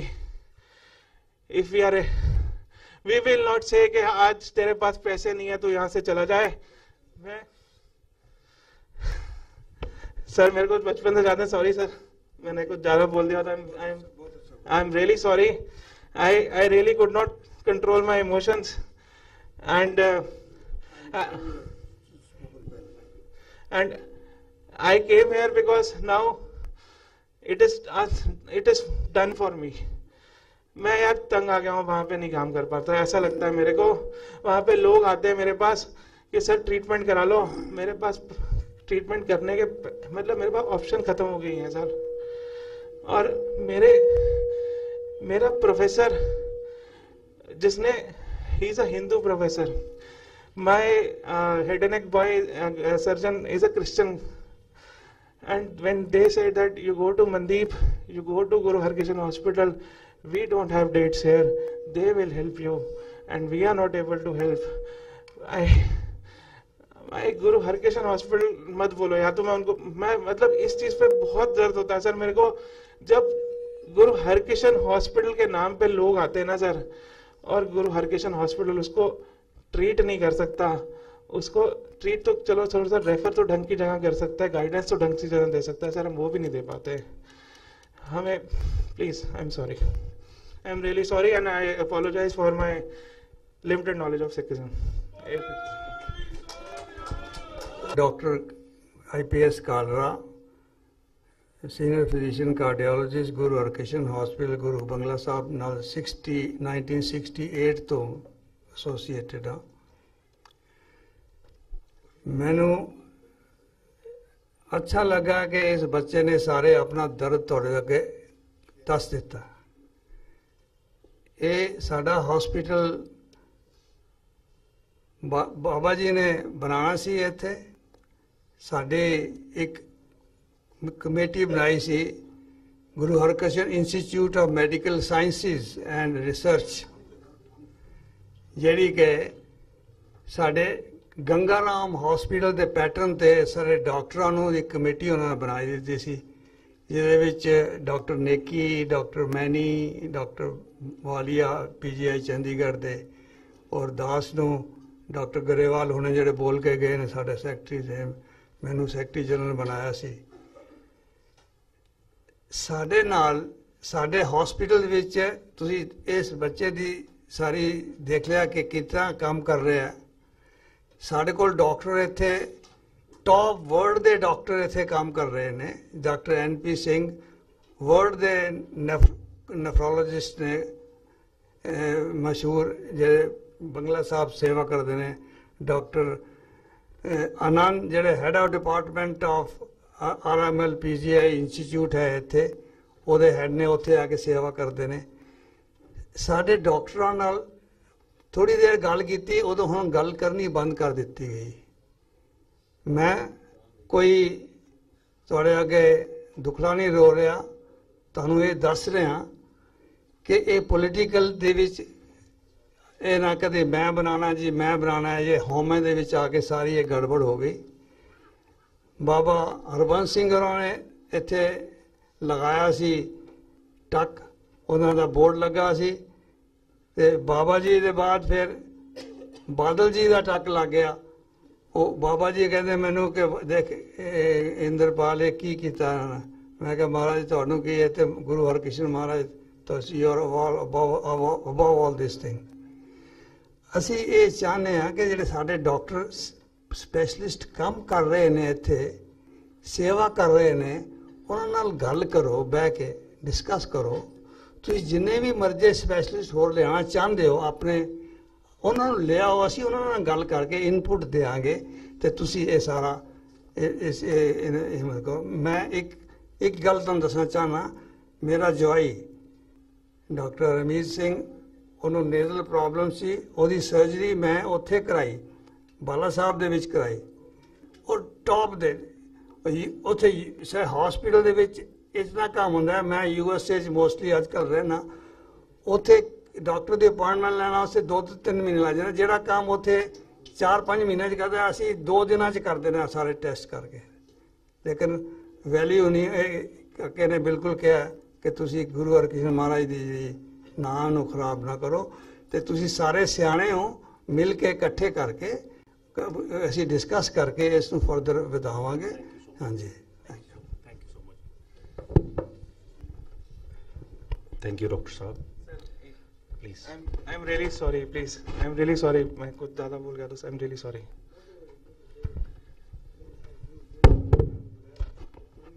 देखो, ये मैं पहले सारी संगत पासों खिमा मंगदा कि देखो एक बच्चा है, एक यूथ है, ਉਹਦੇ ਅੰਦਰ ਦੀ ਪੇਨ ਨੂੰ ਅਸੀਂ ਸਮਝੀਏ, ਲੈਂਗੁਏਜ ਨੂੰ ਛੱਡਦੀ ਹੈ।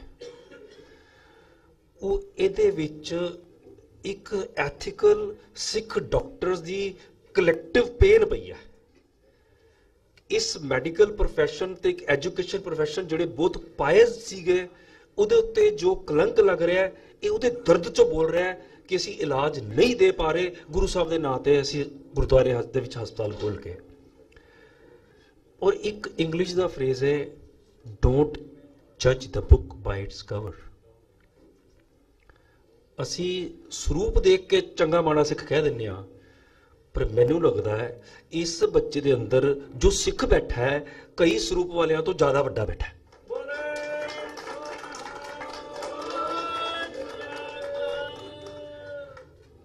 ਮੈਂ ਹੁਣ ਇੰਨਾ ਕੁ ਹੋਇਆ ਪਿਆ ਅੰਦਰੋਂ ਦੀ ਕਿ ਮੈਂ ਕੁਝ ਨਹੀਂ ਬੋਲ ਪਾ ਰਿਹਾ। ਪੁਰਾਣੀ ਗੱਲ, 20 ਸਾਲ ਪੁਰਾਣੀ, ਬੱਸ 'ਚ ਸਫ਼ਰ ਕਰ ਰਿਹਾ ਪੰਜਾਬ ਰੋਡਵੇਜ਼ ਵਿੱਚ, ਮੈਂ ਨਾਲ ਮੇਰੇ ਬੈਠਾ ਇੱਕ ਬੰਦਾ ਪੰਜਾਬ ਦੇ ਦਾੜੀ ਟ੍ਰਿਮ ਕੀਤੀ ਹੋਈ ਝੂਮਦਾ ਪਿਆ। ਮੈਨੂੰ ਕਹਿੰਦਾ ਓਏ ਸਿੱਖ ਕਿਰਪਾਨ ਪਰੇ ਕਰ ਲਾ। ਮੈਂ ਕਿਹਾ ਚਲੋ ਲੱਗ ਰਹੀ ਹੋਣੀ ਨੂੰ, ਮੈਂ ਸੀਰੀਅਸ ਪਰੇ ਕਰ ਲਈ।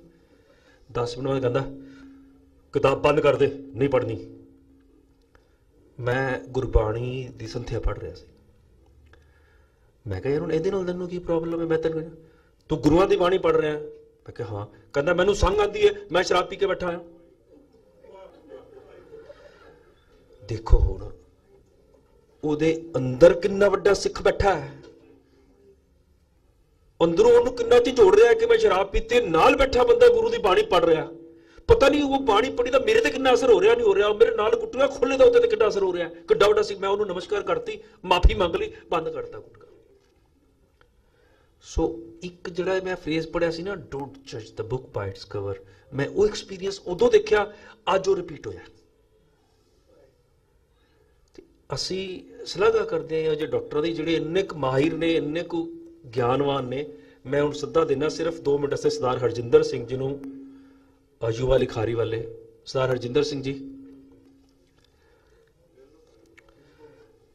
ਇਹਨਾਂ ਦਾ ਸਮਾਂ 2 ਮਿੰਟ ਹੈ, ਪਰ ਇਹ ਤੇ ਕੁਇਜ਼ ਕਰਦੇ ਹੁੰਦੇ ਨੇ ABCD 4 ਦਾ ਆਨਸਰ ਦਿਓ ਤੇ 15 ਸਕਿੰਟ ਦੀ ਗੱਲ ਨਿਬੇੜ ਦਿੰਦੇ ਨੇ 2 ਮਿੰਟ ਵਾਲੇ ਵੀ। ਸਰਦਾਰ ਹਰਜਿੰਦਰ ਸਿੰਘ ਜੀ। ਵਾਹਿਗੁਰੂ ਜੀ ਕਾ ਖਾਲਸਾ, ਵਾਹਿਗੁਰੂ ਜੀ ਕੀ ਫਤਿਹ। ਸਾਰੇ ਸੂਝਵਾਨ ਵੀਰ ਬੈਠੇ ਨੇ ਇੱਕ ਪੇਨ ਲੈ ਕੇ, ਤੇ ਜਿਹੜੀ ਪੰਥਕ ਸਾਂਝ ਦੀ ਗੱਲ ਇਹਨਾਂ ਨੇ ਅੱਜ ਜਦੋਂ ਮੈਨੂੰ ਸੱਦਾ ਮਿਲਿਆ ਤੇ ਮੈਨੂੰ ਉਹ 20 ਸਾਲ ਪਹਿਲੇ ਦੀ ਗੱਲ ਯਾਦ ਆ ਗਈ, ਜਦੋਂ ਅਸੀਂ ਇੱਕ ਛੋਟੀ ਜਿਹੀ ਡਾਇਰੈਕਟਰੀ ਦਿੱਲੀ ਦੇ ਕੁਝ ਇੱਥੇ ਵੀਰ ਬੈਠੇ ਨੇ, ਵੀਰ ਭੁਪਿੰਦਰ ਸਿੰਘ ਜੀ ਵੀ ਬੈਠੇ ਨੇ। 20 ਸਾਲ ਪਹਿਲੇ ਅਸੀਂ ਦਿੱਲੀ ਦੇ ਸਾਰੀਆਂ ਸੰਸਥਾਵਾਂ ਜਿਹੜੀਆਂ ਵੀ ਉਸ ਟਾਈਮ ਪ੍ਰੋਮੀਨੈਂਟ ਸਨ, ਉਹਨਾਂ ਨੂੰ ਸੱਦਾ ਦੇ ਕੇ ਇੱਕ ਡਾਇਰੈਕਟਰੀ ਬਣਾਈ ਸੀ ਤੇ ਇੱਕ ਸਾਂਝੇ ਪਲੇਟਫਾਰਮ ਤੇ ਲਿਆਉਣ ਲਈ ਬੜਾ ਨਿਮਾਣਾ ਜਿਹਾ ਯਤਨ ਕੀਤਾ ਸੀ। ਤੇ 5 ਸਾਲ ਪਹਿਲੇ ਸਾਡੀ ਉਹ ਸਾਰੀ ਸੋਚ ਨੂੰ ਬਾਂਹ ਫੜੀ ਸਰਦਾਰ ਕੁਲਦੀਪ ਸਿੰਘ ਜੀ ਸਿਮਕੋ ਵਾਲੇ ਇੱਥੇ ਬੈਠੇ ਨੇ, ਕਿ ਬੜੇ ਵੀਰਾਂ ਨੇ ਇੱਥੇ ਗੱਲ ਕੀਤੀ ਹੈ ਕਿ ਬਈ ਮੀਡੀਆ ਦੇ ਵਿੱਚ ਗੱਲ ਕਰੀਏ, ਇਨੋਵੇਟਿਵ ਗੱਲ ਕਰੀਏ, ਮਾਡਰਨ EDM ਵਿੱਚ ਗੱਲ ਕਰੀਏ। ਤੇ ਬੜਾ ਇੱਕ ਨਿਮਾਣਾ ਜਿਹਾ ਯਤਨ ਤੁਹਾਡੇ ਸਾਰਿਆਂ ਦੇ ਪਿਆਰ ਨਾਲ ਅਸੀਂ ਸ਼ੁਰੂ ਕੀਤਾ ਸੀ ਟੀਵੀ ਤੇ, ਆਓ ਬਣੀਏ ਗੁਰਸਿੱਖ ਪਿਆਰਾ, ਜਿਹਦੇ 200 ਤੋਂ ਵੱਧ ਐਪੀਸੋਡ ਇਸ ਟਾਈਮ ਪੂਰੇ ਹੋ ਚੁੱਕੇ ਨੇ। ਆਪ ਜੀ ਵਾਚ ਕਰਦੇ ਹੋਵੋਗੇ ਵਰਲਡ ਵਾਈਡ। ਉਹਦੇ ਵਿੱਚ ਸਾਨੂੰ ਬਹੁਤ ਅੱਛਾ ਰਿਸਪਾਂਸ ਆ ਰਿਹਾ ਹੈ। 6 ਔਰ ਇਵਨ ਨਾਨ 6 ਜਿਹੜੇ ਨੇ ਉਹ ਆਡੀਅנס ਕੁਐਸਚਨ ਦੇ ਜਦੋਂ ਸਾਨੂੰ ਜਵਾਬ ਦਿੰਦੇ ਨੇ ਤਾਂ ਸਾਨੂੰ ਇੰਡੀਆ ਦੀਆਂ ਉਹ ਸਿਟੀਜ਼ ਜਿਹੜੀਆਂ ਮੈਂ ਦੇਖੀਆਂ ਸੁਣੀਆਂ ਵੀ ਨਹੀਂ ਸਨ, ਉੱਥੋਂ ਜਵਾਬ ਆਉਂਦੇ ਨੇ। ਬਹੁਤ ਦਰਦ ਵਾਲੀ ਸੰਗਤ ਬੈਠੀ ਹੈ, ਬੜਾ ਅੱਛਾ ਉਪਰਾਲਾ ਜੋੜਨੇ ਦੀ ਗੱਲ ਹੈ। ਤੇ ਅਸੀਂ ਕੋਸ਼ਿਸ਼ ਕਰਦੇ ਹਾਂ ਕਿ ਕੁਇਜ਼ ਸ਼ੋਅ ਦੇ ਉੱਪਰ ਜਿਹੜਾ ਟੀਵੀ ਤੇ 10:30 ਵਜੇ ਚੜ੍ਹਦੀ ਕਲਾ ਟਾਈਮ ਟੀਵੀ ਤੇ ਆ ਰਿਹਾ, ਉੱਥੇ ਅਸੀਂ ਸਾਰੀਆਂ ਸੰਸਥਾਵਾਂ ਨੂੰ ਖੁੱਲਾ ਸੱਦਾ ਦਿੰਦੇ ਹਾਂ ਕਿ ਉਹ ਆਪਣੀ ਗੱਲ, ਟਾਈਮ ਵੀਰ ਜੀ ਨੇ ਕਿਹਾ ਬੜਾ ਲਿਮਿਟਡ ਹੁੰਦਾ, ਅਸੀਂ ਉੱਥੇ 1 ਮਿੰਟ 'ਚ ਉਹਨਾਂ ਨੂੰ ਗੱਲ ਕਰਨੇ ਦੀ। ਅੱਜ ਦੇ ਸ਼ੋਅ ਵਿੱਚ ਵੀ ਅਸੀਂ ਸਿੱਖ ਹੋਪ ਸੰਸਥਾ ਜਿਹੜੀ ਚੰਡੀਗੜ੍ਹ ਤੋਂ ਸੇਵਾ ਕਰ ਰਹੀ ਹੈ, ਉਹਨੂੰ ਅਸੀਂ ਉਹਨਾਂ ਨੂੰ ਪਿਛਲੇ ਹਫਤੇ ਸਨਮਾਨ ਵੀ ਦਿੱਤਾ ਤੇ ਅੱਜ ਉਹਨਾਂ ਬਾਰੇ ਗੱਲ ਕੀਤੀ। ਸੋ ਬੜਾ ਨਿਮਾਣਾ ਜਿਹਾ ਯਤਨ ਕਰ ਰਹੇ ਹਾਂ। ਸਾਰੀ ਸੰਗਤ ਕੋਲੋਂ ਇੱਕ ਹੀ ਮੰਗ ਹੈ ਕਿ ਜਿੱਥੇ ਵੀ ਬੈਠੇ ਹੋ, ਬਿਨਾਂ ਫੀਸ ਦੇ, ਨੋ ਏਜ ਲਿਮਿਟ, ਸਿਲੈਕਸ਼ਨ ਟੈਸਟ ਕਰਾਓ ਕਿ ਇਹ ਜਿਹੜਾ ਰਿਐਲਿਟੀ ਸ਼ੋਅ ਕੌਮ ਦਾ ਇੱਕੋ ਇੱਕ ਤੁਹਾਡੇ ਸਾਹਮਣੇ। ਵੀਰ ਕੁਲਦੀਪ ਸਿੰਘ ਜੀ ਨੂੰ ਮੈਂ ਰਿਕਵੈਸਟ ਕਰਾਂਗਾ ਕਿ ਉਹ ਦਰਸ਼ਨ ਦੇ ਦੇਣ, ਅਗਰ 1 ਮਿੰਟ ਤਾਂ ਬੜੀ ਮਿਹਰਬਾਨੀ ਹੋਏਗੀ। ਸਰਦਾਰ ਕੁਲਦੀਪ ਸਿੰਘ ਜੀ, ਮੇਰੇ 2.5 ਮਿੰਟ ਹੋ ਚੁੱਕੇ, ਮੈਂ ਅੱਧੇ ਮਿੰਟ 'ਚ ਬਸ ਉਹ ਸਰਦਾਰ ਕੁਲਦੀਪ ਸਿੰਘ ਜੀ ਨੂੰ ਇੱਕ ਛੋਟਾ ਜਿਹਾ ਸਤਿਕਾਰ ਜਿਹੜਾ ਅਸੀਂ ਚਾਹੁੰਦੇ ਹਾਂ ਕਿ ਤੁਹਾਡੇ ਹੱਥੋਂ ਦਿਵਾ ਦਈਏ। ਪੰਥਕ ਸਾਂਝ ਸਰਦਾਰ ਰਾਜਵੀਰ ਸਿੰਘ ਜੀ, ਕੋਈ ਵੀ, ਸਰਦਾਰ ਚਰਨਜੀਤ ਸਿੰਘ ਜੀ ਬੈਠੇ ਨੇ, ਪਲੀਜ਼ ਆ ਜਾਣ 1 ਮਿੰਟ ਲਈ। ਸੋ ਇਹ ਸਿਰਫ ਸਤਿਕਾਰ ਦੇਣ ਦਾ ਇੱਥੇ ਇੱਕ ਹੀ ਹੈ ਕਿ ਇੱਕ ਵੀਰ ਨੇ ਕਿਹਾ ਸੀ ਕਿ ਫਾਈਨੈਂਸਰਸ ਨਹੀਂ ਲੱਭਦੇ। ਸਾਡੀ ਇੱਕ ਛੋਟੀ ਜਿਹੀ ਰਿਕਵੈਸਟ ਤੇ ਕਿ ਭਈ ਇਹ ਕੰਮ 30 ਸਾਲਾਂ ਤੋਂ ਅਸੀਂ ਕੁਇਜ਼ ਦਾ ਕਰ ਰਹੇ ਹਾਂ, ਪਰ ਉਹਨੂੰ ਟੀਵੀ ਤੇ ਵਰਲਡ ਵਾਈਡ ਕਿਸ ਤਰ੍ਹਾਂ ਪਹੁੰਚਾਈਏ। ਅੱਜ ਸਾਰੀ ਕੈਨੇਡਾ, ਨਾਰਥ ਅਮਰੀਕਾ ਦੇ ਵਿੱਚ ਸਾਡੀ ਟੀਮ ਬਣ ਚੁੱਕੀਆਂ ਔਰ ਉੱਥੋਂ ਸਾਨੂੰ ਬੜਾ ਅੱਛਾ ਸਪੋਰਟ ਮਿਲ ਰਿਹਾ ਔਰ ਲੋਕੀ ਦੇਖ ਰਹੇ ਨੇ। ਸੋ ਇਹਨਾਂ ਨੂੰ ਇੱਕ ਸਤਿਕਾਰ ਜਿਹੜਾ ਮੈਂ ਮਾਫੀ ਚਾਹਾਂਗਾ ਕਿ ਇਸ ਦੇ ਵਿੱਚ ਅਸੀਂ ਇੱਕ ਸ਼ਾਲ ਹੈ ਜੀ, ਇੱਕ ਸ਼ਾਲ ਪਲੀਜ਼। ਸੋ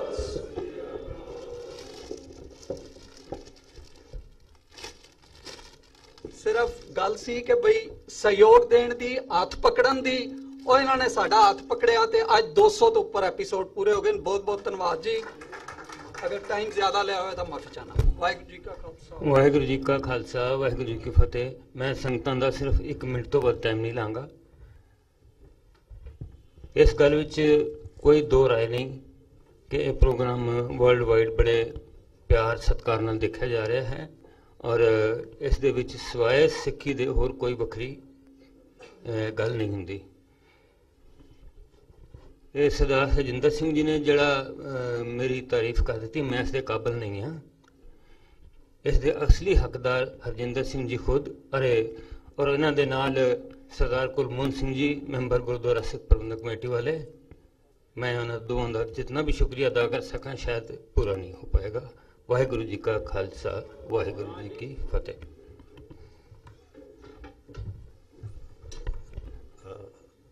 मैं सिर्फ 1 मिनट से बुला रहा सरदार गगनदीप सिंह जी, डॉक्टर गगनदीप सिंह जी। इस तो बाद we are concluding this program तो फिर सरदार राजवीर जी सिंह जी आप सब नाल रूबरू होंगे। Doctor Gagandeep Singh 1 minute please. Waheguru ji का खालसा वाहिगुरू जी की फतेह। मैनू लगता है कि जिस हद तक बुलारे इत्थे अपनी गल कर गए ने, मेरी गल दी कोई अहमियत नहीं होगी उन्नी, क्योंकि इन्ने अच्छे ढंग नाल इन्ने दिलों की गहराइयां नाल उन्होंने अपनी गल रखी है। बट फिर भी जिस सोच नाल मैं आया तो मैं वो चाहांगा कि मैं शेयर करा। साढ़े सत्कारयोग राजवीर सिंह जी नाल मैसेज ते होया, उन्होंने कहा कि तुसी जरूर आओ। दर्शनवीर जी का फोन आया तो मैनू उम्मीद है कि शायद साड़ी सिक्खी एक पंथ विच आ जाए कि असी सारे इक्को पंथ दे विच खड़े होके इक्को वर्गी सोच रख सकीए। मैनू लगता है कि प्रचार वो है कि अगर मैं एज अ सिख डॉक्टर सारी संभाल करके अपने प्रोफैशन नाल दगा नहीं कर रहा तो मेरा प्रचार मेरे क्लीनिक ते हो रहा है। अगर कोई इंजीनियर अपनी बिल्डिंगां ठीक बना रहा है, उहदे विच कुछ गलत पा नहीं रहा तो वह प्रचार हो रहा है। बट मैनू एक आशा हैगी, क्योंकि कल मैं अपने बच्चों नाल भी सांझ कर रहा सी, जा साड़ा धर्म जिस तरह प्रचार दी जेड़े दो तेरे होंदे ने, बच्चों की ग्रोथ दे विच सिक्खी दा जज्बा आ सके। एक होंदा है घर, एक होंदा है स्कूल। ते मैं कॉन्वेंट स्कूल दा पढ़िया, अपने बच्चों को सिक्खी स्कूल विच पाया इस थॉट नाल कि थोड़ा बहुता करो। साढ़े फादर साहब डॉक्टर मनमोहन सिंह जी उन्होंने प्रभात फेरी तो कीर्तन करना शुरू कराया तो होर जेड़े बैठे ने इत्थे सब नूं देख के चढ़दी कला आंदी है, सारे वो चेहरे इकट्ठे देख के। तो मैं बच्चों को उत्थे पाया कि जो थोड़ी बहुती चीज़ां मैनूं चुभदियां सी मेरे बच्चों को ना चुभन। बड़ा मन विच इस गल का रोस है कि उत्थे भी ठीक नहीं हो रहा। तो मैनूं तां कि मैं बेनती करांगा सारे इत्थे पतवंते सज्जनां नूं कि मेरे वल्लों बीइंग अ प्रोफैशनल जिहड़ी जथेबंदियां आईयां ने मेरे लैवल ते, किसी नूं कोई लोड़वंद कोई भी ऐसा कोई धर्म मैटर नहीं करता। कोई भी किसी को दिखे, कोई भी जथेबंदी इत्थे बैठी है, मैं 1 दिन 2 दिन अपने उस प्रोफैशन दे बड़े कट होणगे मैं देना चाहना कि मैं कुछ सिक्खी दे राह ते चलदा होया मनुखता वास्ते कर सकां। ते मैं ते सत्कार जो जेडे राजवीर सिंह जी होर जिन्हां ने मतलब सोच रखी है पंथक सांझ करन दी, इहनूं सुचज्जे ढंग नाल तुसीं सारे विद्वान हो, we are no way to give any suggestions कि इहनूं इस तरह असीं चलाइए कि अगे सिक्खी दा मैं कभी मूँह नहीं कट सकता कि बुरा हो रहा है, हो ही नहीं सकता, बट होर चढ़दी कला विच किस तरह जा सकीए यदि जरूर इनू कंटिन्यू करना है। वाहिगुरू जी का खालसा वाहिगुरू जी की फतेह। ਜਿਹੜੇ ਜਿਹੜੇ ਬੁਲਾਰਿਆਂ ਨੂੰ ਸਮਾਂ ਨਹੀਂ ਦੇ ਪਾਇਆ ਉਹ ਮੇਰੀ ਖਾਮੀ, ਉਹ ਸਾਰਾ ਹਾਰ ਜਿਹੜਾ ਨੈਗੇਟਿਵਿਟੀ ਦਾ ਮੇਰੇ ਗੱਲ 'ਚ ਪਾ ਦੇਣਾ ਜੀ ਪਲੀਜ਼। ਤੇ ਜੋ ਚੰਗਾ ਲੱਗਿਆ ਨਾ ਉਹ ਰਾਜਵੀਰ ਵੀਰ ਜੀ ਤੇ ਬਾਕੀ ਦੀ ਟੀਮ ਨੇ ਕੀਤਾ ਹੈ। ਇਹ ਸਰਦਾਰ ਮੋਹਨ ਸਿੰਘ ਜੀ ਦੇ ਸੱਦੇ ਤੇ ਉਹਨਾਂ ਦੇ ਹੁਕਮ ਤੇ ਚੱਡਾ ਸਾਹਿਬ 1 ਮਿੰਟ ਵਾਸਤੇ ਆਪ ਜੀ ਨਾਲ ਸਾਂਝ ਪਾਉਣਗੇ। साध संगत जी, श्री वाहिगुरू जी खालसा श्री वाहिगुरू जी फतेह। मैं मिलिट्री की सर्विस तो हाँ, 40 साल मिलिट्री सर्विस की थी, सारे मुहाजन से लड़िया। 84 रिटायर होया। जनरल अरोड़ा साहब ने मिल के सिख फोरम के द्वारा पंथ की थोड़ी बहुत सेवा शुरू की थी। अज बड़ा मैं अच्छा लग्या उस जोड़ा हालात बिल्कुल ही साड़ा मुराद साड़ी होंद मिट्टी मिल चुकी सी। रिलीजियस लीडरशिप बिल्कुल ही खत्म हो चुकी सी और जी पोलिटिकल लीडरशिप सी या तो जेल पई सी या अंडरग्राउंड सन। उस वक्त कुछ लोगों ने सियाणिया ने मिल मिला के उन्हें क्या दोबारा अपनी सिख कम्यूनिटी को दोबारा उभारना है। बड़े सैफसली लोगों ने काम किया, मुकदमे लड़े, मजदूर मदद की, सड़न उन चीज़ में छड़ना। पर मैं जी अज की मीटिंग है मैं मुबारकबाद देना तुहानू बहुत बहुत, तुसी ये चीज़ ऑर्गेनाइज की इतनी शानदार। और मैनू बहुत ही अच्छा लग्या कि फ्रॉम दी एशिज ऑफ 84 अज असी इतनी चढ़ती कला, साडा यूथ इतनी चढ़ती कला, सारे दे व्यूज सुन के मैनू बहुत ही अच्छा लग्या। पर एक चीज़ मैनू ज़ाहिर होंदी इतों जोड़ा कोई मेरे 25 साल का एक्सपीरियंस है करन दा, हरकिशन हॉस्पिटल रिटासी में सा चीज़ा गलत हुई उन्होंने तो बड़िया सलाहें दी गई, कुछ अनजाने गलती हुई, कुछ जान बुझ के गलती हुई। Harkishan hospital is a monument sari Sikh community की करप्शन का एग्जाम्पल, जिसमें कोई संकोच नहीं करता। It's a living monument, standing monument. हूँ जी साड़ी धर्म के करप्शन आई हुई और करप्शन का सारा अड्डे सारा गुरुद्वारे बन चुके हैं। असी इस चीज़ को बड़े अच्छे अच्छे और उपराले थे, पर साड़ी सारी जी हूँ जी गंदगी की जड़ है जितों सानू सारी इंस्पिरेशन मिली सी और प्रोग्रेस होनी चाहिए सी, वो गंद फस गई है। हूँ उन्होंने किदा कढ़िया जाए, बड़ा चंगा लगे कुछ गुरुद्वारों ने शुरू किया without any election, without anything, अपनी मैनेजमेंट को नामजद कर दें बना दें। पर एक जसवंत सिंह नेगी साहब ने बड़ी रिसर्च की हुई सी, कोट करते सन कि ब्रिटिशर्स ने ये इलैक्शन गुरुद्वारा इलैक्शन साढ़े गले फा पाया सी और जान के किया सी कि तुहानू सिखा ने आफ्टर जलियांवाला बाग के बाद वो गुरुद्वारा एजुटेशन के बाद कि ये सिख तुहानू हमेशा तंग करते रहेंगे। मैं इन चीज़ों की गले वो फा पाऊंगा कि आपस में लड़ते रहेंगे और आपस में अपनी एक दूरी बर्बाद करेंगे। और उसने जिस इंटेंशन उसने की थी, साढ़े शुरू बड़े अच्छे लोग सन जो बड़ा अच्छा काम किया, पर ग्रेजुअली एक कंप्लीटली डीजनरेट हो चुकी है। इलैक्शन क्योंकि गुरुद्वारा एक्ट बन चुका है, पार्लीमेंट साड़ी है नहीं, आवाज़ नहीं है, नंबर नहीं है, और अमेंडमेंट चेंज नहीं हो सकती, गुरुद्वारा एक्ट रिपील नहीं हो सकता। पुराने जमाने साढ़े को सरबत खालसा सी, सरबत खालसा यूनाइटली फैसला करके आगे चलते सा। आज तुहाडा Sarbat Khalsa, these are two big institutions, Gurdwara management committee दी इंस्टीट्यूशनस। होर इंस्टीट्यूशन छड्ड दिओ, तुसीं दिल्ली गुरुद्वारा सिख मैनेजमेंट कमेटी नूं अगर इसनूं अगर ठीक राह ते पा दिओ तो बाकी let it become a role model for all others. Election हट नहीं सकदियां ते हुण किदां कीता जाए। मैनेजमेंट साड़ी जी तरीके बिल्कुल ही मिसमैनेजमेंट हैगी हर एक चीज़, चाहे कोई चीज़ लै लो, कोई डिसिप्लिन लै लो, कोई कॉन्ट्रैक्ट ले लो, कुछ हर एक मिस मैनेजमेंट करप्शन हैगी। जब तक वो करप्शन नहीं करांगे खत्म। और साड़ा अज का सरबत खालसा यही सरबत खालसा है, तुसी अपने चोणवें लोगों नूं ते भेज दिओ। पहली चीज़ तो ये देखो कि तुसी जेड़े छोटे छोटे ग्रुप्स हो, all small groups तुसी working very sincerely, dedicatedly, तुसी अपने छोटे छोटे ग्रुप्स दे विच जड़ी नेक्स्ट इलैक्शन ने देखे जड़े तुसी उत्थे नुमाइंदे भेजदे हो, वो सही लोग ठीक लोग हैगे ने।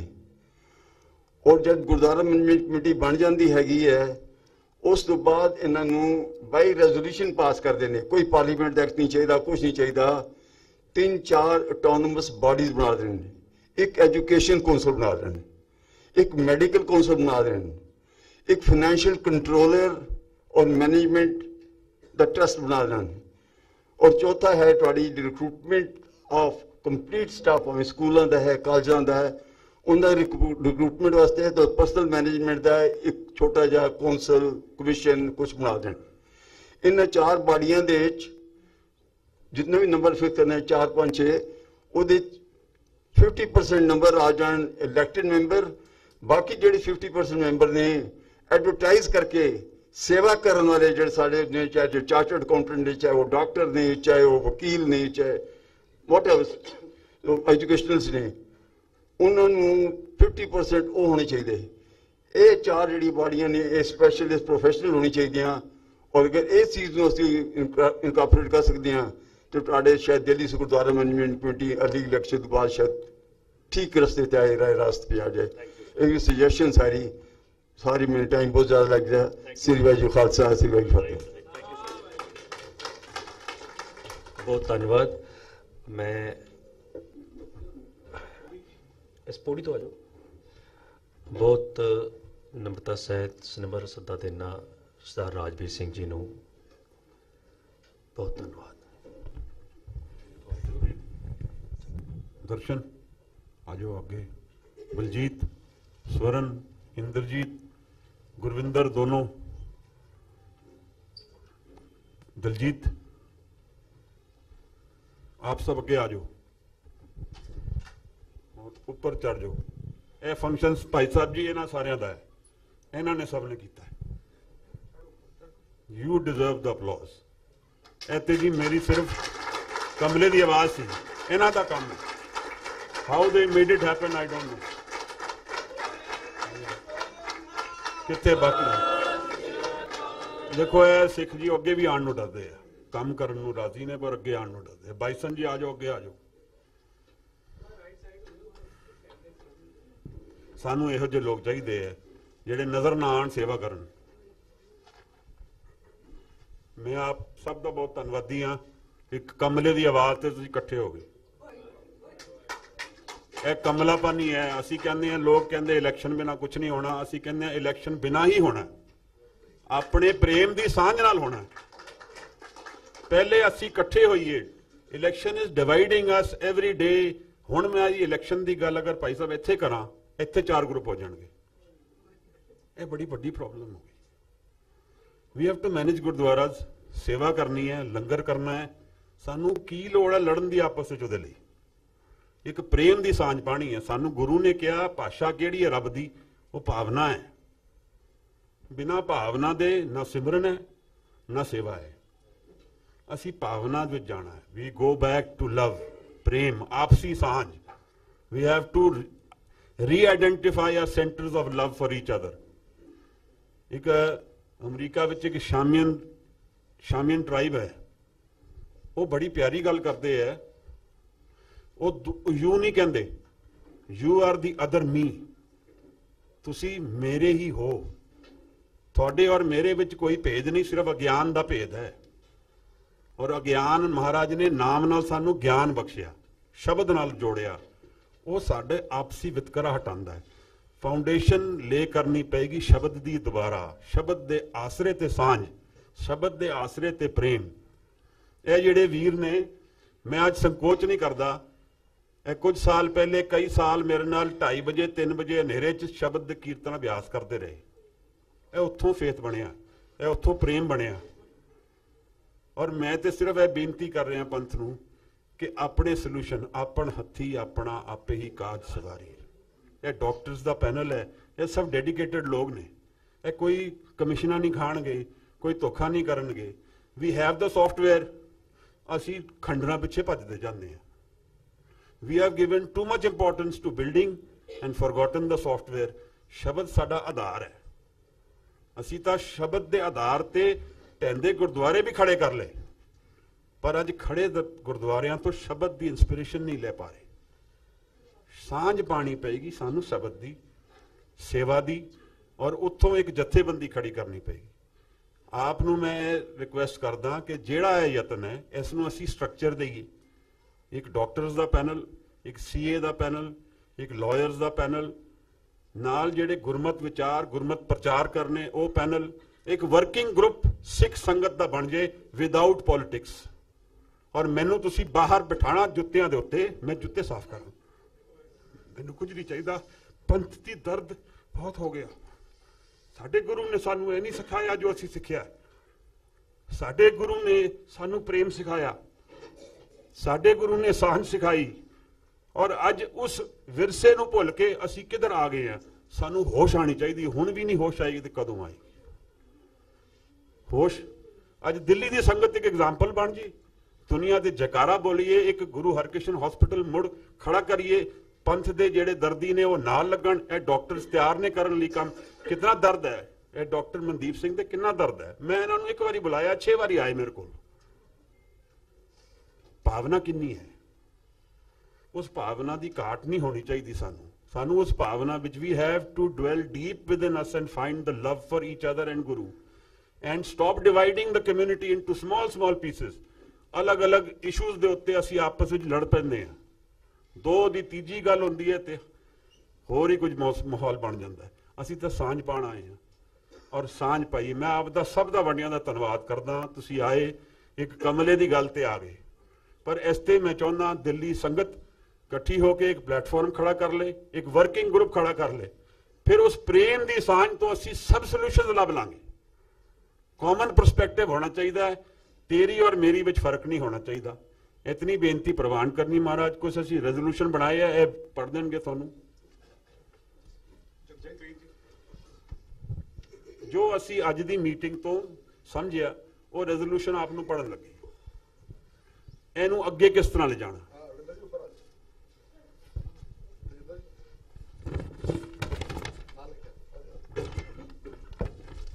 ਵਾਹਿਗੁਰੂ ਜੀ ਕਾ ਖਾਲਸਾ, ਵਾਹਿਗੁਰੂ ਜੀ ਕੀ ਫਤਿਹ।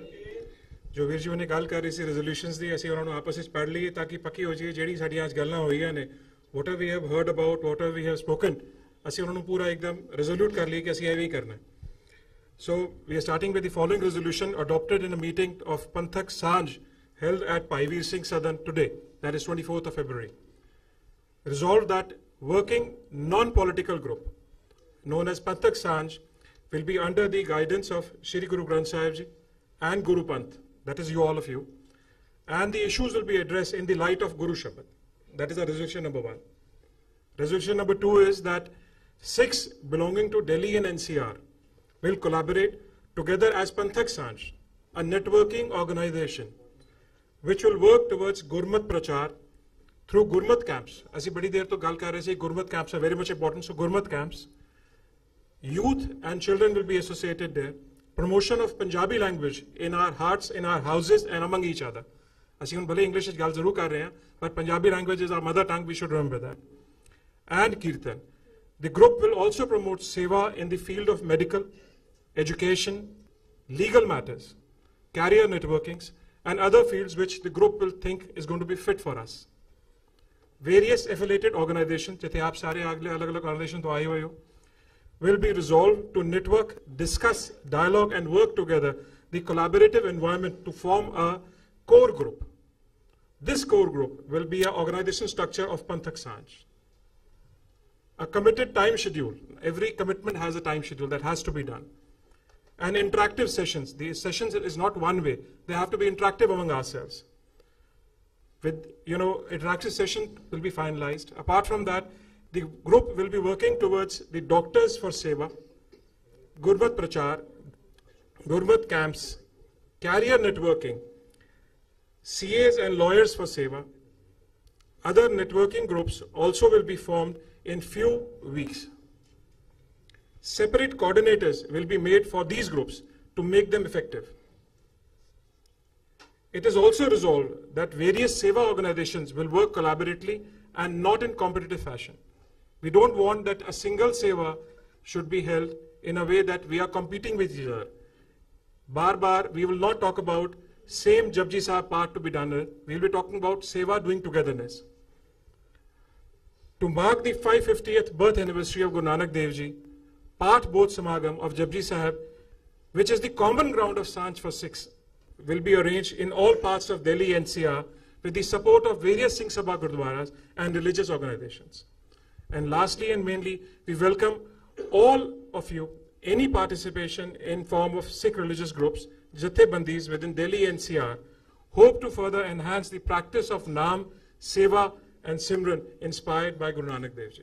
Vaheguru Ji Ka Khalsa, Vaheguru Ji Ki Fateh. Vaheguru Ji. One modification I propose to Sri Nanak Delhi and NCR. I am Commodore Dalbir Singh Soni from Kashmir. ਅਸੀਂ ਸਾਰਿਆਂ ਨੇ ਕਸ਼ਮੀਰ ਦੀ ਬੜੀ ਗੱਲਾਂ ਕੀਤੀਆਂ ਨੇ, ਮੈਂ 3 ਕਿਤਾਬਾਂ ਆਫਰ ਕੀਤੀਆਂ ਨੇ, historical section of Jammu and Kashmir, Ladakh and Nanak Rinpoche, ਤੇ ਕਿਸੇ ਕਿਤਾਬ ਲਿਖੀ ਕਸ਼ਮੀਰ ਡਿਵਾਈਨ ਕਨੈਕਟ ਐਂਡ ਸਿੱਖ ਨੂੰ, ਜਿੱਥੇ ਕਿ ਮੈਂ ਸੰਗਤ ਨੂੰ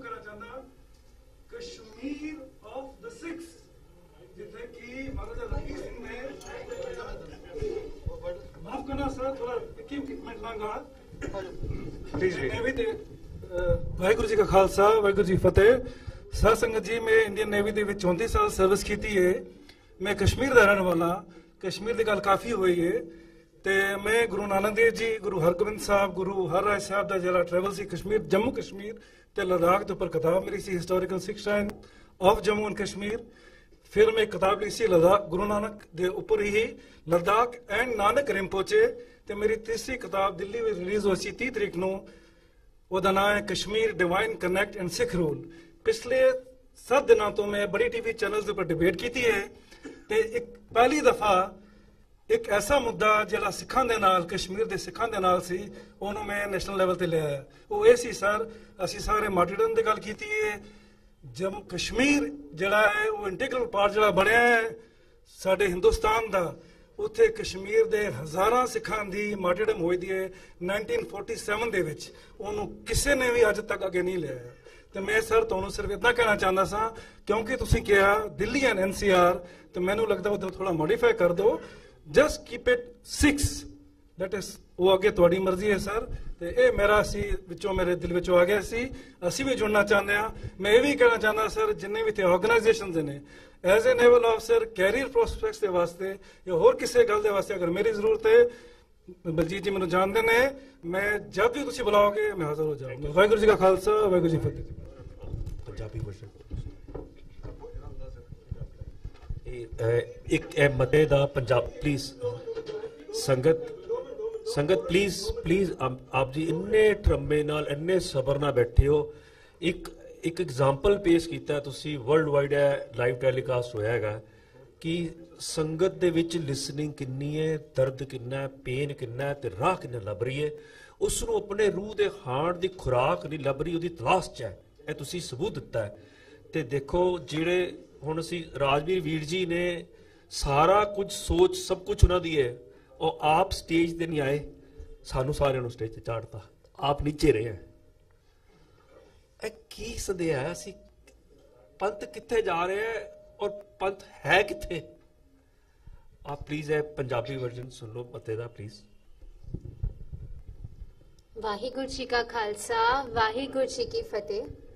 24 ਫਰਵਰੀ 2019 ਨੂੰ ਭਾਈ ਵੀਰ ਸਿੰਘ ਸਾਹਿਤ ਸਦਨ ਵਿੱਚ ਹੋਈ ਪੰਥਕ ਸਾਂਝ ਦੀ ਇਕੱਤਰਤਾ ਵਿੱਚ ਹੇਠਾਂ ਦਿੱਤੇ ਗਏ ਮਤੇ ਪਾਸ ਕੀਤੇ ਗਏ। ਇਹ ਮਤਾ ਕੀਤਾ ਗਿਆ ਕਿ ਗੈਰ ਰਾਜਨੀਤਕ ਗਰੁੱਪ ਪੰਥਕ ਸਾਂਝ ਦਾ ਕਾਰਜ ਗੁਰੂ ਗ੍ਰੰਥ ਅਤੇ ਗੁਰੂ ਪੰਥ ਦੀ ਅਗਵਾਈ ਹੇਠ ਹੋਵੇਗਾ ਅਤੇ ਸਾਰੇ ਮਸਲੇ ਗੁਰਸ਼ਬਦ ਸ਼੍ਰੀ ਗੁਰੂ ਗ੍ਰੰਥ ਸਾਹਿਬ ਜੀ ਦੀ ਰੋਸ਼ਨੀ ਵਿੱਚ ਸੰਬੋਧਿਤ ਕੀਤੇ ਜਾਣਗੇ। ਮਤਾ ਕੀਤਾ ਗਿਆ ਕਿ ਦਿੱਲੀ ਰਾਜਧਾਨੀ ਖੇਤਰ ਦੇ ਸਿੱਖਾਂ ਦਾ ਗਰੁੱਪ ਇਕਜੁੱਟ ਹੋ ਕੇ ਪੰਥਕ ਸਾਂਝ ਵਜੋਂ ਕਾਰਜ ਕਰਨ ਲਈ ਤਿਆਰ ਹੈ ਅਤੇ ਇਹ ਇੱਕ ਨੈਟਵਰਕਿੰਗ ਸੰਸਥਾ ਹੋਵੇਗੀ ਜੋ ਕਿ ਨੌਜਵਾਨਾਂ ਅਤੇ ਬੱਚਿਆਂ ਲਈ ਗੁਰਮਤ ਕੈਂਪਾਂ ਦੇ ਰਾਹੀਂ ਗੁਰਮਤ ਪ੍ਰਚਾਰ, ਪੰਜਾਬੀ ਪ੍ਰਚਾਰ ਪ੍ਰਸਾਰ, ਕੀਰਤਨ ਸਿਖਲਾਈ ਦੇ ਕਾਰਜ ਕਰੇਗੀ। ਇਸ ਤੋਂ ਇਲਾਵਾ ਇਹ ਗਰੁੱਪ ਮੈਡੀਕਲ ਖੇਤਰ, ਸਿੱਖਿਆ, ਕਾਨੂੰਨੀ ਮਸਲਿਆਂ, ਕੈਰੀਅਰ ਨੈਟਵਰਕਿੰਗ ਅਤੇ ਹੋਰਨਾਂ ਖੇਤਰਾਂ ਵਿੱਚ ਵੀ ਸੇਵਾ ਕਰੇਗਾ ਜੋ ਗਰੁੱਪ ਨੂੰ ਠੀਕ ਲੱਗੇਗਾ। ਵੱਖ-ਵੱਖ ਸੰਸਥਾਵਾਂ ਨੇ ਇਹ ਮਤਾ ਕੀਤਾ ਕਿ ਆਪਸੀ ਤਾਲਮੇਲ, ਚਰਚਾ, ਸੰਵਾਦ ਅਤੇ ਇਕੱਠਿਆਂ ਕਾਰਜ ਕਰਕੇ ਇੱਕ ਕੋਰ ਗਰੁੱਪ ਬਣਾਇਆ ਜਾਵੇ। ਇਹ ਕੋਰ ਗਰੁੱਪ ਪੰਥਕ ਸਾਂਝ ਨੂੰ ਇੱਕ ਸੰਸਥਾਗਤ ਬਣਤਰ ਦੇਵੇਗਾ। ਵਰਕਿੰਗ ਗਰੁੱਪਾਂ ਦੀਆਂ ਮੀਟਿੰਗਾਂ ਅਤੇ ਤਾਲਮੇਲ ਸੈਸ਼ਨਾਂ ਦੀ ਨਿਸ਼ਚਿਤ ਸਮਾਂ ਸਾਰਣੀ ਤੈਅ ਕੀਤੀ ਜਾਵੇਗੀ। ਸੇਵਾ ਲਈ ਡਾਕਟਰ, ਗੁਰਮਤ ਪ੍ਰਚਾਰ, ਗੁਰਮਤ ਕੈਂਪ, ਕੈਰੀਅਰ ਨੈਟਵਰਕਿੰਗ ਅਤੇ ਸੇਵਾ ਲਈ ਵਕੀਲਾਂ ਅਤੇ ਚਾਰਟਰਡ ਅਕਾਊਂਟੈਂਟਸ ਦੇ ਵਰਕਿੰਗ ਗਰੁੱਪ ਨਿਰਧਾਰਿਤ ਕੀਤੇ ਜਾ ਚੁੱਕੇ ਹਨ। ਹੋਰ ਵਰਕਿੰਗ ਗਰੁੱਪ ਅਗਲੇ ਕੁਝ ਹਫ਼ਤਿਆਂ ਵਿੱਚ ਬਣਾ ਦਿੱਤੇ ਜਾਣਗੇ। ਇਹਨਾਂ ਗਰੁੱਪਾਂ ਲਈ ਵੱਖਰੇ ਕੋਆਰਡੀਨੇਟਰ ਬਣਾਏ ਜਾਣਗੇ ਤਾਂ ਕਿ ਇਹ ਪ੍ਰਭਾਵਸ਼ਾਲੀ ਢੰਗ ਨਾਲ ਕਾਰਜ ਕਰ ਸਕਣ। ਇਹ ਮਤਾ ਕੀਤਾ ਗਿਆ ਕਿ ਵੱਖ-ਵੱਖ ਸੇਵਾ ਸੰਸਥਾਵਾਂ ਇਕੱਠੀਆਂ ਮਿਲ ਕੇ ਕਾਰਜ ਕਰਨਗੀਆਂ ਅਤੇ ਕਿਸੇ ਪ੍ਰਤੀਯੋਗੀ ਮਾਹੌਲ ਵਿੱਚ ਨਹੀਂ। ਗੁਰੂ ਨਾਨਕ ਸਾਹਿਬ ਦੇ 550 ਸਾਲਾਂ ਪ੍ਰਕਾਸ਼ ਪੁਰਬ ਨੂੰ ਸਮਰਪਿਤ ਜਪਜੀ ਸਾਹਿਬ, ਜੋ ਕਿ ਸਮੂਹ ਸਿੱਖ ਸੰਗਤ ਦੀ ਸਾਂਝ ਦਾ ਪ੍ਰਤੀਕ ਹੈ, ਦੇ ਪਾਠ ਬੋਧ ਸਮਾਗਮ ਦਿੱਲੀ ਰਾਜਧਾਨੀ ਖੇਤਰ ਦੇ ਸਾਰੇ ਹਿੱਸਿਆਂ ਵਿੱਚ ਵੱਖ-ਵੱਖ ਸਿੰਘ ਸਭਾਵਾਂ ਅਤੇ ਧਾਰਮਿਕ ਜਥੇਬੰਦੀਆਂ ਦੇ ਸਹਿਯੋਗ ਨਾਲ ਕੀਤੇ ਜਾਣਗੇ। ਨਾਲ ਹੀ ਦਿੱਲੀ ਰਾਜਧਾਨੀ ਖੇਤਰ ਦੀਆਂ ਸਾਰੀਆਂ ਸਿੱਖ ਧਾਰਮਿਕ ਜਥੇਬੰਦੀਆਂ ਦਾ ਇਸ ਵਿੱਚ ਸ਼ਾਮਲ ਹੋਣ ਲਈ ਅਸੀਂ ਸਵਾਗਤ ਕਰਦੇ ਹਾਂ ਅਤੇ ਆਸ ਕਰਦੇ ਹਾਂ ਕਿ ਗੁਰੂ ਨਾਨਕ ਸਾਹਿਬ ਤੋਂ ਪ੍ਰੇਰਿਤ ਹੋ ਕੇ ਨਾਮ ਤੇ ਸੇਵਾ ਦੇ ਅਭਿਆਸ ਨੂੰ ਹੋਰ ਪਰਪੱਕ ਕੀਤਾ ਜਾ ਸਕੇਗਾ। ਵਾਹਿਗੁਰੂ ਜੀ ਕਾ ਖਾਲਸਾ, ਵਾਹਿਗੁਰੂ ਜੀ ਕੀ ਫਤਿਹ। ਗੁਰੂ ਰੂਪ ਸਾਧ ਸੰਗਤ ਜੀ, ਆਪ ਸਭ ਨੇ ਮਤੇ ਸਵਣ ਕਰ ਲਿਆ। ਹੁਣ ਅਸੀਂ ਸੰਗਤ ਪਾਸੋਂ ਪ੍ਰਵਾਨਗੀ ਚਾਹੁੰਦੇ ਹਾਂ। ਜੇ ਆਪ ਜੀ ਨੇ ਮਤੇ ਪ੍ਰਵਾਨ ਨੇ ਤੇ ਆਪਣੇ ਹੱਥ ਖੜੇ ਕਰਕੇ ਪ੍ਰਵਾਨਗੀ ਦਿਓ ਜੀ ਪਲੀਜ਼। ਬਈ ਸੋ ਨਿਹਾਲ, ਸਤਿ ਸ੍ਰੀ ਅਕਾਲ। ਆਪ ਸਭ ਦਾ ਤਹਿ ਦਿਲੋਂ ਹਾਰਦਿਕ ਤੌਰ ਤੇ ਬਹੁਤ ਧੰਨਵਾਦ। ਇਹ ਸਾਰਾ ਕਾਰਜ ਆਪ ਸਭ ਦਾ ਹੀ ਸੀਗਾ, ਸਾਡਾ ਨਹੀਂ ਹੈ। ਆਪ ਸਭ ਆਪਣੇ ਕਾਰਜ ਵਾਸਤੇ ਆਪ ਆਏ ਹੋ, ਤਾਂ ਵੀ ਤੁਹਾਡਾ ਧੰਨਵਾਦ। ਤੇ ਬੇਨਤੀ ਹੈ, ਬਾਹਰ ਚਾਹ ਦਾ ਲੰਗਰ ਸਾਰਿਆਂ ਨੇ ਛਕ ਕੇ ਜਾਣਾ ਹੈ। ਬਹੁਤ ਬਹੁਤ ਧੰਨਵਾਦ। ਜਿਨ੍ਹਾਂ ਨੂੰ ਸਮਾਂ ਨਹੀਂ ਦੇ ਸਕੇ ਉਹਨਾਂ ਕੋਲੋਂ ਖਿਮਾ, ਬਾਹਰ ਫਿਰ ਵੀ ਬਾਈਟ ਦੇ ਸਕਦੇ ਨੇ। ਤੇ ਸਾਰਿਆਂ ਨੇ ਪੌਦੇ ਜ਼ਰੂਰ ਲੈ ਕੇ ਜਾਣੇ ਨੇ ਤੇ ਪੌਦਿਆਂ ਦੀ ਦੇਖਭਾਲ ਜ਼ਰੂਰ ਨਾਲ ਕਰਨੀ ਹੈ। ਬਹੁਤ ਬਹੁਤ ਧੰਨਵਾਦ।